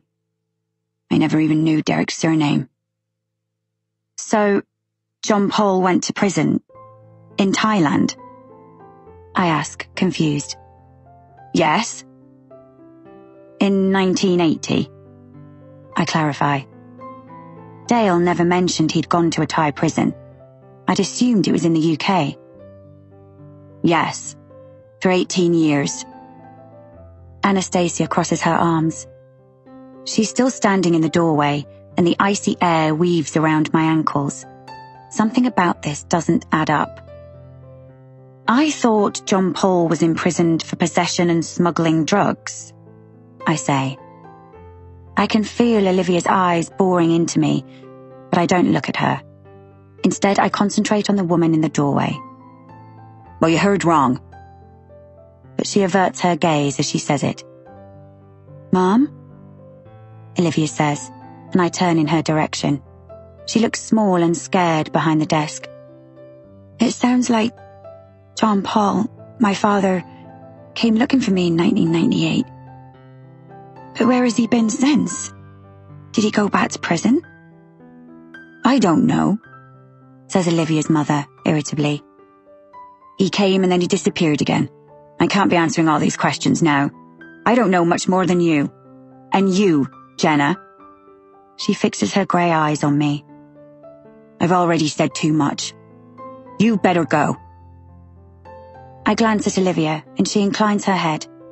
I bend down, grab my bag and leave, while they watch me in a tense silence. As I walk back to my car, I'm certain of one thing. Anastasia Rutherford is lying. I get behind the wheel, check my mobile, and see I have 2 missed calls and a voicemail from a number I don't recognize. I listen to the message, pleased when I discover it's from Izzy Thorne. I'm so sorry I haven't called before, but I wanted to talk to my mum about it first before getting in touch. She'd like to speak to you too. I know it's short notice, but it's my day off, so if you're free, we'd love you to come over. She reels off an address, and then the message ends. I stare at my phone in surprise. With everything that's happened over the last few days, I'd almost forgotten I'd passed my number to Izzy. And her mum wants to talk too. It couldn't have come at a better time. I call back to tell Izzy I'm on my way, then drive straight to the address. 5 minutes later, I've pulled up outside a 1980s detached house with a double garage at the front. I'm still thinking of Anastasia Rutherford and the inconsistency in her story. Why would she tell me that John Paul had killed some guy called Derek in 1980, when that was the year he'd gone to prison for possession of drugs, not for murder? And if she's lying about it, then why? I knock at number 5, and an attractive woman with sharp cheekbones and deep-set dark eyes answers. She must be in her 60s, and is slim in dark jeans and a long-sleeved navy and white Breton top. She's an older version of Izzy, and Sally, I think. You must be Jenna, she says warmly, shaking my hand. Izzy told me about you and your podcast. Izzy appears behind her mother holding a large fluffy cat, which leaps from her arms and runs upstairs. She's not very friendly, Izzy laughs. Come through. I go into the living room at the front of the house. It's large and chintzy, with pale blue linen sofas, lemon walls and plush curtains at the window. The mantelpiece is crowded with framed photographs of Izzy when she was younger, and Sally. Izzy's mum sees me looking and picks one up. A photo of teenage Sally with Izzy aged 4 or 5. Izzy has pudgy arms firmly planted around the neck of a giggling Sally. They look so happy. This is my favourite, she says, smiling sadly at the photograph. I'm so sorry, I say, feeling choked. She shakes her head, her eyes bright with tears. She has a grey streak at the front of her dark hair, like Mrs. Robinson in The Graduate. She replaces the photo and takes a seat next to a cross-legged Izzy on the sofa by the window. I sit in the armchair by the door. Would you like a cup of tea? She says, about to get up again. No, thank you. I've drunk so much today already. Do you mind if I record you for the podcast? Mrs. Thorne nods. Of course not. Go ahead. I set up my phone on the coffee table, then dump my bag by my feet. Mrs. Thorne begins to talk in her slow, deliberate way, as though she doesn't want to waste any words, and her eyes keep flicking to my phone as though she's self-conscious. I hope she'll forget it's there after a while and be more natural. Izzy sits beside her, listening quietly and nodding every now and again. Mrs. Thorne talks about Sally, what she was like, how funny she was, how studious. She would never have run off without telling us where she was going, she says adamantly. Tamsin, maybe, but not Katie, and definitely not my Sally. What do you think happened to them? I ask gently. Mrs. Thorne presses a tissue to her eyes, and Izzy reaches over and squeezes her mum's hand. I think something bad must have happened. It's just been so long now without a word. But also, there's that little bit of hope, you know? We've kept her bedroom the same. All her voice catches. All her things are still there. I go in there sometimes, says Izzy. I can pretend I'm 8 again and that my big sister is just out for the evening. A beat of silence before I ask, does the name John Paul Molyneux mean anything to you? Mrs. Thorne frowns. Gosh, I haven't heard that name in years. He used to go out with Olivia's mum. Do you know what happened to him? Why are you asking? She doesn't sound angry, more intrigued. I explain everything that Dale told me, plus my conversation with Anastasia and Olivia. She exhales. So John Paul is back in town, after all these years? It sounds like it. When was the last time you saw him? In Thailand, in early 1980. Chapter 46. I stare at Mrs. Thorne in surprise. In Thailand? Yes, January 1980. We were all on holiday as a group. I shift in my seat. The holiday where Anastasia met Derek? Yes. She tucks a lock of hair behind an ear. We all went to stay with him, although we hardly knew him. But things weren't great between Anastasia and John Paul. They were already having problems, and Derek was so charming, so handsome. That hair, like a young Robert Redford. Stace, that's what we all called her, fell hard for him. Poor John Paul didn't stand a chance. I did feel sorry for him. And then there was that whole horrendous business at the airport on the way home. Is that where John Paul got arrested? She nods and glances at her daughter. Izzy is staring at her mother as though she's never heard this story before. She probably hasn't. It happened long before she was born. He tried to smuggle drugs out of the country. It was such a stupid thing to do. I flinch when I imagine John Paul getting arrested and having to spend 18 years in a Thai jail. Anastasia said something strange to me. She didn't say John Paul went to prison for drugs. She said he'd killed someone. Mrs. Thorne looks puzzled, but then it seems to dawn on her. Ah, yes, there was a bit of bad business. I remember Stace telling me on the plane home. Apparently John Paul had caused the death of one of his friends while he was travelling in Goa by selling him a dodgy batch of drugs. He used to be a bit of a dealer, although obviously we didn't know that at the time. But, she pulls a confused face. As far as I was aware, he never went to prison for that. She said he killed this Derek in a jealous rage. What? She gives a disbelieving laugh. Derek? Not that I'm aware of. John Paul did beat him up after he found Stace in bed with him. It was awful. But Derek was very much alive when we all left Thailand. He didn't even come to the airport with us to say goodbye. There was too much bad feeling between him and John Paul. We were at the airport, about to fly home, but drugs were found in John Paul's backpack while we were waiting to board our flight. It was all very dramatic, and she puts a hand to the necklace at her throat. Scary, really. He was dragged off. We had no choice but to fly home without him. Stace was distraught, totally distraught. It's awful. Really awful.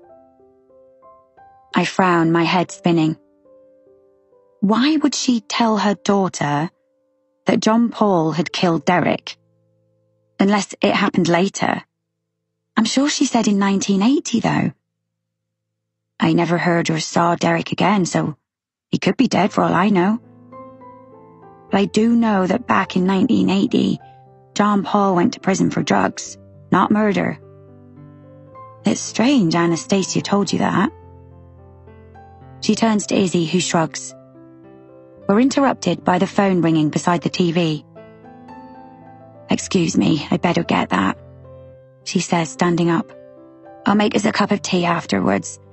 I have a feeling this is going to be a long interview. We've only just got started. That would be great, thanks, Mrs. Thorne. Please, she says, reaching for the phone. Call me Maggie. Maggie moves out of the room to talk to whoever is on the phone, and Izzy stretches her legs. Wow, she says. I never knew anything about Thailand or this John Paul person. I was so young when Sally went missing. I remember all the business with Wesley and his obsessive behaviour, putting notes on my sister's car and bombarding her with flowers and teddies. I was only 9, so I thought it was very romantic, although now... She shudders. It was all a bit much. He was properly obsessed. I remember one night my dad going outside to have a stern word with him and tell him Sally wasn't interested, and if he kept hanging around, he'd call the police. She plays with her ponytail. She has sparkly gel nails, big hoop earrings, and high-waisted jeans. She's very beautiful, and I can only imagine how Sally must have been. And did he get the message after that? Yep, he never bothered her again. A few months later, he was going out with Olivia. I remember Sally telling Tamsin about it up in her bedroom. She laughed. I used to eavesdrop on their conversations, but my sister was worried about Olivia. She thought Wesley was a creep. Maggie comes back into the room with a tea tray and a plate of custard creams. Sorry about that. It was Martin, my husband, she says, setting the tray on the table. He's a bit of a worrier. Since Sally. Well, he likes to check up on us regularly while he's at work. Bless him. Milk? Just a little, thanks. She hands me the tea and offers me a biscuit. I resist the urge to dunk it. So, I begin again when she's sitting down. Did Anastasia get pregnant in Thailand? No, she was already pregnant before she went. She didn't know it at the time, though. It wasn't until she was nearly 16 weeks gone that she found out, because she was still getting her periods. Anyway, the baby was definitely John Paul's with those dates. She clarifies, as though reading my mind. But poor Stace was heartbroken. Here she was, back in Staffordbury, broken-hearted over having to leave Derek behind, guilty about what had happened to John Paul and how he ended up in prison. She had to move back in with her parents. And you still stayed friends? Yes. I found out I was pregnant with Sally around the same time, so that bonded us. Leonie and Hannah already had kids. They'd started young. They'd left them with grandparents when they went to Thailand, which I was shocked about because Tamsin and Katie were not yet a year old and... Wait, I say, frowning as my brain plays catch-up. So, your other friends who stayed with Derek in Thailand were Hannah and Trevor Burke and Griffin and Leonie Cole, the parents of Katie and Tamsin. Chapter 47. They were all in Thailand together. You were friends? I ask. That's right. Great friends. Not so much with John Paul, as he hadn't been going out with Stace that long, but the rest of us, definitely. I think you've already met Katie's mum, Hannah, haven't you? She told me you went to see her. Sadly, her husband, Trev, died a few years back, prostate, and Leonie and Griff split up. They've both moved away and we don't keep in touch. She looks wistfully towards the fireplace. Stace and I were best friends. We were very close when the girls were small and remained that way until, well, the accident. After that, Stace seemed to retreat and cut off me, Leonie and Hannah.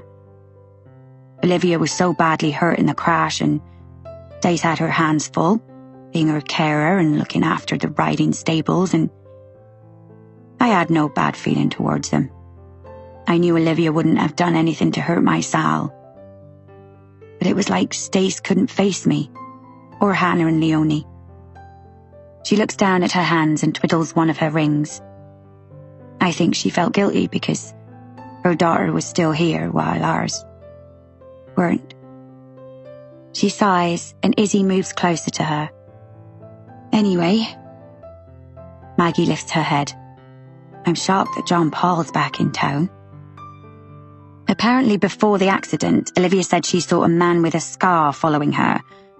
I've just found out that John Paul had a scar after some fight. Maggie clutches her throat. So you're saying that could have been him? It's sounding that way now. So where has he been since then? I lean forward to place my teacup on the coffee table. Well, that's the thing. Nobody seems to know. It sounds like his brother has been trying to find him for years, but the trail has led back here. I wonder if he ever tried to contact Stace, she says, nursing her mug. She did tell me that she wrote to John Paul once in prison to tell him about Olivia, but she never heard anything back. She wasn't even sure he'd received the letter. And what happened between Stace and Derek? Did she ever see him again? Maggie sips her tea and offers me another biscuit, which I gratefully take. Actually, she was very cagey about him, but I got the sense they kept in touch. She'd disappear every now and again for the weekend without Olivia to meet up with some mystery man. She told me she wanted to compartmentalize her life now that she was a mum, and I respected that. But she was so smitten with Derek. I'd never seen her like that with anyone before, so I have wondered if it was him she was still seeing. I remember on the last day of our holiday in Thailand, she and Derek disappeared for the day. You can just imagine the atmosphere in the villa. Poor John Paul. The lads were great with him though. Took him out drinking. Anyway, when Stace and Derek came back, she told me that they'd got matching tattoos and asked me not to tell the others. We both had it done in the same place, here. She points to her upper arm, a Chinese symbol to remind them to take chances, not to settle, to be brave. So they were serious about each other. It was more than just a holiday romance. A Chinese symbol. It rings a bell, and I try to remember who I've seen recently with a tattoo like that. And then, with a jolt, I remember. It was Jay. I noticed it when I was in his office, and he was reaching for the blind. It was also on his upper arm. What did he say it meant again? Courage. An image of Jay and Anastasia arguing on the side of the road pops into my mind. He made out he hardly knew her. Something shifts and settles. Dale, can I ask you a favour? I say into the phone as soon as I'm back in the car. What do you know about Jay Napton? Why do you ask? He sounds bemused. They were all together in Thailand. Who? I fill him in on everything Maggie has just told me. They were all friends, Katie, Tamsin, Sally and Olivia's parents. And they were all in Thailand when John Paul got arrested at the airport. I explain about Anastasia and Derek betraying John Paul and then getting matching tattoos. I don't know how Jay Napton fits into all this, but I saw he had the same kind of tattoo. Hold on, I'm at the station right now. Let me just see if he's in our system. Right. I can hear him tapping away at a keyboard. It sounds busy in the background, with the murmur of voices and phones ringing. Yeah, so he's 65, born 1953 in Australia. Oh, interesting. It looks like he was arrested and charged with possession of a Class B drug with intent to supply back in 1982 in Dover. He escaped a custodial sentence. What's his full name? I asked. Let's have a look. It says here that his full name is Derek Jason Napton. Derek. I knew it! I don't quite understand what's going on, but Anastasia Rutherford is a liar. She told me and Olivia that John Paul killed a man called Derek in Thailand. But then the tattoos. Derek from Thailand and Jay Napton surely have to be the same person. He must just have dropped his first name, shortened Jason to Jay. Apparently Anastasia was infatuated with him. And when I spoke to Jay, he told me he didn't know Anastasia. Then I saw them arguing by the side of the road. I take a deep breath. Okay, hold on. I need to speak to my colleagues about this, and I'll call you back. He hangs up before I've had a chance to ask any more questions. My heart quickens. I turn on the ignition, my head spinning. I don't know how or even why, but I think this leads back to Olivia and her missing friends. The sky darkens, and it begins to hail, hammering down so fast that my wipers can't work quickly enough.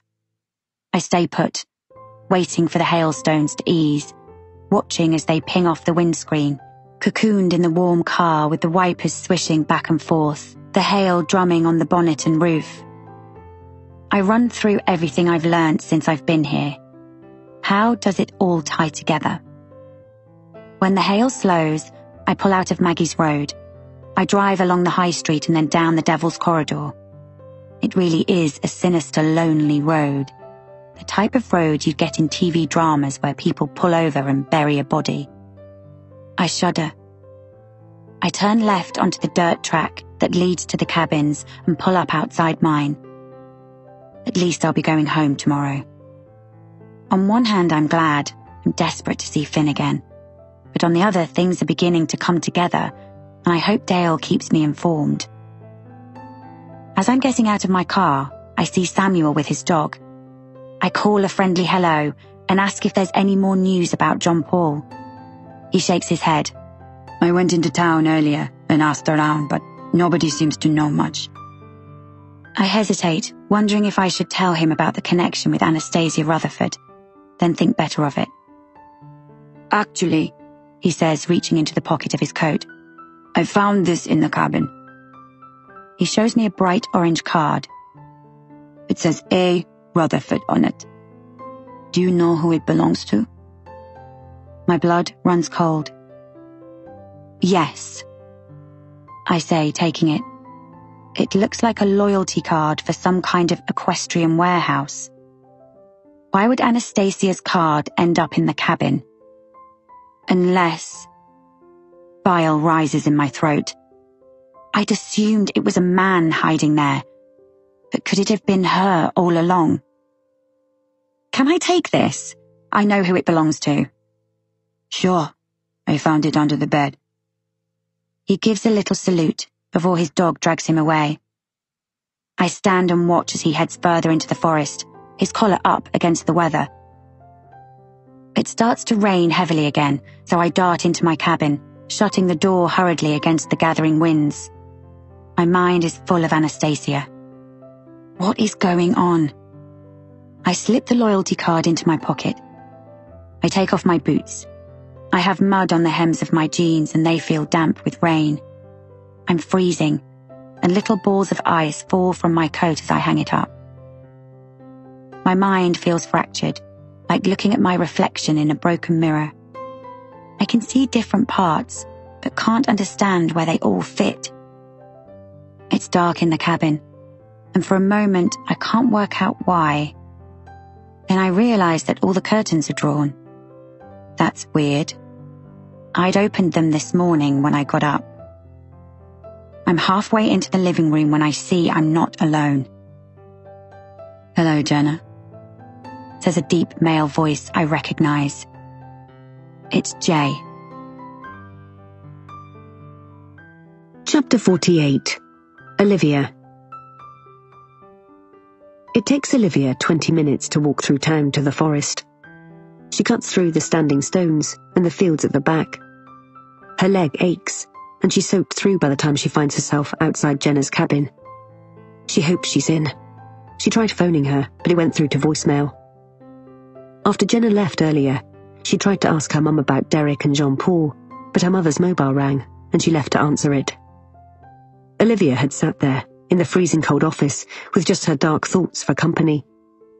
She was going to confront her mother once and for all about the bright light she saw after the accident, and the one thing she's always been scared to ask. Were you there? She wonders if her mother will lie about it. After all, she's been lying to Olivia her whole life. Ralph told her that. And now there's this business with Jean-Paul being her father, and the man with the scar, and she suspects her mother's lying about him going to prison for murder too. She needs to talk again to Jenna, this time without her mother being there. So that's why she's here now, trekking through mud with an aching leg and a heavy heart. She's relieved when she sees Jenna's car in the driveway. Jenna is the only one who has been honest with her. It doesn't escape her notice that the only person she trusts is a journalist she's known for a few days. What does that say about her life and the people in it? Olivia knocks on the door and waits. She hears a dog barking from inside the cabin, and she feels a flash of unease. Jenna doesn't own a dog. When nobody comes to the door, she raps on it again with her knuckles. She tries to peer through the bedroom window, but the curtains are closed. And then, another bark. Something is wrong.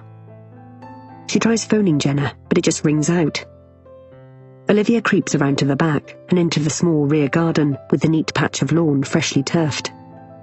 There is a single patio door, but the curtains are closed. Why would all Jenna's curtains be closed during the day? Unless... She blushes at the thought. Is Jenna in there with a man? Maybe Dale? She can see he has a thing for her. Is that why she's not answering the phone? But that doesn't explain the dog. She's just about to turn away when she spots a man's ankle through the gap in the curtains, the trouser leg of a navy blue suit and smart black shoes. Whoever it is looks like they're pacing and... Yes, it looks like a dog. A big dog. Olivia? She turns at the voice behind her. Her mother is standing in the garden. She must have followed her here. What's going on? Her mother's face is crinkled with worry. I think he's lost the plot. He's been backed into a corner.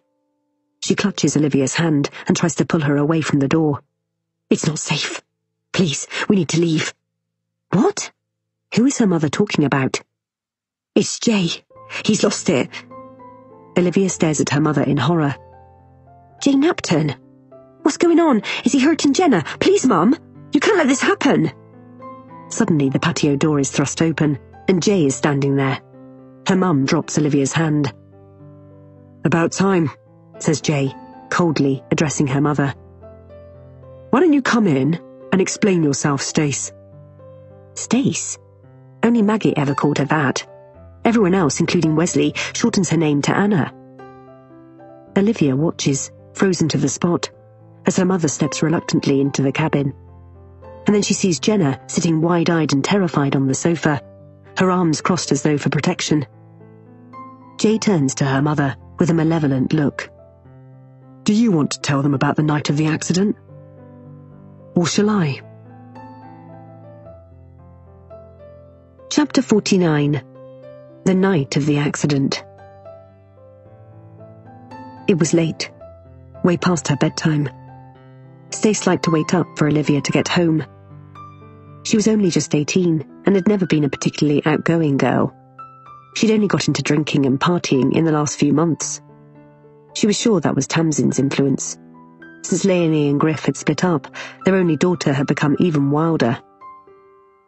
Things were never quite the same between her old gang of friends after Thailand. They rallied around her, of course, probably because they felt sorry for her being alone and pregnant, with Jean-Paul banged up in a Thai prison. But she always felt like she was hiding a part of herself from them. Or rather, someone. Derek Jason Napton. Her Jay, the love of her life. After the night they slept together and Jean-Paul had beaten him up, Derek had told her everything. The drugs that were in the ornaments, the business he was in, the real reason he had so much money. "I'm so sorry I didn't tell you before," he had said in the bedroom as she attended to his wounds. "I never expected to fall for you in such a big way." At least he was being honest with her, she'd reasoned. She insisted he tell her everything, and he did. He had smuggled drugs for years, mostly cocaine. He didn't deal it, he said. That had been Jean-Paul's role, and that was how they had met. He'd asked Jean-Paul to come to Thailand so they could carry on working together. But Jean-Paul had resisted, kept changing his mind. The Goa episode had knocked his confidence. So Derek had tried to persuade him to get into smuggling instead. He'd wanted to use Stace and her friends too, thinking it would be less risky if they each had just the one ornament, a token of their holiday. Before she'd met Derek, her knowledge of drugs was limited to TV dramas and films. But Derek made her see it wasn't necessarily like that, and normal everyday people could make a lot of money from what he called distribution. The money was more than she could ever have earned working for her parents in their riding stables, but she knew it was more than that. She was so infatuated with Derek, she'd have done anything he asked. When she returned to England, pining for Derek and guilt-ridden at what had happened with Jean-Paul, she found out she was pregnant. When she broke the news to Derek over the phone, he assured her that it made no difference. He still wanted to be with her, that he loved her. Not long afterwards, he moved his distribution services to the UK so they could be together, and they met up regularly in different seaside bed and breakfasts around the country. She wanted to keep Derek and his distribution business away from Olivia, so he became her secret. She never even told Maggie and the others about him, and in the end, she could almost convince herself Derek was just doing a bit of courier work on the side, a well-paid delivery man. After he got arrested in Dover in 1982, he started going by his middle name, Jason, until she suggested shortening it to J, like her hero, Gatsby. She loved him so much, she closed her ears to his dodgy deals and the many businesses he'd set up to clean the money he'd made through drugs. In the last 8 months, he'd even begun visiting her in Staffabury on the odd occasion, although they were very careful never to be seen together, usually holed up in the little Airbnb apartment he rented under a false name. She was looking forward to seeing him tomorrow night, as he was in Staffabury on business. At first, she'd been terrified one of her old friends would recognize him, but it had been nearly 18 years since Thailand, and he had changed a lot, losing most of his lovely blonde hair and growing a beard. He was still sexy to her, though. He always would be. Just as she was turning off the TV, the headlights of a vehicle swept across the room. Olivia was home later than usual. Stace loitered in the hallway, expecting to hear the key in the front door. She waited, but there was no sound. She didn't want Olivia to think she was waiting up for her, so she tiptoed to the front porch to see what her daughter was doing. Maybe she had a boy in the car with her. Perhaps that Wesley Tucker she'd been hanging around with. Stace didn't want to pry, but when she cupped her hands around her face and peered through the glass, instead of Olivia's little Peugeot, she saw a white van. She wondered if it was Derek, but he'd never just turn up because of Olivia. Maybe she would tell Olivia about him one day, but she knew he, like her, preferred to keep their relationship separate from everyone else. Derek wasn't the marrying kind, and that was fine by her, as long as he was in her life. Other couples lost their heat, their lust for one another, but not them. And that was, at least in part, because she didn't have to pick up after him and wash his dirty pants. Theirs was a love that took place inside luxury hotel rooms and quiet little Airbnbs, having sex in bathtubs with champagne on the side. Someone was getting out of the van. It was a man she didn't immediately recognize, although there was something familiar about the way he walked, the curve of his back, the arms hanging limply at his sides. And then he stopped and looked directly at her, with haunted brown eyes, and she knew straight away who it was. A ghost from her past. She grabbed her coat from the peg and rushed outside, still in her slippers. The ground was wet, although the rain was slowing. Why was he here? Jean-Paul, is that you? Stace. His voice was thick, like he was dehydrated. As he stepped closer, the light from the porch illuminated his ravaged face, his hollow cheeks, his closely cropped hair and wild beard. She hadn't seen him since that terrible afternoon when he was arrested at the airport, nearly 19 years ago. What are you doing here? She couldn't keep the shock out of her voice. I'm sorry. I've done something stupid. So stupid. I didn't know where else to come. A coldness washed over her. What do you mean? Where's Olivia? She's my daughter, and you never told me, he sobbed. I've been watching her for the last few days. I took photos. He tapped his pocket. I know she's mine. The same chin, the same nose. I did tell you. I wrote to you in prison when I found out, she said, trying to speak calmly, despite the panic rising within her. After everything that happened in Thailand, she owed him that at least. What's happened, Jean-Paul? Where is Olivia? I never got a letter. He gave a strange kind of howl, his breath blooming out and dissipating into the damp air. I blamed you. I blamed you all. I came back here for an explanation, and then I saw her, found out her name. Olivia. Where is she, Jean-Paul? Where is Olivia? She cried. She felt more scared than she ever had in her life. Jean-Paul looked deranged, standing there with his puckered scar and his unkempt appearance. There's been an accident. It was my fault. Where? Where is she? Stace felt for her car keys, which were in her waxed jacket. The Devil's Corridor.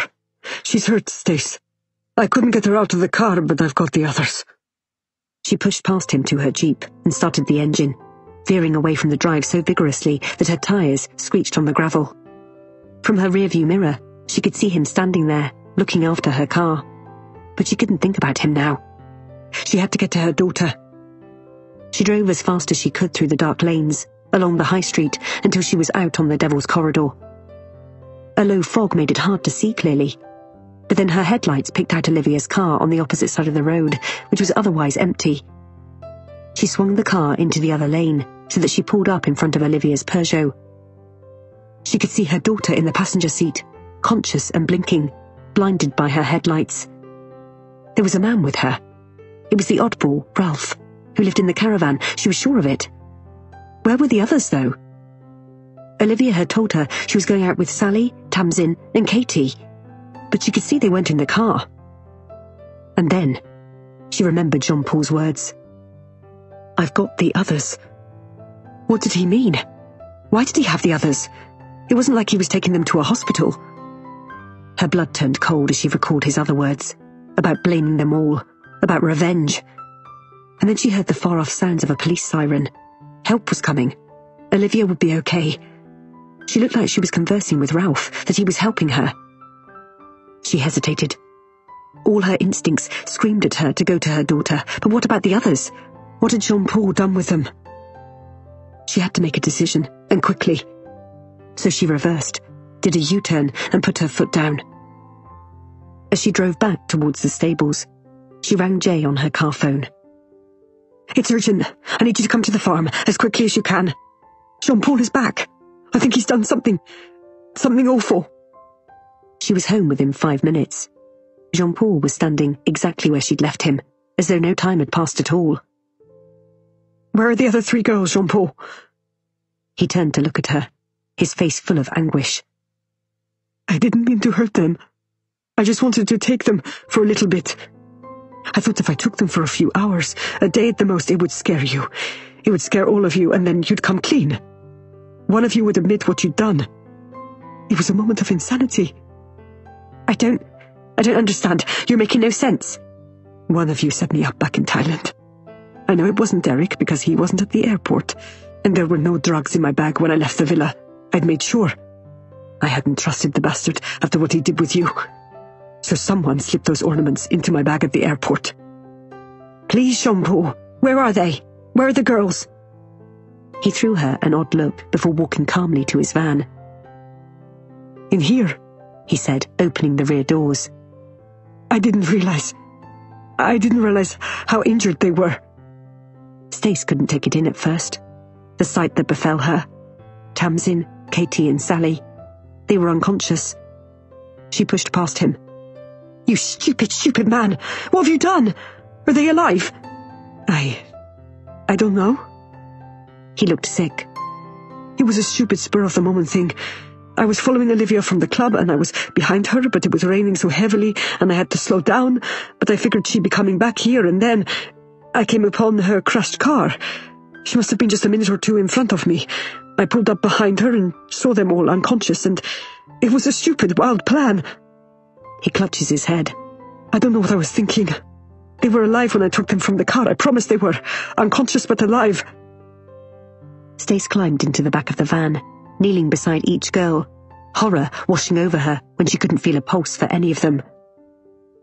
"You need to call an ambulance, Jean-Paul, now!" "I can't. How am I going to explain why I took them? How can I explain that I didn't call an ambulance at the scene? They were alive then. Maybe the paramedics could have saved them. They'd say I killed them. I can't." He rocked back on his feet, anguish and fear on his face. "I can't go back to prison." Stace was gripped by fear. This wasn't the man she'd left behind in Thailand. That Jean-Paul wouldn't have hurt a fly. And then she remembered how he'd pummeled Derek in the face, how he'd stormed out and left him bloodied and bruised on the cold wooden floor, how he'd been dealing drugs before she met him, had caused a teenage boy to die in Goa. And he'd spent 18 years in a Thai jail, facing horrors she couldn't even comprehend. She stared at him now, sickened. There were 3 dead girls in the back of his van, because of some spur-of-the-moment revenge plan for the actions of one of their parents. And it had all been for nothing. Hannah and Trev, Leonie and Griff, Maggie and Martin, they were innocent. All innocent. "Jean-Paul, you stupid fucking fool!" she sobbed, getting out of the van. She wanted to scream into the cold night air. "I was the one who set you up. I put the drugs in your bag, not them. Me!" She saw too late what a terrible mistake she had made by admitting it was her fault he'd spent nearly 20 years in a Bangkok prison. His face changed. His once warm eyes grew cold and hard and furious. And then he lunged for her. Chapter 50. Jenna. I'm frozen to the sofa as I watch the events unfolding in front of me, like I'm the only audience member in a warped stage play. When I found Jay sitting in the armchair with a German shepherd at his side, everything began to slot into place as he ranted at me about Olivia's mother and how this was all her fault. He was acting deranged, not like the cool and collected businessman he'd appeared when I'd first met him, and all I could think about was trying to find a way to escape. I'd been relieved when Olivia and her mother had turned up, but now, after listening to Anastasia's story, I realize I'll be lucky to get out of this situation alive. They're telling me too much. Olivia slumps into the armchair by the fire as though her legs can no longer keep her upright. She covers her face with her hands. Anastasia is pacing my living room as she tells her version of events, and Jay is standing by the fireplace, the dog on the floor by his side. "So they're dead," Olivia says, removing her hands and staring up at Jay with her pale face. She looks a mixture of terrified and furious. "Of course they're dead," snaps Jay. "If they had any chance of survival, the idiot John Paul put paid to any of that." "And why didn't you just go to the police?" Olivia wails. "It's not like it was Mum's fault. John Paul was the one who had taken them." Anastasia stops pacing and exchanges a glance with Jay. "He wasn't in his right mind," she says quietly to Olivia. "I wouldn't have put it past him to hurt you that night. I don't know if he would have taken you as well if you hadn't been trapped." "So that's why you didn't ring the police? Because you thought he'd hurt me? Then what? You just let him go?" Guilt is written all over Anastasia's face. I watch as she locks eyes with Jay, and from the fury in his expression and the infinitesimal shake of his head, I can tell he's silently communicating with her. And suddenly, I know exactly why she didn't go to the police. You killed him, didn't you? No! Olivia cries. That can't be right. He's back. He's been seen in Staffordbury. The look that passes between Jay and Anastasia tells me I'm right. It was self-defense, cuts in Jay. He went for her, after she told him it was her fault he'd been caught with drugs in Bangkok. A sob escapes Anastasia's lips. I was terrified. He was deranged. I can tell from her face that she's actually telling the truth. In Thailand, I was so angry with John Paul, so angry for the way he beat up Jay. The look she gives Jay is tender, but there is something else behind it too. Guilt, perhaps. And I wanted to impress you, she says now to Jay. So I agreed to take 3 of the Buddhas. She turns back to Olivia with a stricken expression. A confession between mother and daughter. I knew it wasn't the exact requirements of the customer. That was all 8 of them. But it would be some money, and it would be a way for me to prove to Jay how much I loved him. But then at the last minute, in the minivan on the way to the airport, I lost my nerve. So, as we were getting out of the van, I shoved the ornaments into John Paul's bag. I never thought for a minute he'd get caught. And I thought, even if he did, the drugs were so well sealed. She groans. But then, he was pulled out of the queue and his bag searched. And that was when I didn't mean for it to happen. She wails.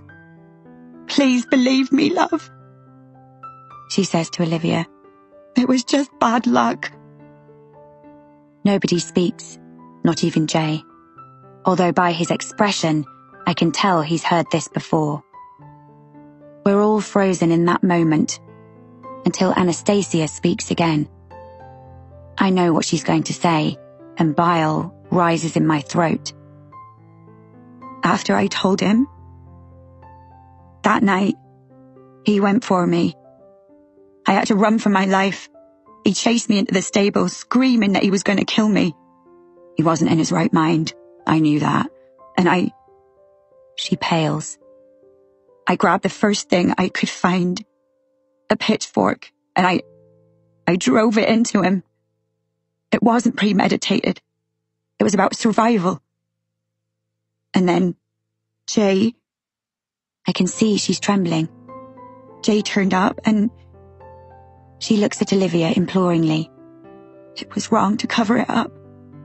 But I was so scared of losing you. You had nobody else. If I'd called the police, I would have gone to prison. And then what? Olivia shakes her head in confusion. So, John Paul isn't back in Staffordbury. Then why did you say he was? Why did you say he was looking for me?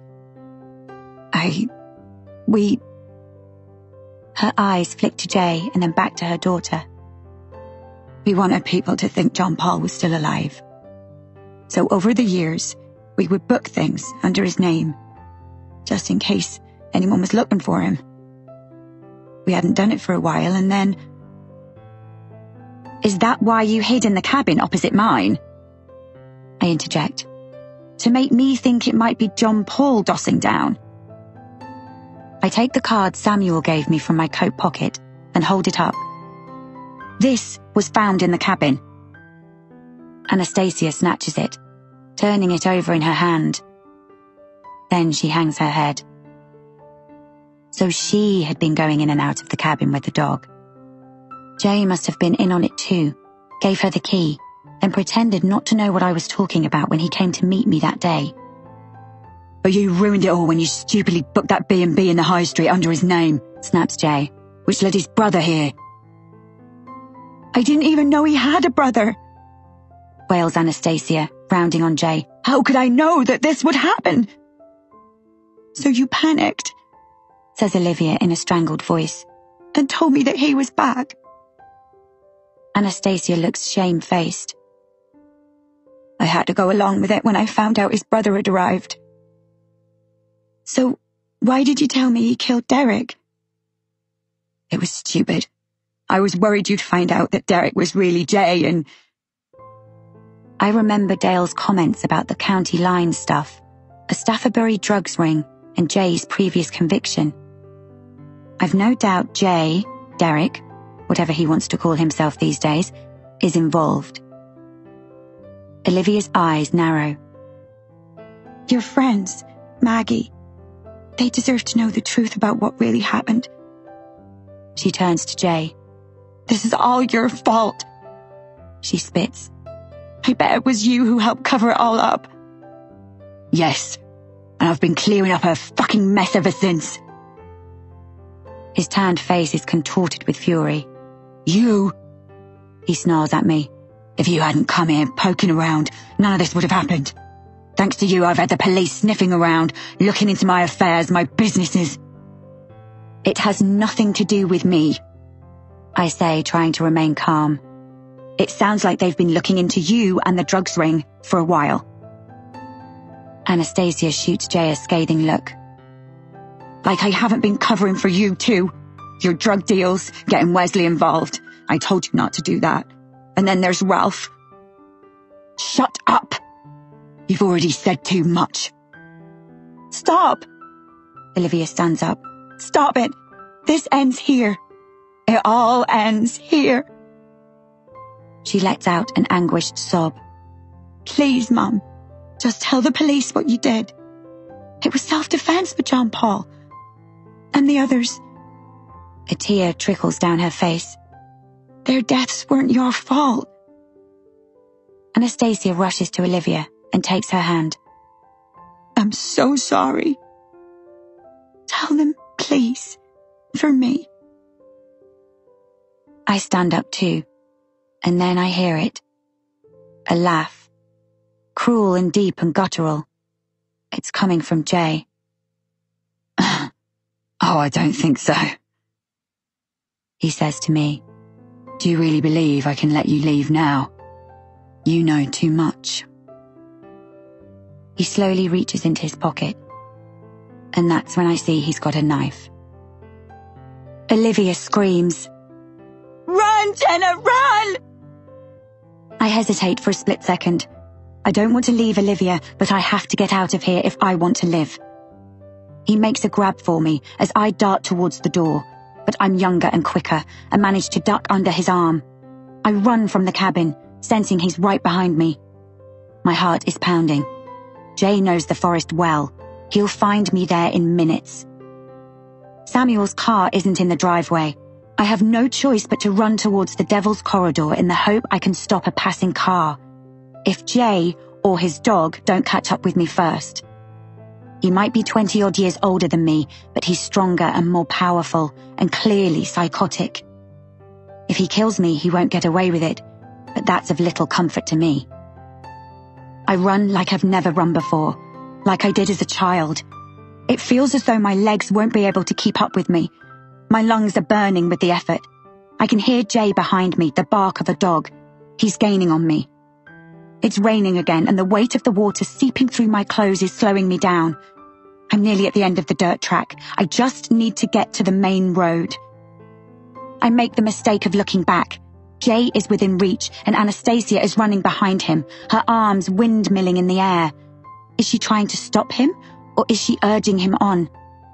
Olivia is standing at the cabin, and she's bravely grabbed the collar of the dog, thank goodness, phone pressed to her ear. I dart across the road. I'm so blinded by fear I only notice the pickup truck heading out of town as I sprint past it. I collapse and roll into the grass verge on the other side, shaking at the near miss, but then I hear the screech of brakes and a thud. The truck has stopped, and a man is getting out on the passenger side, and another guy, the driver, is standing over a figure lying prostrate in the road. Chapter 51. Olivia. Dale hands mugs of tea to her and Jenna. They are sitting side by side on the sofa in Jenna's living room, and Dale takes the armchair by the patio door. Olivia feels like she's gone into shock. She can't stop shaking, and she feels she might throw up. By the look on Jenna's face, she must be feeling the same. Jay was taken off in an ambulance, and her mother went with him, along with a police officer. Olivia and Jenna stayed behind to give their statements to the baby-faced constable, D.C. Sterling, and now they're in Jenna's cabin, alone with Dale. What will happen to my mum? She asked Dale now. Her voice sounds small, even to her own ears. She laces her fingers around the mug, trying to steady her trembling hands. We'll need to interview her formally. She might deny it. If she does, we'll just have to gather all the evidence we can and hope it's enough. But don't think about that now. You've been through so much, he says kindly. There is sadness in his eyes too, and she remembers how fond he'd once been of Tamsin.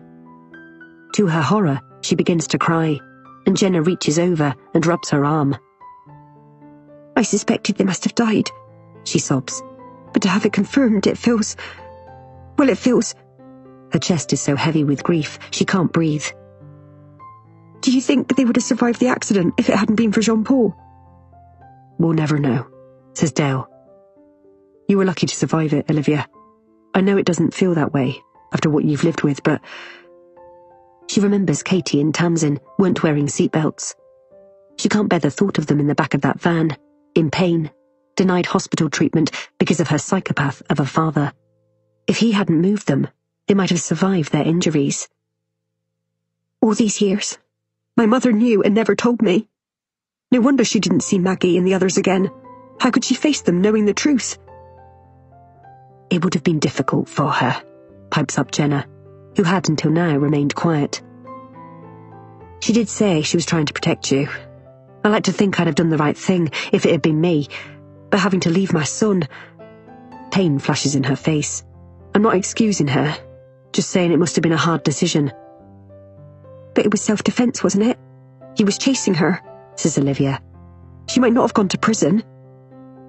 Dale places his mug on the coffee table. She must have believed everything was stacked against her and didn't want to take the chance. Maybe she was worried the police would find out about the drugs and her role in it all. I bet Jay didn't help, says Olivia, her voice bitter. He's had a hold over her all these years. It was so manipulative. She turns to Jenna. The way they pretended Jean-Paul was still alive by hiding out in the cabin opposite, scaring you like that. Jay borrowed the dog from one of his dealer mates, explains Dale. He crosses his legs, and Olivia notices he has novelty penguin socks on. I don't know if you're aware, Olivia, but Jay is currently being investigated for his role in a drugs ring here in Staffordbury. Olivia isn't surprised.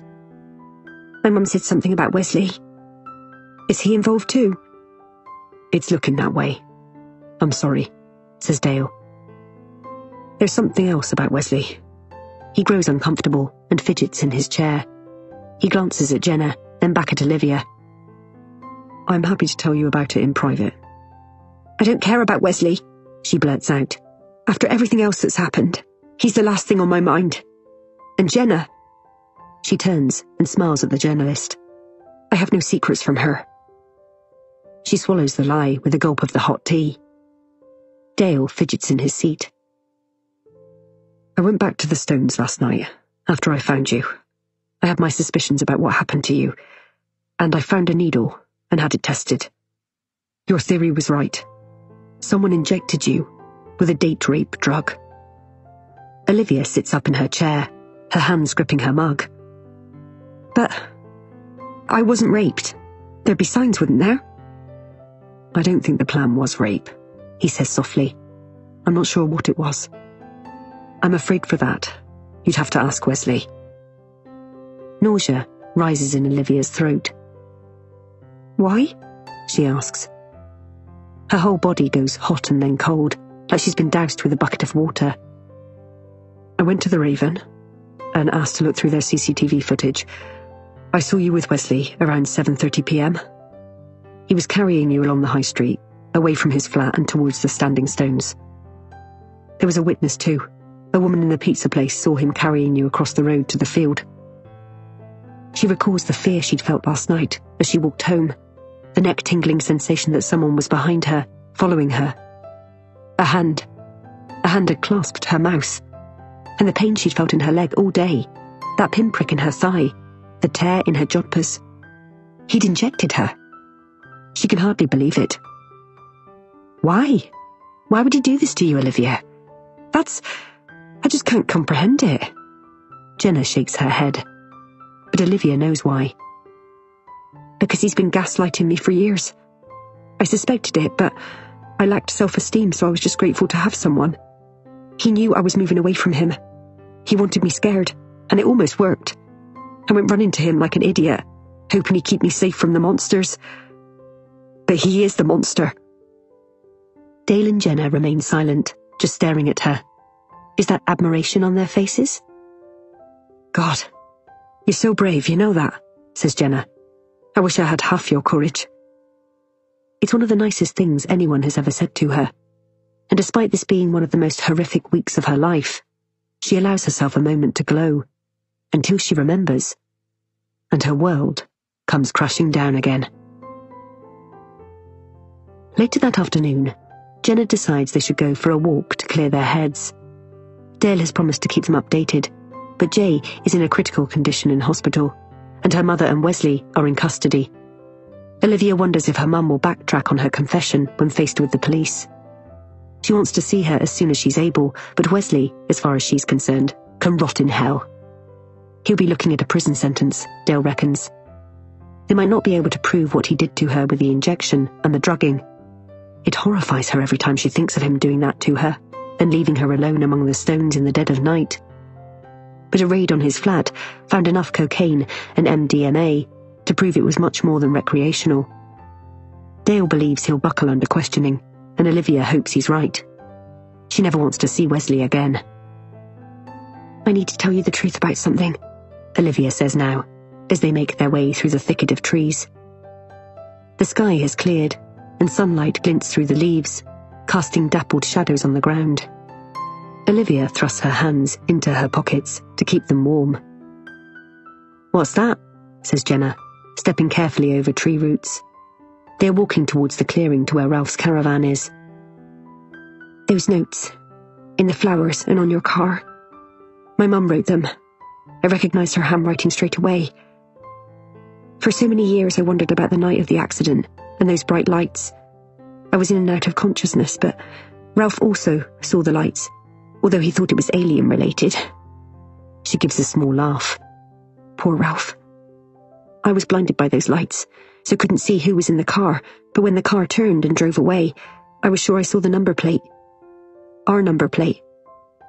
I told myself over the years that I imagined it, but when I saw the notes, I realised my mum must have known something more about that night. She wipes a tear away from her eye. She's been crying on and off all day. I was selfish. I knew that to ask her could change everything. Jenna turns back to look at her, eyebrow raised. "Oh, Olivia. I was worried you'd realise my mum wrote the notes, so when I saw that one from your car in the kitchen, I threw it on the fire, just in case it had her fingerprints on, or someone else recognised her writing. It was stupid of me. I shouldn't have tried to protect her. I never knew the extent of it all. I promise." "I know," says Jenna. "I didn't know she'd hurt anyone. I just thought she..." She sighs. Her breath plumes out in front of her before dissipating into the cold air. "I thought maybe Mum knew more about what had happened to Sally, Tamsin and Katie." Jenna stops and squeezes her hand in sympathy. Olivia hadn't even begun to process how her father, this Jean-Paul, fitted into all this. Was he the figure she saw standing in the road? He'd told her mum that he had been following them in his van and was behind them when the accident happened, so it couldn't have been him. Maybe it had been Ralph, and he'd lied to her. Or perhaps the rumours about strange goings-on in Staffordbury had some truth to them, after all. They began walking again, both deep in thought. They've reached the clearing, and Olivia stops at the sight of Ralph's caravan, overcome with emotion as she remembers their last meeting.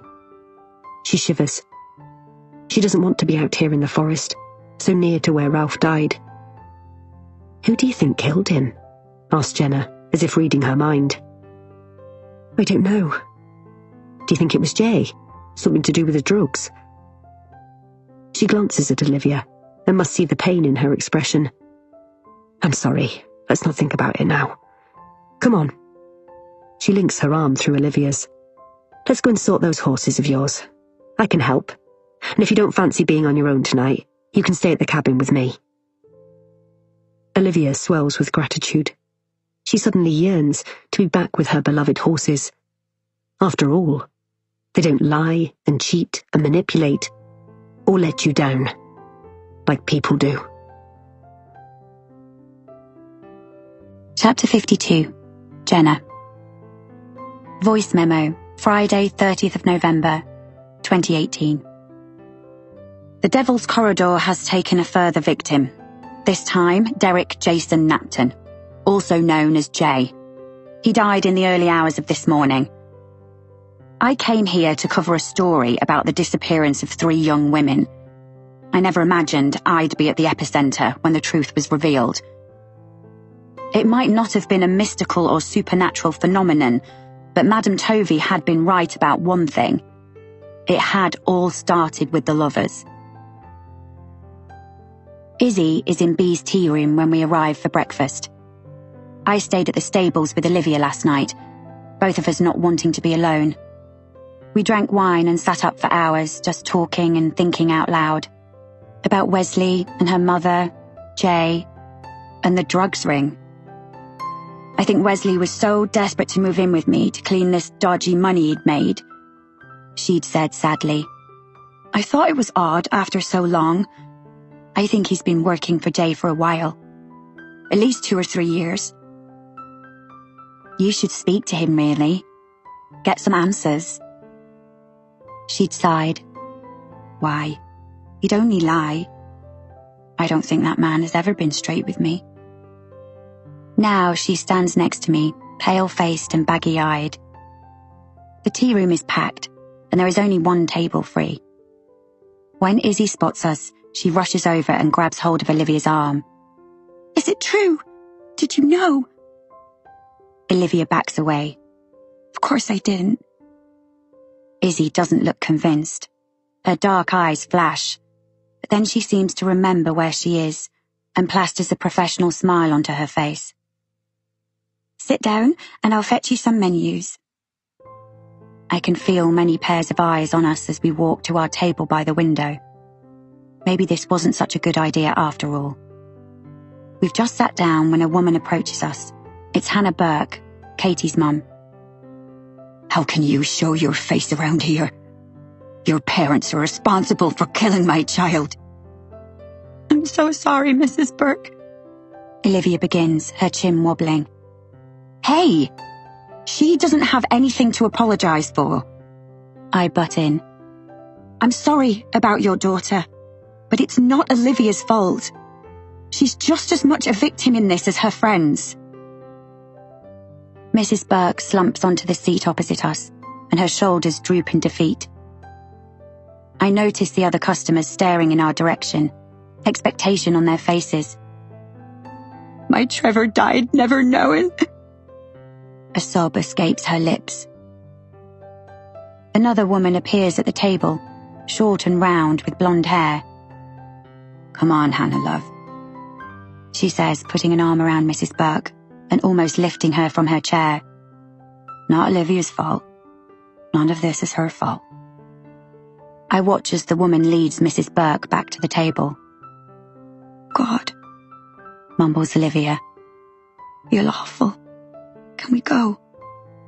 "Sure," I say, getting up. But as we leave, aware that our every movement is being scrutinized, I want to tell Olivia this is what it will be like for her if she stays on in this town. But then I remember it's always been like this for her.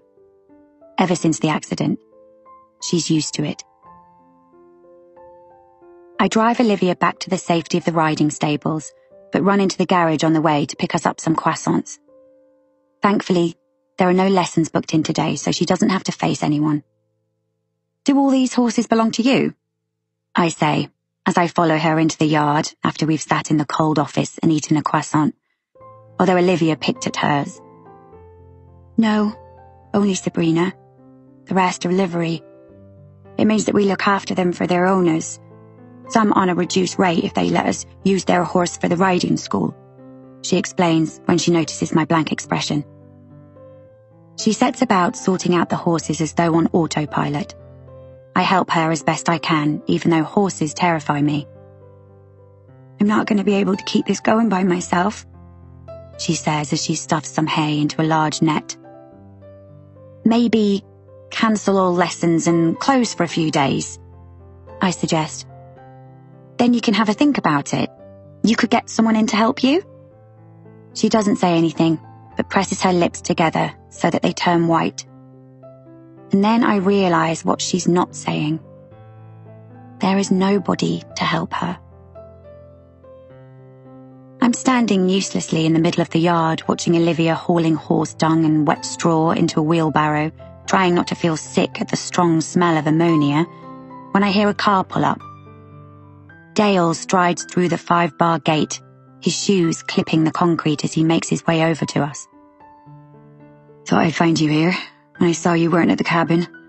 For a moment I thought you'd left without saying goodbye. Hi, Olivia, he adds when he notices her next to me. Is everything okay? Have you seen my mum?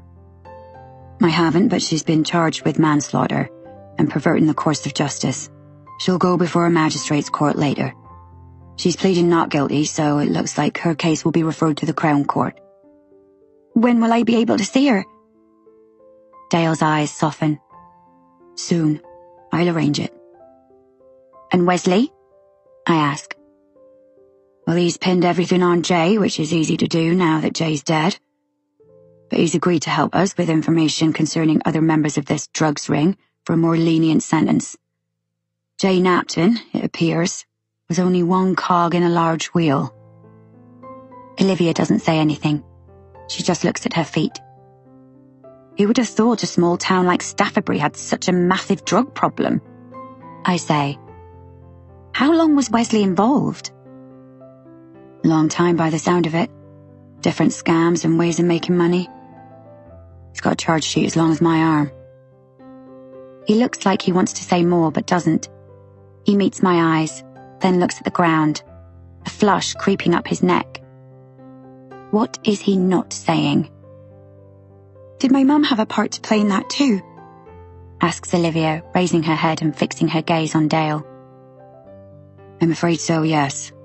To what extent is still unclear. There's more he's not saying. I can sense it. Olivia's shoulders slump, but she doesn't say anything. At what time are you leaving? Dale says to me. I glance at my watch.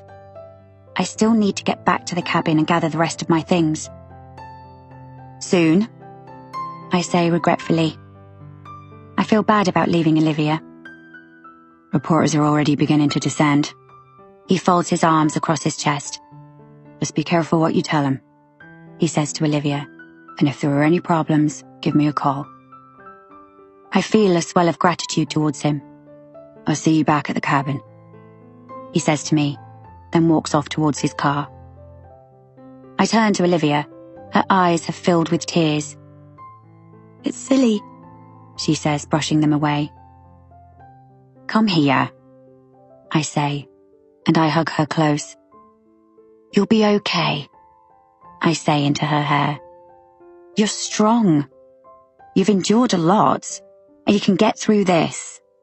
And remember, if you ever fancy a change of scene, you're always welcome to come and stay with me in Manchester. As I drive away, I see her in my rearview mirror, standing by the gate, looking small and lost, and my heart breaks. Chapter 53. Dale is waiting for me back at the cabin. So, come on then, Mr. Detective Sergeant CID, what is it you couldn't say in front of Olivia?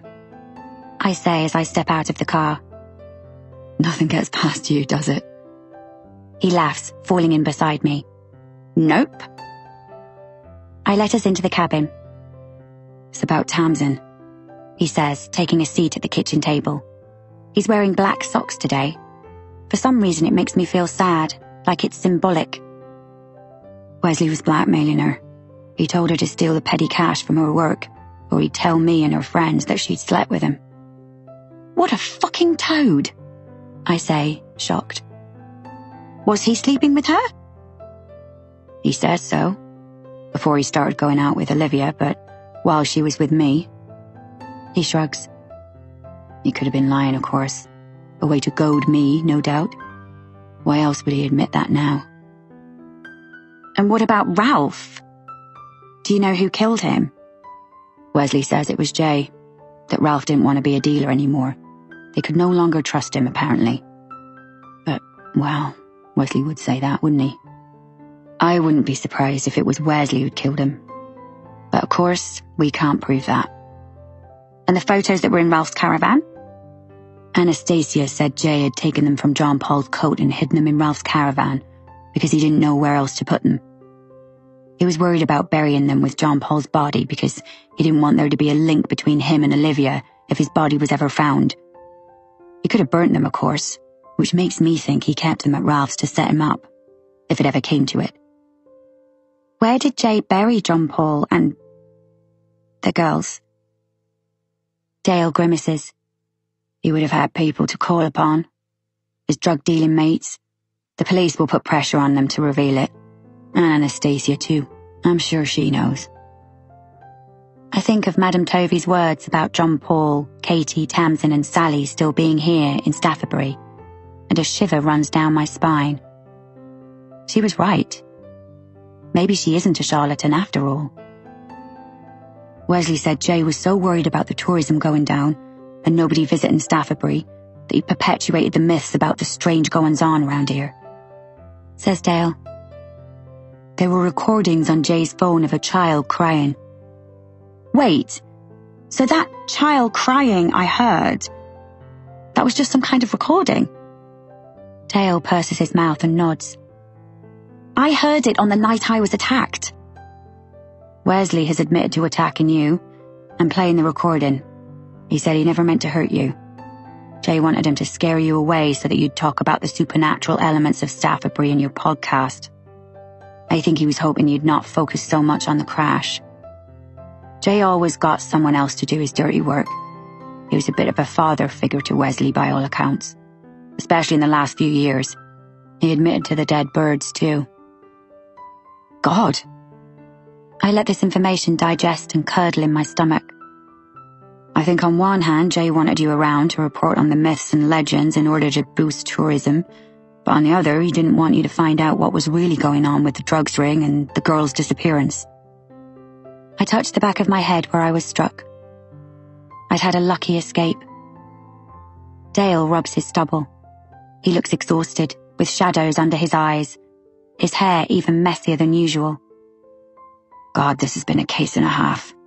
I need a holiday. I suddenly think of something. Can I be the one to tell Brenda? He chuckles. Sure. I need to go back to work anyway.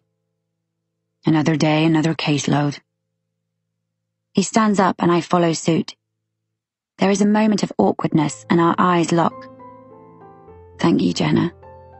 I've enjoyed you being here, having someone to chat to about all this. He pulls me into his arms and hugs me tightly. I'm so surprised I inhale sharply, breathing in his musky scent. I hug him back. We stay like that for a moment before I pull away. You'll keep an eye on Olivia, won't you? I'm worried about her. I promise, he says. I follow him to the door and watch as he walks to his car. Before getting in, he turns to me, his expression pensive, and then he folds himself into the driver's seat. As I wave him off, a lump forms in my throat. An hour and a half later, my bags are packed into the boot of my Audi and the keys posted through the letterbox. I wonder what will happen to Napton Developments. I stand outside looking up at the cabin, my heart heavy. I've updated my editor, Layla, who was beyond excited when she heard I'd have a conclusion to the podcast after all. After Dale left earlier, I'd gone to see Brenda and told her everything. She'd stared at me in wide-eyed surprise as I recounted it all, her hands to her face as I told her about how Jay chased me with a knife. I can die happy now, Brenda had said as she showed me out. I was worried I'd never find out what happened to him. It's a relief to be leaving, even if I will miss Olivia. And, if I'm honest with myself, Dale too. As I get behind the wheel and drive slowly away, I bid a silent farewell to the cabin in the forest where so much has happened. As I turn onto the Devil's Corridor and away from Staffabury, the heavens open. And I don't know if it's the misty rain causing my mind to see things that aren't there, but in my rearview mirror, I'm sure I see the shape of a hooded figure standing in the road.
Epilogue. 3 months later. The room is noisy with a hum of excitable chatter, and it smells of vegetables and bad breath. The guard shows Olivia to where her mother is sitting behind a table and gives her instructions on not touching or getting too close. Thank you for coming. Her mother looks up with haunted eyes. Olivia thinks she seems well, considering. Her grey hair is longer and is tied back at the base of her neck, making her appear older, but her eyes tell a different story. They are mirrors of grief and horror and loneliness. I didn't think you would visit, she says. It had taken her a while to agree to her mother's request, but now she feels ready, although she avoids her gaze as she pulls out a plastic chair. She can't start feeling sorry for her now. As she sits down, she casts her eyes around the room, where more than a dozen other interactions between the female inmates and their loved ones are taking place. I'm so sorry. Her mother's voice cracks. I'm sorry for what I did, and for never telling you, for letting you wonder about your friends for all those years. I hid it all, the business with Jay, the drugs, everything, because I didn't want to implicate you or drag you into the murky world I found myself in. I was angry that Jay had recruited Wesley. But Olivia doesn't want to talk about that. She doesn't want to hear excuses. She tried to get on with her life in Staffabury. It hasn't been easy, but she's getting through it. She's finally grown up and is standing on her own 2 feet. They fall silent, although Olivia can see the barely suppressed emotion behind her mother's rictus smile. The stables are doing well, Olivia says, to break the tension. Jay got what he wanted with the tourism. It's thriving since the truth came out. At the mention of Jay, her mother's face falls, and she looks down at her hands. I've employed a yard manager, Olivia continues. A woman around my age called Violet. She's a bit of a loner too. No husband or kids. She's been a lifeline, and has become a good friend. And I have a proper accountant now to do the books, and 2 part-time helpers who come and muck out the horses. Her mother looks up. How did you find the money? Thankfully, the riding stables had been run legitimately, so the police didn't seize it after the drugs ring was broken. I've begun renting one of the outbuildings as an Airbnb. Borrowed some money from the bank. I'm proud of you, she says softly, her eyes sparkling. Olivia swallows the lump in her throat. She hardens herself. Have you heard about Wesley? Her mother shakes her head. He's got 12 years. He admitted to theft and drug dealing and possession of Class A substances. He's got away with what he did to me, though. I'm sorry I got him so wrong. I thought he was your Gatsby. Oh, for fuck's sake, Mum, Olivia hisses, causing her mother to shrink back in her seat, like she's been slapped. Why do you still hold on to all these ridiculous romantic notions? You do know what happened to Gatsby, don't you? Of course I do. I've read the book enough times. Olivia gives a hollow laugh. It sounds like Jean Paul was more your Gatsby. Look what you did to him. Please don't be bitter, Olivia. I want you to find love. Well, I don't want it. Thanks very much. She takes a deep breath. She doesn't want to argue. She's getting on with her life and she's happy. Sort of. She's got a new friend in Violet, and she keeps in touch with Jenna. It's more than she deserves. She tries not to resent her mother. She still loves her, despite everything. Will you come and see me again? Her mother asks, when their session has ended. Olivia stands up. Of course I will, she says briskly. This is what their relationship will be like now, she sees. Snatched conversations across tables in prison visiting rooms. Her mother has an 8-year sentence for manslaughter. She changed her plea to guilty in the end, in exchange for a lighter sentence. But she'll still be in her early 70s by the time she's allowed out. She can feel her mother's eyes on her as she leaves the room. It's not until she's outside, away from people, that she lets the tears flow freely down her cheeks. On the train home, she calls Jenna. They speak once every few weeks. Olivia is hoping to get up to Manchester soon. Still not driving then? Jenna asks now. I will, I promise. I need to do a refresher course or something. It's been a long time. Jenna's voice softens. And how did it go today? Olivia glances out of the window at the countryside rushing past. As well as could be expected. Mum looked okay though, so that's good. She hasn't been beaten up or anything. How are you? Jenna lets out a deep breath. I'm okay. The house is on the market. I'm staying in it, with Finn, until it's sold. Anyway, eventually Gavin will have Finn every other weekend. So the divorce is definitely going ahead. Yes. Finding out about Clara has moved things along. She gives a bitter laugh. Olivia wasn't surprised to hear that Gavin had fallen for another woman, a work colleague 10 years his junior. She could hear Jenna fighting back tears when she first told her not long after returning home. It's not a surprise, and I actually feel okay about it. She laughs. Well, no, that's a lie. I'm fucking furious about it, but I'll get over it. At least I have Finn, and on the occasion I do need to stay overnight somewhere, my mum looks after him. Finding out about Clara gave me the ammunition I needed. Gavin has no choice but to be reasonable now. And what about Dale? Oh, we keep in contact. She hears the smile in Jenna's voice. I think maybe, in the future, something could happen, but it's too soon right now. I need to be on my own for a while first.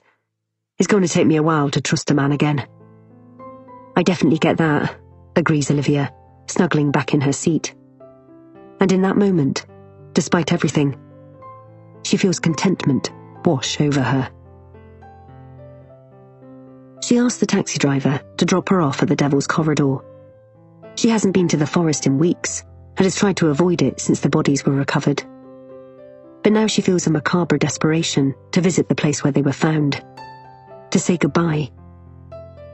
Dale had called her just after Christmas to tell her where Jay, or one of his cronies, had buried them. The remains have now been removed, funerals held. She went to them all, standing at the back with Dale, trying to make herself invisible, although Izzy and Maggie hugged her at the end of the service. "We don't blame you," Maggie had whispered in her ear as she embraced her, and it had been a huge weight off Olivia's shoulders. She heads to the cabin where Jenna had been staying, blissfully unaware that the victims lay in a patch of the forest just beyond the garden. She wonders if Jay had chosen that cabin especially for Jenna, as though he enjoyed toying with her, with all of them. She barely knew the man, but she hates him with every fibre of her being. The cabin is still intact, but at the foot of the garden there is a massive hole. It took the police a long time to discover where the bodies were buried, because her mother professed to not knowing where they were. Olivia hoped she was telling the truth because the least she could do was put her former friends out of their misery. Olivia steps over upended soil and rocks until she reaches the bottom of the garden. Darkness washes over her as she remembers everything that happened in Jenna's living room. Her mother's confession, Jenna's terror, Jay's psychotic behaviour. He'd acted like a wild animal who knew he was backed into a corner. She kneels down on the hard, uneven ground and bows her head, offering up a prayer to a God she's no longer sure she believes in. It's a cold February afternoon, and frost has formed over the soil, so it crunches underfoot. Olivia gets up and pulls her hat more firmly onto her head, blowing on her gloved hands. She half expects to turn around and see Jay standing behind her with that evil glint in his eye. How could her mother have fallen for a guy like that? But then again, didn't she do the same thing, not noticing Wesley's flaws at first? She whispers a goodbye to her 3 friends, in particular to Sally, who she'll miss for the rest of her life. And then she walks away, heading for the field of standing stones that will lead her back in the direction of the stables. Her leg has started to ache, but she has enough energy to make a detour past the clearing to where Ralph's caravan still stands, now empty, the windows cracked. She bows her head. If only she had some flowers to put there, the place where he died, but that would look weird. She had been so grateful for Ralph's help on the night of the accident. Her gratitude had blinded her to his flaws. When he found the money in the footwell of her car, the money she later realised Tamsin had stolen, he'd kept it and told her about it when he came to visit her in hospital a few weeks later. It was the missing £200, and she said he should keep it. She did it to protect Tamsin, so she wouldn't get into trouble for stealing, and she was sure at that point that her friends would come back. When she went to visit him on the night he died, she was unaware of the hand grenade he was about to throw her way. He had been in the forest earlier that day, he said, and he'd heard her mother arguing with Jay Napton. Olivia had been confused. Why were they arguing? They didn't know each other, she'd said. And then he'd told her about how he sometimes worked for Jay dealing drugs, and that her mother was also involved. She refused to believe it, telling him her mother would never do anything like that. They were arguing about the night of the accident. It sounded like they'd covered something up, about what happened to your friends. I think you need to tell the police, Ralph had said. And in that moment, Olivia knew her worst fears were confirmed. The lights on the night of the accident, the number plate. It had been her mother's car. She didn't know how or why, but it sounded like her mother was somehow involved. He was unusually firm with her, agitated almost.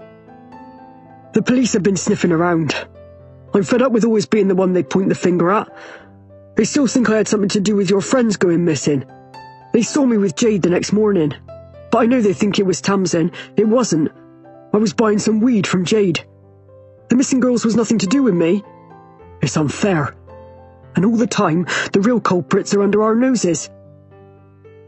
I can't grasp on my own mother, she replied, aghast. And if she is part of some drugs ring with Jay Napton, when they come looking for you too? But Ralph hadn't been so sure. He'd started ranting about endless police questions, about his involvement with Jay Napton and what he actually did for him. He told her the net was closing and something had to be done. The focus needed to be on something else. someone else. Like her mother. Olivia had left the caravan crying. She'd hung around the forest, trying to gather her thoughts. What was she going to do? She needed to go back and persuade Ralph not to say anything. Convince him he'd heard it wrong. Her mother would never be involved with Jay. If he wanted to blame someone, then let him blame Jay Napton, not her mother. It wasn't fair to use her as a scapegoat. But he'd been unusually aggressive and high when she returned, and he rounded on her when she challenged him. She hadn't set out to kill him. Picking up the rock and striking him as he walked away had been a reflex. I'm so sorry, she says now, tears staining her cheeks. She'll feel guilty for the rest of her life. It had all been for nothing. Her mother was arrested and charged anyway. She'd only seen Wesley once after he was arrested. He rang her, begging her to visit him in prison, and she'd relented. He'd looked surprisingly well, sitting opposite her, and she was shocked when he apologized to her for everything. I did love you, you know, he'd said sadly, hanging his head. I still do. I always will. I know I didn't always show it in the right way, but I wanted a better life for us. That's why I got involved with Jay. I'd lost my job at the bank, and I didn't want you to be disappointed in me. He then explained how he'd been getting up every day and putting on a tie and driving to the next town to pretend to go to work. No wonder he'd told her never to call him at the bank and always seemed to be taking sickies. When Jay came up with another way to make money, I thought it was so easy. I didn't mean to hurt you. I was scared I was losing you. She appreciated his words, not that she'd ever forgive him. She never wanted to see him again. Just before their time was up, he leant across the table and quietly, so that only she could hear, mouthed, I told the police Jay killed Ralph. She'd stared after his retreating back, too shocked to move. Did he suspect? She'll never know for certain. Secrets. She's kept so many, and now she had another to take to the grave. She thrusts her hands into the pockets of her yellow raincoat, and, with one last regretful look towards Ralph's caravan, she trudges out of the forest, towards home. We hope you've enjoyed this unabridged production of The Girls Who Disappeared, a novel by Claire Douglas, performed by Joanne Froggatt and Claire Corbett, and presented by Harper Paperbacks and Harper Audio. Produced by Lily Radette. Executive producer, Haley Silverman. Originally published as The Girls Who Disappeared in Great Britain in 2022 by Penguin Random House UK. Text copyright 2023 by Claire Douglas. Production copyright 2022 by Penguin Audio. All rights reserved. Thank you for listening.